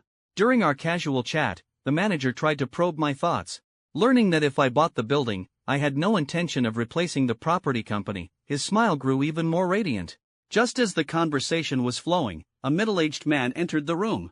The property manager quickly stood to greet him, "Mr. Wang." Han Qingyun and I also stood up as she smiled and approached Mr. Wang, saying, "Hello, Mr. Wang, I spoke with you on the phone earlier." Then, she turned slightly to introduce me, "Mr. Wang, this is Lin Yifan. Mr. Lin is interested in purchasing your building and has requested your presence for a discussion." When Mr. Wang saw me, there was a hint of caution in his eyes. After all, age doesn't matter when you can afford to buy a building. "Hello, Mr. Lin, would you like me to walk you through the whole building?" I shook my head. "Mr. Wang, Miss Han has already briefed me on the basic situation. When can we proceed with the transaction? I'm a bit pressed for time." My words left Mr. Wang momentarily stunned, and the property manager equally bewildered. Only Han Qingyun remained unfazed, as she was already familiar with my decisive purchasing style. Back when I bought 8 villas, I was just as straightforward. "About the price then?" Mr. Wang probed cautiously. "At your listed price, 4.8 billion, not a penny less," I replied without hesitation. Mr. Wang was once again taken aback. Spending money with such abandon? This might be the fastest transaction he's ever made in his life. "We just met, and the deal is done?" "Mr. Lin, you're straightforward. In that case, let's sign the contract and make the payment." "I'll handle the transfer procedures here as soon as possible," he said. I nodded, agreeing to proceed with the next steps. Once the contract was printed, we each signed, and I transferred the 4.8 billion to the bank account Mr. Wang provided, completing the transaction. With the transfer procedures left to Han Qingyun and Mr. Wang, I decided to leave. On Lu Jie's side, the company registration still required my presence. He called to inform me that the preliminary procedures were complete, just waiting for my arrival. "I'm already on my way," I told him. Just as I finished speaking, my phone rang again. This time it was Yang Qian. Seeing her name, my heart skipped a beat. "Hello, Xiao Qian, what's up? Has the auction concluded?" I asked while driving. "Yes, Mr. Lin, the silent auction results are out. Out of the 20 plus raw stones you bid on, you've won 8, including that one valued at 1 billion, she said with a hint of excitement in her voice. "How much do I need to pay?" "I'll transfer the money once I stop. The total for the 8 stones is 2.86 billion. After deducting the 10 million deposit, you need to pay 2.85 billion to collect the stones." I focused on the road ahead, feeling a bit tense. "Xiao Qian, there's not enough money in my regular card. Can you arrange with the bank manager to withdraw some from my diamond card, convert it to Nanyuan, and transfer it to my regular card?" "Not enough money? Didn't you have 6 billion Nanyuan in your regular card?" Why do you need to convert more? Her surprise was evident over the phone. As the deputy manager, Yang Qian knew the details of my bank account balance. I bought a building today, spent 4.8 billion, so there's only 1.2 billion left now. Please help me take 10 units of Huaxia currency from the diamond card and convert it to Nanyuan, I said firmly. Okay, I'll contact the manager to handle it, but you'll need to provide a verification code for the conversion and transfer, Yang Qian quickly responded. No problem, have him call me. After hanging up, I felt urgency in my heart, readying myself for the upcoming transaction. Soon, the phone rang. It was Li Tianming, the branch manager of Huaxia Bank's Hongkou branch. He asked, "Hello, Mr. Lin. Deputy Manager Yang mentioned you need to convert 10 units of Huaxia currency from your diamond card to your regular card, correct?" "Yes, please assist with that, Manager Li." I replied. "Alright, I'll transfer 10 units to your regular card. Currently, you have 340.05 units of Huaxia currency left after the deduction," he continued. "Wait, what do you mean 340.05 units? I interrupted, puzzled. Li Tianming seemed equally confused. "Yes, after deducting 10 units, that's what's left, 340.05 units of Huaxia currency. I clearly deposited an even amount. Why is there an extra 5 cents? I was baffled. "Oh, that's because the 350 units you deposited accrued 5 cents in interest at the highest savings rate of 0.35% over 15 days, Li Tianming clarified. Wow! I couldn't help but exclaim, leaving Manager Li silent, perhaps pondering my reaction. He might be thinking if I'm dissatisfied with this interest, should he appeal to the head office for a higher rate? But he doesn't realize we're completely on different wavelengths. Damn, buying a property and going all out for the auction, only to get a mere 5 cents and half a month's interest, how can I stay calm? Was my oceanfront property purchase in vain? Did I waste my money? I felt a mix of anxiety and frustration. The terrifying thought was that just half a month's interest had already accumulated to 5 cents. If this continued, would the interest increase by 10 cents each month? This was a staggering 1 billion Nanyuan. I labored hard to squander billions in pursuit of luxury, only to learn that the interest alone could add 1 billion? What was more startling was the black card I held, containing 3,600 units of Huaxia currency. As the thought of interest on that card crossed my mind, darkness clouded my mind. Damn, only now did I realize why the system's teasing tone was so unsettling when I initially chose the squander option. I didn't grasp it then, but now it's clear how naive I was. However, I misunderstood the system this time. The initial jest wasn't about the interest but was mocking my naive idea of spending all the money. Damn it! I slammed the brakes, pulling over, and then picked up the call to Li Tianming. "Manager Li, I am formally requesting to cancel the interest on my bank accounts." His reaction almost made me laugh. It was the first time in his banking career that he heard such an absurd request, making him question whether he misheard. "Mr. Lin, what did you say?" "I didn't catch that, please repeat." I enunciated clearly. I said, "I want to cancel the interest." "Is there a problem?" "If there is, I'll withdraw all my money from the bank." Li Tianming confirmed I didn't misspeak, but he remained perplexed. Yet, realizing the threat of a major client withdrawing funds, the gravity of my words hit him like a nuclear bomb. He couldn't afford to ponder why I made such a strange request. He only focused on retaining the client. The money must not leave the bank. For me, a no-interest policy by the bank was a boon. Saving interest was no small matter, bringing satisfaction. I smiled slightly, my tone casual yet sincere. "No problem, just cancel the interest on these 2 bank cards right away." Hearing the manager's decisiveness, I felt a rush of satisfaction. "Once the interest is cancelled, convert that 5 cents and 10 units to Nanyuan and deposit it to my regular card." "I have a mild OCD and can't stand odd numbers or fractions." The manager replied, "Alright, I'll take care of it right now. Please wait, a verification code will be sent to your phone, and you'll need to provide it." On the other end, the sound of typing filled the air, and soon I received 2 messages, one notifying me of the interest cancellation, the other containing the 8-digit code for the transfer.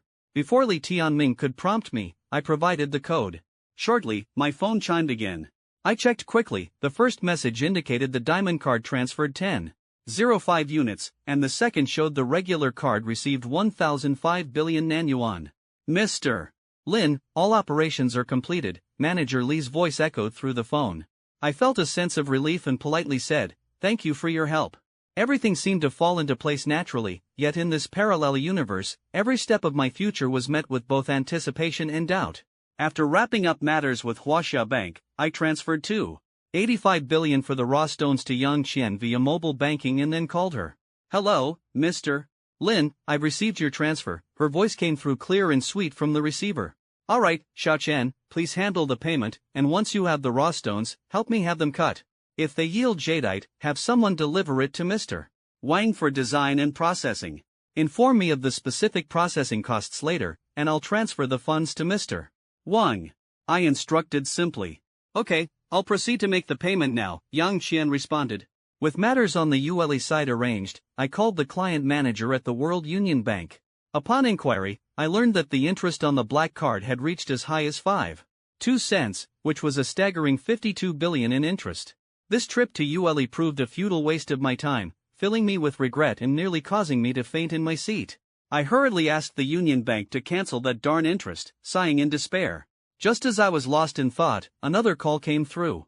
I weakly picked up the phone, looking at the unfamiliar number on the screen, yet it felt familiar. Upon answering, a voice I knew all too well came through, Lin Yifan. In an instant, the voice awakened memories I was close to forgetting. It was Jiang Yuan, the original host's girlfriend, who played a significant role in my transmigration here. "Do you need something?" I asked flatly. The emotions linked with her were tied to the original host, and although his memories were deeply ingrained, they didn't resonate with me. Jiang Yuan hesitated before speaking. "Well, I saw you leaving the school administration building in a Rolls-Royce. Was that your car?"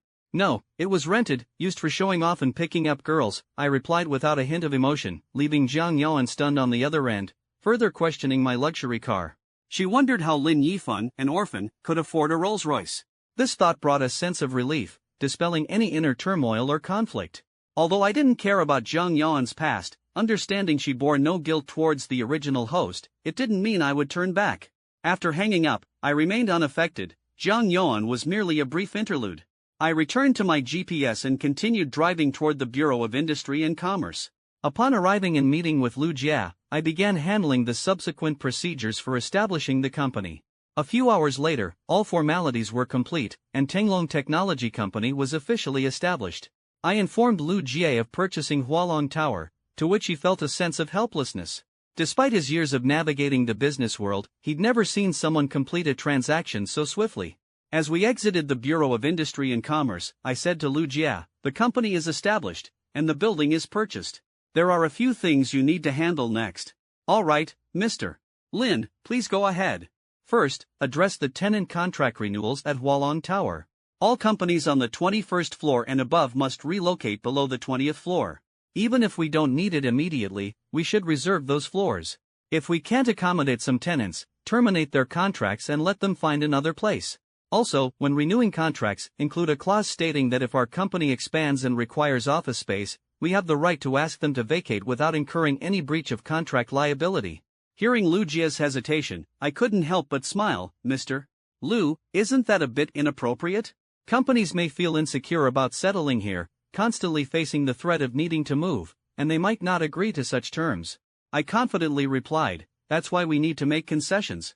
When you renew their contracts, reduce the rent by 70%, and I think they'll be willing. If some companies still can't accept such conditions, there's no need to renew, they can move out directly." Lu Jia hesitantly nodded. With this premise, the renewal process would naturally be more manageable. To be honest, Lu Jia had been in the business world for many years, priding himself on his extensive knowledge. Yet, for the first time, he felt he couldn't quite figure out his boss. Reducing the rent by 70% for such a large office building meant a significant financial loss for me. While I understood it was to ensure available office space for future company expansion, it seemed a bit premature. I couldn't help but feel a bit helpless. If possible, I'd rather rent out the entire office building for free, without charging a cent. However, even reckless spending has its limits, and I understood the principle of not going too far. If such a move were deemed a violation by the system, all my efforts would be in vain, leaving me with unspoken grievances. I continued. Second, reach out to a headhunting firm as soon as possible to assemble the necessary talent for the company and get us operational quickly. I'll also ensure that the finance department is staffed soon. For any development funds needed, you can directly contact the finance manager. Understood, Lu Jia nodded in response. I continued. Additionally, once the procurement department is established, arrange for the purchase of mobile phone components immediately. Initially, we should contract a few OEM factories for production, ensuring strict quality control of the phones. At the same time, start looking for a site to establish our own factory and production lines to gradually transition to in-house manufacturing. Lu Jia nodded repeatedly, taking careful notes. Although some of my decisions puzzled him, like setting up a production department or purchasing a building only to lower the rent, these actions seemed contrary to standard business logic, significantly increasing company costs and potential losses. However, he understood that I was his boss. His role was to offer suggestions, and whether to adopt them was my choice. Watching a company gradually take shape under my guidance filled him with anticipation and drive, igniting a passion within him. For now, let's leave it at this. Go ahead and make the arrangements. Once the company staff is fully assembled, I'll meet with everyone to discuss the future plans, I told him. All right, Mr. Lin, I'll get started on that, he replied. I nodded, and we parted ways at the entrance of the Bureau of Industry and Commerce. He went to handle the tasks I assigned, while I prepared to meet with the company's finance manager. As soon as I got into the car, I received a call from Yang Qian. Wow, Mr.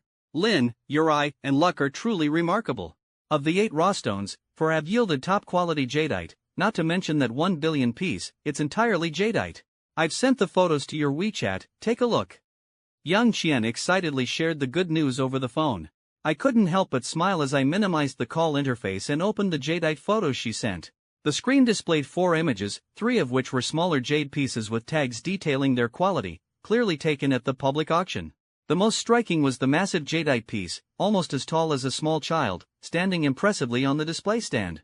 The quality of the 4 jade pieces was excellent, all being glass type.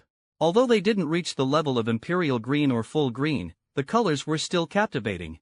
Yang Qian excitedly continued, Mr. Lin, did you see the jadeite photos? Many people at the venue are inquiring about them, especially the 1 billion piece. Offers have reached nearly 6 billion. Do you want to sell it? I calmly replied, no, have it sent to Mr. Wang for design and processing. Alright, after the public auction wraps up, I'll deliver it with brother Sun, she eagerly responded. Thank you for your hard work. Once you're done, if brother Sun is heading back to Shanghai, travel with him. It's good to have someone accompany you on the road, I said. Okay, I'll talk to you later. The exhibition is almost over, and I need to help brother Sun deliver the materials to Mr. Wang, she said before I ended the call and dialed Su Yuyu. Hello, brother Yifan, I'm in class right now. Can I call you back after? She whispered shyly, making me smile. Seeing Su Yuyu secretly taking my call during her CPA class brought a smile to my face. After hanging up, I sent her a message on WeChat, Yuyu, send me your CPA class location. Shortly after, she replied with the location, and I set the navigation, driving towards her. Upon arriving at the tutoring center, I messaged her about my arrival, and she replied that class would let out in a few minutes, asking me to wait. Bored in the car, I fiddled with my phone. Before long, the passenger door opened, and Su Yuyu's adorable face popped in. She gleefully exclaimed, Brother Yifan, as she settled into the car. Brother Yifan, why do you have time to see me today? She asked curiously. I smiled and replied, Yuyu, I wanted to discuss something with you. What is it, Brother Yifan? She asked earnestly. I pondered for a moment before asking, Yuyu, are you still doing your live streams? How's it going? I'm still streaming. When I don't have classes, I self-study, and then stream. If I have classes, I stream afterward. With Lemon and the others' help, I've established a steady presence on YY with a stable viewership. I rubbed my chin and proposed, I just started a company and want to hire you to manage the finance department. But I want you to know, this won't affect your CPA studies. You can still attend classes whenever you need to. However, if you take the job, you might not have time to stream, so you need to think it over carefully. Hearing this, my face showed surprise. Brother Yifan, manage the finance department? I'm afraid I can't do it, I hesitantly replied. Lin Yifan reassured me with a warm smile, silly girl, you're already an accountant. What can't you do? His gentle tone was comforting, but my heart was filled with worry. Brother Yifan, it's different. I'd love to help you, but at my previous company, I was just an assistant, handling minor tasks, never managing accounts. If something goes wrong, it could be problematic. Lin Yifan considered for a moment and then said, how about this, I'll hire an experienced accountant, and you can act as the cashier. Manage the money and oversee the whole finance department. With so much money in the company's account, I'd feel more secure with someone I trust handling it. Someone you trust? The phrase struck a chord, leaving my cheeks flushed and my heart fluttering. Could it be that I hold a special place in his heart? Okay, I won't stream anymore and will work at your company, I replied with a sweet smile. In today's job market, finding a new position is challenging, as I know all too well. Without impressive experience, I could only do the most trivial tasks. But Lin Yifan offered me this opportunity, and I don't want to miss it. Seeing my cute demeanor, he couldn't resist patting my head and said with a smile, "Remember to learn from the accountants at the company and consult them often to handle financial matters with ease." Listening to his advice, I silently vowed to work hard, not just for myself but to live up to being someone he trusts. I nodded eagerly, eyes filled with anticipation. "Brother Yifan, when can I start?" she asked, like a bird eager to fly. "I'll call you once the company staff and office are ready," I assured her. "You should be ready to start any time in the next few days."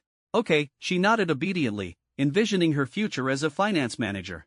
After dropping her off downstairs, I waved goodbye, fully aware that the company's opening was imminent, and the multitude of tasks ahead was starting to weigh on me.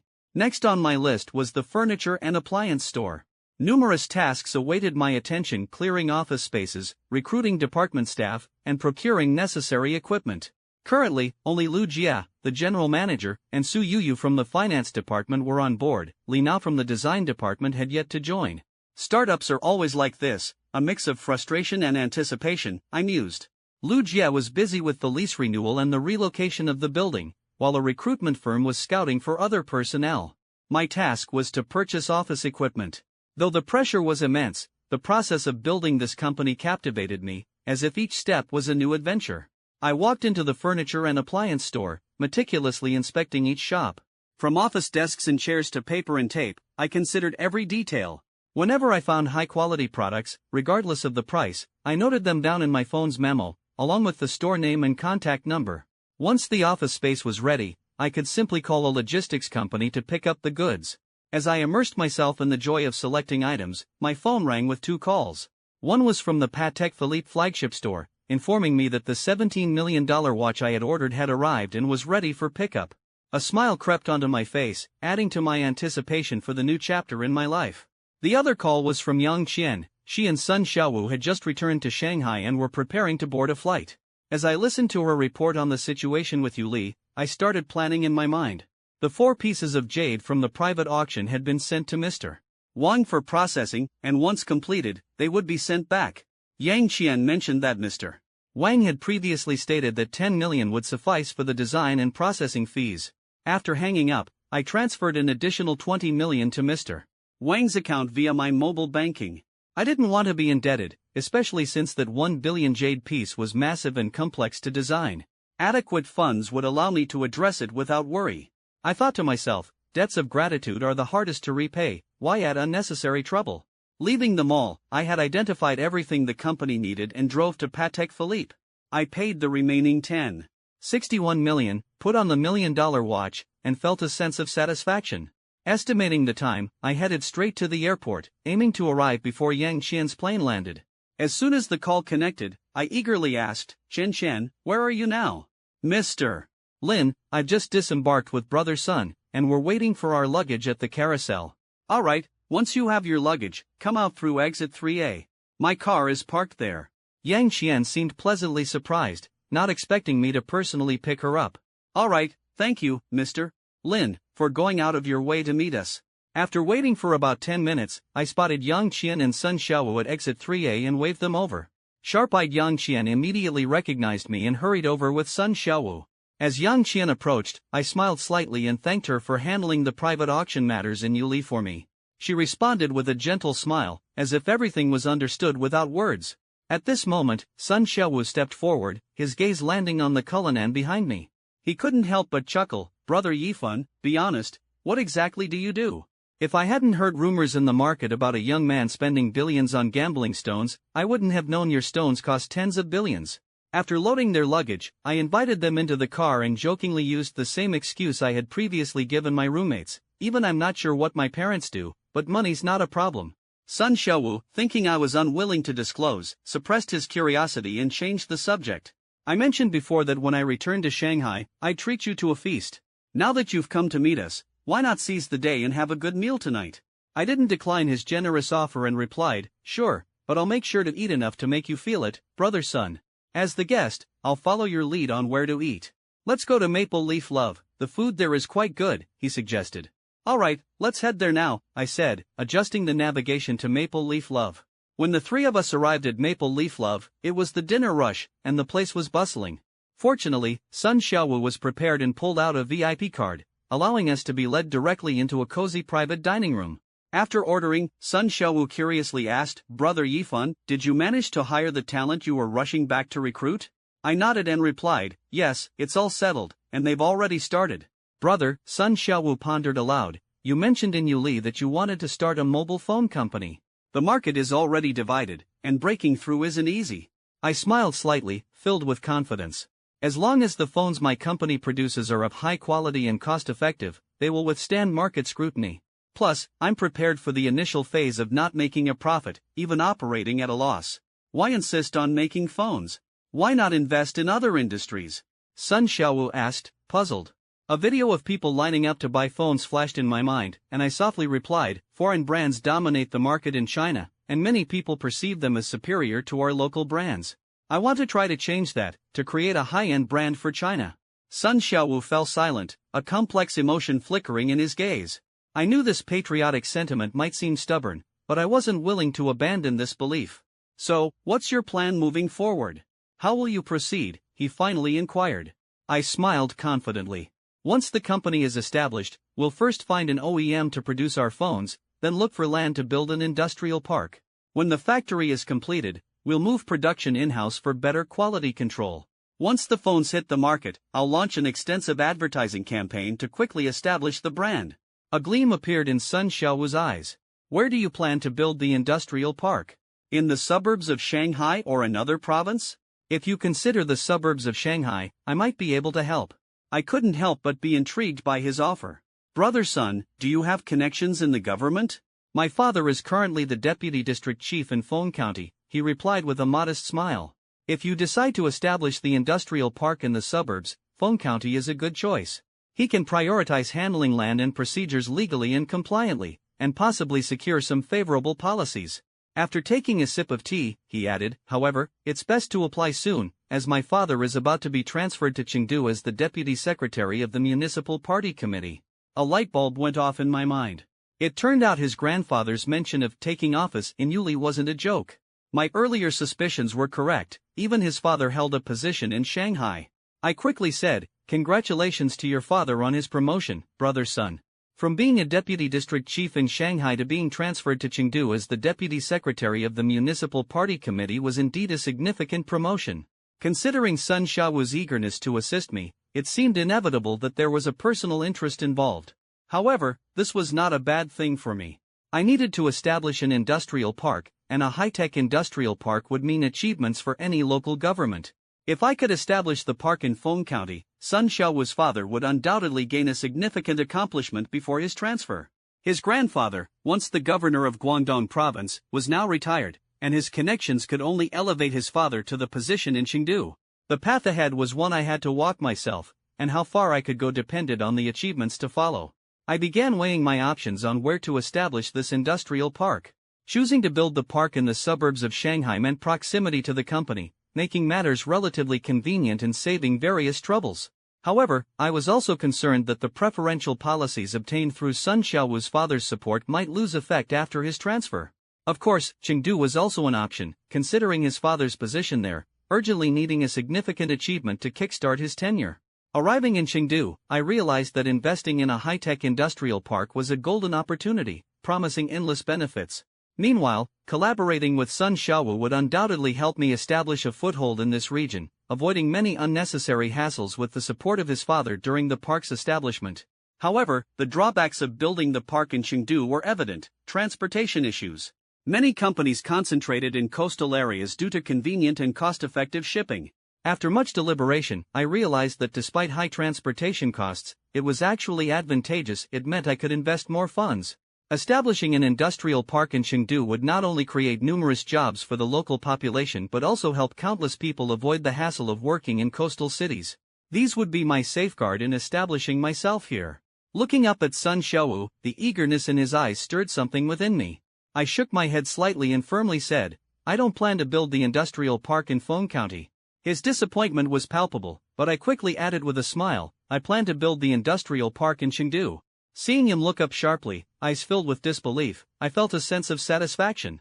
Raised in an influential family, Sun Xiaowu understood the deeper implications. Feng County and Chengdu carried vastly different meanings.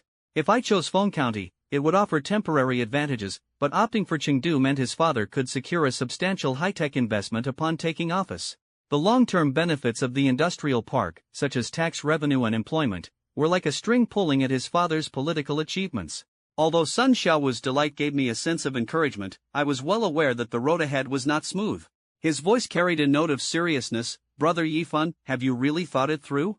Building an industrial park in Chengdu poses transportation challenges. Sichuan's terrain is complex, with scarce shipping resources, making transportation quite difficult. Leaning back in my chair, a faint smile played on my lips. I've considered it thoroughly. If shipping isn't available, I'll use air transport. If there's not enough capacity, I'll follow in the footsteps of SF Express and purchase freighters myself. Sun Xiaowu furrowed his brows, struggling to understand my decision. With a sincere tone, he said, from a personal standpoint, I hope you build the industrial park in Chengdu. It would greatly benefit my father.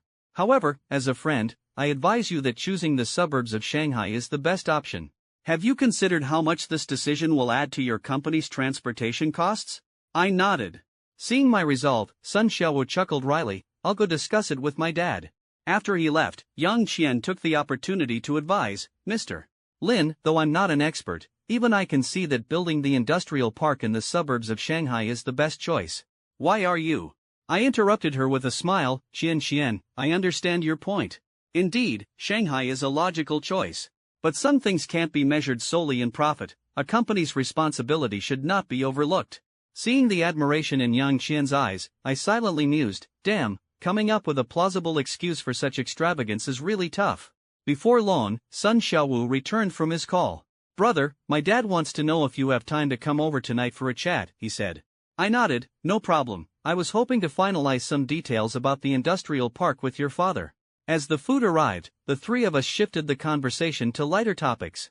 After dinner, considering Yang Qian's travels between Shanghai and Yuli and her pregnancy, Sun Xiaowu and I decided to take her home first. The car drove away from the towering skyscrapers of the city center, and the nightscape gradually turned desolate, with high-rises giving way to lower buildings. The contrast between Feng County's development and the city center was stark. Following Sun Xiaowu's directions, I headed straight to the residential area for district committee members. After finding a parking spot outside the complex, I entered the store next to the entrance. Brother Sun, who else is at home? I asked. Just my parents live here. Brother, there's no need to be so formal, our family isn't particular about these things, he replied. I smiled as I selected gifts from the shelves, saying, it's only proper. It's my first time visiting, so I can't come empty-handed. Eventually, I chose 2 gift boxes of nourishing health products, along with a pair of premium Maotai liquors and a pack of Hetianxia cigarettes. When it comes to buying cigarettes and alcohol, the shops near government residential complexes are the best choice. The products are mostly gifted to leaders in the community, and the shop owners wouldn't dare sell counterfeit goods in such a place. Carrying the gifts, I followed Sun Xiaowu up to his apartment. As soon as he opened the door, he cheerfully announced, Dad, Mom, our guest is here. Upon entering, I saw a dignified middle-aged woman. She smiled faintly upon seeing me and asked Sun Xiaowu, is this Mr. Lin, whom your father invited? I smiled and stepped forward, politely saying, Auntie, just call me Yifan. I'm sorry to disturb you so late, but I brought a little something for you and Uncle. With that, I handed over the cigarettes, liquor, and health products. Oh, you shouldn't have. Just come in, Mrs. Sun said with a slightly reproachful yet smiling tone as she accepted the gifts, knowing it would be awkward for me if she didn't. I chuckled awkwardly, it's my first time visiting, after all. Sun Xiaowu inquired, Mom, where's Dad? Mrs. Sun seemed to realize and said, your dad's in the study. You entertain Yifan while I go get him. As soon as Sun Xiaowu finished making tea, Mrs. Sun returned with a stern-looking middle-aged man. Seeing Sun Jichai, Sun Xiaowu's father, come out, I immediately stood up and smiled, introducing myself, good evening, Uncle. Sorry to bother you so late. Sun Jichai laughed heartily, no need for such formality. It's rare for you and Xiaowu to hit it off so well. Make yourself at home. Shall we chat in the study? I nodded and followed him to the study. The study was simply yet warmly furnished, with a bookshelf filled with books beside the desk. Sun Jichai sat down and immediately asked, Yifan, Xiaowu mentioned you're planning to build a mobile phone production industrial park. That requires hundreds of billions in investment. Are you confident about the funding? He seemed somewhat doubtful, likely wanting to verify my capabilities. I smiled confidently and replied, please rest assured, uncle. The funding is absolutely secure, and there won't be any issues like a break in the cash flow leading to halted construction. Hearing my response, Sun Jichai seemed to relax. With years of experience in politics, he had developed a keen insight, and my assured tone eased his concerns. Why then do you want to build the industrial park in Chengdu? Logically, building it in a coastal area, like the suburbs of Shanghai, would be most suitable. He nodded slightly, apparently expecting my explanation. I nodded in response, saying, Uncle Sun, you're more familiar with politics than I am. It's common for policies to change with leadership shifts, resulting in a loss of preferential policies. A hint of a smile appeared on his face, and he nodded in agreement. I could sense his trust in me, and inwardly I felt relieved. It seemed all those political novels I read in my previous life had paid off. My words evidently left a strong impression on him. I'm also aware that building the industrial park in Chengdu will indeed increase transportation costs, I continued. But a company isn't just about profit, it's also about social responsibility. Establishing an industrial park in Chengdu can create numerous local job opportunities, helping many people find work. This way, the people of Sichuan won't have to travel far to coastal areas for jobs. They can find well-paying work close to home. Sun Jichai suddenly slapped the desk, visibly moved, and exclaimed, excellent, truly excellent. China needs entrepreneurs like you, Mr. Lin, with such vision and commitment. I greatly admire this. At that moment, he referred to me as Mr. Lin for the first time, a sign of unprecedented respect. With his newfound respect, Sun Jichai regarded me as an equal, using the formal address of Mr. Lin. Had it been a middle-aged businessman making grand claims, his seasoned political acumen likely wouldn't have been so openly impressed. Yet, here I was, a young man with ideals and vision, earning his respect and enough to be called Mr. Lin. As for the third reason for choosing Chengdu for the industrial park, to help Sun Jichai secure his political standing, I kept it to myself. Some things, if said aloud, would lose their elegance. Surely, someone as astute as Sun Jichai would see through this layer of intention. I humbly replied, Uncle Sun, you're too kind. I'm just doing what I can, striving to act without shame. Sun Jichai earnestly said, well said, acting without shame. If all Chinese businessmen could be like you, Mr.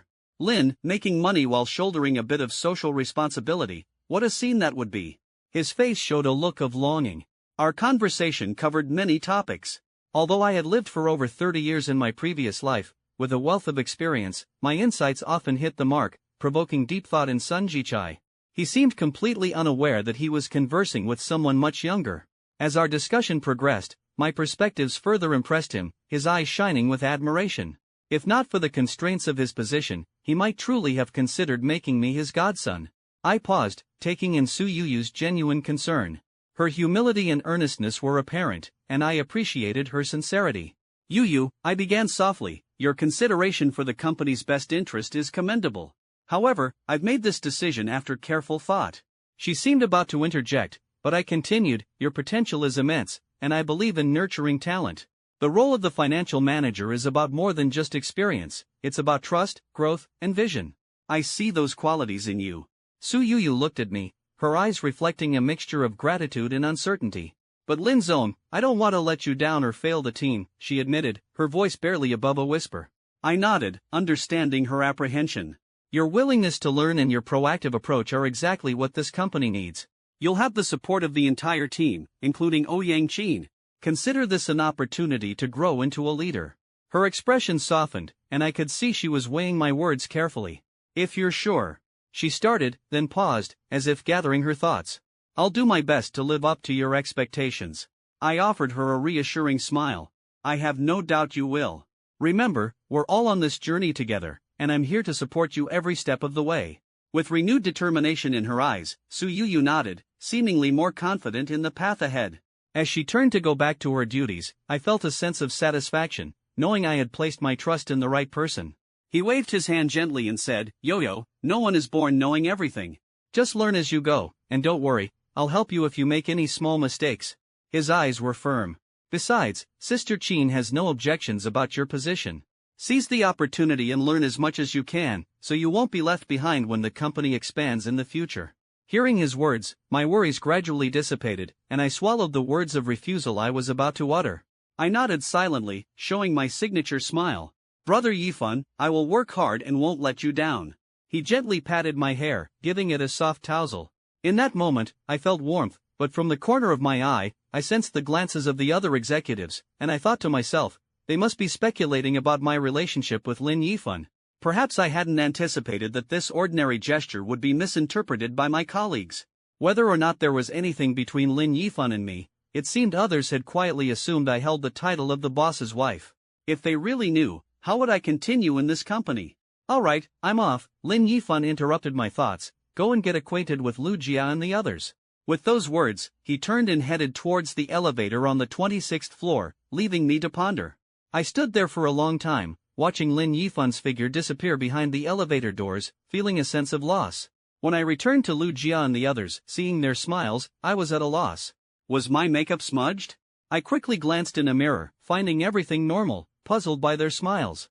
Lu Jia noticed my discomfort and coughed lightly, bringing everyone's attention back to the upcoming discussion.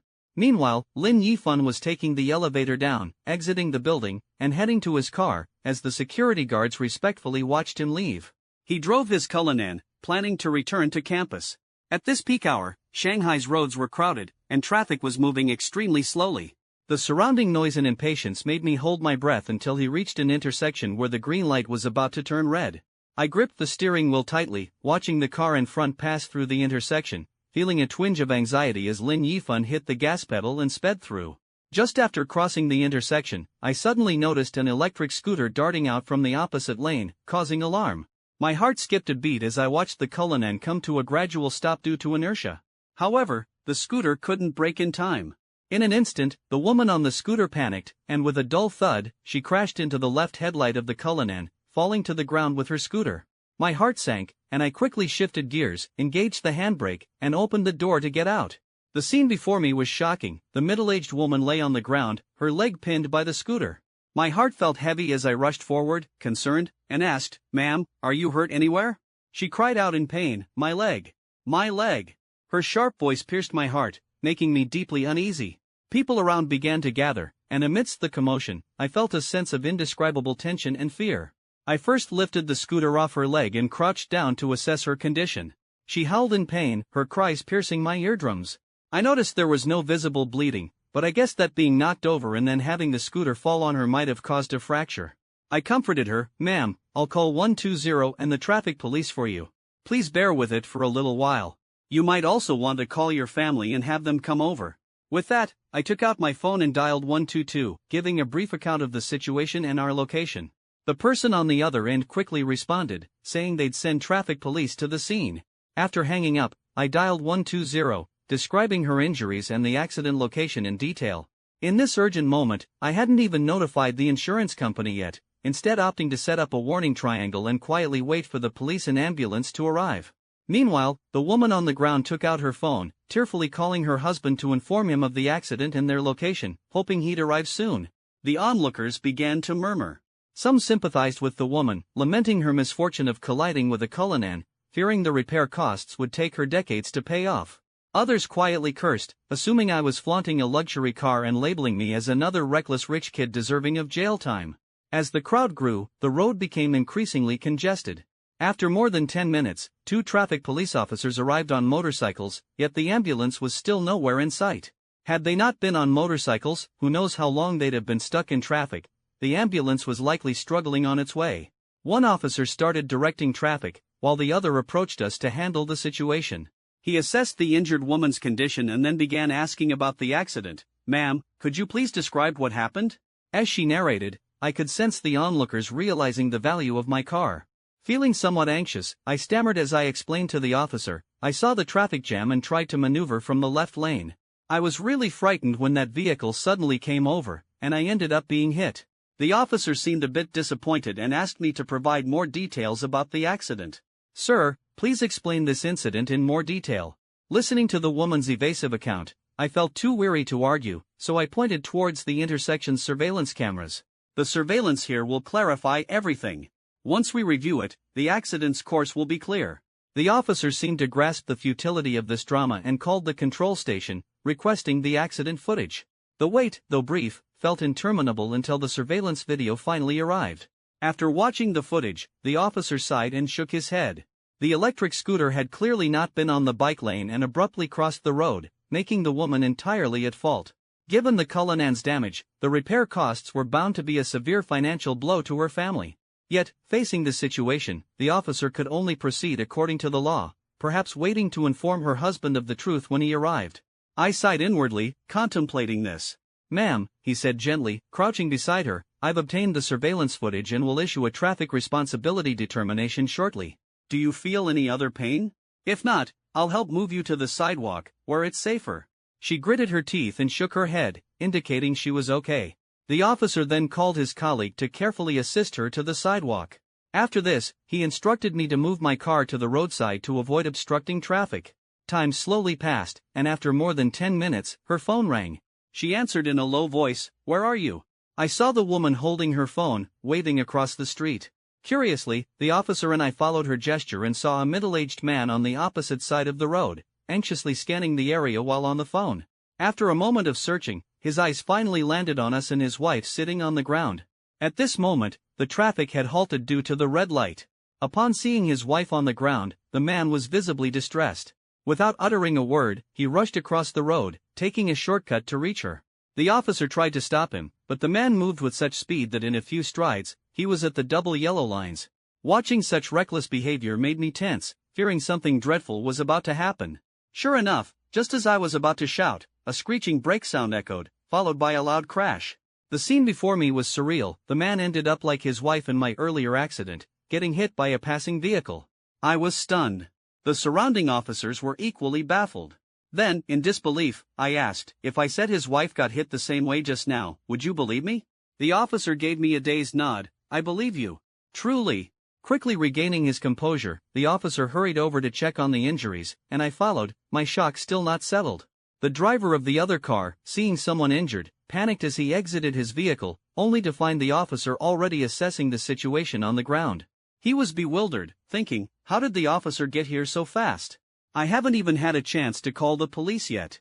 Could it be that the officers were clairvoyant, knowing an accident would happen and quietly waiting on the side? It saved me the trouble of calling the police, as I was about to dial 120 for the ambulance. Approaching the driver, I saw him dialing 120 and quickly advised, "Brother, don't bother, the ambulance is almost here." He was taken aback, puzzled, and asked, "What? The ambulance is that magical? They knew an accident would happen here?" I couldn't help but chuckle inwardly and shook my head, saying, "No, I called them." He seemed confused by my explanation, staring at me in awe, and remarked, "Brother, you're amazing. You predicted a car accident and called 120 in advance." "Thank you so much." I sighed, exasperated, and retorted, "Amazing, my foot. I just had the same accident with his wife." "Whoa," he blurted out, eyes showing a sense of shared misfortune, leaving me speechless. What on earth was this bizarre situation, like a series of unfortunate events unfolding one after another? The two traffic officers carefully examined the injured man's condition. Fortunately, the car wasn't moving fast, and the brakes were applied in time, so the man's injuries were not severe, just a dislocated wrist and some scrapes. Although he seemed fine on the surface, he still needed to go to the hospital for a checkup to rule out any internal injuries.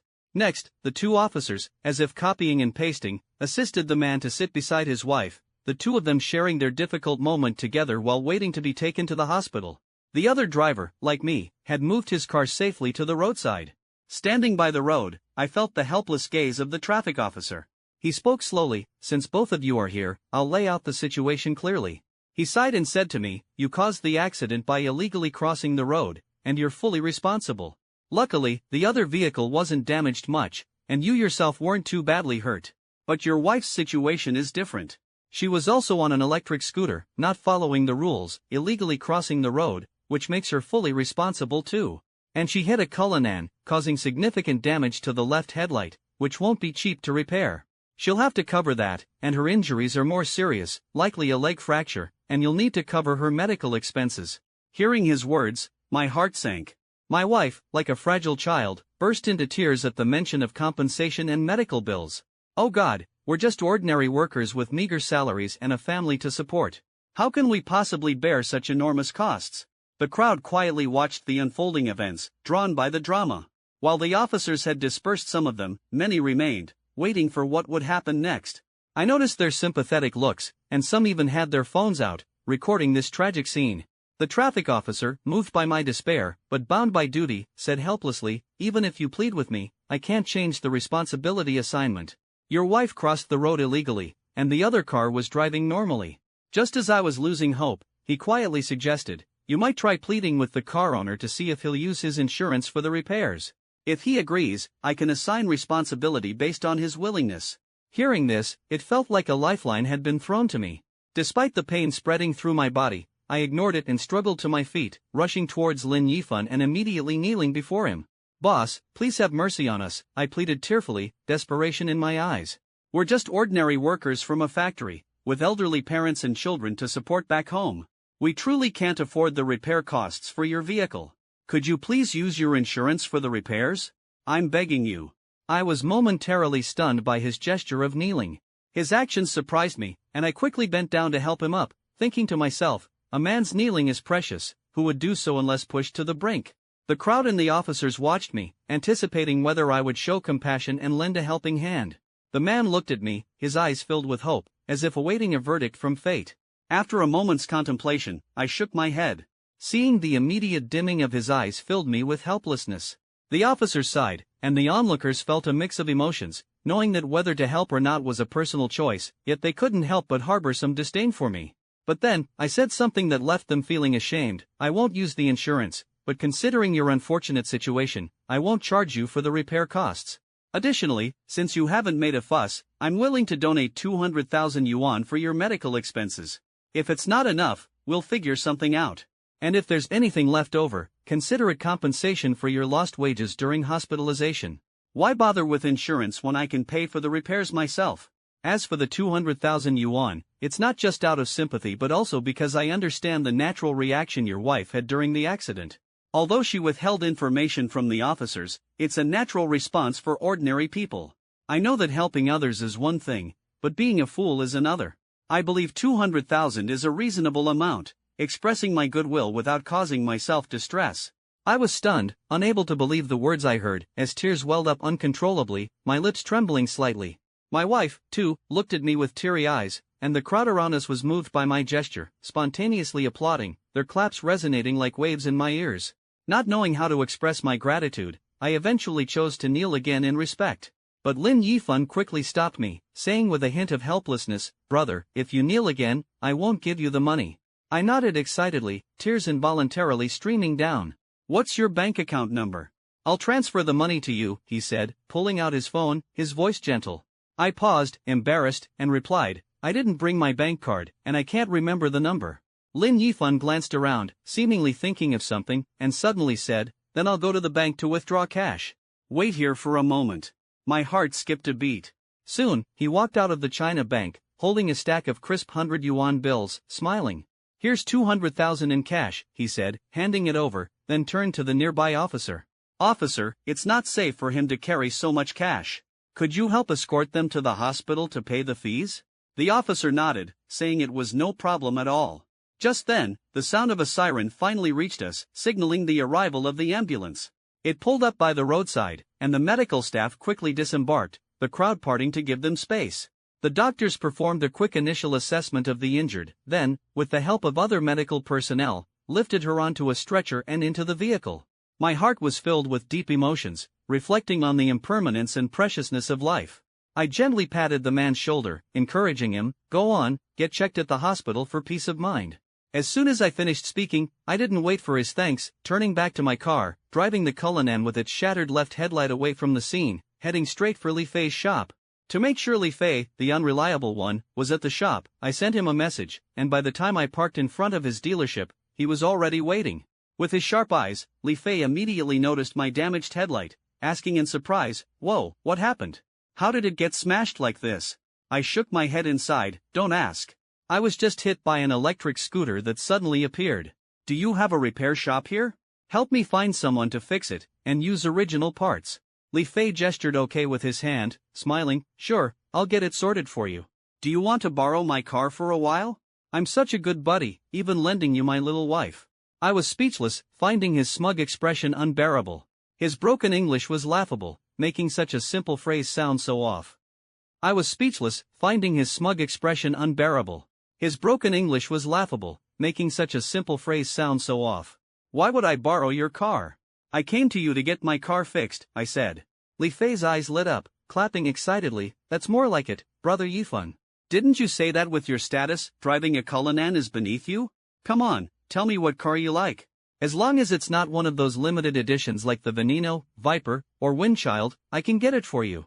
I mentally rolled my eyes. My status? How should I know what my status is? All I have is an ID card. Besides, what man doesn't like sports cars? Their sleek lines and stylish designs always leave me mesmerized. Initially, I didn't have a place to park, so I put off buying a car. Now, with enough space in the underground parking of the 8 houses villa to accommodate over a dozen cars, I can finally go ahead and buy one. I'm not very familiar with sports cars. Any good recommendations? I tossed the keys of my Cullinan to Li Fei, asking him to help fix my car. Taking the keys, Li Fei started. Well, it depends on your standards, Yifan. Are we talking about ordinary sports cars under 10 million, or more prestigious ones above that price? That way, I can give you better recommendations. Of course, the ones above 10 million, I replied, with a hint of anticipation in my voice. For cars above 10 million, you have options like McLaren, Bugatti, Koenigsegg, Aston Martin, Ferrari, and so on, Li Fei said, pulling up pictures of the cars on his phone. Looking at these luxury sports cars, an uncontrollable desire surged within me.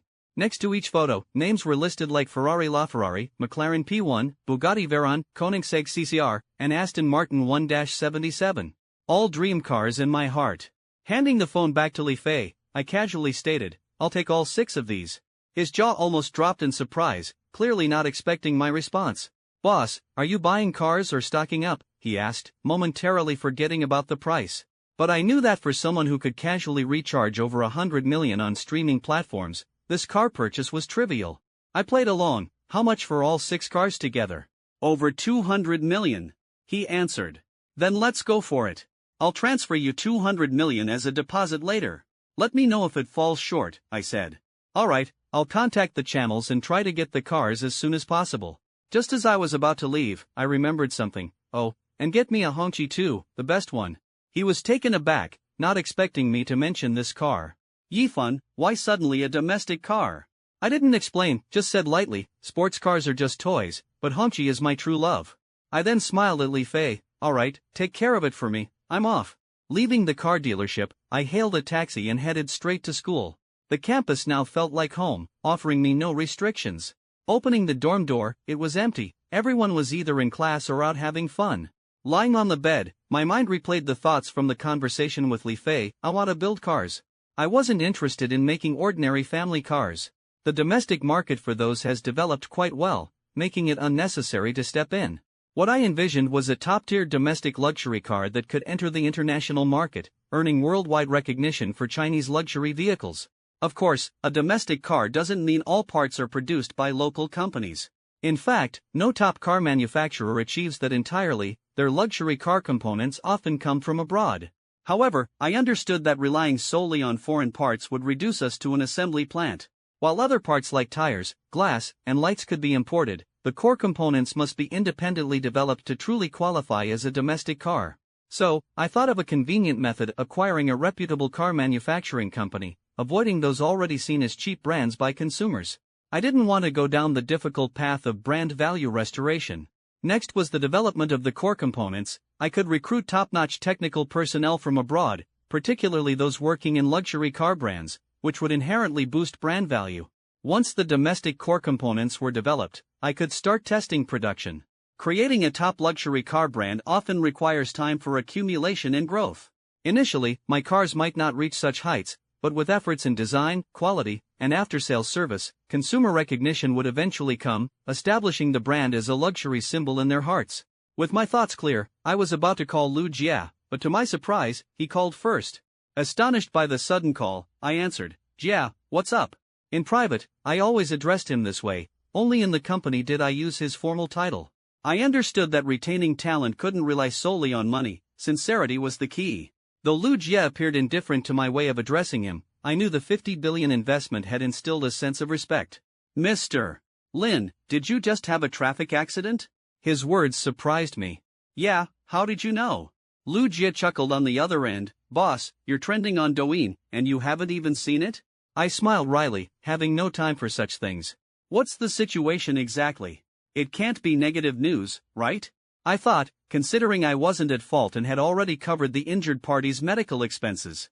Indeed, Lu Jie's voice was filled with excitement. It's positive news, of course. I just saw it on Douyin, multiple videos from different angles. In just an hour, the topic of a luxury car owner covering medical expenses despite being not at fault has over 2 million views, with comments praising your kindness and generosity. Relieved, I laughed, as long as it's not negative news. Mr. Lin, do you think we should leverage this attention to promote the upcoming Panga phone? This is a golden opportunity, Lu Jie continued. This idea came from my Zhou in the marketing department, suggesting we announce the company to create a domestic phone brand amidst this positive buzz. With this momentum, promotion would be much more effective, making it easier for consumers to accept the phone upon release. Lu Jie thought Ma Zhou's suggestion was quite good and called to discuss it with me. However, I turned down the idea. Let's not. Riding the wave like this might make it seem like we're just using the accident to promote the phone. Let's proceed with the usual methods, I said. I understood that leveraging the buzz could bring many advantages, but my true goal wasn't to make the phone highly profitable. Instead, I wanted to seize the opportunity to spend money. Following the regular promotional steps allowed me to lavishly spend on advertising, which was quite satisfying. In my mind, I had already mapped out a series of plans, from developing photolithography machines and domestic chips, to building a phone production base, each step paving the way to realize my dream of being a prodigal. If the phone actually turned a profit, it wouldn't please me. I'd rather provide it at cost to consumers, genuinely considering their needs. Making money was never part of my plan. I was destined to live a life detached from profit.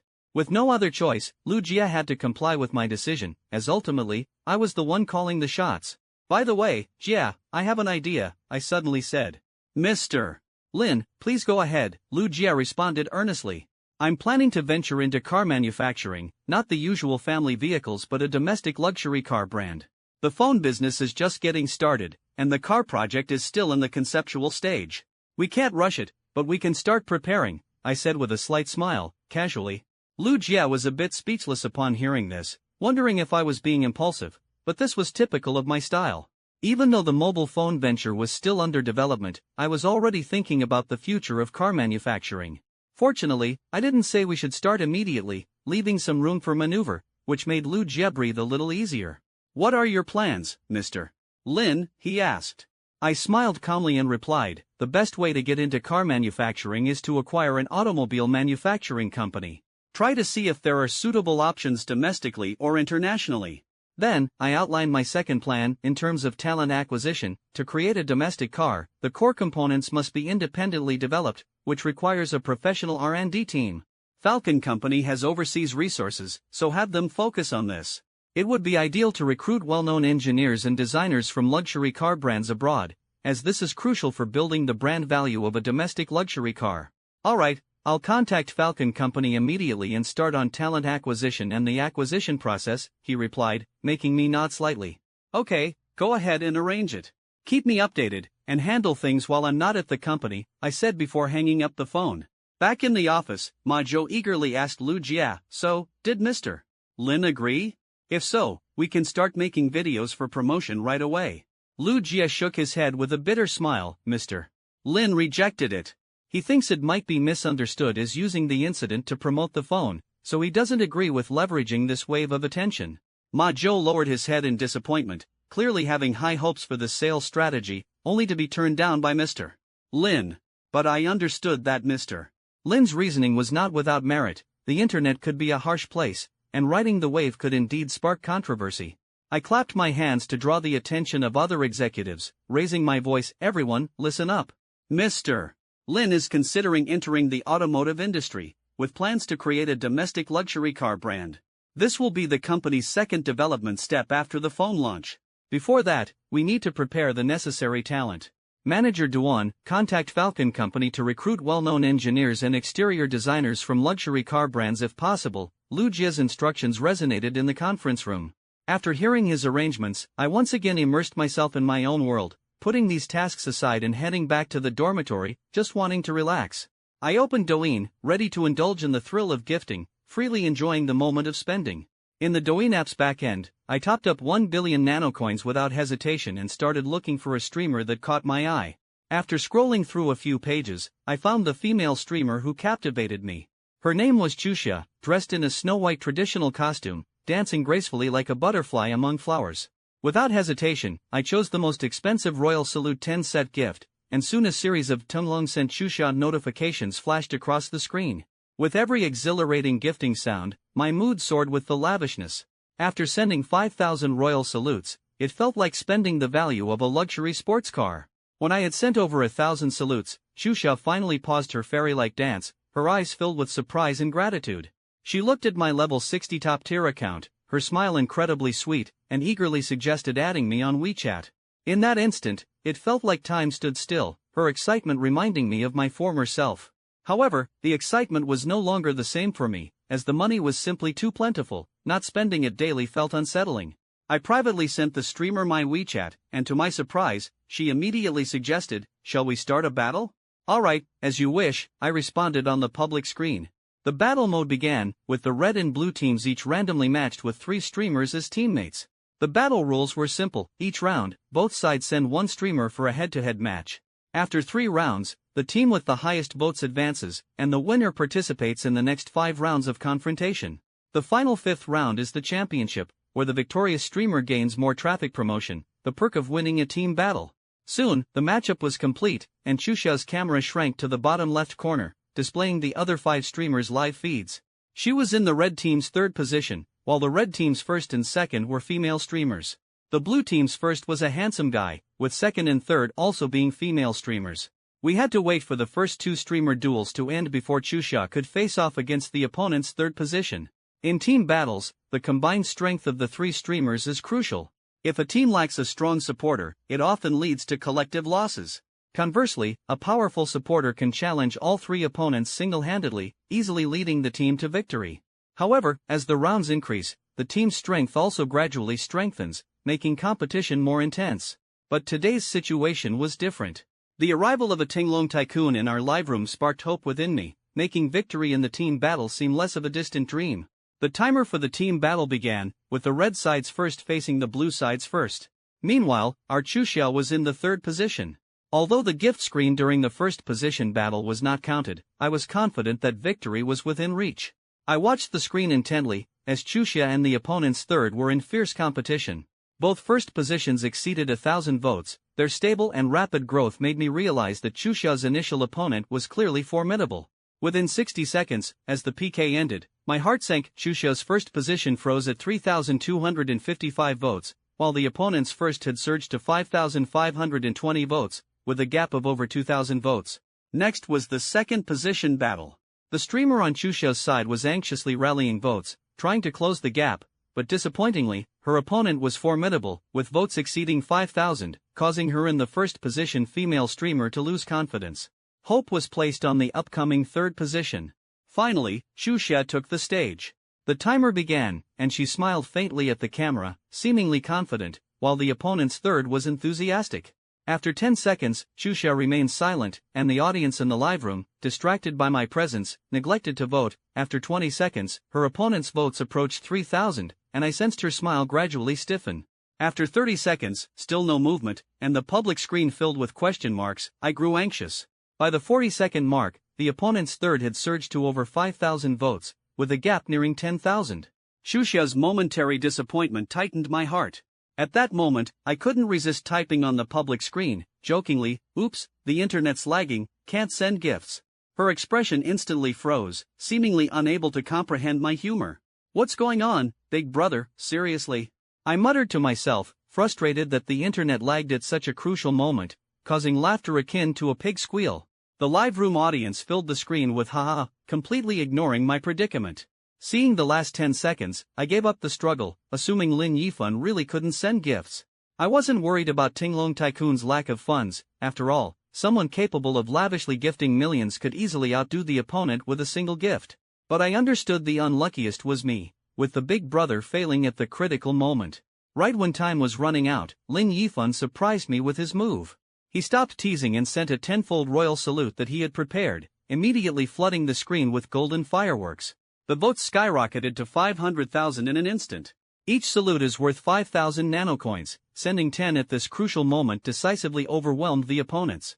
The three streamers on the opposing side thought they had the victory in the bag, smiling confidently, but in the last few seconds, the votes surged by 500,000. Seeing this change, I was ecstatic, having already prepared myself for a loss, and now the big boss finally came through. The opposing streamers were stunned, and so were the two female streamers beside me. Who would have thought Chuxia had such a wealthy supporter, and why hadn't we heard of her before? Everyone knew that this sudden spike was due to a typical tenfold royal salute. Before anyone could react, the team battle was moving to the next round. I was filled with questions, but even more so with an uncontrollable excitement. Chuxia's sunny demeanor warmly enveloped me as we and our two teammate streamers prepared for the next challenge. In the live room, the two female streamers praised me effusively, while also complimenting my big boss as being extraordinarily impressive. In the second round, our opponents consisted of three streamers, including both male and female, and even a pair of twin female streamers. An experienced Douyin viewer immediately commented, "The twins on the other side are quite famous, with over 10,000 fans, and their family's background is not simple. They're strong. What's there to be afraid of? We have the Tenglong Tycoon here, any streamer can be beaten," another viewer responded. "Exactly, no need to worry. The Tycoon's strength is beyond imagination," said the first viewer, now reassured. Indeed, I had another million-spending Tycoon by my side. Our team battle positions were set, with me still in the third position. Though my teammates understood our strength was extraordinary, they still worked hard to rally votes in the live room, as it concerned their earnings. After 2 minutes, our votes were still over 10,000 less than the opponent. At this point, I was up against the opposing third position, the twin sisters. Their votes changed rapidly, reaching over 10,000 in just 10 seconds. It was clear they were strong streamers with tens of thousands of fans. As time ticked away, with 10 seconds left, I saw their votes climb over 80,000.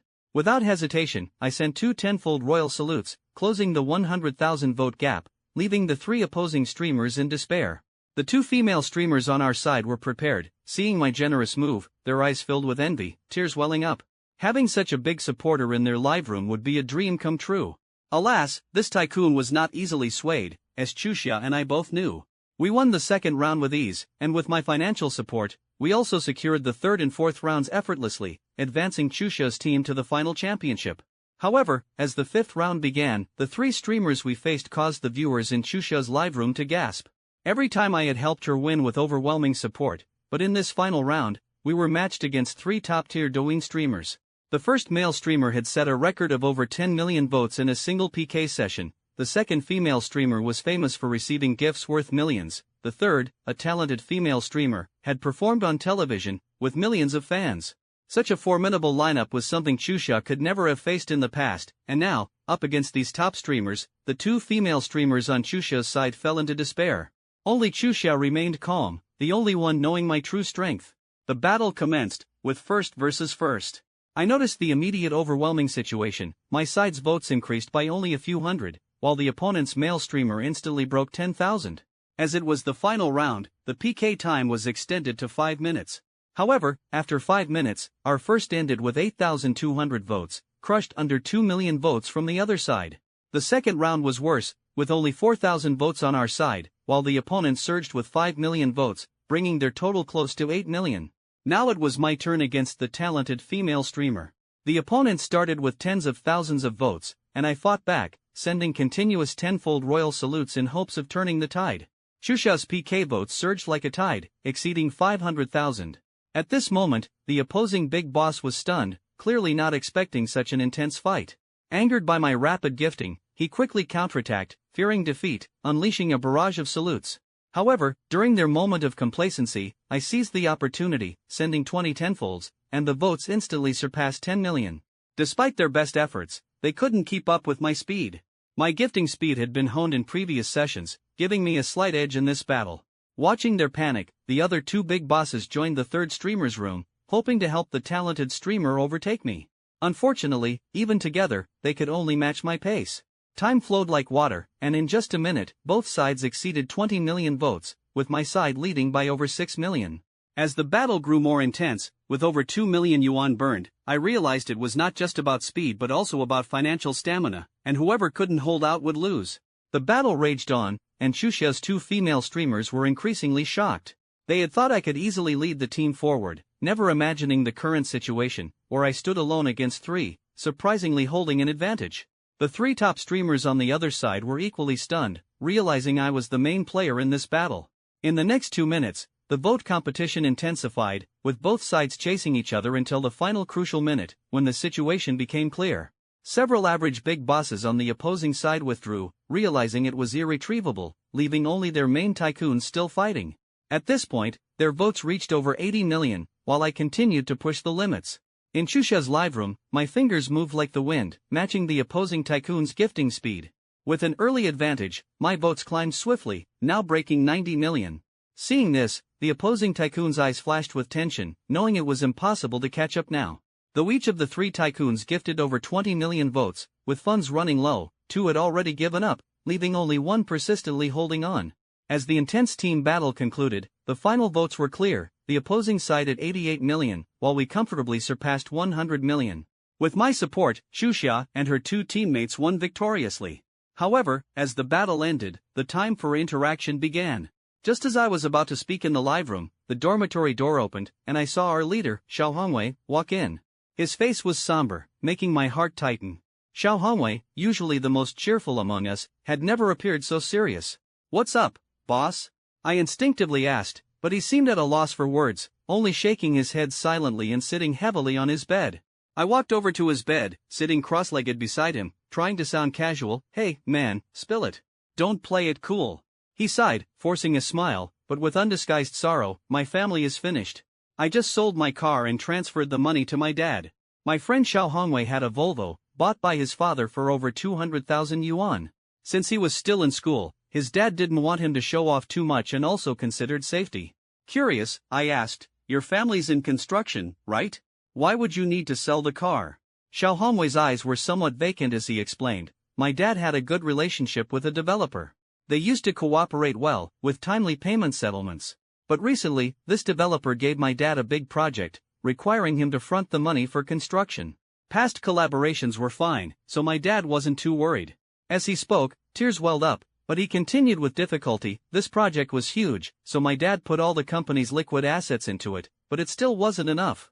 In the end, he mortgaged the car, house, and company assets to get a large bank loan. He thought he'd earn a profit after completion, but who knew the developer would gamble away everything and eventually commit suicide by jumping into the river. He died, and his assets were already mortgaged. Now, my dad can't even recover the money he fronted." I listened in silence. Who was to blame for this tragedy? Was it Xiao Hongwei's father's greed? But in business, the lure of profit is often irresistible. Even if I poured all my resources into this project, it sounded absurdly foolish, but who could have foreseen the developer's self-destruction? As for the developer, I didn't know how to critique him. With a substantial fortune, why gamble it away? It was unfathomable. Every day, countless people lose everything to gambling. Was that not warning enough for him? Didn't he understand the adage 9 out of 10 bets are losses? Not only did he ruin himself, but he also implicated his family, affecting everyone around him. My friend Xiao Hongwei's father, merely a business partner, was now facing ruin. Watching Xiao Hongwei hide under a blanket, his body trembling, I thought I needed to find a way to help this brother. As I pondered, inspiration struck. Xiao Hongwei's family was in construction, and I happened to need to build an industrial park. This could both rescue him and assign the project to his dad, a win-win situation. "Brother," I tapped Xiao Hongwei's leg, asking excitedly, "how much does your dad owe the bank?" He pulled back the covers, his eyes red and choked up. 10 billion. "Here's the plan. Call your dad and tell him I want to buy 51% of his company for 10 billion, I said firmly. Xiao Hongwei was stunned, replying, "Old 3, my dad's company isn't worth 10 billion. How is that possible?" He shook his head, a trace of disbelief in his eyes. "And can you really come up with that much money? This isn't 10,000 yuan. I smiled slightly, confident and unwavering. "Don't worry about the money. Just call your dad and ask. If he's willing, we can set up a meeting." "But, brother, even though we urgently need the money, our whole company isn't worth 10 billion. I waved dismissively. "All right, stop fussing. Contact your dad and tell him about my interest in investing. We can't delay any longer, or even my dad will start freaking out." Xiao Hongwei hesitated for a moment, but seeing the resolute look in my eyes, he finally pulled out his phone and called his dad, putting it on speaker. "Hello, Xiao Wei, what's up?" The man's voice on the line was filled with bleakness and worry. He glanced at me, speaking quickly. "Dad, I have a classmate who wants to invest 10 billion in your construction company for a 51% stake." A classmate? 10 billion? A 51% stake? Xiao Wei, don't joke around. I'm overwhelmed right now and not in the mood for jokes. I understood Xiao Shiqi's skepticism, but Xiao Hongwei was becoming more anxious. "Dad, really, I'm not joking. My classmate is incredibly wealthy, drives a Cullinan, and wears a Patek Philippe watch. He's genuinely interested in investing." Xiao Shiqi, hearing the urgency in his son's voice, felt a flicker of hope but sighed. "Xiao Wei, your classmate might not know the actual state of the company. Why would he spend so much for a 51% stake?" I gestured to Xiao Hongwei to pass me the phone. Taking it, I spoke clearly. "Hello, uncle. I'm Hongwei's classmate and roommate. He's told me everything, including the company's valuation issues you mentioned." There was a pause on the other end before Xiao Shiqi, with a hint of curiosity, asked, "Young man, if you understand, why are you still willing to spend 10 billion on a company not worth that much?" I smiled and explained, "Uncle, I'm planning to invest in building an industrial park and need a construction company for the project. Instead of searching widely, I'd rather invest in a company myself, ensuring quality control. Moreover, I want to help my brother. Hongwei has always been the leader in our dorm, generously looking after us. Now that he's in trouble and I have the means, I can't just watch his life change drastically. After all, the pure friendships we form in college are hard to come by once we step into society." Can you understand what I'm saying, uncle? There was silence on the other end. Hearing my words, Xiao Hongwei's eyes began to fill with tears. From success to despair, he was learning early the harsh realities of society and human nature. He had watched his father seek help repeatedly, only to be turned away, with relatives who once fawned over them now avoiding them like the plague. Yet, in this desperate situation, I, his dorm brother, extended a helping hand without hesitation. In fact, I didn't see myself as particularly special, just someone who had a slightly better family background and enjoyed sharing food, fun, and support with my roommates. But these small acts had now become his lifeline in adversity. After a while, Xiao Shiqi spoke hesitantly, "Young man, having a brother like you is Xiaowei's greatest fortune, and our family is truly grateful for your kindness. But I can't let you get into trouble because of this. Perhaps you could discuss it with your family? After all, a 10 billion investment is no small matter." I chuckled. "Uncle, rest assured. Since I dare to make the offer, I can certainly back it up. So, are you willing to accept my investment? If there's no problem, I'd certainly welcome the investment. As long as the company survives, the losses we've incurred can eventually be recovered." When Xiao Shiqi said this, I could hear the confidence in his voice. He had fought his way up in the business world, from a contractor to the head of a construction company, a confidence that was not to be underestimated. "Great, uncle.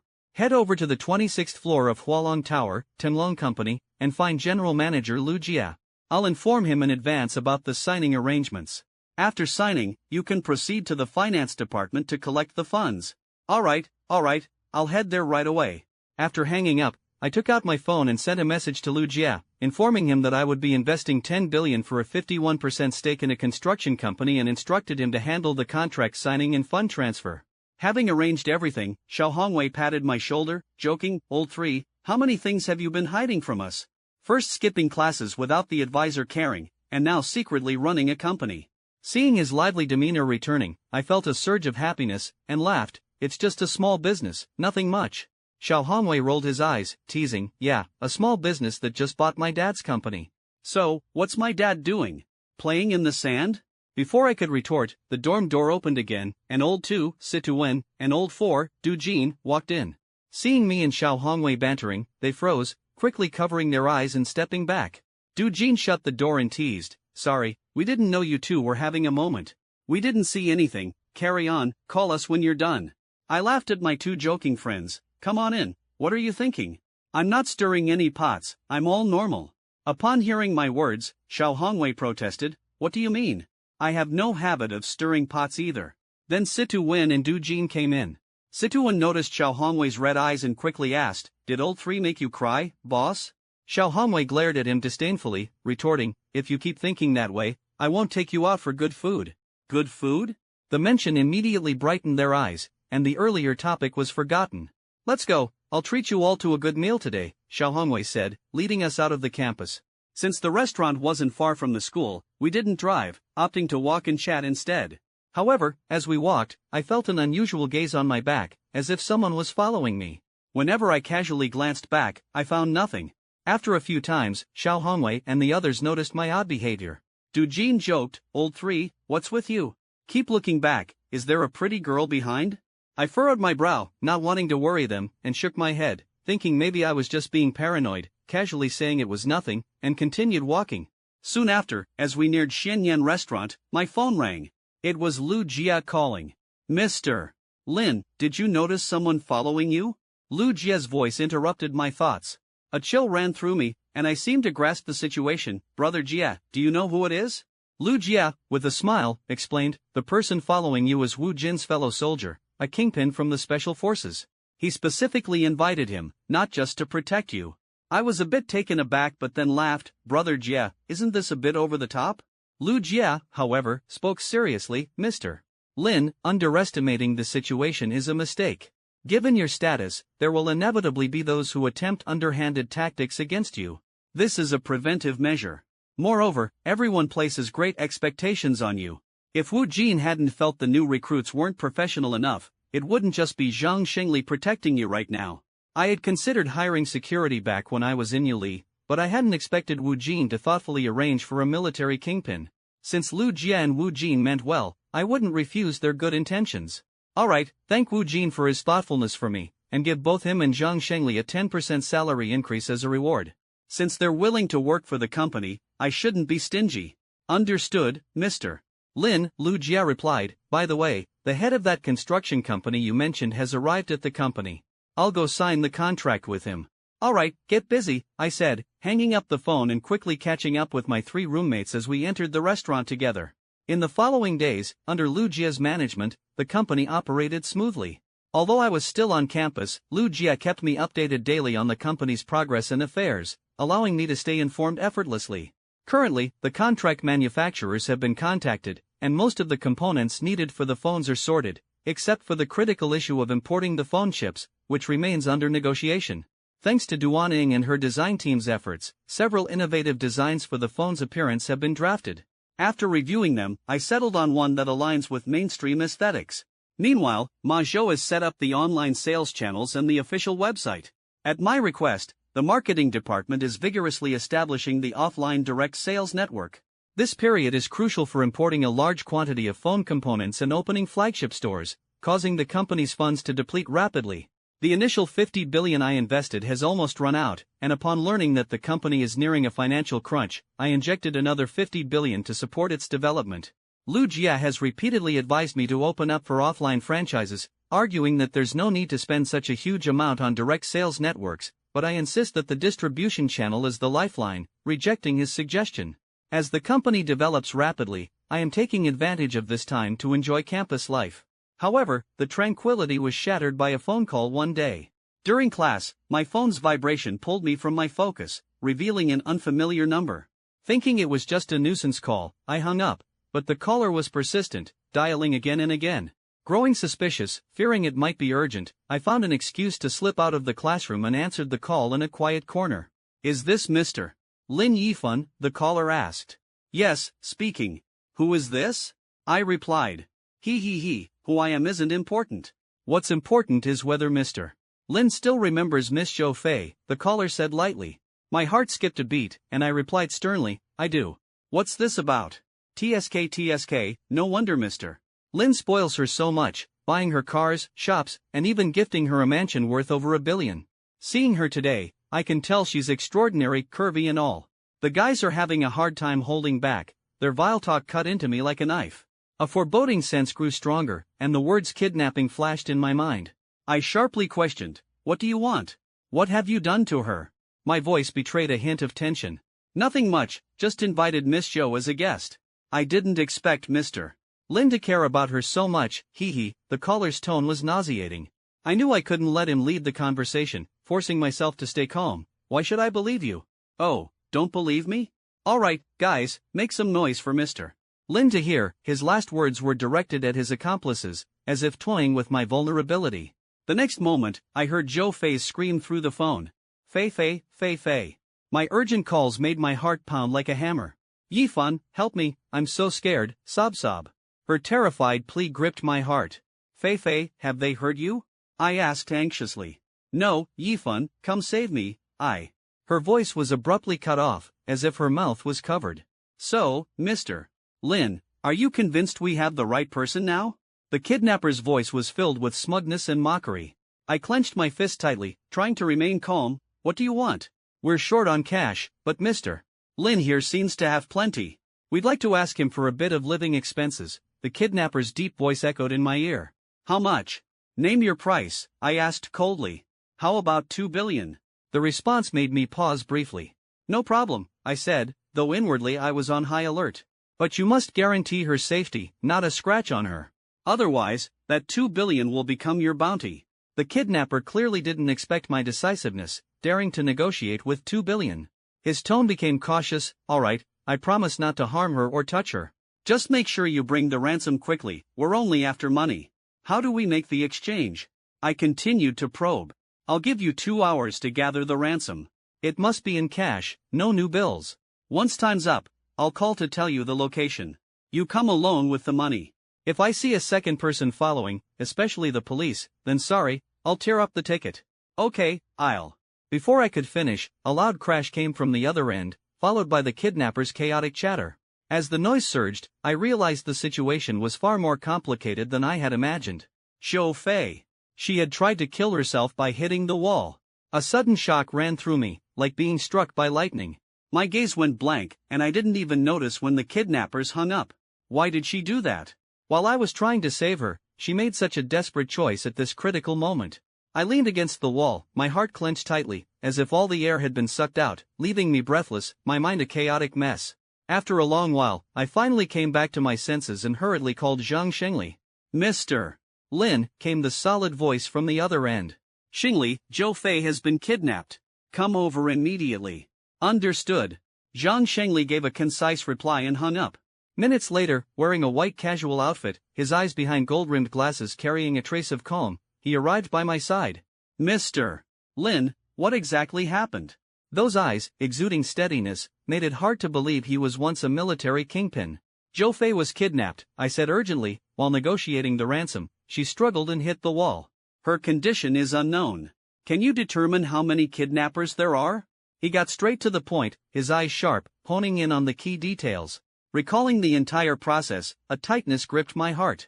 When she hit the wall, I heard chaotic conversations from the other end. Seemed like there were 3 or 4 different voices, suggesting 3 to 4 kidnappers. Zhang Shengli's face was serious as he slowly said, 3 to 4, possibly more silent ones. We don't know their exact location, so we'll have to wait for them to call back. Since they're after money, they won't easily give up without getting it. Facing this for the first time, I felt powerless, anxious, and urgently asked, should we call the police? Not yet, without their call, the police can't help. Mr. Lin, you should head to the bank to prepare the money. Once they call, proceed with the transaction. As soon as we pinpoint their location, I'm confident I can rescue her. I took a deep breath, nodding, all right, I'll arrange it. Then, I dialed Yang Qian's number. The call connected, and Yang Qian's voice sounded hurried. Manager Yang, I need 2 billion in cash immediately, in old bills. I need the money within an hour. Typically, large cash withdrawals require advance notice, but given my special client status, the bank will surely do everything to meet my needs. Mr. Lin, 2 billion is a massive amount. Our branch doesn't have that much cash. Even if we mobilize other branches, it's impossible to gather that in an hour. Can we use treasury notes instead? Her voice held a slight hesitation. All right, then prepare 200 million in treasury notes for me. I'll come to collect it now, I responded quickly, not daring to delay. I noticed a slight change in Yang Qian's demeanor, her tone tinged with urgency, as she immediately sought out her superior, Li Tianming. All right, President Li, Mr. Lin just called, requesting us to prepare 2 billion in treasury bills immediately. He's on his way to pick them up, Yang Qian said, her voice tinged with urgency. Li Tianming furrowed his brow slightly, sensing something was off. This request from Mr. Lin is quite sudden. Did something happen? I'm not sure. Mr. Lin didn't say, and he sounded quite urgent, so I didn't ask, Yang Qian responded quickly. Unfazed by the uncertainty, Li Tianming turned his attention to the logistics. How many treasury bills do we currently have in our vault? Only 3 1-cent bills. All of Mr. Lin's previous treasury reserves have been sent to the headquarters, Yang Qian answered swiftly. In that case, I'll call the headquarters and have them dispatch the remaining 17 1-cent bills, Li Tianming said decisively, promptly dialing the head office to communicate the client's needs. The head office promptly assured that an armored vehicle would be sent over. Half an hour later, Zhang Shengli and I arrived at the branch, quickly exiting the car and heading straight to the branch manager's office. Facing Li Tianming, I dispensed with formalities, directly asking, President Li, is the money ready? Please wait a moment, Mr. Lin, Li Tianming replied, we only have 3 1-cent treasury bills in our vault. I've requested the headquarters to send the remaining 17 bills, and they're on their way now. Sitting on the office sofa, my heart was anxious as I waited. The money hadn't arrived, and the kidnappers hadn't called, making time crawl painfully slow. Mr. Lin, what happened? Li Tianming asked cautiously, why do you need such a large sum in cash? My expression was somber as I slowly revealed the truth. Someone has kidnapped my friend and is demanding 2 billion in ransom for her release. Li Tianming's face turned pale. You should call the police. Kidnapping is something the police should handle. It's safer. I shook my head, about to respond when Zhang Shengli spoke firmly, no need, I can get her out safely. Li Tianming looked at Zhang Shengli in astonishment, clearly taken aback by his confidence. I smiled slightly and introduced him, this is Zhang Shengli, a former kingpin in the special forces. Zhang Shengli spoke calmly, I participated in counter-terrorism missions for years in the military, and have plenty of experience in rescuing hostages, sometimes more than the police. Instead of alerting the kidnappers by involving the police, we should wait to know the exchange location and rescue her then. Hearing this, Li Tianming wisely refrained from advising me further. With someone of such stature and a bodyguard like Zhang Shengli, it indeed made a certain amount of sense. Over 10 minutes later, the armored vehicle finally arrived. Yang Qian entered the manager's office with the escort, carrying the 17 1-cent treasury bills. My heart raced as the money drew near. Mr. Lin, these are the 17 1-cent treasury bills from the headquarters, combined with the 3 from our branch, making a total of 20 billion, Yang Qian said as I took the 21-cent bills, placing them into my wallet, and nodded slightly to her. After bidding farewell to Li Tianming, Zhang Shengli and I left the bank. My heart was filled with unease, now just waiting for the kidnapper's call. If Zhou Fei was still alive, they would certainly proceed with the exchange. But her current condition, her life or death, was like a relentless fire burning my insides. I fervently hoped for her safety. Zhou Fei, as my first woman in this world, I couldn't fathom losing her and how I would bear that loss. In this tormenting wait, I was restless, feeling as if time was mocking me. Finally, my phone rang in the silence, and I quickly answered. Mr. Lin, is the money ready? I gritted my teeth. First, tell me, how's Zhou Fei? Relax, she's not dead yet. She just knocked her head against the wall and passed out, that's all. Hearing she was still alive, I breathed a sigh of relief. Then I said coldly, did you forget what I told you? If you harm her in any way, that 2 billion will be your bounty. Do you think I'm joking? The kidnappers sounded panicked, hastily defending, Mr. Lin, we only want money, we wouldn't dare harm Miss Shou. She really did hit the wall suddenly. I didn't want to bicker with him further, I was anxious, only wanting to save Zhou Fei as soon as possible. I've got the money ready, I said calmly, 20 billion in treasury bills. Even if you asked for old notes, it would take more than 2 days to gather that amount. I've prepared treasury bills instead. The kidnapper hesitated, not expecting me to be so straightforward. He frowned and said, Mr. Lin, I recall saying 20 billion in old notes, didn't I? I raised my voice, anger rising within me. Do you realize what 20 billion in cash implies? You'd need at least a dozen cars just to transport it. How am I supposed to get that to you? Don't test my patience. You could choose to kill her, but it's just one woman. You touch her, you trample on my dignity. Next, prepare to live on the run, praying you'll escape alive. I deliberately appeared indifferent towards Zhou Fei, my tone firm, preventing them from exploiting my weakness. The kidnapper fell silent, anger flickered in his eyes, contemplating tearing the ransom to demonstrate who held true power. But he reconsidered, killing her meant no money, a futile endeavor. A smooth transaction meant 20 billion for his future freedom, enough for a lavish life abroad. Though treasury bills carried exchange risks, they were easier to carry, better than nothing. Finally, he restrained his impulse, accepting reality. Fine, treasury bills it is. Where's the exchange? I inquired. At a pavilion halfway up Tianfeng Mountain. Remember, come alone, or don't blame me for being ruthless, his voice cold and stern. No worries, I'm less inclined to complicate things than you are, I replied firmly, hanging up the call. Zhang Shangli, beside me, spoke softly, Mr. Lin, I'll head over first, and you follow in the car later. Drive slowly to give me time to get in position. I nodded, and he left by taxi. Sitting in my car, I fell into deep thought, finally starting the engine and heading towards Tianfeng Mountain. The car left the city, entering the expansive suburbs, and gradually reached the mountain's base. I sent a message to Zhang Shengli, informing him of my location and inquiring about his whereabouts. Soon, my phone buzzed with his reply, stating he was navigating through the forest, nearing the halfway point, and advised me to slow down. Putting my phone away, I drove slowly up the winding mountain road. At the pavilion halfway up, several masked kidnappers surrounded the unconscious Zhou Fei. Her head bloodied, she was the kidnapped woman. A kidnapper with binoculars spotted my vehicle, observing closely through the lens before excitedly reporting to their leader, "Boss, that guy named Lin is here." The kidnapper leader stood up, asking, "Did you see clearly how many people were in the car? Was anyone following?" I glanced out the car window. The binocular-wielding kidnapper continued scanning, then replied, "I saw clearly, just him in the car, and no one following behind." Hearing this, the leader relaxed, a smile spreading. "Good, gotta love a compliant little lamb. Alright, guys, stay sharp.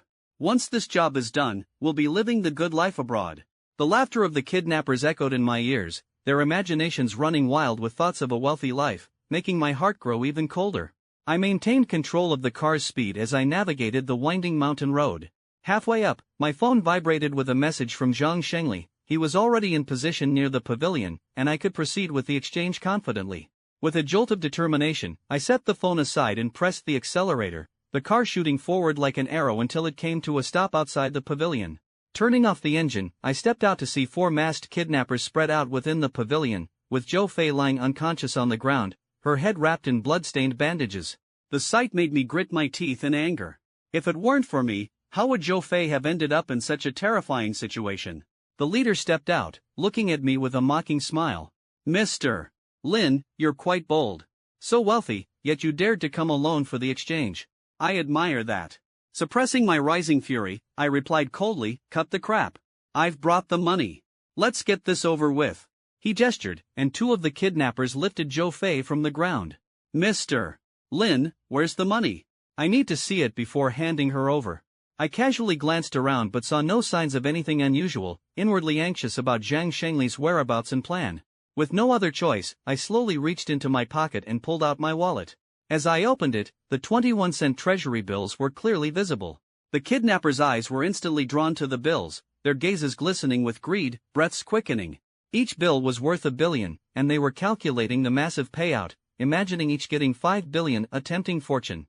Just as they were lost in their fantasies, an unexpected change occurred. From an inconspicuous bush, a figure shot out like a leopard, swiftly attacking the isolated kidnapper at the back. The sudden assault, quick and lethal, left the kidnapper unable to even gasp before collapsing. The sound startled the remaining kidnappers, who turned to witness the spectacle. The 2 holding Zhou Fei suddenly found one unconscious, the other, frightened, let go of Zhou Fei, preparing to confront the unprincipled opponent. But before he could even get into stance, Zhang Shengli's sweeping kick knocked him down. He then lunged, delivering a punch to the kidnapper's temple, rendering him unconscious before he could even react, a decisive end to a battle not yet begun. All this happened so fast, like a flash of lightning. I, Lin Yifan, stood there, dumbfounded. It had only just begun, and before I had time to react, it was over. I had thought of Zhang Shengli as formidable, his physical prowess undeniable, but witnessing his skills firsthand revealed the true extent of his capabilities. He had effortlessly handled 3 of the kidnappers, and even with an element of surprise, his speed and strength would have sufficed against all 4. Now, only one kidnapper remained. As I prepared to confront him, I realized I was alone, bewildered. We exchanged glances, and Zhang Shengli frowned, asking, "Boss, where's the last one?" "Ah. Oh, the person. Where is he?" I replied hastily. Zhang Shengli scanned the area, his gaze locking onto a distant figure fleeing. I saw his eyes narrow, muscles tense, ready to give chase, but I quickly stopped him. "Shengli, don't chase. Zhou Fei is still unconscious. Let's get her to a hospital and leave the escapee to the police." I knelt to carefully lift the unconscious Zhou Fei, feeling her faint breath, then carried her towards Zhang Shengli's car. Zhang Shengli watched the distant figure with frustration, stomping his foot, and then tossed the 3 unconscious kidnappers into the trunk before returning to the driver's seat. As the car descended the mountain, I sat in the back holding Zhou Fei, filled with gratitude beyond words. Thankfully, Wu Jin had the foresight to recruit someone as skilled as Zhang Shengli, otherwise, Zhou Fei's fate would have been unimaginable. Glancing at Zhang Shengli's somewhat worn vehicle, I pulled out a 1-cent treasury bill, handing it to him. "Shengli, take this money and buy yourself a better car." Seeing Zhang Shengli's stunned expression at the sight of such a large bill, he quickly shook his head. "Boss, I don't ask for much. As long as the car runs, it's fine. Besides, you already give me $1 million a year, which is more than enough. I can't take more of your money." I placed the money in his pocket before he could refuse, gently saying, "A few million might not seem like much to you, but in my eyes, your skills are worth far more. Getting a new car is a work necessity. Your current car's power and quality are lacking. In emergencies, it might cause delays. Use this money to procure a fleet of high-performance company vehicles, saving time and effort." Hearing this, Zhang Shengli, a straightforward man with a military background, nodded. "All right, I'll handle the procurement of company vehicles. Also, don't forget to get yourself a good car." The car finally stopped at the entrance of the People's Hospital. I carried Zhou Fei out, heading straight for the emergency room. "Doctor, doctor." Upon entering the hall, a sharp-eyed nurse quickly approached with a gurney.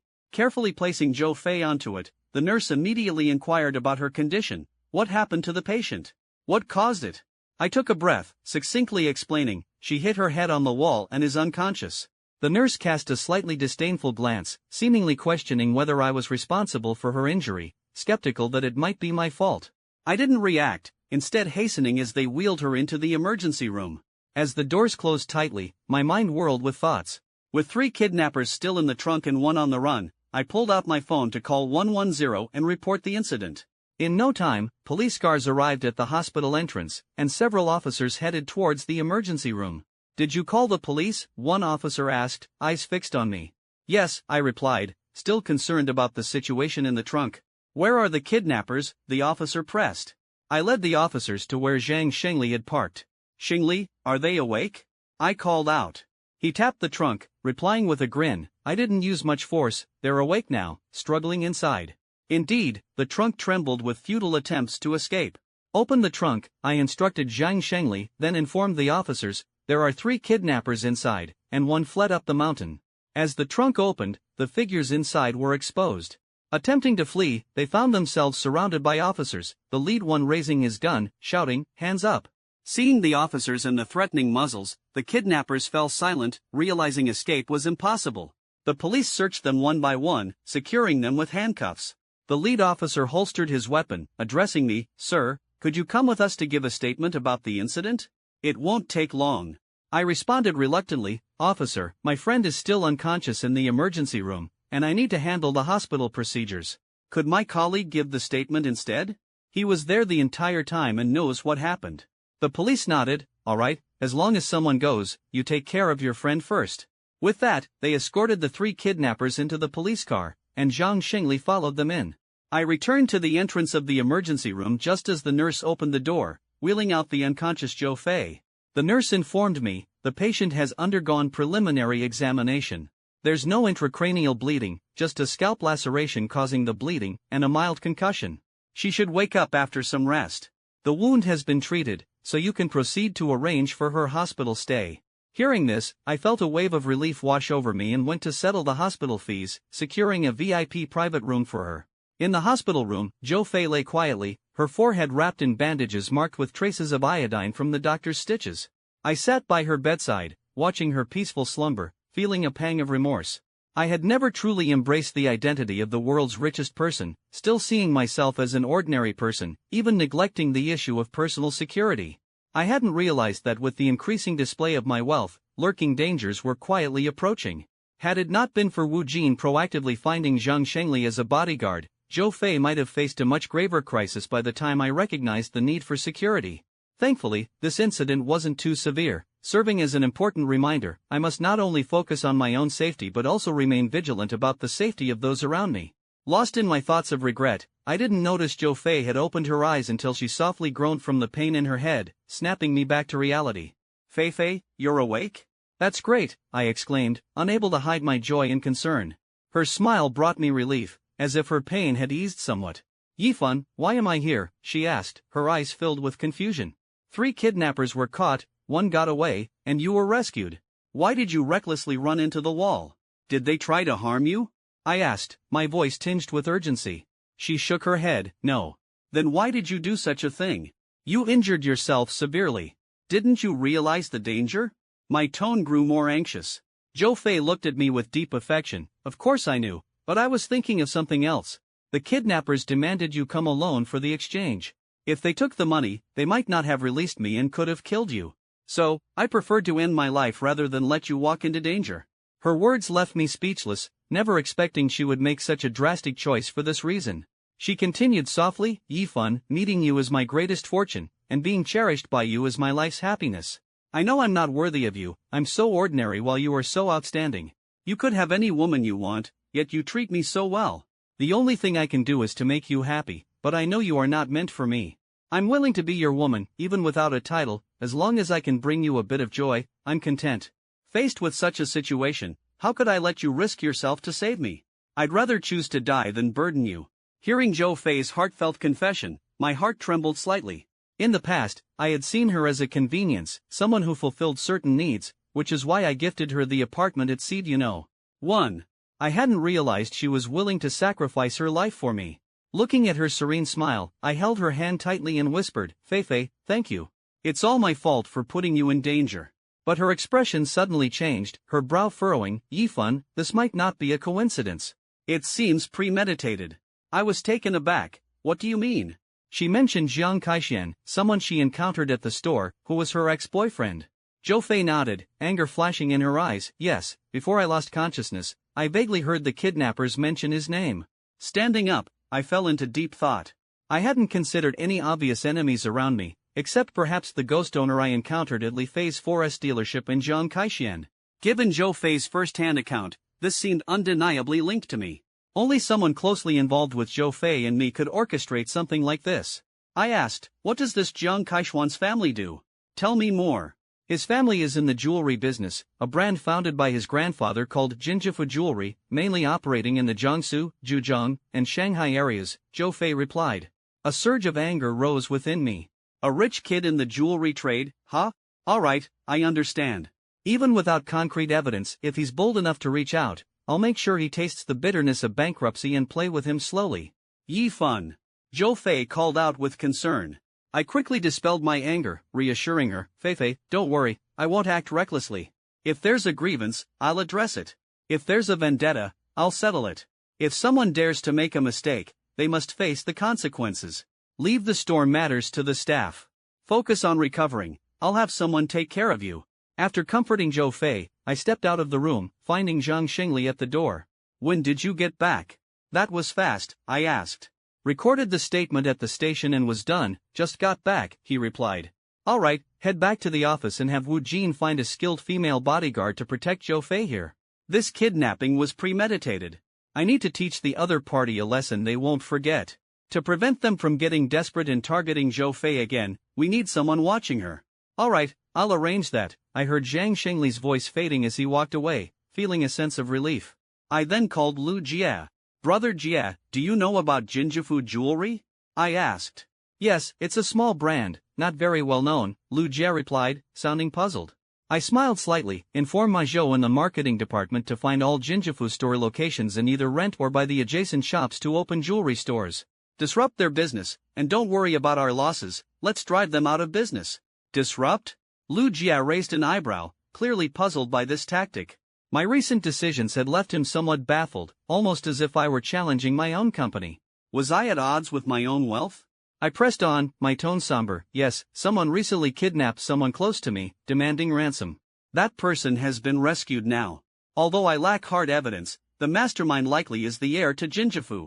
Upon hearing this, Lu Jie drew a sharp breath, seemingly understanding my resolve, a slight grin appearing at the corner of his mouth. Alright, Mr. Lin, I'll get on it.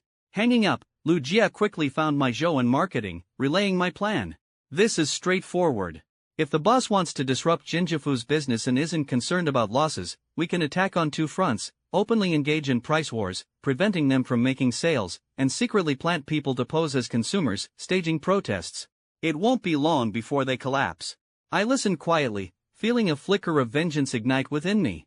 Lu Jie raised an eyebrow and gave me a thumbs up, saying, "You're something else, boss. You've taken all the bamboo shoots from the mountain." With the plan settled, I began rallying the marketing team, wielding the company's resources, and vigorously acquiring properties. Whenever a Jinjifu jewelry store was identified, our Tinglong company would find ways to secure the neighboring shops. If no method worked, we'd outright purchase them at several times the market price. This series of maneuvers left many businesses astounded.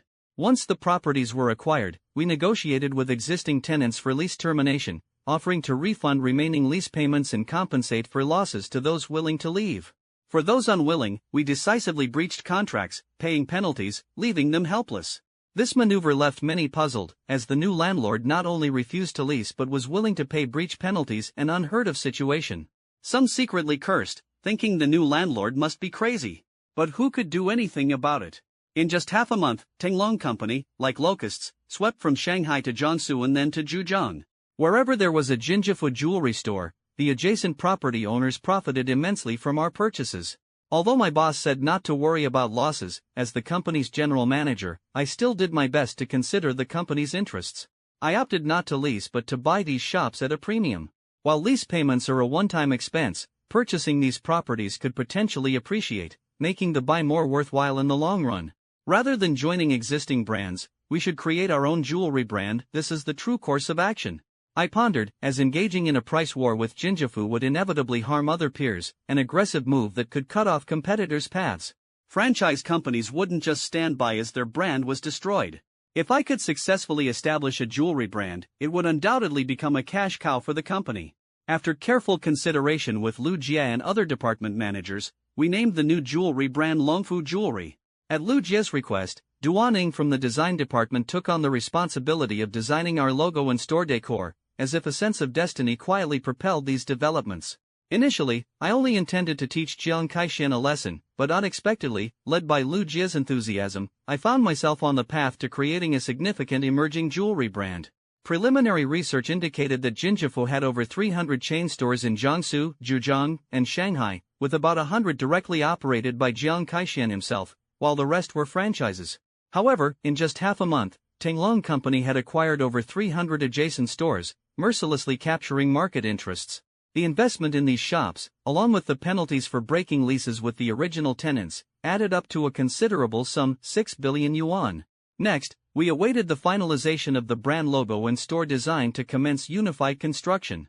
In the meantime, the procurement department began contacting jewelry wholesalers to prepare the supply of jewelry and gold items, and the HR department started recruiting jewelry store sales associates globally, organizing pre-job training. I secretly anticipated that once Longfu Jewelry was fully set up, it would spell the end for Jinjifu. Executing Lu Jie's plan, he unexpectedly received an extremely important piece of information from a headhunting firm and hurriedly sought me out. Sitting across from each other in a cafe, my impatience was evident as I asked, "What's the situation with Wugo that you mentioned over the phone? Why did you say the dawn of photolithography lies with him?" "Boss, let me first tell you about Wugo's background," Lu Jie began, breaking my thoughts. I nodded slightly, listening intently. Wugo skipped grades in both middle and high school, and at 15, he was admitted early to Tsinghua University with outstanding grades, entering the optical engineering program. He graduated early with excellent results and was sent to Harvard for further studies on a government scholarship, becoming a Ph.D. in electronic engineering by the age of 25, Lu Jie narrated with admiration for Wugo. Initially, it was thought he would be grateful, but he made an unexpected decision when invited back by his homeland. He chose to renounce his Chinese citizenship and acquire American citizenship, which caused an uproar among the Chinese people, who accused him of ingratitude. I felt a pang of regret for this once celebrated talent, finding it hard to believe such betrayal. Lu Jie seemed to sense my doubts and shook his head mysteriously. "Boss, everyone misunderstood Wugo. After giving up his Chinese citizenship, he endured humiliation for over a decade, actually using resources from the U.S. and Holland to train talent. During those 10 years, he quietly nurtured over 30 Chinese students, supplying our photolithography research teams with a batch of high-level talents." My heart stirred with respect. "So, have these 30 people returned to China now?" "Yes, and Wugo has also seized the opportunity to return to his homeland. The U.S. and Holland are furious about this, recently joining hands to sanction China's economy, primarily due to Wugo's clever decision. At this point, my perception of Wugo completely changed, and admiration welled up within me. This is a true pillar of the nation, the backbone of China. For the sake of his country, he endured humiliation and hardship for over a decade, aiming to bridge technological gaps and free his country from dependency. Such sacrifice is truly admirable. Reflecting on Wu Go, his life was almost entirely dedicated to his homeland, striving tirelessly for China's rise. To gain foreign trust, he even renounced his citizenship, yet his loyal heart remained. Such a person is truly unparalleled. I lamented, such a formidable talent must surely enter the Chinese Academy of Sciences for research after returning home. Why would he want to help us with R&D? Lu Jie shook his finger, smiling as he countered, "Boss, you're mistaken. After returning, academician Wu Go won't actually join the Chinese Academy of Sciences. I quickly realized, because of the reactions from the U.S. and Holland? Exactly, he explained, this would trigger the nerves of the U.S. and Holland, which both China and academician Wu Go himself wished to avoid. The best approach is for academician Wu Go to join a private enterprise. Although there's little difference, this guy's at least offers the U.S.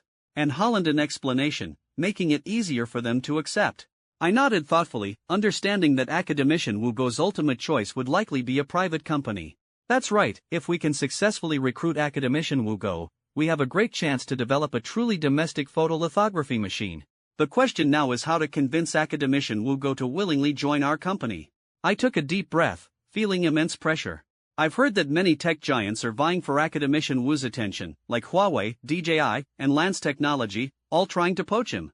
As a newly founded small company, how can we stand out in such competition? We can't move him with money alone. As for someone of his caliber, salary alone won't sway him. I pondered, then suddenly had a flash of inspiration, realizing a potential approach that gradually became clearer. If this works, I might not be without an advantage. Seeing the glimmer of hope in my eyes, Lu Jie eagerly asked, "Boss, have you thought of a way?" I nodded slightly. How do we contact academician Wu Go? No direct contact. You'll have to go to the Chinese Academy of Sciences in Beijing. Although Dr. Wu Go can't join the academy, he's currently based there. Alright, book me the earliest flight. I'll go in person to see if I can bring academician Wu back. The next morning, I, Lin Yifan, boarded a flight to Beijing. By the afternoon, I was standing at the entrance of the Chinese Academy of Sciences. After identifying myself at the reception, my intentions were gradually relayed, eventually reaching academician Wu's ears. Academician Wu, nearing 40, was a vigorous scholar. Though unable to join the academy for certain reasons, his time there was quite fulfilling. At that moment, he was guiding a group of young students in experimental procedures. Several tech giants had sought his collaboration, yet he remained in deep contemplation, surprised to receive a visit from a budding small company today. As I was led into the meeting room, I saw the ever-consistent Zhongshan suit on a thin-faced middle-aged man, academician Wu Go. His presence filled me with excitement. Academician Wu, hello. Thank you for taking the time to meet with me despite your busy schedule. I quickly approached him, looking directly into his eyes, extending both hands with deep respect, my admiration for him reverberating like a tidal wave. Your deeds have earned the admiration of all Chinese people, and I am especially in awe of you. Academician Wu smiled kindly, shaking my hand, and said, "Mr. Lin, you're too kind. I'm simply doing what I believe I should." Let's not waste time on pleasantries. I know why you've come, but I'm curious about what gives you the confidence to make me listen to your story from afar. I smiled slightly, speaking softly, "Money." Hearing this, a trace of disappointment crossed Wu Go's weathered face, and he sighed, "Mr. Lin, to be honest, many tech giants have approached me, offering any salary I wish. If it were just about money, I would have made my choice long ago." I shook my head, speaking earnestly, "Academician Wu, when I say money, I don't just mean salary." Wu Go looked at me in surprise, and I continued, "Let me put it this way, compensation is just one part. By money, I mean research funding. Whatever you need, just ask, and I guarantee to provide it fully." Wu Go's eyes lit up instantly, clearly intrigued by my proposal. "I can ask for anything?" I nodded firmly, "Anything you need." He slowly extended 2 fingers, 200 billion? I tentatively asked, "Is that enough?" Wu Go clarified, emphasizing, "I meant 200 billion annually." Startled, I coughed slightly, I was talking about monthly." At this point, Wu Go was speechless, seemingly considering me a fraud for a moment. He seriously confirmed, "Mr. Lin, are you serious? Academician Wu, do you think I'd dare to speak recklessly in front of you?" A look of disbelief crossed Wugo's face. An annual investment of over 2,000 billion, can Mr. Lin really provide such funds? Such a sum would be a bold move even for tech giants, as they must consider company profits. I simply smiled lightly, exuding confidence. Seeing my composure, Wugo chuckled helplessly. This world is truly crazy. I never thought a small startup could have such strength. However, more than 2,000 billion isn't necessary. If funds are ample, an annual investment of 3 to 400 billion should suffice. The specific research funding allocations are for you to decide freely, just request them from the company's finance department. I assure you, the amount you request will never be withheld. I continued. Moreover, I can promise that if your research yields results beneficial to the country, our company will share the technology freely. All right, I agree. Wugo nodded without hesitation. Initially, he was attracted by the research funding I offered, but my words undoubtedly struck a chord with him. Once, to rectify the country's deficiencies, he willingly relinquished citizenship, enduring the misunderstanding of his compatriots, for over a decade to grasp the core technology of photolithography. His patriotic dedication is truly admirable. Where else could one find such a heartfelt boss in the world? Wugo has no attachments here and can begin his role at any time. I gave him Lu Jia's contact information, indicating he should lead the team to Shanghai to meet Lu Jia, while I prepared to make a trip to Chengdu. I understood that Sun Jitsai had been in office in Chengdu for some time now, and it was time to present my achievements from this period. Initially, Wugo was puzzled by my plan to establish an industrial park in Chengdu, given its inconvenient transportation and scarcity of talent, which couldn't compare to the coastal regions. However, when I mentioned the hope of benefiting the people of Chengdu, his attitude shifted immediately, showing respect, as if my words resonated with a shared warmth. Unlike Lu Jia, who was a pure businessman always considering profit, Wugo, as a scholar and scientist, prioritizes national interests, which increasingly aligns with my values. Because of this, my company gradually fostered a sense of belonging in his heart. That day, Wugo packed up and prepared to lead his team to Shanghai, while I instructed Lu Jia to find a suitable research institute. If none could be found, then like Wugo, he should simply establish one himself. Once everything was in place, I finally boarded a flight to Chengdu. After several hours of flying, I arrived at Chengdu's airport, and Sun Jitsai's call came promptly. Yifan, have you left the airport yet? As I navigated the terminal exit, I replied, Uncle Sun, I'm at the terminal exit now, about to take a taxi to the hotel to settle in. No need, I've already sent a driver to pick you up. His words made me feel a bit flattered, and I quickly said, Uncle Sun, that's really too much trouble. It's the right thing to do. Officially, you're here in Chengdu to explore investment opportunities, and I should host you. Personally, as a friend of Xiaowu, calling me uncle means I should entertain you even more, he said. All right. Thank you for your kindness, Uncle. I felt grateful and looked forward to this new chapter in Chengdu. Okay, I'll send you my secretary's phone number shortly. You can contact him directly, and he'll bring you to my place. After hanging up, I received Sun Jitsai's message and dialed the driver as instructed. At the terminal exit, I immediately spotted the black Audi A8 with the license plate Rong 0003 and approached it without hesitation. Once my identity was confirmed, the driver invited me into the car, and we left the airport. Upon reaching the city center of Chengdu, the Audi stopped in a residential area with armed police on duty. Sun Jitsai was already waiting downstairs. Yifan, it must have been tiring for you. Come up and rest for a bit. He led me into his residence, and we spent some time discussing work. The driver prepared tea for us and tactfully withdrew. After a while, I smiled and said, Congratulations on your promotion, Uncle Sun. I knew he had just been elevated to vice mayor. He gave a slight smile, tinged with a bit of emotion. The road ahead isn't going to be easy. What areas are you overseeing in the city now? I asked. Investment promotion, tourism, and education, he replied. I patted my thigh excitedly. Isn't that perfect? My investment in setting up a factory falls under investment promotion, and you can handle it directly, saving the need for others to get involved. He chuckled wryly, as if only I would think that way. Investment promotion is indeed lucrative in coastal areas, but here, it's more complicated. This is Chengdu, a mountainous area. Without my connections here, who knows when I could have broken ground. Sun Jitsai told me, I've already planned several plots of land for you. Go ahead and pick one. Before he finished speaking, he spread a map of Chengdu on the table. The entire outline of Chengdu came into view, with 3 circles clearly marked near the city center. I've circled areas suitable for industrial use. Choose a suitable one, and tomorrow, as an investor, we'll have people accompany you for on-site inspection. Sun Jitsai's tone was firm.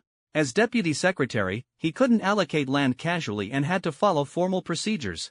I scanned the 3 plots on the map, weighing the pros and cons. Sun Jitsai continued, Yifun, I suggest you choose the plot north of Chengdu. Hearing this, I asked, why? He patiently explained, the 3 plots don't differ much in terms of transportation and size, but the northern plot is uninhabited, with no residents to relocate, saving a lot of work. After contemplating for a moment, I decided to accept his suggestion. While land requiring relocation might cost more, mishandling such a matter could lead to significant issues. Uncle Sun, how large is this plot? I asked. 7 square kilometers, he replied. Alright, then let's go with this one. We'll conduct an on-site inspection tomorrow, and if everything checks out, we'll move quickly to start construction. I had made up my mind. After concluding business with Sun Jitsai, we chatted leisurely about personal matters. During our conversation, I enjoyed a hearty dinner at his place and then had the driver take me back to the hotel. Although I had previewed the information at Sun Jitsai's home yesterday, that was merely his personal insight. The subsequent procedures still needed to be followed.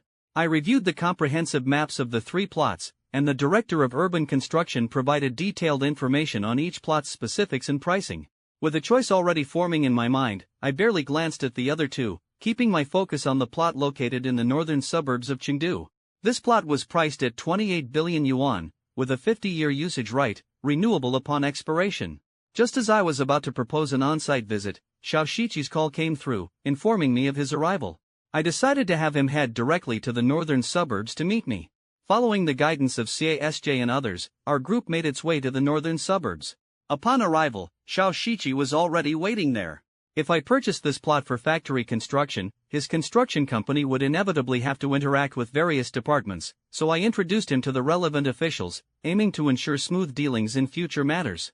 CISJ led me around the entire 7 square kilometer plot, which was indeed as desolate as Sun Jitsai had described, overgrown with weeds. Manager Xiao, do you think this plot is suitable for an industrial park? I asked quietly. From a professional perspective, Xiao Shiqi affirmed that the plot was indeed suitable. CISJ, let's go with this plot. Shall we sign the agreement? I said decisively. He seemed a bit taken aback, evidently not expecting me to propose signing so swiftly. He had even prepared for a prolonged evaluation period, as my dealings with coastal investment companies usually required 3 to 5 months for a clear decision. Alright, then let's return to the office building to sign the agreement, he finally agreed. I promptly agreed, internally eager to finalize the agreement quickly. The longer it dragged on, the more likely it was that other cities might catch wind and interfere. I was only aware that Sun Jitsai had introduced Lin Yifun's investment, unaware of their deep personal ties, which essentially ruled out the possibility of anyone intercepting the deal. Our group drove back to the office building, both sides eager to finalize the contract, with no disputes over pricing. Consequently, the signing ceremony proceeded smoothly and concluded swiftly. Mr. Lin, welcome to Chengdu officially. Sun Jitsai will coordinate with you on the forthcoming policy incentives. I have a meeting to attend, so I'll take my leave, CASJ said. Alright, SJ, you go ahead with your duties. If anything comes up, I'll contact Sun Jitsai. After CASJ left the meeting room, Sun Jitsai began discussing future incentives with me, such as tax exemptions for the first few years. Once everything was settled, I left the office building with Xiao Shiqi. Manager Xiao, next you should recruit local workers and engage a professional agency to survey and plan the industrial park's construction. Start as soon as you're ready, I instructed. Understood, Mr. Lin. The construction of the industrial park wouldn't be completed in just a few months. Surveying and planning alone would take 1 to 2 months, with the construction phase extending over a year or 2 before production could begin. I stayed in Chengdu for half a month, eager to push the progress of the survey and planning. However, it wasn't until a call from Lu Jie that I had to set aside my work and rush back to Shanghai. Upon returning to the company at Hualong Tower, I found Lu Jie and asked directly, Brother Jie, are all the jewelry stores ready? Yes, boss. The preparation for all 388 Longfu jewelry stores is complete, and the staff is already in place. We're just waiting for your order to open. I nodded, already calculating in my mind, then let's open tomorrow. Our goal is to target Gingjifu and avenge Jiang Kaixian. There's no need to pick an auspicious day for this. Alright, I'll notify all the jewelry stores to open tomorrow. The next morning, 388 jewelry stores across Jiangsu, Zhejiang, and Shanghai opened like new stars illuminating the market. I didn't get involved in the specifics of striking against Jingjifu. That strategy was entirely in the hands of Lu Jie and Ma Zhou. At this moment, I wanted to visit a Longfu jewelry store to observe and see how they were executing their plans. With the Cullinan still under repair, I planned to take a taxi to the nearest Longfu jewelry store. Just then, Li Fei called, informing me that the Hongqi car was ready, although the other sports cars were still en route. He suggested I come by to pick it up. So, I decided to redirect the driver to the car dealership first to collect the Hongqi before heading to Longfu Jewelry. When I arrived at Li Fei's 4S dealership, he had been waiting for some time. Seeing me, he enthusiastically led me to the new car warehouse. Yifan, the latest Hongqi HX8 Plus Pro Max version. What do you think? Satisfied? Standing before the black vehicle, its sleek lines and the distinctive emblem on the hood filled me with satisfaction, and I nodded slightly. Truly impressive, so commanding. My friend's voices echoed in my ears with admiration. As long as you like it, consider this car a gift from me to you, Yifan, Li Fei said with a smile, his eyes glinting with anticipation. I sat inside the Hongqi, enveloped by the luxurious interior. I smiled at Li Fei. That's not necessary. I appreciate the gesture, but I must pay for it. Deduct it from the advance payment. Taking the keys, I started the vehicle, the dashboard lighting up instantly, with the gentle roar of the engine bringing immense satisfaction. Brother, I've got things to handle. I'll be off now. Once I'm done with this busy period, we'll get together. Alright, Yifan, safe travels. Li Fei waved goodbye, watching me drive out of the store. Driving the Hongqi, filled with anticipation, I headed straight for the nearest Longfu jewelry store. Parking nearby, I observed the two jewelry stores through the car window. Jingjifu continued its operations calmly, unguarded. In contrast, Longfu Jewelry buzzed with excitement, a stage set up at the entrance, banners fluttering with the message of a grand opening and gold priced at 390 yuan per gram, with silver and jade being sold at factory prices. The host on the stage was shouting hoarsely, drawing in customers, "Miss, come check out Longfu Jewelry. Exchange old jewelry for new with no labor fees, and all new gold is priced at 390 yuan per gram."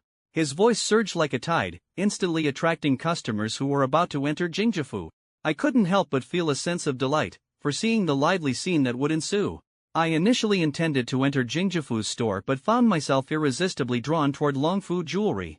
The sales staff there smiled welcomingly, ready to warmly greet customers, but as I approached, their smiles froze, as if a duck about to be caught had suddenly flown off. Jingjifu's manager initially thought it was a coincidence but gradually realized something was off as time went on. The host at Longfu Jewelry was simply infuriating, standing on the bustling street yet failing to draw customers. Only when I attempted to enter Jingjifu did the host seem invigorated, desperately trying to lure me, leaving me both amused and exasperated. For an entire afternoon, Jingjifu's entrance remained desolate, while Longfu Jewelry next door was bustling, overwhelmed with customers. Jingjifu's sales staff idly picked at their nails, while the store manager reported the stifling situation to the owner, seething with anger. Other jewelry store owners in the district also gathered to observe the new store's opening. Initially, they worried that Longfu Jewelry selling gold at cost would disrupt the market, but upon seeing the host's bizarre way of attracting customers, they exchanged knowing glances, puzzled. What on earth was going on? Was there some feud between these two stores? Amidst the collective confusion, Jingjifu's owner, a bald, pot-bellied man fuming with rage, arrived on the scene. Seeing his store empty while Longfu Jewelry thrived, he stormed forward, grabbing the host by the collar and demanding, "What does Longfu mean by this? Are you targeting me on purpose?" The host, however, had already received instructions from Lu Jie and Ma Zhou. Smiling faintly at Jingjifu's owner, he nonchalantly brushed off the hand gripping him, his eyes calm and composed. I straightened my wrinkled clothes, rolling my eyes inwardly, and replied with a dismissive tone, "Don't make false accusations. We're just running a promotional event. How is this targeting you? I don't have a habit of being a troublemaker." Jingjifu's owner was so enraged by my words that he nearly exploded with anger, shouting furiously, "Damn it, you don't shout when others pass by, but you go all out when customers enter my store. What do you mean by that?" I spread my hands innocently, responding coolly, "No meaning at all. I just took a break from shouting, and when I felt rested, I continued. How could I know that just as I shouted, customers happened to enter your store?" The jewelry store owners watching the scene couldn't help but cover their faces in exasperation, unable to bear the ridiculousness of my excuse. Clearly, they all found my excuse laughably poor. "Do you take me for an idiot, trying to fool a child?" Jingjifu's owner, his face twisted with anger, demanded furiously, "With so many people passing by, you only target customers entering my store? You'd better give me an explanation today, or else. I looked at him quietly and said softly, or else what? If you say I'm targeting you, then I am. What are you going to do about it? I thought to myself how comical the situation was. The onlookers probably felt like biting me as well, so irritating and infuriating was my demeanor. Jingjafu's owner was beside himself with rage, shouting, I haven't wronged you guys, have I? Can't I just do business and make money peacefully? Why must it be a fight to the death? I straightforwardly revealed the truth. No, it's not you who offended us, it's your brand's owner who offended our boss. To be honest, our boss invested billions, opening stores all over Jiangsu, Zhejiang, and Shanghai, specifically targeting your Jingjafu brand. With that, I couldn't help but anticipate his reaction. Everywhere there was a Jingjafu, a Longfu open next to it. Even if I spent billions, I didn't mind. My goal was to bring down Jingjafu. Let me give you some advice. If you don't want to incur losses, end your cooperation with Jingjafu and switch brands as soon as possible. Lu Jia and Ma Zhou's thoughts reached my ears, and everyone understood our plan before the opening. If the neighboring store was a franchise, I would have the host be direct and force them to change brands, causing a significant reduction in Jingjafu's store count. If it was a directly operated store, then we'd apply pressure until they went bankrupt. The onlooking jewelry store owners immediately understood and couldn't help but gasp. Investing such a colossal amount to open so many jewelry stores just for one brand? Such profound animosity. I couldn't help but think the boss behind Longfu was ruthless. Getting on his bad side was like poking a hornet's nest. Who could withstand that? By now, Jingjafu's owner was also bewildered, filled with helplessness. This was a fight among giants, and ordinary people were caught in the crossfire. My misfortune arose simply because I franchised this brand, unwittingly getting entangled in this mess. He was so furious he wished he could verbally assault Jingjafu's owner. Why provoke such a powerful and ruthless person? Involving someone like me, I secretly regretted my decision. Once lured by the cheapness, I chose to franchise a small brand, only to face this calamity today. I pondered my future path, feeling trapped. Continuing would likely lead to closure in a matter of months, given the opponent's stance. But switching brands would incur significant costs. From signage to interior renovation and even the stamping on the counter's products, all would need changing. I was truly at my wit's end. I couldn't help but ask the host, if I switch brands, will Longfu stop targeting me? He nodded. Of course, our company's goal isn't your jewelry store. As long as you change brands, Longfu will end its activities immediately, and we can all make money together. Hearing this clear answer, I felt a slight sense of relief. Although I still wanted to resist, I understood that they were just executors. And the boss of Longfu had invested billions, intent on eradicating my Jingjafu. This feud couldn't be reconciled, further argument was futile. I hesitated for a moment, finally deciding to turn back into the store, contemplating the brand switch. Even with some loss, it was better than closing. This scenario played out simultaneously in Jiangsu, Zhejiang, and Shanghai. To avenge Shou Fei, I, Lin Yifan, didn't hesitate to stir up the entire jewelry market.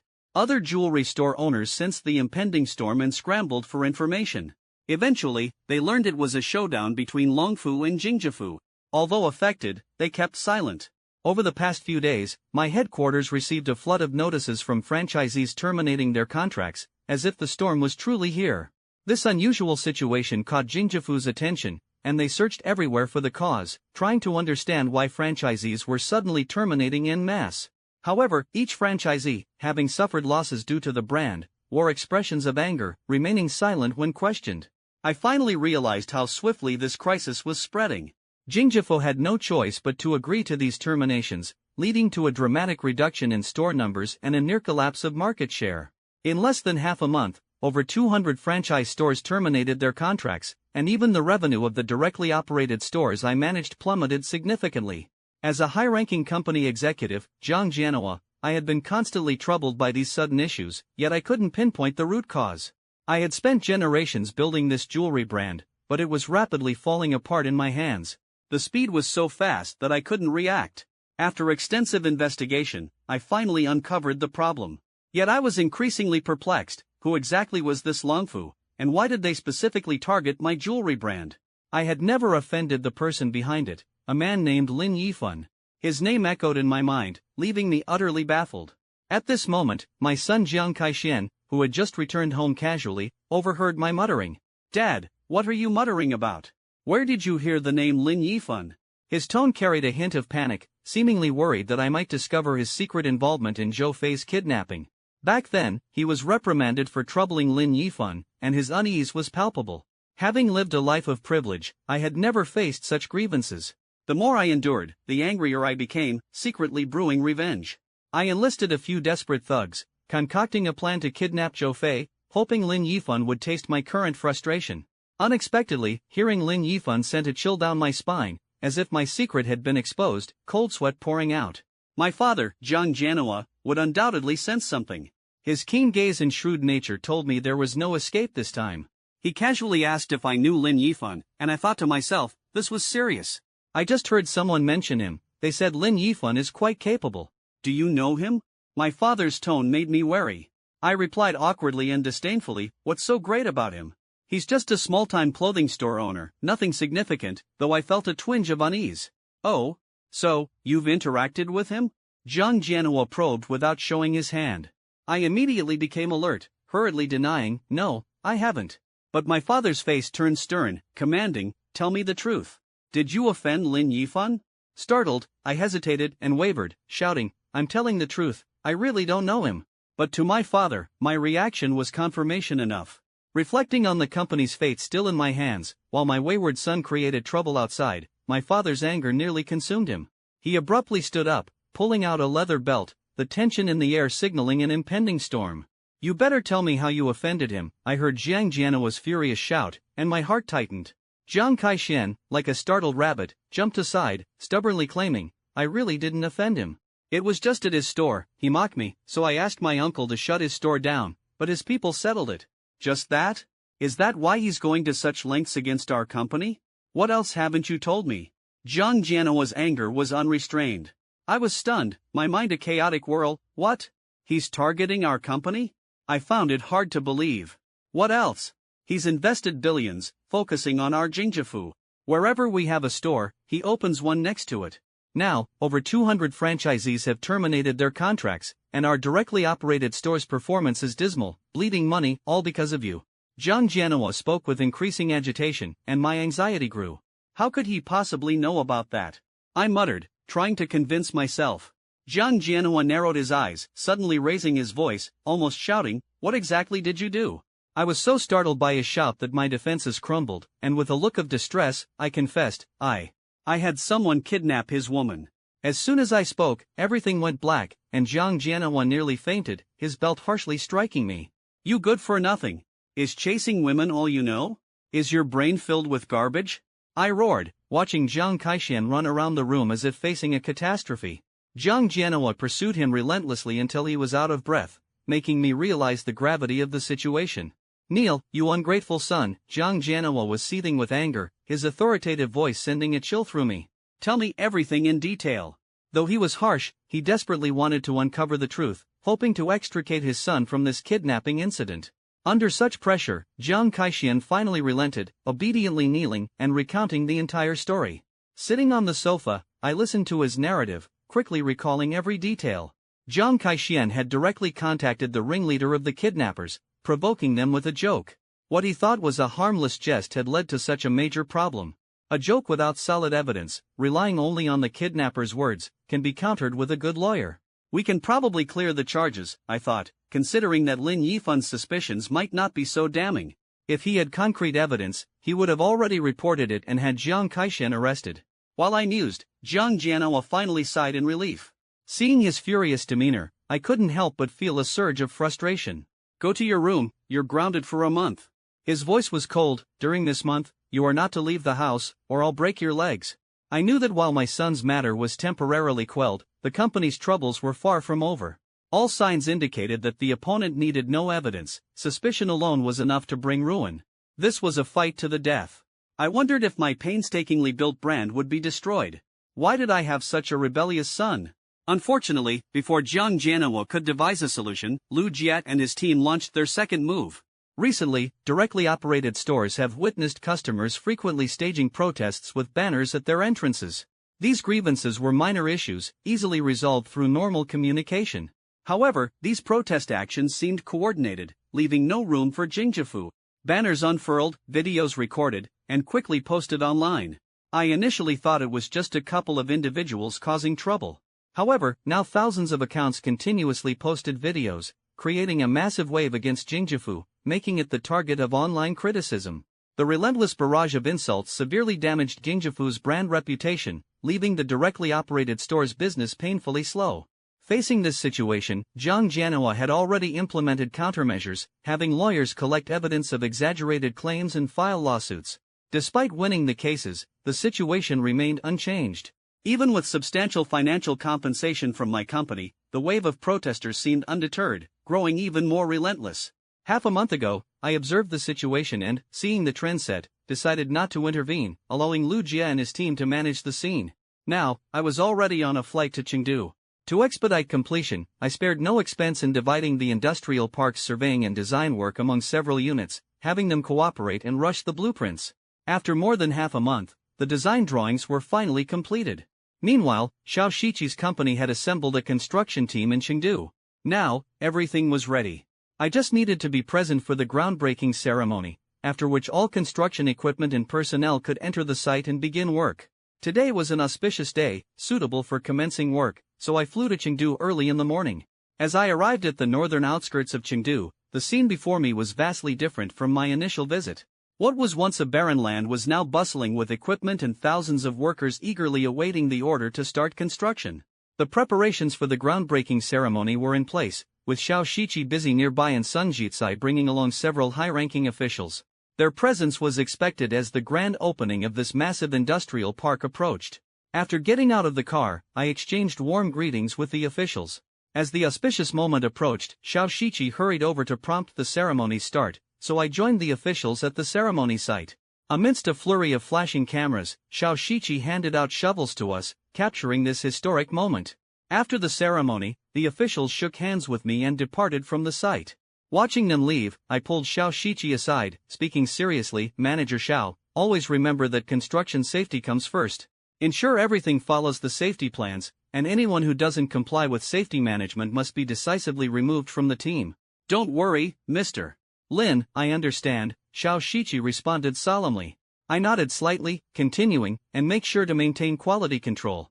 You must personally inspect all materials, quality issues are absolutely unacceptable. If any problems are found by the supervisory committee or the construction oversight unit during the project, I will hold you accountable. Rest assured, Mr. Lin, I will take full responsibility for any issues," Xiao Shiqi said earnestly. "You are experienced in this industry, and I trust you can handle it well. By the way, show me around the construction site's cafeteria." Although Xiao Shiqi seemed puzzled by my sudden interest in inspecting the cafeteria, he complied and led the way. As we walked through the site, I could feel the curious stares of the workers, and we finally arrived at the cafeteria. Inside, dozens of chefs were busy at work, their white uniforms gleaming under the steam.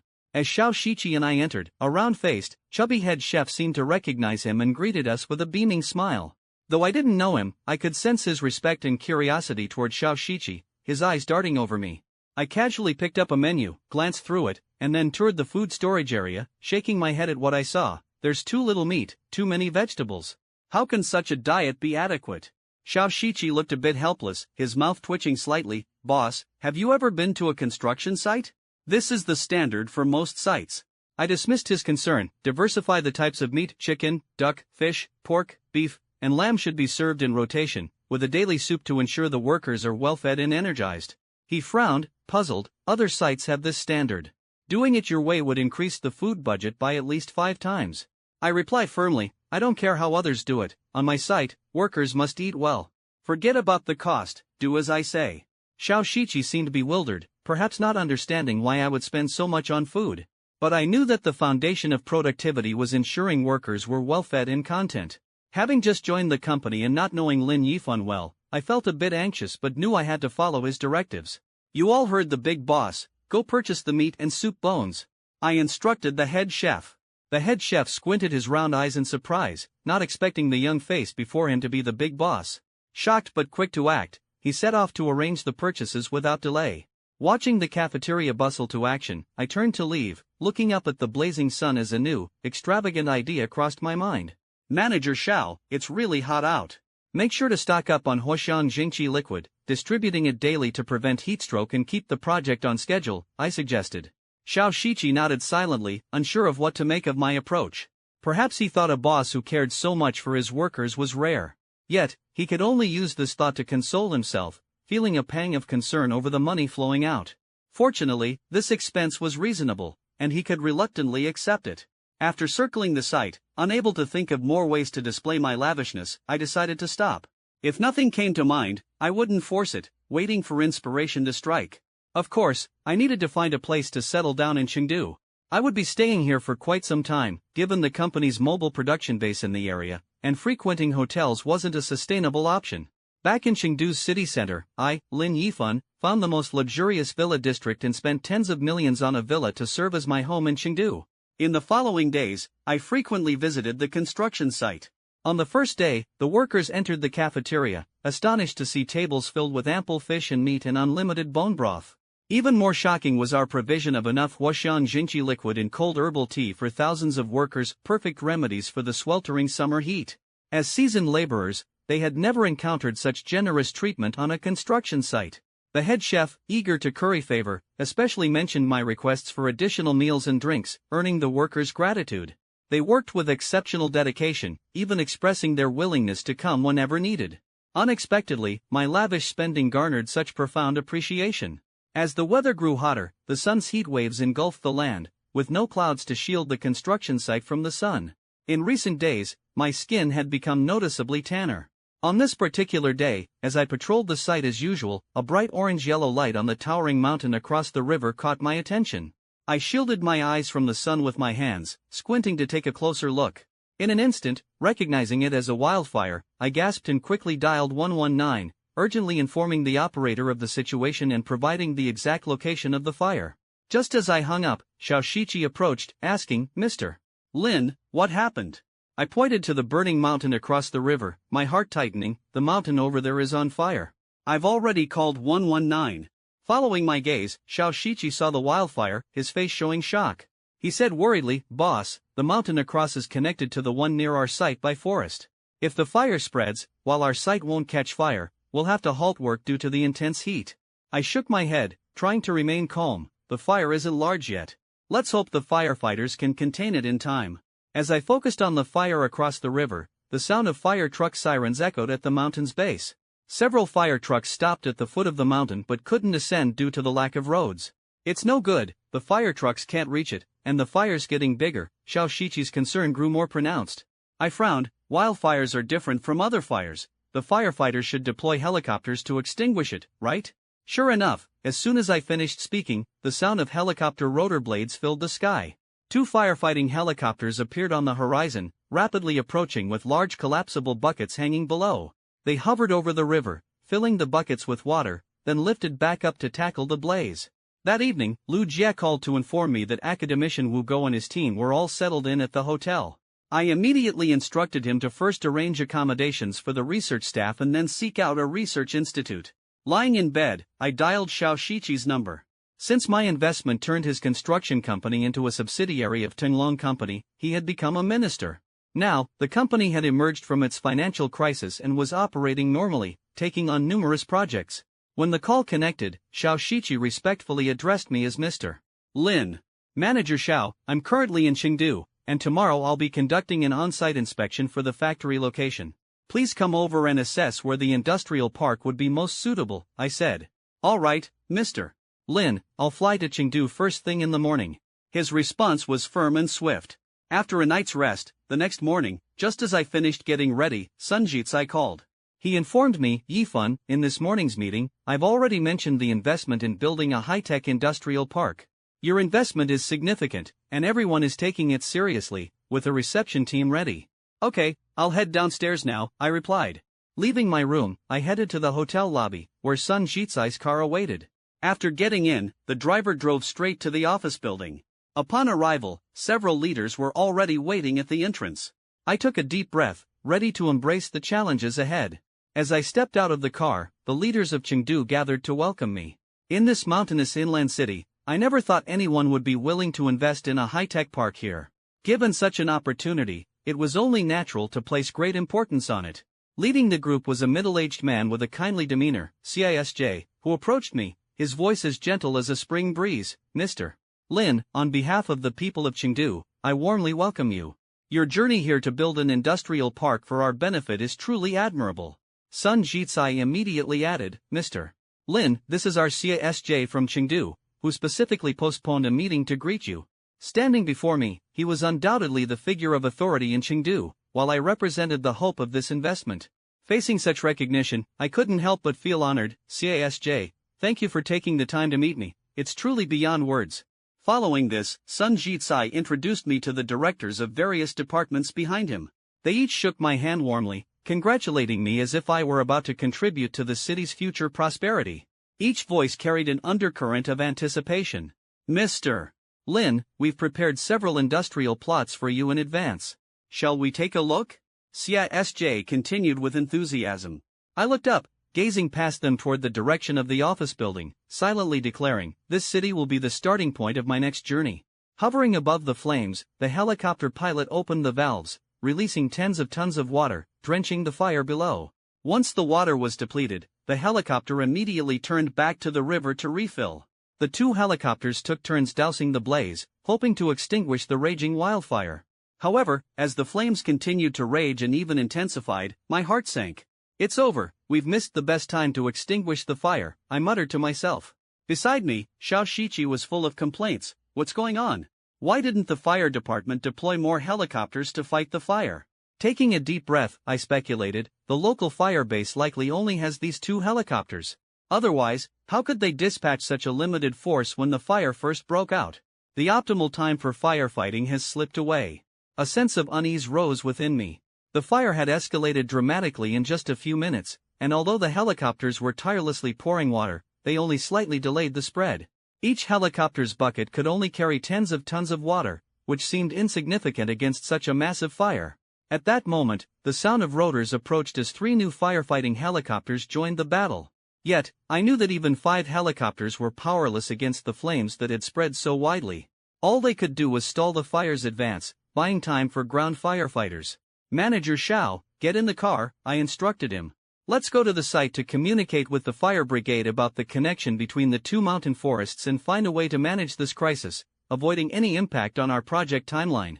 I returned to my Hongqi car with Xiao Shiqi and drove toward the riverbank at the mountain's base. Upon arrival, just as we stepped out, 3 trailers carrying excavators pulled up, followed by 5 box trucks and 2 truckloads of firefighters, almost the entire district's firefighting force. The reinforcements quickly disembarked, rushing to the trucks to unload equipment. It soon became apparent that they were unloading sections of fire hoses and a large number of chainsaws. Xiao Shiqi was puzzled. With fire hoses, why do they need excavators?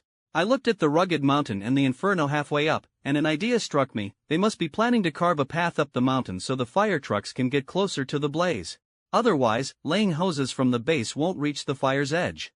Most of the firefighters had already grabbed chainsaws and, under the command of the on-site leader, began clearing a path, splitting into 3 groups to cut down trees and carve a road to the mountainside. The excavators followed closely, removing felled trees and leveling the uneven terrain. Before long, a dirt road wide enough for fire trucks began to take shape. Each team pushed forward, doing their utmost to advance up the mountain. Meanwhile, the raging fire painted the sky a fiery red. The unexpected wildfire had drawn all of Chengdu's attention, and the crowd at the mountain's base swelled. After more than 2 hours, the fire had spread to its fullest extent, engulfing the entire mountaintop. From a distance, the flames cascaded over the mountain's upper half like a flood. The intense heat from the fire made even the mountain's base feel unbearably hot.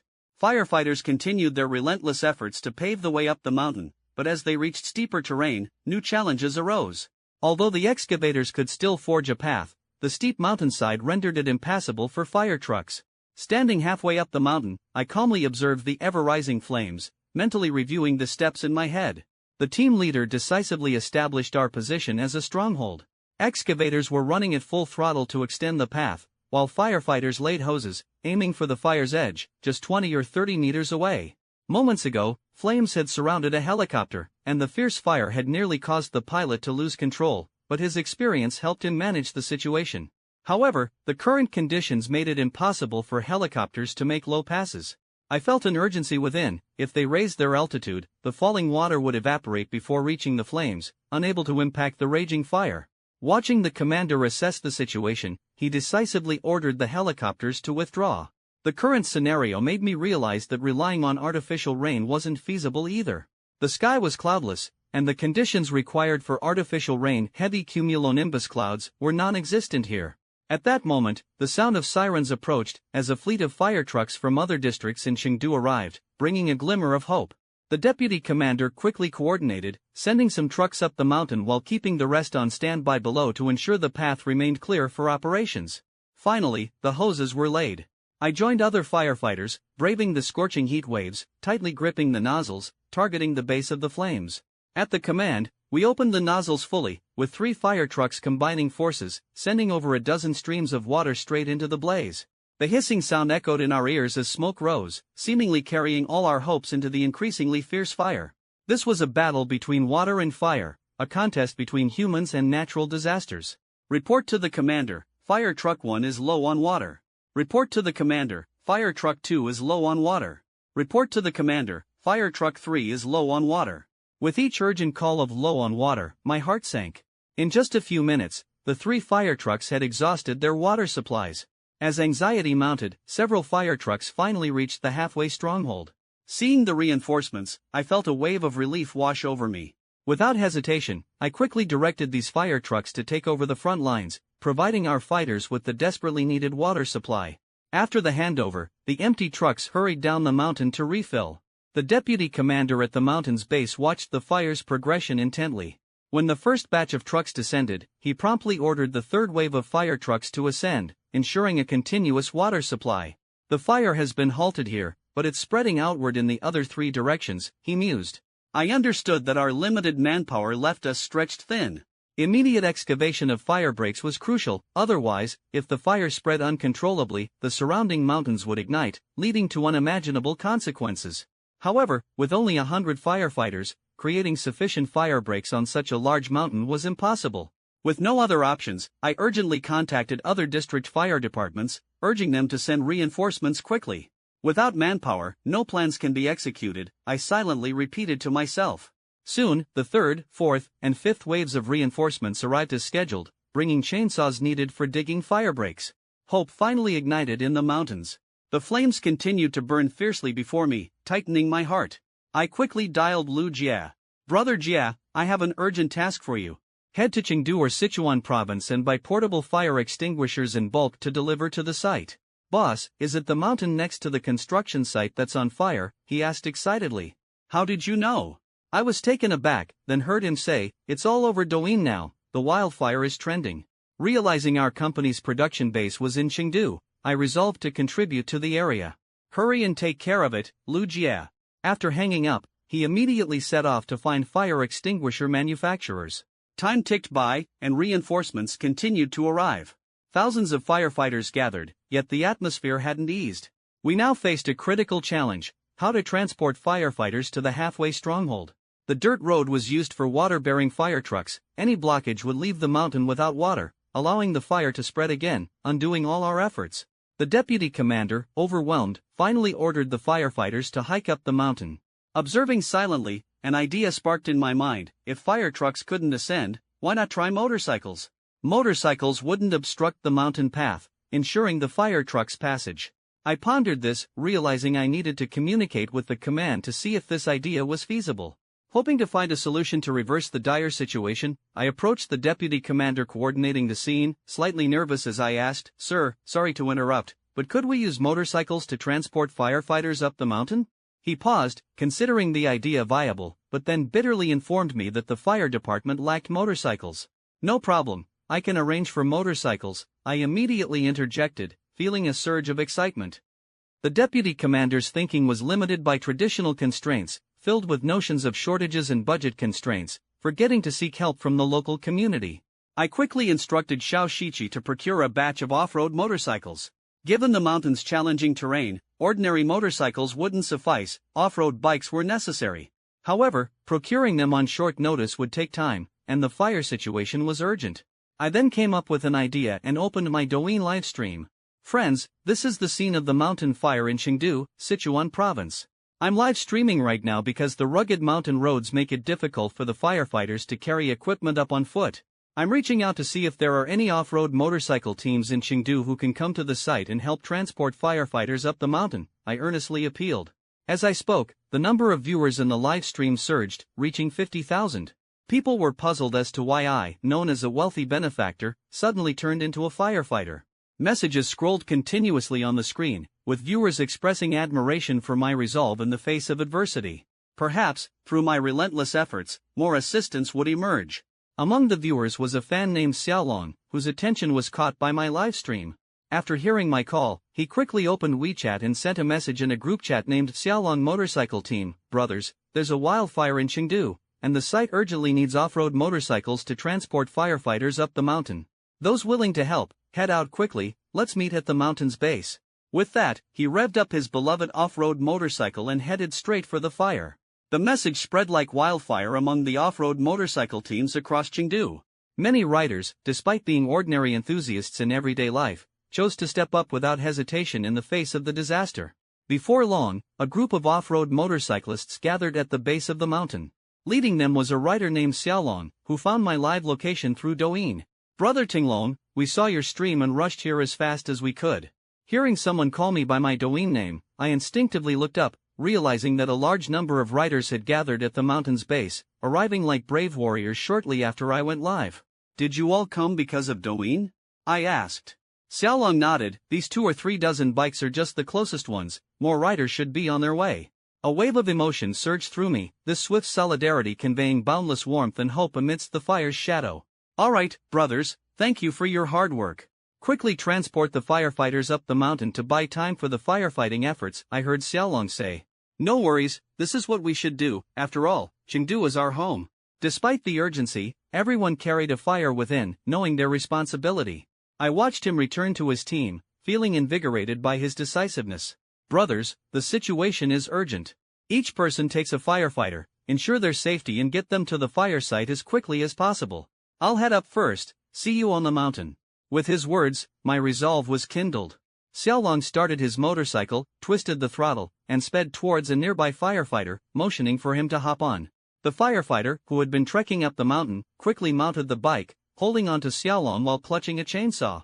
Watching their figures disappear into the steep mountain road, I silently wished them well.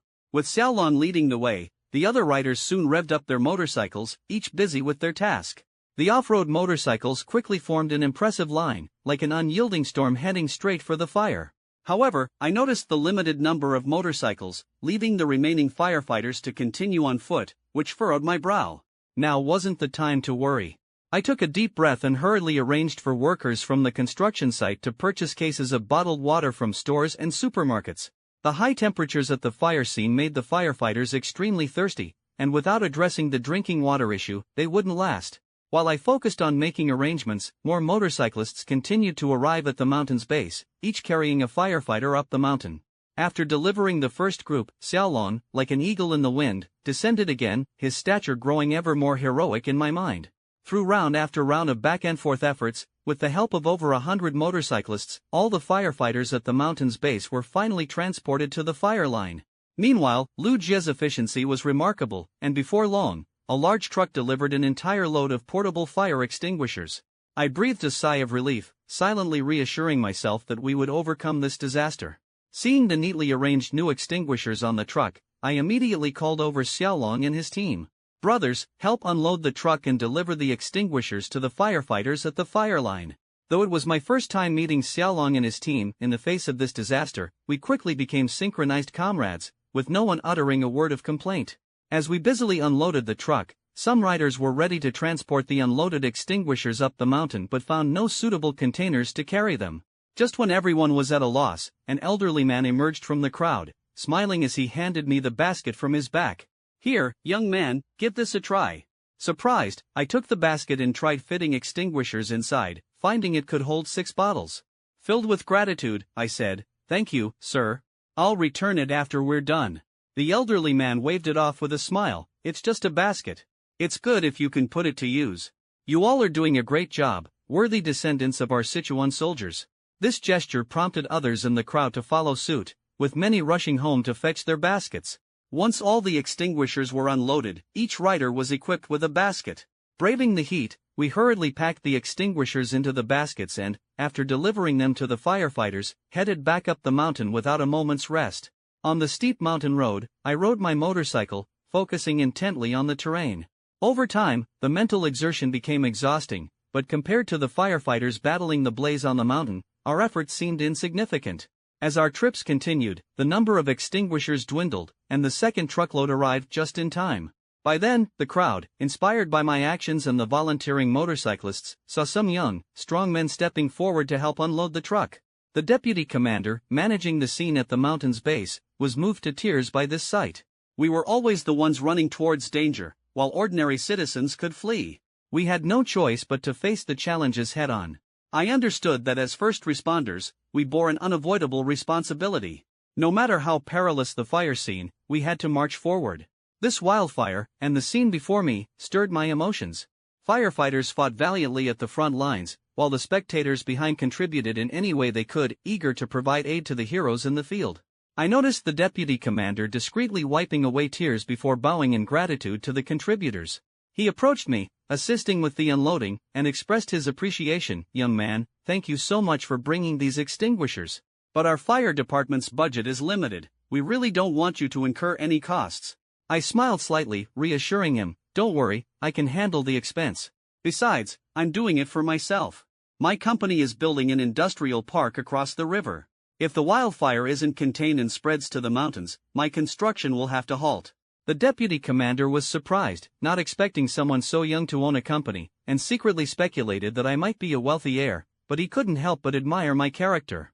After more than half an hour of hard work, we finally finished unloading the extinguishers, stacking them on the roadside, ready for the motorcyclists to transport them up the mountain. At this moment, another convoy of vans arrived, and to my surprise, it was the foreman from my construction site, delivering bottled water. "Boss, the water's here, 8 trucks in total, over 500 cases of bottled water," the foreman shouted to me. I nodded, signaling them to quickly unload. The construction workers and enthusiastic volunteers continued moving the water. Xiaolong, by now, had lost track of how many trips he'd made up the mountain, his mind in a haze. Until I handed him an open bottle of water, which he gratefully gulped down, his spirits slightly revived. "Brother, if you can't hold on, take a break," I advised, but Xiaolong stubbornly shook his head. "It's fine, I can keep going.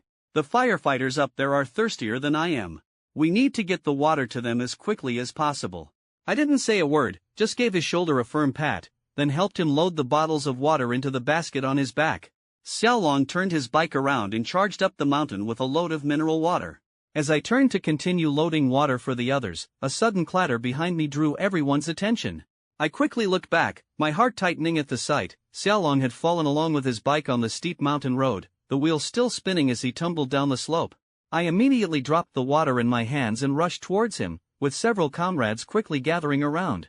"Brother, are you okay? Did you get hurt?" I asked anxiously. Xiaolong shook his head, managing a smile. "It's nothing. I've fallen plenty of times while off-roading, this is no big deal, don't worry." The deputy commander, concerned, said, "Young man, take a break. This is too dangerous." But Xiaolong insisted firmly, "Really, I'm fine. Trust me, I won't push myself too hard. I just didn't see that rock, that's all." He struggled to his feet, adjusted his basket, and prepared to lift his motorcycle. The deputy commander and I immediately stepped forward to help right the bike. Xiaolong mounted it again, smiled at us, and revved the engine, heading once more for the summit.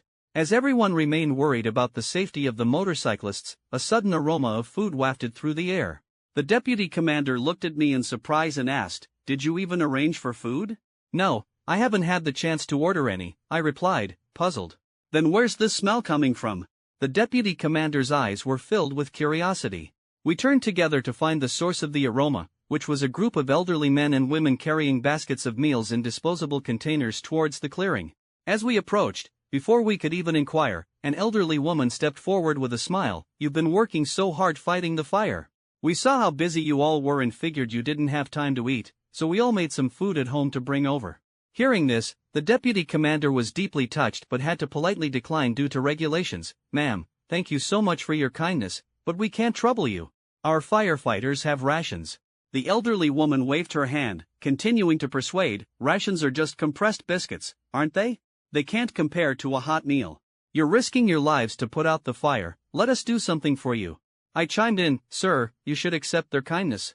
The meals are already prepared, and it would be a waste not to eat them. The elderly woman nodded repeatedly, yes, this is just the first batch out of the kitchen. There's more food being prepared. If you don't eat, it'll all go to waste. The deputy commander hesitated for a moment before finally accepting the gesture with a bittersweet smile, all right, thank you very much. Seeing our reluctant yet grateful acceptance, the elderly folks beamed, setting the food down in the clearing before returning to their tasks. I looked at the large baskets of fragrant food and couldn't help but smile wryly, thinking to myself, well, I've broken the rules again. I reassured the deputy commander with a smile, it's not breaking the rules, it's called the unity between civilians and the military. Surely the military isn't against local support?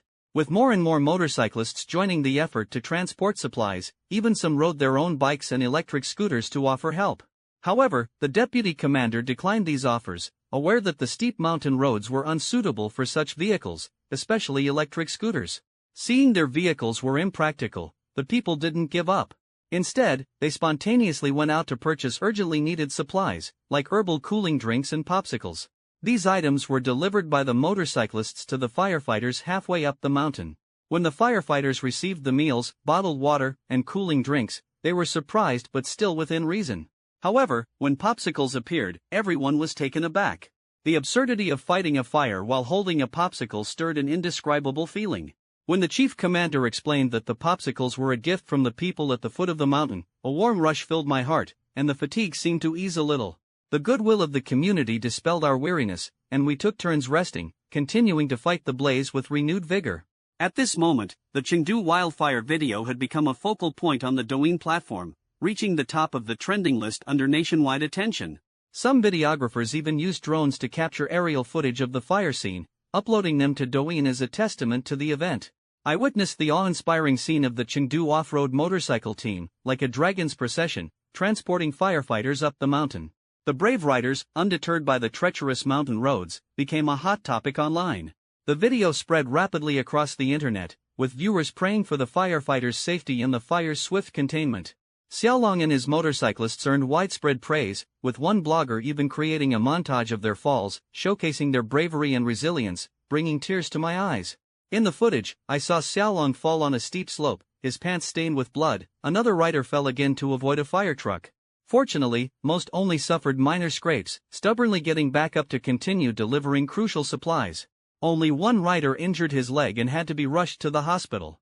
Online viewers were deeply moved by this display of courage and perseverance, filling the comments with tears and praise. The phrase Sichuan warriors echoed far and wide. Within a short time, the video garnered millions of likes, with a particularly noteworthy comment from a university professor. He began, "The people of Sichuan have never failed their country," and then narrated a wartime story that stirred my heart. It was a cold winter night, and an elderly woman ran a noodle shop in a small village. That historical tale left me deeply moved. As night descended and the cold wind cut like a knife, I busied myself in a corner of the shop, preparing to close. Suddenly, shadows flickered through the snowstorm, entering our shop. The group of wounded soldiers remained silent, but I recognized them as Sichuan sons by their posture and attire. "Welcome, come in for something warm," I called out, serving them bowls of dan dan noodles, which they devoured as if racing against time. As I prepared a second batch, I turned to find the soldiers had vanished. Alarmed, I called for my neighbors. When they suggested I was seeing things, one neighbor found ghost money under a bowl, followed by a heart-wrenching cry from an elderly man, "Oh heavens, these are the hungry, cold souls of our Sichuan sons. They've come home, looking for food." The old man staggered into the street, calling into the empty road, "Children, have another bowl of noodles, eat your fill, and be on your way." This poignant scene gripped my heart. I understand that this story has no official record, but during those challenging times, the province of Sichuan was in mourning, with nearly every household wearing white for the deceased. As I was lost in these thoughts, the internet was abuzz with conversation, and the professor's comments sparked widespread recognition of the sacrifices made by the Sichuan troops. Amidst the online discussions, a convoy of a dozen vehicles arrived at the wildfire scene, comprised of off-road and small cars. Initially, I assumed they were well-meaning individuals bringing supplies. But as the people disembarked, I was surprised to see them all in blue uniforms marked with BSR on the chest and back. They quickly unloaded chainsaws, fire extinguishers, and other resources, preparing to head up the mountain. Seeing this, a sense of familiarity arose within me. BSR?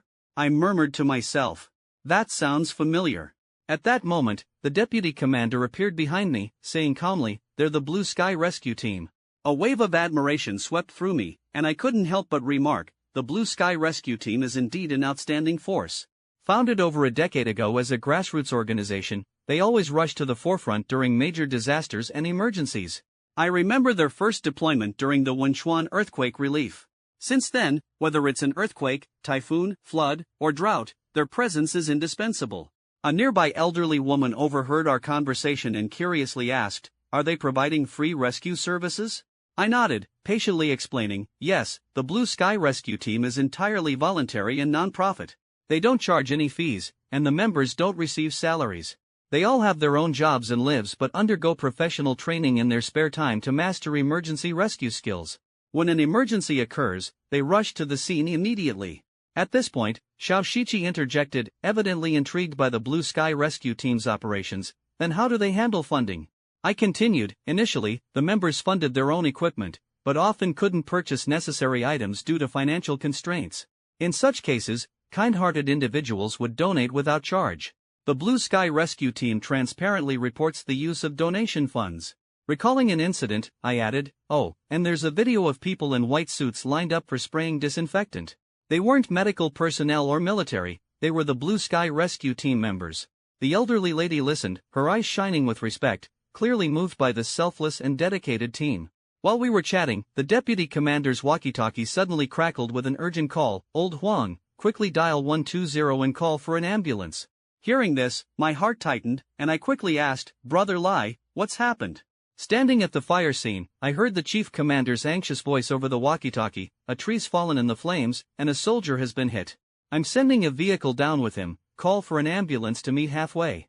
Hearing these words, my heart seized, and I immediately dialed 120. As a firefighter, this was my worst fear coming true.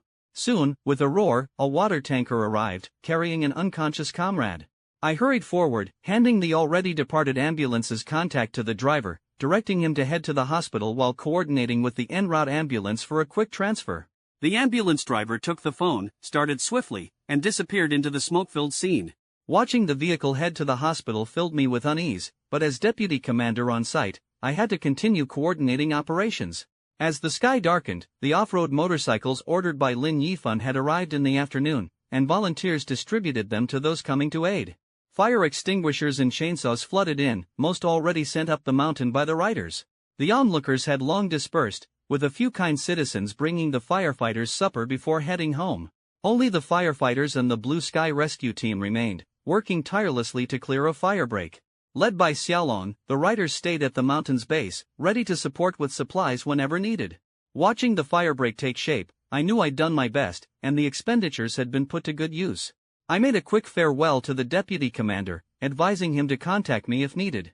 With his grateful gaze following me, I drove Xiao Shiqi back to his residence before returning to my home in Chengdu. Washing away the fatigue, I lay on my soft bed, scrolling through my phone, my thoughts racing. Busy with disaster relief during the day, I barely had time to check my phone. Back at my residence, I first reviewed the daily company reports sent by Lu Jia. The progress on the kidnapping case caught my attention, with the police tracking the escaped kidnappers and pursuing them vigorously. Jin Jifu was in disarray, since all franchisees terminated their contracts, the direct-operated stores suffered, and Lu Jia personally manipulated the stock price, leading to a crash and significant brand valuation loss, dealing a heavy blow to Jiang Kaixian and his son. Zhang Jianhua had attempted to contact Lu Jia, subtly inquiring about a way out and even trying to solve the issue with money. However, Lu Jia knew money held little meaning for Lin Yifan, who merely sought to vent his anger, so he feigned ignorance and moved on. The company's Panga phones had been assembled at the contract factory and were in the testing phase. Once approved, they could be mass-produced and launched. Regarding my ambition to create a luxury car brand, Lu Jia, through Falcon's overseas channels, found some promising candidates for talent acquisition, such as a senior engineer from Ferrari and a renowned designer from Lamborghini. However, recruiting these talents wasn't easy, and Lu Jia and Falcon were working hard to overcome this challenge. As for the car manufacturer, although one was found, their previous production focused on low-cost, home-use vehicles, which obviously didn't meet my requirements. Thus, they continued to search for a suitable manufacturer. After reviewing this information, I provided a few thoughts and suggestions on the work, quickly sending them to Lu Jia. With everything done, I set the phone aside and fell into a deep sleep, exhausted from the day's events. The next day, I returned to the mountain's base to check the situation and saw that the firebreak had taken shape thanks to the overnight efforts of the firefighters and Blue Sky Rescue Team. The fire's edge and the connection to my construction site had been isolated. Seeing the crisis at the construction site alleviated and firefighting operations proceeding orderly, I knew it was time to withdraw and return to my construction site. I hadn't been there long before Lu Jie called, informing me that the phone tests had passed, and the first batch of initial models from the contract factory was ready for market launch. I promptly flew back to Shanghai, preparing to oversee the phone's launch. Back in Shanghai, I drove to Hualong Building, where Lu Jia was waiting outside. "Let's talk as we go and check out the company," I replied, heading towards the building. Entering the elevator, I pressed the button for the 21st floor. As the elevator ascended, I thought about how the 21st to 25th floors were designated for our employees, while the 26th floor housed the offices of department managers and mine. When I left, the 21st floor had just opened, and there were only a few employees. Now, it was bustling with activity. "Not bad, the company finally has the look of a proper business with all this talent," I praised with satisfaction.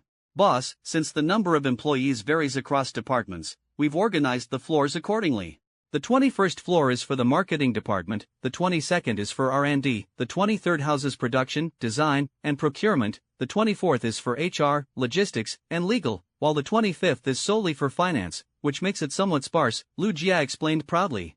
Listening to his report, I nodded, feeling content. "Very good, it's well arranged. Currently, the company has about 600 employees, with the marketing department having the most, nearly half," he continued, his eyes gleaming with pride. The R&D department was relatively large, while other departments had fewer people. Lu Jie guided me through the other floors, occasionally explaining recent changes in the company. By the time we reached the 26th floor, I had a clear understanding of the company's current state. I instructed Lu Jie to gather the department managers for a meeting about the launch of the new phone. In the meeting room, I took the main seat, and the managers gradually entered, each greeting me warmly. Once everyone gathered, I went straight to the point. "Everyone, our company's phone has passed testing and is entering mass production. Today's meeting is to arrange the sales launch of the phone," I said, scanning the room, stopping at Procurement Manager Chow Yong.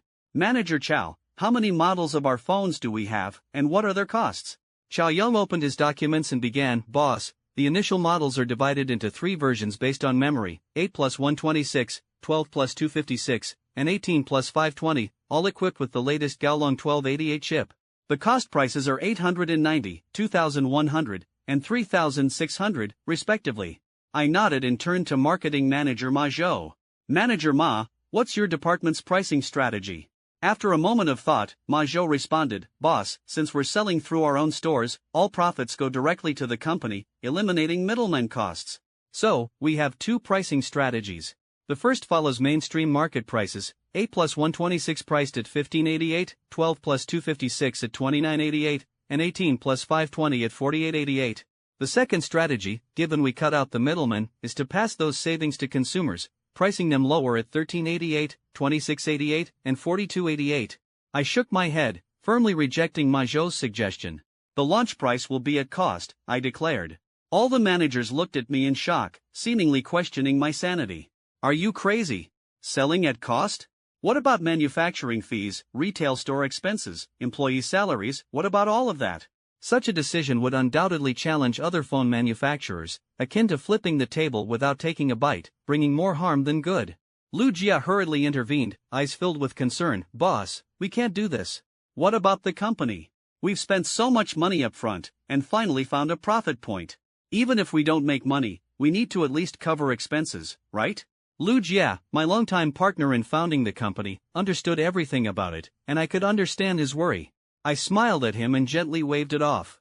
"Brother Jia, let me ask you this, if we follow mainstream pricing, wouldn't our new phone brand lack any advantage?" He nodded, clearly agreeing with my point.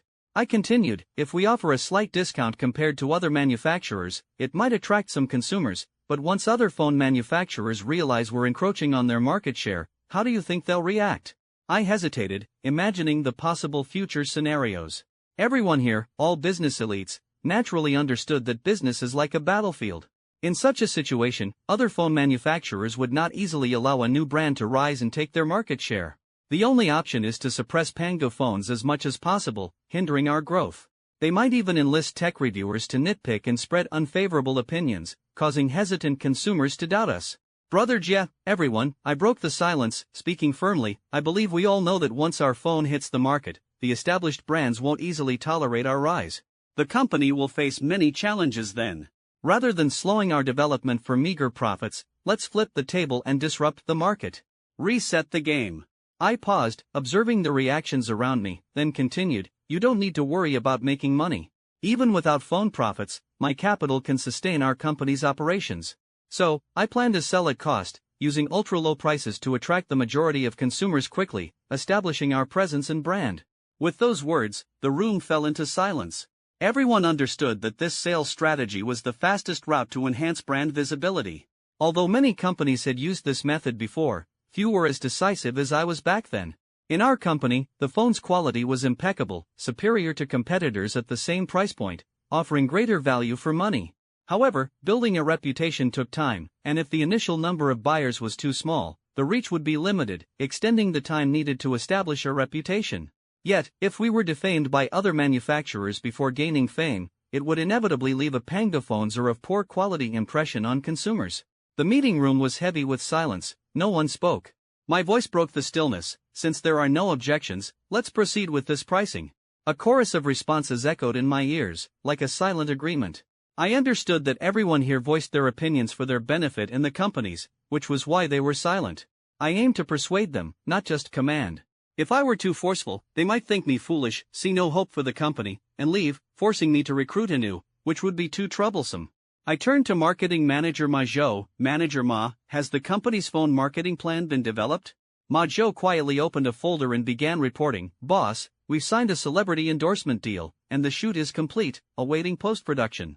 We've also signed advertising agreements with several TV stations and streaming platforms, and once the edits are done, they'll air continuously. Hearing this, my gaze shifted to R&D manager Xia Xian, who smiled wryly and said, the game was designed long ago, whether it goes viral, I'm not sure, but it's really cheap. His words caused laughter to erupt among the other department members. I knew Ma Zhou was confident in the game, so I didn't focus much on its progress. In fact, I hoped our advertisement would cause a stir. After all, this was a new beginning. The other managers had tried the game and understood what Xia Xian meant by cheap. Seeing their reactions piqued my curiosity. How do I download the game? I'd like to try it, I asked. Sitting next to me, Su Yuyu's eyes turned into crescents, seemingly particularly interested in this minigame. Hearing my question, she quickly replied, Boss, the game doesn't require downloading, it's a mini-program. She took out her phone, opened the WeChat mini-program, and happily typed in the game name. Soon, the game interface loaded, and she handed me the phone. Here, boss, this is the game, give it a try. Taking her phone, I looked at the game screen in surprise. Isn't this just a color-matching game? Su Yuyu giggled like a little fox, urging me, Boss, just try it. I looked at the colorful phone icons, each branded with the Panga logo. The product placement was indeed well done. The first level was too easy. I casually tapped the screen and cleared it effortlessly. Shaking my head, I smiled, this is too simple. Anyone can pass it without trying hard. I don't see what's cheap about it. Boss, try the second level. Su Yuyu covered her mouth, unable to suppress her laughter. I focused on the phone screen, noticing the second level had significantly more icons and seemed more challenging. Feeling a bit competitive, I decided to take it seriously. 5 minutes later, I stared at the failed screen, filled with frustration. I must have overlooked something, hence my failure. I noticed a free retry button and pressed it without hesitation, ready for another round. However, pressing the button brought up an advertisement page, prominently displaying a Pangu phone photo. I was taken aback, looking up at my Zhou and Xia Xian. I thought the in-game ads were enough, but the real highlight was here. Ma Zhou chuckled and said, this is how I plan to promote the game. Xia Xian adjusted his glasses and added, the advertisement video isn't finished yet. The current photo is just a placeholder. Once the ad company completes the video, I'll replace it with the new content and include our phone prices. My eyes lit up, and I couldn't help but praise, what a brilliant idea. Manager Ma truly is a marketing genius, just like when you skyrocketed Cine iPhones to the top. The concept of embedded advertising is simply ingenious. Ma Zhou gave a modest smile and casually replied, just basic operations, nothing too impressive. As the 20-second ad photo finished, I could finally close this surprisingly engaging advertisement. I clicked to close the ad, and the game screen reloaded. Focused, I considered each step carefully. Yet after 2 or 3 minutes, I felt my energy waning. Despite my reluctance, I chose to revive again, watching the ad to restart. The department managers watched my reddening face, barely containing their laughter, silently thinking, the boss truly gets it, Xia Xian's design is devilishly clever. Over half an hour passed, and I lost count of my failures, seemingly trapped in the second-level curse. Fortunately, there was still work to be done. Forcing myself to suppress my obsession, I put the phone down and looked up, exasperated, asking, "Are you sure there really is a third level in this game? Or is this just a ruse to hide the fact that you didn't design one?" Xia Xian replied nervously, "Boss, I really did design a third level. However, only a very few can pass the second level." "And what's the clearance rate for these very few?" I asked, raising an eyebrow. Xia Xian quickly glanced at Ma Zhou for help. Clearing his throat, Ma Zhou solemnly stated, "Boss, I had manager Xia set the pass rate at 1 in 10,000. Unless a player is chosen by the system to pass, even if there are only 2 cards left of each color, they'll inevitably face a dead end. But once selected by the system, even if it seems hopeless, a random card will always appear to allow progress." I, Lin Yifan, felt a wave of amusement wash over me. This game was absurd. 1 in 10,000, such a low chance, who has the patience to play? Ma Zhou confidently smiled and pointed out, "Boss, do you see the leaderboard in the top right corner? That's the core of user attraction." I clicked on the leaderboard, and a window displaying provincial rankings appeared. Unfortunately, no one had passed the second level, making the leaderboard appear sparse. Ma Zhou explained, "People have a competitive nature. Dividing by province turns it into a group competition, invoking regional pride.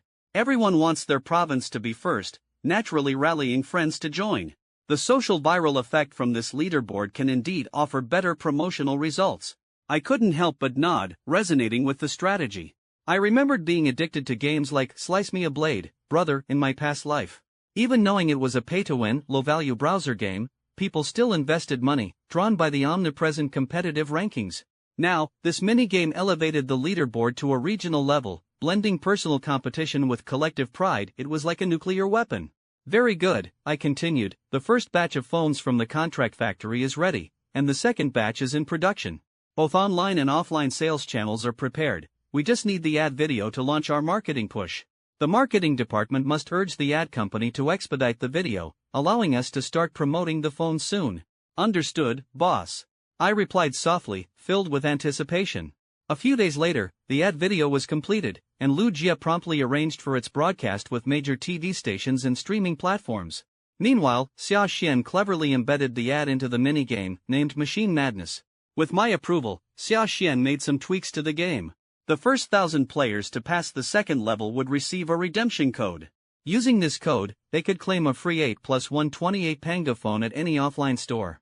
Such tangible rewards undoubtedly accelerated the game's spread. Soon, a game called Machine Madness emerged in the market. Our tagline boldly proclaimed, "The first 1,000 players to pass the second level can claim a free phone at designated stores." Suddenly, Panga retail stores nationwide displayed ads for the Grand Challenge, free phone giveaway, piquing the curiosity of passers-by. People eagerly scanned the QR code with their phones, entering the mini-game. At first glance, the game seemed too simple, eliciting dismissive comments like, "Is that it?" as players breezed through the first level, thinking it was a giveaway. Some even sat at the store entrance, strategizing how to quickly claim prizes.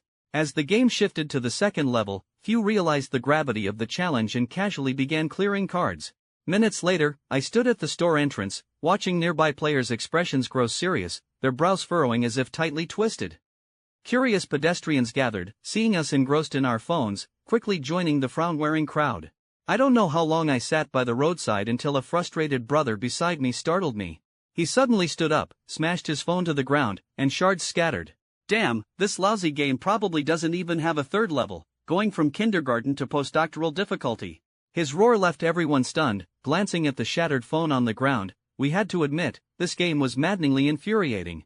The brother, hands on his hips, took a deep breath, his anger subsiding as he looked at his phone with regret. Luckily, it was due for a replacement, so smashing it wasn't too upsetting. Though he felt a pang, he mostly lamented the loss of several gigabytes of treasured files. After a moment's hesitation, he walked into the Pango store to buy a new phone. Seeing Pangu's affordable prices, his earlier frustration vanished. Without hesitation, he chose a 256G model, calling a friend to help with payment. Once he had the new phone, I watched him ignore app downloads, instead crouching back down to play the game. Perhaps feeling pity for his recent loss, fate smiled upon the irritable brother. On just his second attempt with the new phone, he was chosen by the system and passed the second level. Holy cow, I passed! I finally cleared the second level, becoming the first machine in the country. I shouted excitedly, drawing the attention of those around me. Sure enough, my phone displayed a successful clearance, marking me as the only player in Shanghai's game circle to pass, even the first nationwide. This achievement placed me at the top of national rankings, attracting attention. Didn't they say the first 1,000 to pass get a phone reward? Check if it's true, someone beside me urged, eyes filled with anticipation. I glanced at my phone screen, where a winning message flashed in the lower right corner. Congratulations on being the first to pass the second level, earning a company-awarded 18 plus 520G Panga phone. Redeem your prize at the store with the code 520G. Ha, I got the highest configuration phone. I couldn't contain my excitement. Don't rush, see if you can really claim it for free, or you might be celebrating in vain, someone reminded me. Realizing I hadn't claimed the phone yet, my excitement mixed with caution. I quickly turned and headed to the Panga store, informing the sales assistant of my win and showing the redemption code from the game. Spectators craned their necks, eager to see if I could claim the prize, harboring some skepticism given today's endless freebie gimmicks. Surprisingly, the sales assistant simply entered my code into the computer and, smiling, handed me a brand new, sealed 520G Panga phone from the counter. I watched as the irritable brother emerged, jubilantly clutching his new phone, and felt a pang of envy. It was refreshing to see a genuine free giveaway, unlike those gimmicky schemes. The crowd's enthusiasm ignited, intently focusing on their screens, vying to be among the first 1,000 to win.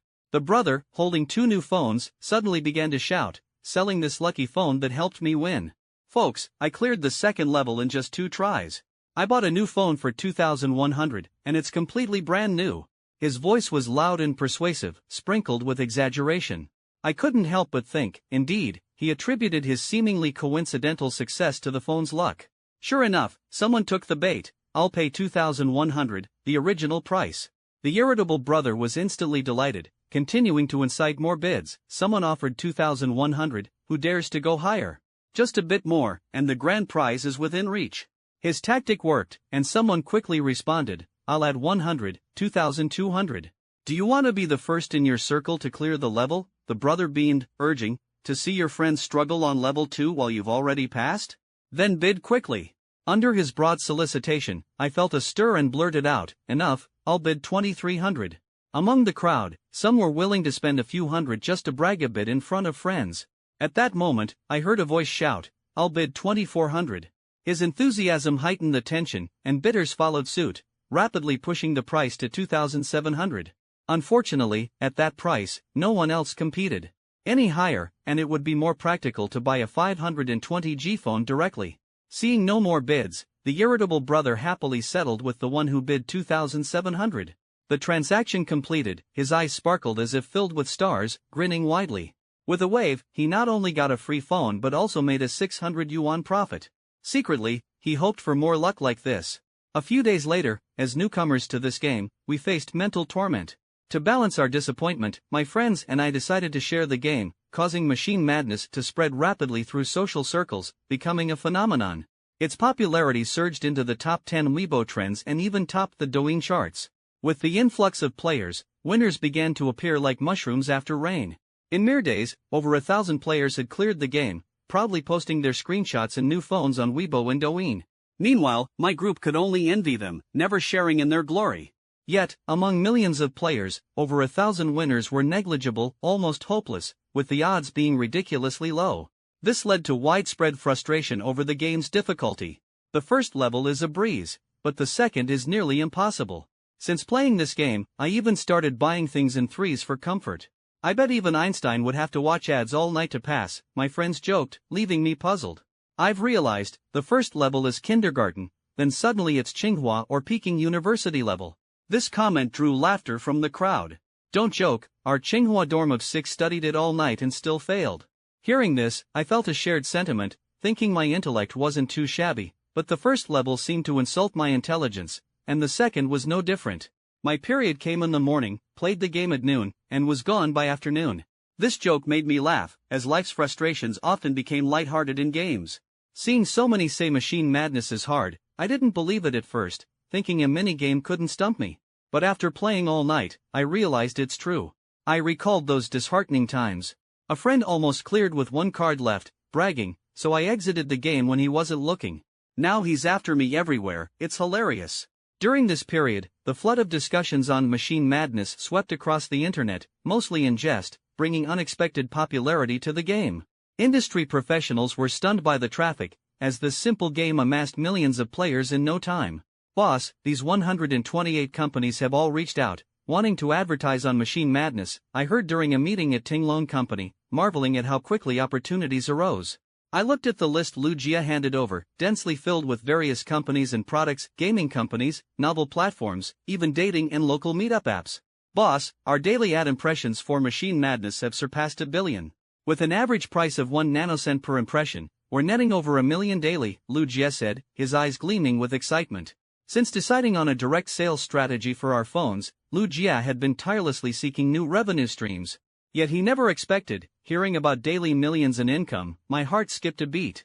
Could we buy a supercar in days? Life was tough enough, and now this? Brother Jia, what was our initial purpose for machine madness? I asked seriously. He gave a wry smile. Boss, I know, our aim was to promote our phones. Now that our phones are well known and store sales are good, we don't need to funnel all traffic into phone promotion. We could spare some to earn money. I shook my head. No, not only should we not reduce traffic, but we should also increase phone ad investment. I want our brand to be on users' minds even in their dreams. Undoubtedly, Lu Jia was a rare talent, always finding ways to profit for the company, while my decisions aimed to sustain this success. Encountering a boss who needed to splurge, many ideas couldn't be implemented. Yet, my strength was executing orders meticulously, even if my suggestions were denied. For instance, after rejecting Lu Jia's budget plan, the boss demanded more investment, leaving Lu Jia no choice but to contact other TV stations. Just then, the office door knocked, and Zhang Shengli entered, followed by a police officer. Boss, the police are here about Miss Zhou's kidnapping, Zhang Shengli announced, stepping aside. Mr. Lin, I'm Officer Chen Changlin, handling Miss Zhou's kidnapping case. According to the arrested kidnappers, it was instigated by someone named Zhang Kaixian. Do you know Miss Zhou? The officer's tone was serious. I nodded, already aware of Zhang Kaixian's meddling, unsurprised. Yes, there was a dispute between him and Zhou Fei recently, I replied calmly. That explains it, his motive is clear. We've sent someone to bring him in for questioning, but the charges require a court decision. Officer Chen's visit was not only to update me but also to understand the link between the mastermind and my connection with Zhou Fei. After discussing everything, they prepared to return to the police station. Thank you for your efforts, I said, shaking Officer Chen's hand and personally escorting them to the elevator. Back in the office, Lu Jia remarked, looks like Zhang Kaixian won't escape this time. Serves him right, I said disdainfully. Brother Fan, our phones have made a successful entry, so the next focus should be on car manufacturing, Lu Jia suggested. I nodded, pondering. Okay, I'll focus on recruitment, and the research institute is sorted. We bought a fully equipped lab. Academician Wu's team has moved in, now purchasing equipment, Lu Jia reported, making me pleased with the company's progress. As I considered the next steps, Li Fei called. Brother Fan, the car has arrived. What car? I asked, momentarily confused. The batch of sports cars you ordered last time has arrived, and your Cullinan is also repaired, I reminded over the phone. Oh, I remember now. I'll come over to take a look, I said, hanging up and driving to Li Fei's shop. Brother Fan, these are the supercars you ordered, Li Fei enthusiastically introduced, pointing to the luxurious cars in the garage. The hint of gloss under the dust covers made my anticipation rise as I unveiled them, revealing a row of brand new sports cars. The sight was stunning. So cool, I murmured to myself. Right? Li Fei chuckled beside me. Even though I'm used to seeing luxury cars, seeing 6 of them lined up like this still excites me. I turned to him, asking, Brother Fei, how much is left to pay? The total for these cars is 268 million. Brother Fan, just give me another 60 million, he replied. I took out my phone and transferred 88 million to Li Fei's account. Watching the payment confirmation, Li Fei was stunned. Brother Fan, did you make a mistake? Why transfer over 20 million more? I smiled lightly, no mistake. The extra over 20 million is a token of appreciation. I know it wasn't easy to get these cars. I never let my friends lose out. I make friends without considering their wealth, as no one is richer than me. But I have a principle, not a penny less than deserved. Li Fei was momentarily speechless, a complex expression on his face. Come on, don't dwell on it. Just help me send these cars to my Beijing Tang villa, I added. Li Fei smiled wryly, knowing that this extra 20 million was no big deal. He understood that since Lin Yifan had made up his mind, he wouldn't want to refuse and risk damaging their friendship. After all, this big shot was never short of money, and such gestures were nothing new to him. Li Fei quickly arranged for the 6 sports cars, along with the repaired Cullinan, to be delivered to the Beijing Tang villa as per my instructions. Once the cars arrived at the villa, I called Su Yuyu at the office, asking her to come over. Half an hour later, she got out of a taxi, looking slightly puzzled. Brother Yifan, what's so urgent that you had to call me over? I opened the passenger door, smiling. Yuyu, get in. Accompany me to Rong City. But I'm still at work, she hesitated. I chuckled, I'm your boss, and I'm giving you paid leave. Any more questions? No. None, she finally said, obediently taking the passenger seat in the Hongqi. We drove away from Beijing Tang towards the highway. On the way, she couldn't help but ask, Brother Yifan, why are we going to Rong City? I'm planning to create an Eastern Disneyland and want to find a scenic location. I need your opinion, I replied. As we were searching for a suitable amusement park location, we traveled like tourists, stopping frequently. At each place, I would get out to ask local residents if there was a scenic and conveniently accessible location. The amusement park couldn't be too remote. After wandering around Rong City for over half a month without finding a satisfactory site, I decided to take Yuyu to visit our company first. The company's foundational work was nearing completion, with the construction team working overtime to build the industrial parks factory. Thanks to the excellent benefits I offered, the workers were fully committed without complaints. Brother Yifan, is that the mountain that caught fire recently? Yuyu asked suddenly as we walked along the river after inspecting the construction site. I followed her gaze to the once lush mountain, now charred and bare due to the fire. Yes, that's the one. Luckily, the rescue was timely, otherwise, our nearby mountain might have caught fire too. Yuyu sighed, what a pity. If only more helicopters were dispatched, the fire might have been extinguished quicker, preventing such devastation. Her casual remark, stemming from her concern for Rong City's forest fire, sparked an idea in my mind. I immediately took out my phone and called Lu Jia. Brother Jia, can you contact a helicopter manufacturer? Boss, are you okay with foreign ones? I used to work abroad, so I'm more familiar with them. I don't know much about domestic manufacturers, he responded. I was already accustomed to Lin Yifan's peculiar ideas. I answered whatever I knew without bothering about his intentions. Foreign ones are fine. Can you get helicopters? I asked. Sure, do you want one to play with? I'll get in touch, I readily agreed, knowing it would be easy given my overseas connections. To my surprise, he stopped me. No, I don't mean just one. Help me get around 100 or so. I was speechless. Boss, have you been drinking? Why so many helicopters, starting a wholesale business? He chuckled, didn't we just have those forest fires? Yuyu's comment reminded me that if there were enough firefighting helicopters, the fire could have been put out early, preventing severe damage. So, I want to donate some helicopters to Rong City and Yucheng, which are both mountainous areas. I couldn't help but admire his audacity. Boss, you really are. Really something. After processing it, I could only describe his consistent style with that phrase. At this point, I was almost certain that the boss had some vendetta against his money. Enough joking, just let me know if you can get the helicopters, he returned to the main topic. 100 or so might be tough, but I'll try to find some, I promised, internally acknowledging that this was no simple task. Lu Jia reported seriously, Boss, the case against Jiang Kaishan for inciting kidnapping has reached a conclusion. Due to testimony from the gang leader, he's been sentenced to 3 years, and Jin Jifu Company has gone bankrupt. Hearing this news, I wasn't surprised. All this happened without my intervention. If I had exerted pressure, Jiang Kaishuan's sentence would not have been so lenient. There's also good news, Lu Jia continued with a hint of anticipation in his eyes. After much inquiry, we've found an automotive manufacturer in Jilin that meets your requirements. Curious, I asked, what's the situation? This manufacturer, named Jilin, was originally a joint venture brand. However, due to issues with brand positioning and pricing, sales plummeted.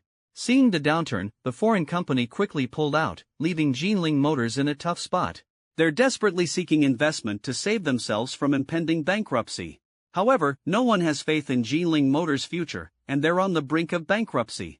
I felt a surge of excitement. Can we acquire this car manufacturer?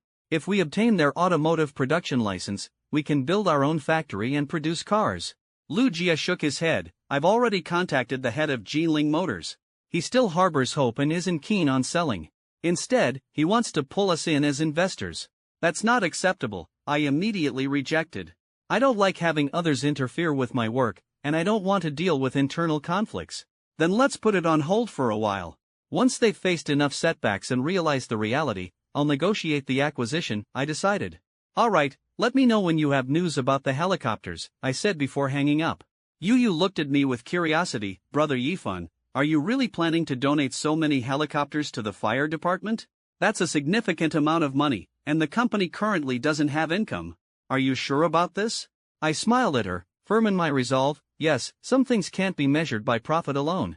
Money can be earned slowly, but within my capability, I must shoulder the responsibility. Yu looked at me with admiration, her eyes sparkling with admiration. Let's go, silly girl. We're going to check out the nearby mountains for potential amusement park sites, I said, getting into the car and driving away from the construction site, beginning our exploration of the outskirts of Rome City. Unfortunately, I didn't find an ideal location along the way. Instead, we kept driving further into the mountains. The scenery was beautiful, and amidst the embrace of nature, I found myself letting go of the amusement park site search and began enjoying the mountain views with Yu. By lunchtime, we had ventured deep into the mountains, and feeling hungry, decided to find a village to get some food. After half an hour of trekking, we finally found a small village at the foot of a mountain.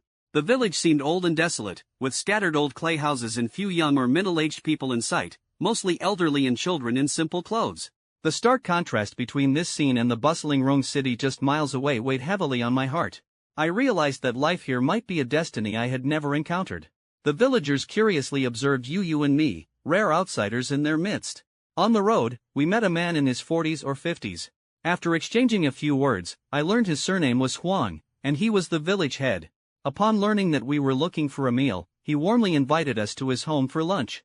Village head Huang led us to his home, where Mrs. Huang was in the kitchen washing rice to prepare a meal. He immediately asked her to cook extra for 2 more people and turned to me, apologetically saying, "In our mountain village, we don't have much to offer, just simple meals." I hope you don't mind. Village chief, please don't say that. It's us who are troubling you, I replied with a smile. Village chief Huang invited us to sit and poured tea for Su Yu and me. Although the cups were worn, the aroma of the tea was exceptionally rich. I took a sip and found the homemade tea leaves had a faint smoky flavor, giving me a unique enjoyment. Seeing Aunt Huang busy in the kitchen, Su Yu stood up to help her. The village chief smiled and asked, "Young man, are you here for sightseeing?" Actually, chief, we initially wanted to find a place close to the city to develop an amusement park. After touring around Rome City and seeing the beautiful scenery here, we decided to come and explore, I explained. The village chief sighed. It would be great if this mountain village could be developed. The villagers are too poor, and the young people have to leave to find work, leaving only the elderly and children at home, rarely returning once a year. He then laughed at himself, but such things aren't very realistic. What is there to develop in this place? I remained silent, pondering whether to develop a leisure resort here. Though I'm not concerned about losses or the return on investment, building just a resort seems meaningless. Even if completed, if it's too far from the city and lacks visitors, the villagers' lives wouldn't change, and it would just be another grand building in the area. Foot traffic is the key to sustaining consumption. Only with a steady flow of visitors can villagers truly benefit. It seems I need to think of other ways. I began chatting with the village chief, hoping to gain some inspiration. While I was still contemplating, Su Yu returned, calling us to eat. "Come, make yourselves at home," Aunt Huang warmly invited, serving us food. The table had only 5 simple dishes, yet they smelled so enticing that I couldn't help but dig in eagerly. As I tasted the food, I couldn't help but praise Aunt Huang's cooking. Seeing how much we enjoyed the meal, Aunt Huang beamed with pride. Halfway through our meal, a troubled-looking man in his 40s walked into the village chief's home. "Lao San, have you eaten? Why not join us?" the village chief greeted him. The man called Lao San shook his head, his brows furrowed with concern. "Brother Huang, during our chat today, I remembered something. We haven't seen Granny Li for 2 days. She's old, with a child, and has trouble walking. Should we check on her?" I frowned, thinking about Granny Lee and her granddaughter who hadn't been seen for days. Could something have happened? Feeling a sense of urgency, I immediately said to the village chief, "Let's go check on Granny Lee." The village chief urged me to finish eating first, but I couldn't remain calm. I put down my chopsticks and stood up, insisting, "Chief, I'll go check on the elderly lady too." Su Yu also stood up to join me. Clearly worried about Granny Lee, the village chief said no more and led the way out, with us following closely. The village paths wound and twisted until we stopped at a solitary house at the foot of the back mountain. He knocked on the iron gate, calling out, "Granny Lee." But inside was silent, with no response. The village chief knocked harder, raising his voice, yet only silence answered. "Break the door." A hint of unease crept into his voice as he turned to Lao San. Together, we forced the iron gate open with a resounding crash. Rushing inside, we searched for any sign of life. It was then that Lao San's anguished cry came from the bedroom, "Brother Huang, come quick. Granny Lee and the child are here." My heart sank as I hurried to the room. There, I saw an elderly woman in her 60s or 70s lying on the floor, her little granddaughter curled up in her embrace, unwilling to part with the world. My heart tightened, eyes locked on the two figures. Lao San crouched, feeling Granny Lee's cold wrist and checking her breath, then choked out, "Granny Lee. She's..." Su Yu clutched her mouth, trembling with fear in my arms. My tension heightened. The village chief rushed to Granny Lee's side, cradling the child and checking her condition. He barked at the flustered Lao San, "The child still breathing, must have fainted from hunger. Go call someone from the village, get the doctor, and anyone with formula, bring it here now." Under the village chief's command, Lao San finally had direction, stumbling out. Not long after, the village was abuzz with noise as villagers swarmed in, the doctor among them. The doctor took the child, checked her thoroughly, and called out, "Bring the formula if you have it, hurry." A woman hurriedly handed over a prepared bottle, which the doctor quickly placed in the child's mouth. All eyes were on the pale, closed-eyed child, the scene tense with silent prayers for her awakening. Yet the child did not respond to the bottle in her mouth. Just as the doctor was about to administer glucose, a miracle occurred. The child's mouth moved slightly, starting to suckle the bottle. In that moment, the villagers, who had been holding their breath, exhaled collectively, some even shedding tears of joy. After the child drank half the bottle, the doctor handed her to the woman who brought the milk, instructing her to feed the child periodically. Thankfully, the child was mostly unharmed. Seeing this, the village chief finally relaxed, instructing the villagers to move Granny Lee's already stiff body to the bed and to contact her son in another city to return and handle her affairs and care for the child. By evening, I was driving away from the village with Su Yu, heading back to Rong City. The passing scenery blurred outside the window, yet the heart-wrenching scene from earlier lingered in my mind. An elderly person living alone with a child is common in impoverished areas but fraught with danger. Thankfully, the villagers' keen sense of something amiss prevented a tragedy. Had there been another night's delay, the 1-year-old child might have faced a lonely death due to the sudden loss of her only guardian. This incident profoundly moved me, as if revealing a new life goal. Learning about Granny Lee's hardships, I understood why she was raising the child alone. Granny Lee's husband had passed away early, leaving behind medical debts. Her son, Huang Hua, had just started a family but was abandoned due to poverty, leaving the child with his mother while he worked away, his meager earnings mostly repaying debts. Before leaving, I asked the village doctor for Huang Hua's WeChat and transferred 500,000 yuan to him. A third of this would clear his debts, while the rest could help him raise his child comfortably. However, I knew such kindness could only help one person and wouldn't solve everyone's problems. For me, it's better to teach a man to fish than to give him a fish. Revisiting my lunchtime thoughts, I decided to invest more of my spending money into public welfare, doing meaningful things to help more people in need. Yet, figuring out how to effectively and sustainably support villagers was crucial. I hoped my assistance would enable them to earn a lasting income at their doorstep, not leave them in distress once I stopped helping. Back in Rong City, as I shared dinner with Su Yu, my thoughts still revolved around the unresolved problem. Sensing my distraction, she helped me with some food. I barely took a few bites when a sudden inspiration struck me. I slapped my thigh, eyes brightening, and exclaimed, "I've got an idea." "Fan, what's your idea?" Su Yu asked curiously. "We could support agriculture. If the company sets up a dedicated department and collaborates with botanists to select fruits and vegetables suited for different regions' soil and climate, we could initially subsidize the villagers to develop agriculture. This could solve the poverty issue in mountainous areas," I suggested. Su Yu thought for a moment and voiced her concerns, "But wouldn't that increase the company's burden? Can we handle it? And what about the market? Growing crops is useless if they can't be sold, all the villagers' efforts would be in vain. Her sharp questions made me realize that my idea was just a flash of inspiration and hadn't been fully thought through. Her words brought me back to reality. "Don't worry about the money," I said confidently. "If money can solve it, it's not a problem for me." I pondered again and quickly responded, "As for sales, our company can establish distribution channels to help the villagers sell their produce to the city, ensuring their profits aren't compromised. We can price the produce at cost to facilitate quick sales, which would also benefit urban residents with affordable fruits and vegetables." Su Yu frowned slightly and reminded me, "Ifan, you need to think this through. Our current mobile project hasn't turned a profit yet, and we're still covering store and staff expenses. Starting another project like this might make Jia explode on the spot." I couldn't help but chuckle. "No worries, I'll convince Jia. After all, such a philanthropic project could benefit the company's long-term development." Hearing my resolve, Su Yu didn't press further. With the major issue off my mind, I felt relieved, and my appetite improved. The idea of building an amusement park was long forgotten. Spending money on something beneficial to the country and its people seemed far more meaningful. In the following days, Su Yu and I visited various biological research institutes in Rome City, meeting with experts in the fields of biology and botany. We planned to hire them as agricultural advisors for Tinlong Company. Upon learning of our intention to support agriculture, these experts agreed without hesitation. As long as Tinglong needed, they were willing to conduct field assessments and provide advice. When discussing compensation, they stated they had steady incomes and didn't need extra pay. Encountering a socially responsible company willing to help impoverished villagers, they were eager to contribute. After some negotiation, the experts reluctantly accepted my proposal to pay consulting fees based on the number of field trips.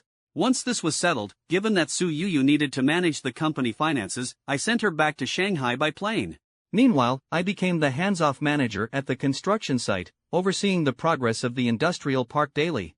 Then came the call from Lu Jia, informing me that the company's 10 helicopters had arrived at the port in Guangxi and were awaiting flight plans. Once approved, these helicopters would fly directly to Rome City. Lu Jia also asked if I wanted to purchase a private jet, given my frequent travel between Shanghai and Rome City, with potential trips elsewhere. Owning a private jet would greatly enhance efficiency. Tempted, I pondered the idea. As someone who once couldn't imagine buying a private jet, I realized that as the world's wealthiest individual, it was only fitting to have one. Buying a private jet was just a drop in the bucket. It was well within my means. With this in mind, I felt a surge of enthusiasm. Buy it. I must. I immediately instructed Lu Jia to send me photos of private jets. I'd heard that a brand called Gulfstream was quite reputable. Lu Jia quickly contacted international private jet manufacturers, and thanks to my previous helicopter purchases, they eagerly sent detailed photos and videos of their private jets. Seeing the aircraft photos and videos, labeled with manufacturers and models, I was filled with awe. The Boeing BBJ series, Airbus A3 series, Bombardier's Global and Challenger series, and Gulfstream's G series were all top-tier products. On closer inspection, it was clear why Gulfstream had garnered the favor of so many wealthy individuals. There was indeed a reason behind it. In the commercial aviation sector, Boeing is the undisputed leader, while in private aviation, Gulfstream reigns supreme. I've come to appreciate this. Among the options, Bombardier's private jets were the first I eliminated, simply because their range and speed were lacking. Next, I decided against Airbus for similar reasons. Its extensive use of composite materials made the aircraft lighter, but whether this concealed risks was something I didn't want to dwell on. Moreover, its design philosophy leaned towards trusting machines, which left me uneasy. At such a critical moment, I realized Boeing was more trustworthy. Even in emergencies requiring manual intervention, the reassurance of human control lingered in my mind. Amidst the choices, I was captivated by the alluring Gulfstream. Eliminating two options left me with Boeing and Gulfstream. Between the two, Gulfstream edged out in speed and range, and its interior design resonated with my taste. After careful consideration, I had a clear choice. Gulfstream it was. Looking at the prices, Gulfstream's two main models were priced at 4 cents and 5 cents, respectively. How should I choose? This dilemma suddenly made me slap my forehead. Only kids make choices. I want both. So, I sent Lu Jia the models of both Gulfstream jets. Lu Jia responded with several question marks from headquarters. "Jia, don't look so puzzled. I want both of them," I stated firmly. "Boss, even if they don't fly, maintaining airplanes costs a hefty sum each month," he replied, somewhat helplessly. "No problem. It's not about the money. I'll use one myself, and the other will be stationed at the Shanghai airport for core company personnel on business trips. I figured, since it's a benefit, who could refuse such an arrangement? After discussing the private jets, Lu Jie suddenly shifted the topic to share some good news. Boss, I've just received a message from the head of Jinling Auto. They've invited us to discuss an acquisition. My eyebrows raised slightly, finally feeling the anticipation. Do you think we can secure the deal this time? I asked, eager yet cautious. As long as we offer a price that excites them, I believe they'll sell, otherwise, they wouldn't have approached us, I mused, preparing myself. All right, I'll head back now, the voice on the phone replied. I have something to announce as well. Boss, we'll be waiting for you at the company, I responded, and after hanging up, I booked a flight back to Shanghai. By evening, I arrived at the company headquarters. As I stepped in, Lu Jie was already waiting at the entrance. I walked briskly inside, asking as I went, Jia, when is the meeting with Jinling Auto scheduled? Tomorrow at 10 a.m., he replied. Are all department heads in the meeting room? Knowing you'd be back for a meeting, they're all waiting in the conference room, he said, a hint of nervousness in his tone. Approaching the conference room door, Lu Jie opened it, and I entered. The room was filled with company executives, all eyes on me. Lu Jie and I quickly took our seats at the head of the table. Seeing the expectant faces, I got straight to the point. Everyone, today's meeting is primarily to announce something. Before I reveal my decision, let me share an experience. I detailed the situation Su Yuyu and I encountered in the mountain village, and the room fell silent.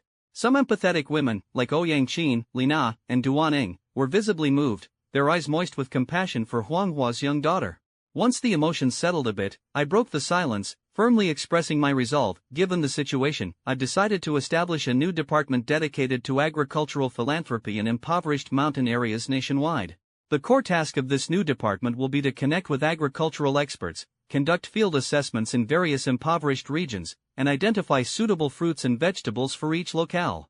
Our company will lead investments, guiding villagers to cultivate these crops so they can support their families right at their doorsteps. I scanned the room, and Lu Jie, as the general manager, was the first to inquire, Boss, how exactly will we invest in agriculture? During the flight, I had thoroughly considered this. The support plan must be realistic. A purely gratuitous approach wouldn't be understood internally, nor would farmers trust us, as no one believes in free lunches. Hearing Lu Jie's question, I confidently shared my plan. For farmers willing to accept agricultural investment, the company will cover initial costs, including greenhouse construction, orchard land leases, seeds, fruit trees, fertilizers, and expert guidance. In other words, farmers need no financial input, just their labor to earn a significant income right at their doorstep, supporting their families. Of course, the company isn't investing without returns.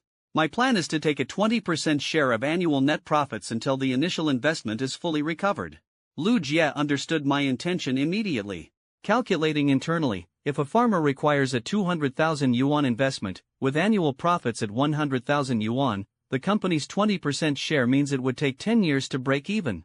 A village wouldn't just support one farmer, on average, 30 households would require a 6 million yuan investment. Realizing my boss's ambition wasn't limited to one village but aimed for nationwide coverage, the daunting numbers made me feel a tinge of despair, exhausted at the thought of such a monumental task. In Lu Jie's eyes, who was always eager to expand the company, Lin Yifan's actions seemed somewhat puzzling. Whether it's setting up the industrial park in Rong City, donating helicopters during the forest fire, or now this agricultural support initiative, these moves are downright baffling to business people. Most business people are only willing to donate when it doesn't affect their own interests, but my boss is straightforwardly losing money on these ventures. I must admit, I don't quite know how to evaluate him. To call him foolish takes a lot of courage. Yet, I admire his extraordinary vision. After all, businessmen who are willing to be both wealthy and benevolent are rare. Fortunately, our company hasn't gone public, and Lin Yifan calls the shots. Otherwise, with such loss-making ventures, shareholders would surely revolt. Overall, Lin Yifan leaves even a financial ace like me feeling at a loss. At this moment, Ma Zhou from the marketing department spoke up, a bit uneasy, Boss, just planting isn't enough. If the fruits and vegetables can't be sold, the farmer's income can't be guaranteed. I glanced sideways, exchanging a slight smile with Su Yuyu next to me. Lin Yifan appeared unperturbed. Manager Ma, since this is about supporting agriculture, solving the sales issue for farmers is something I've considered. Your marketing department will need to handle this. My plan is to establish supermarkets in the cities near the agricultural support areas. While other categories of goods will operate for profit, The fresh produce section will source entirely from the supported farmers, sold at fair prices. Only when supply is insufficient will I consider going to the wholesale market. Additionally, the agricultural support project isn't limited to fruits and vegetables. Other industries, such as livestock and aquaculture, are equally important. As long as we can help develop the local economy, any industry is worth a try. Alright, boss, once the company provides the list of agricultural support areas, our marketing department will immediately visit the city to determine supermarket locations, Ma Zhou assured. Lu Jia agreed with my idea of venturing into the supermarket industry, as this sector can generate profits to offset the losses from agricultural support. However, my next statement left him stunned. I turned to Su Yuyu and Ouyang Qin, firmly stating, additionally, open a dedicated account where all supermarket profits are deposited, not into the company's main account. This money will be used as an agricultural support fund. If any agricultural support area suffers from a natural disaster, causing farmers' income to be affected, funds will be withdrawn from this account to compensate for a year's labor loss. Lu Jia frowned slightly. Boss, is that really necessary? I nodded seriously. It's very necessary. Farmers generally have little savings, and although the initial investment comes from the company, when disaster strikes, the loss is ultimately ours. Moreover, farmers have almost no other income during planting, and if they encounter a disaster, a year's hard work could result in nothing. How would they survive? Natural disasters may be rare, but I hope this fund can be their lifeline, preventing the agricultural support plan from ultimately pushing them to desperation. Seeing my firm stance, Lu Jia fell silent, seemingly aware of the gravity of the situation.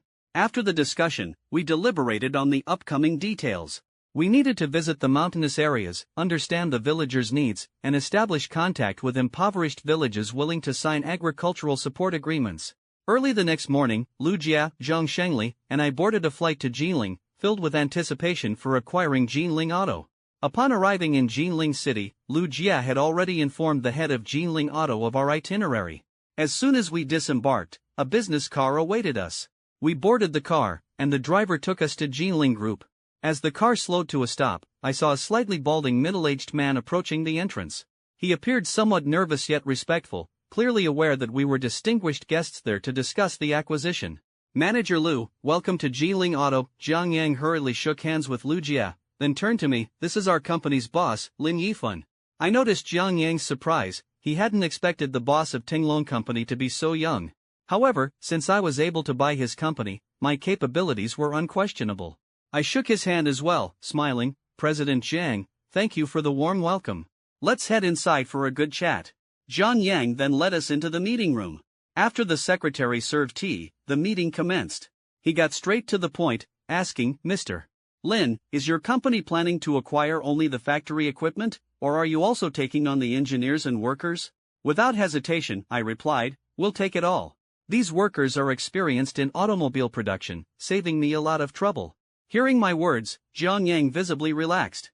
The arrangement of taking on everything would save us a lot of hassle in terms of worker placement in the future, and I was inwardly satisfied. What price are you offering for the entire package? I asked directly, getting to the crux of the matter. Zhang Yang pondered for a moment and cautiously informed me, Mr. Lin, to be honest, I've recently had a valuation team assess it. The entire industrial park and production line equipment of Jinling Auto are valued at around 19.2 billion yuan. He suggested I have a professional team assess it before discussing the price. I glanced at Lu Jia, who had some prior understanding of Jinling Auto, and he nodded slightly, indicating the figure was about right. So, I boldly declared, no need for further assessment. Since President Zhang has already had it evaluated, let's proceed with that price. After all, wasn't this a matter easily settled with a couple of yuan coins? I didn't want to be bothered with such trivialities. Zhang Yang, holding his tea, seemed taken aback by my statement, spilling some tea in surprise. Even Lu Jia looked at me in disbelief, as if asking, Boss, are you sure you're following the right script? Who buys a company like this? In all the business battles I've experienced, I've never seen an acquisition process as straightforward as today's. Mr. Lin, you're sure about acquiring at this price? Zhang Yang swallowed, clearly shocked by my approach as a young boss. Seeing his expression, I felt a surge of confidence. If President Zhang is okay with it, then let's proceed at this price. I'm too lazy to get a valuation team involved. Zhang Yang, clearly prepared for negotiation, found himself with no room to haggle due to my direct offer. He quickly accepted my proposal, his tone respectful. I have no objections. I stood up, smiling. Since the price is settled, I'll leave the rest to you and Manager Lu. I'd like to take some time to enjoy the sights of this historic city. Jiang Yang, struck by my boldness, hastily stood up, his demeanor turning respectful. Let me see you off, Mr. Lin. This way, please. It wasn't until Zhang Shengli and I got off the taxi, confirming I didn't need a car, that he watched us leave and turned back to discuss the acquisition with Lu Jie. I finally took the opportunity to have the driver drop us off at the nearest shopping street, eager to explore this ancient city and experience Jinling's historical depth. However, upon exiting the taxi, the scene before us left both Zhang Shengli and me momentarily stunned. My expression darkened instantly, while Zhang Shengli, a former military man, clenched his fists tightly, knuckles turning white. Though the shopping street was bustling, its style caught me off guard. The cherry blossom trees lining the street seemed innocuous, yet what tightened my chest were the red cylindrical lanterns hanging under the eaves of many shops. These lanterns were starkly different from the oval-shaped ones typical of Huaxia, and most of the shops displaying them were sushi restaurants. Coupled with the peculiar decor and text, the nature of it all became embarrassingly conspicuous. Damn! What place is Jinling, after all? Jinling, a land once ravaged by invasion, where 30,000 lives were brutally erased. Time has been so fleeting, the heroic spirits still watching from above, the bloodstained tales lingering in the mind. Now, on this land, such an unbelievable scene unfolds, seemingly normal commercial activities, yet is there not a hidden cultural erosion? It's simply outrageous. I struggled to calm the storm within, slowly walking to a nearby convenience store to buy a pack of cigarettes. Since arriving in this parallel timeline, I had never tried smoking. This was my first time. I handed Zhang Shengli a cigarette, patting his shoulder, then lit one for myself, watching the smoke rings rise gently from my fingertips. My fingers slid across the phone screen, dialing the company's legal department. Upon connecting with Zhang Yuchuan, I asked in a cold tone, "Attorney Zhang, I need to know, what's the penalty for property damage?" He replied almost without hesitation, "According to Article 275 of the criminal law, intentionally damaging company property with significant value or other serious circumstances can lead to imprisonment of up to 3 years. For particularly severe cases, it ranges from 3 to 7 years. I continued, "If we go to court, can we win? Avoid sentencing?" "It depends on the specific situation and circumstances," he replied, his voice echoing with deeper implications. I frowned and asked, "Boss, what's going on? Did someone damage someone else's property? Usually, compensating and settling privately is enough. If it goes to court, I'm confident we can win. It's not that. I want to destroy a commercial street." Upon hearing this, my heart leaped into my throat. Who on earth would do such a thing? "Boss, what happened?" "Please don't act rashly," my voice trembled slightly. "Don't worry, I'm not going to do anything foolish. I'm at Jinling Commercial Street now, and some Japanese-style restaurants are an eyesore. I'm thinking about calling someone to destroy them."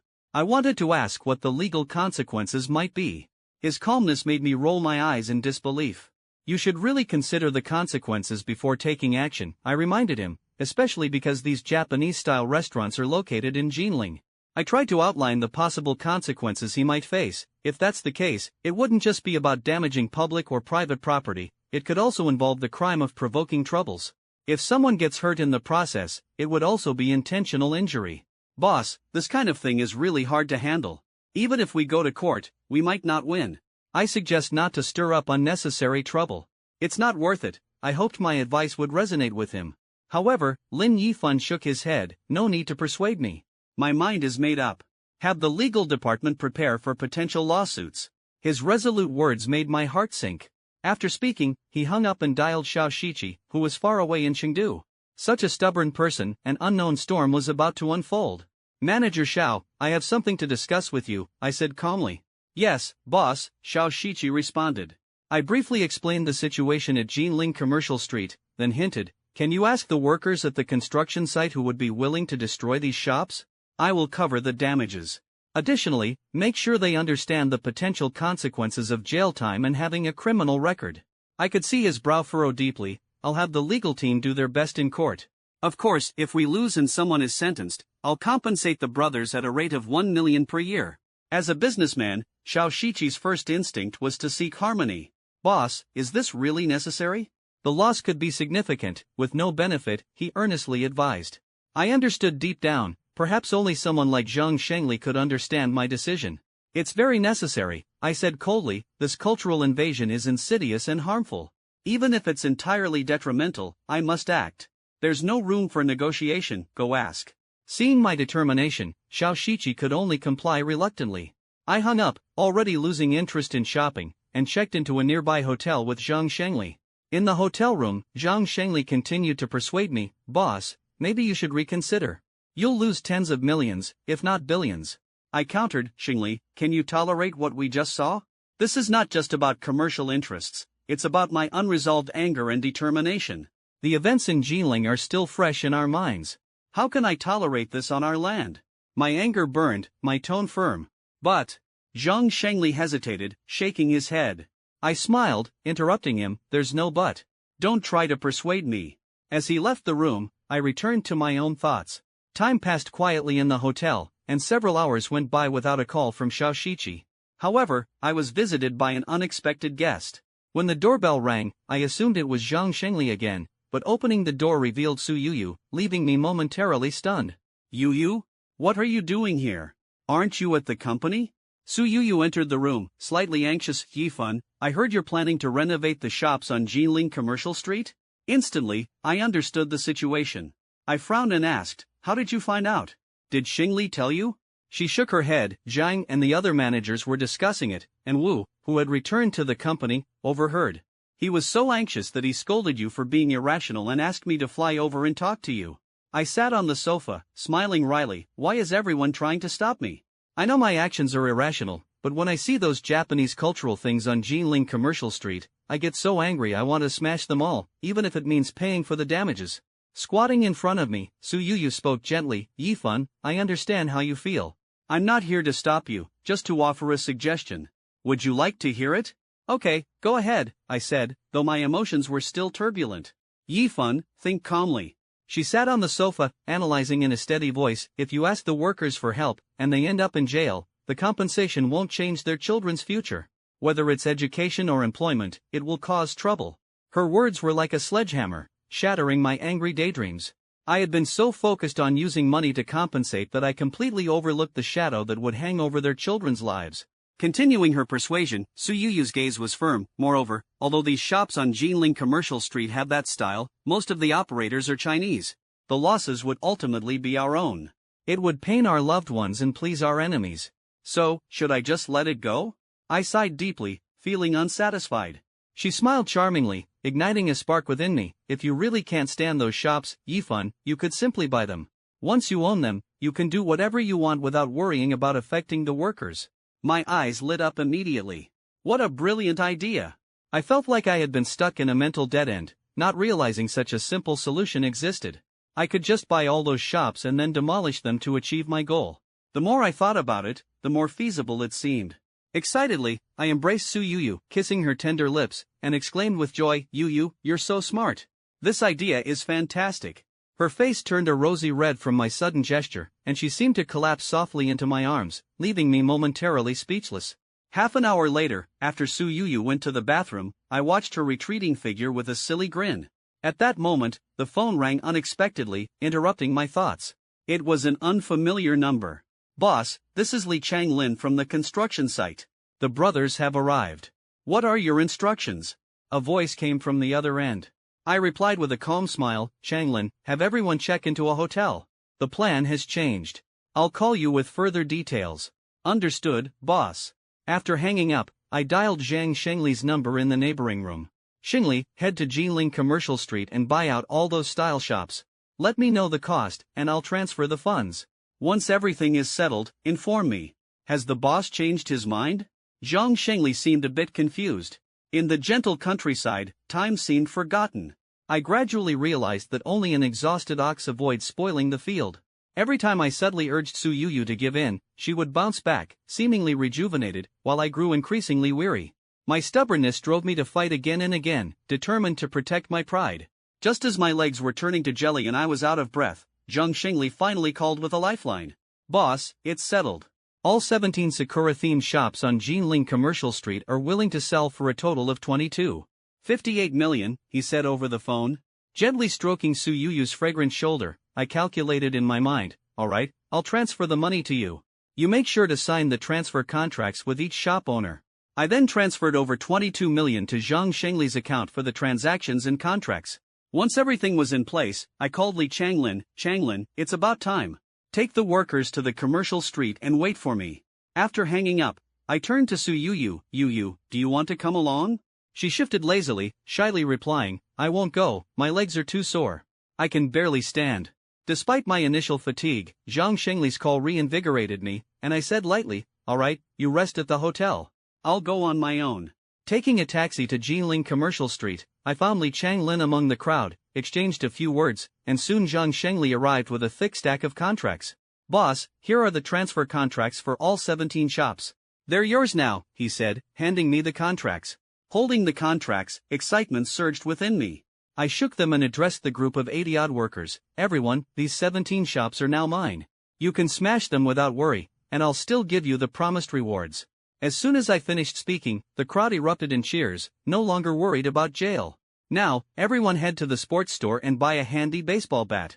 Then, follow Shengli to demolish the shops, I instructed. The crowd quickly scattered, each finding a sports store to buy renovation tools. Half an hour later, they returned, some with baseball bats, others with golf clubs if they couldn't find bats. 70 or 80 people stood on the commercial street with their tools, drawing the attention of passers-by, some even calling the police. But I wasn't concerned. Zhang Shengli led the workers to the shops, assigning people to start the demolition. Soon, the commercial street was filled with crashing sounds as our group dismantled the Sakura-themed shops. Calls poured into the local police station all night, reporting the disturbance. The police chief, fearing an attack, hurried to the scene with officers. The sirens blared through the street as they arrived to find the ends of the street crowded with onlookers, but the shops themselves empty. Hearing the chaotic sounds, they grew tense, batons at the ready. The chief drew his gun, commanding us to stop the atrocity. I approached the chief, slightly nervous. Mistaking me for a thug, he held his gun and ordered me to kneel. I raised my hands, trying to stay calm. Don't worry, sir. We're not bad people. Our boss just bought these 17 shops on the street and plans to renovate them. These workers are here to help with the preparations. The chief was bewildered, his gaze sweeping over the chaos, struggling to see it as renovation. His eyes showed doubt, and the street was cleared of onlookers in fear. Seeing his disbelief, I handed the contracts Lin Yifan gave me to a nearby officer. The officer glanced through them, his eyes showing understanding as he confirmed the shops were indeed the ones in the contracts. Chief, they really are demolishing their own shops, the officer said quietly, handing the contracts back. The chief holstered his gun, thoroughly checking the papers before finally believing me. He then approached me, speaking sternly, even though the shops are yours, this method of renovation is terrifying. You've scared the entire street away. This is a serious disturbance of public order. I smiled wryly, explaining, Sir, it wasn't our intention. A few days ago, the boss noticed Sakura-themed shops here in Jinling and felt it was a severe cultural invasion. So, he spent a fortune to buy them and planned to tear them down for renovation. The chief was taken aback, left speechless by my explanation. Although the method was wrong, ultimately, we were demolishing our own property. I could only hope to weather this storm. Looking at the chief, I had no choice but to shift the topic to renovation. Renovation is fine, but it must be done according to regulations. Use panels to enclose the shops and prevent any disruption to normal order. No work after 8 p.m. Zhang Shengli immediately nodded and agreed, understood, sir. We'll make the necessary changes right away. The distant crowd, seeing the police arrive and beginning to address us, grew tense, suspecting a gangster incident. However, the officers soon withdrew after a brief discussion with me. The onlookers, curious, gathered to learn the situation. After some inquiries, they realized it all stemmed from a boss's dissatisfaction with the Sakura-style decor, leading him to buy and demolish all the shops for renovation. The crowd was astonished by the move, thinking, the world of the wealthy is indeed capricious, buying shops on a whim just to tear them down? In any case, the commotion finally subsided. Zhang Shengli used barriers to securely enclose the shops, and the police wrapped up their work. Jinling Commercial Street seemed to return to its usual bustle, as if nothing had happened.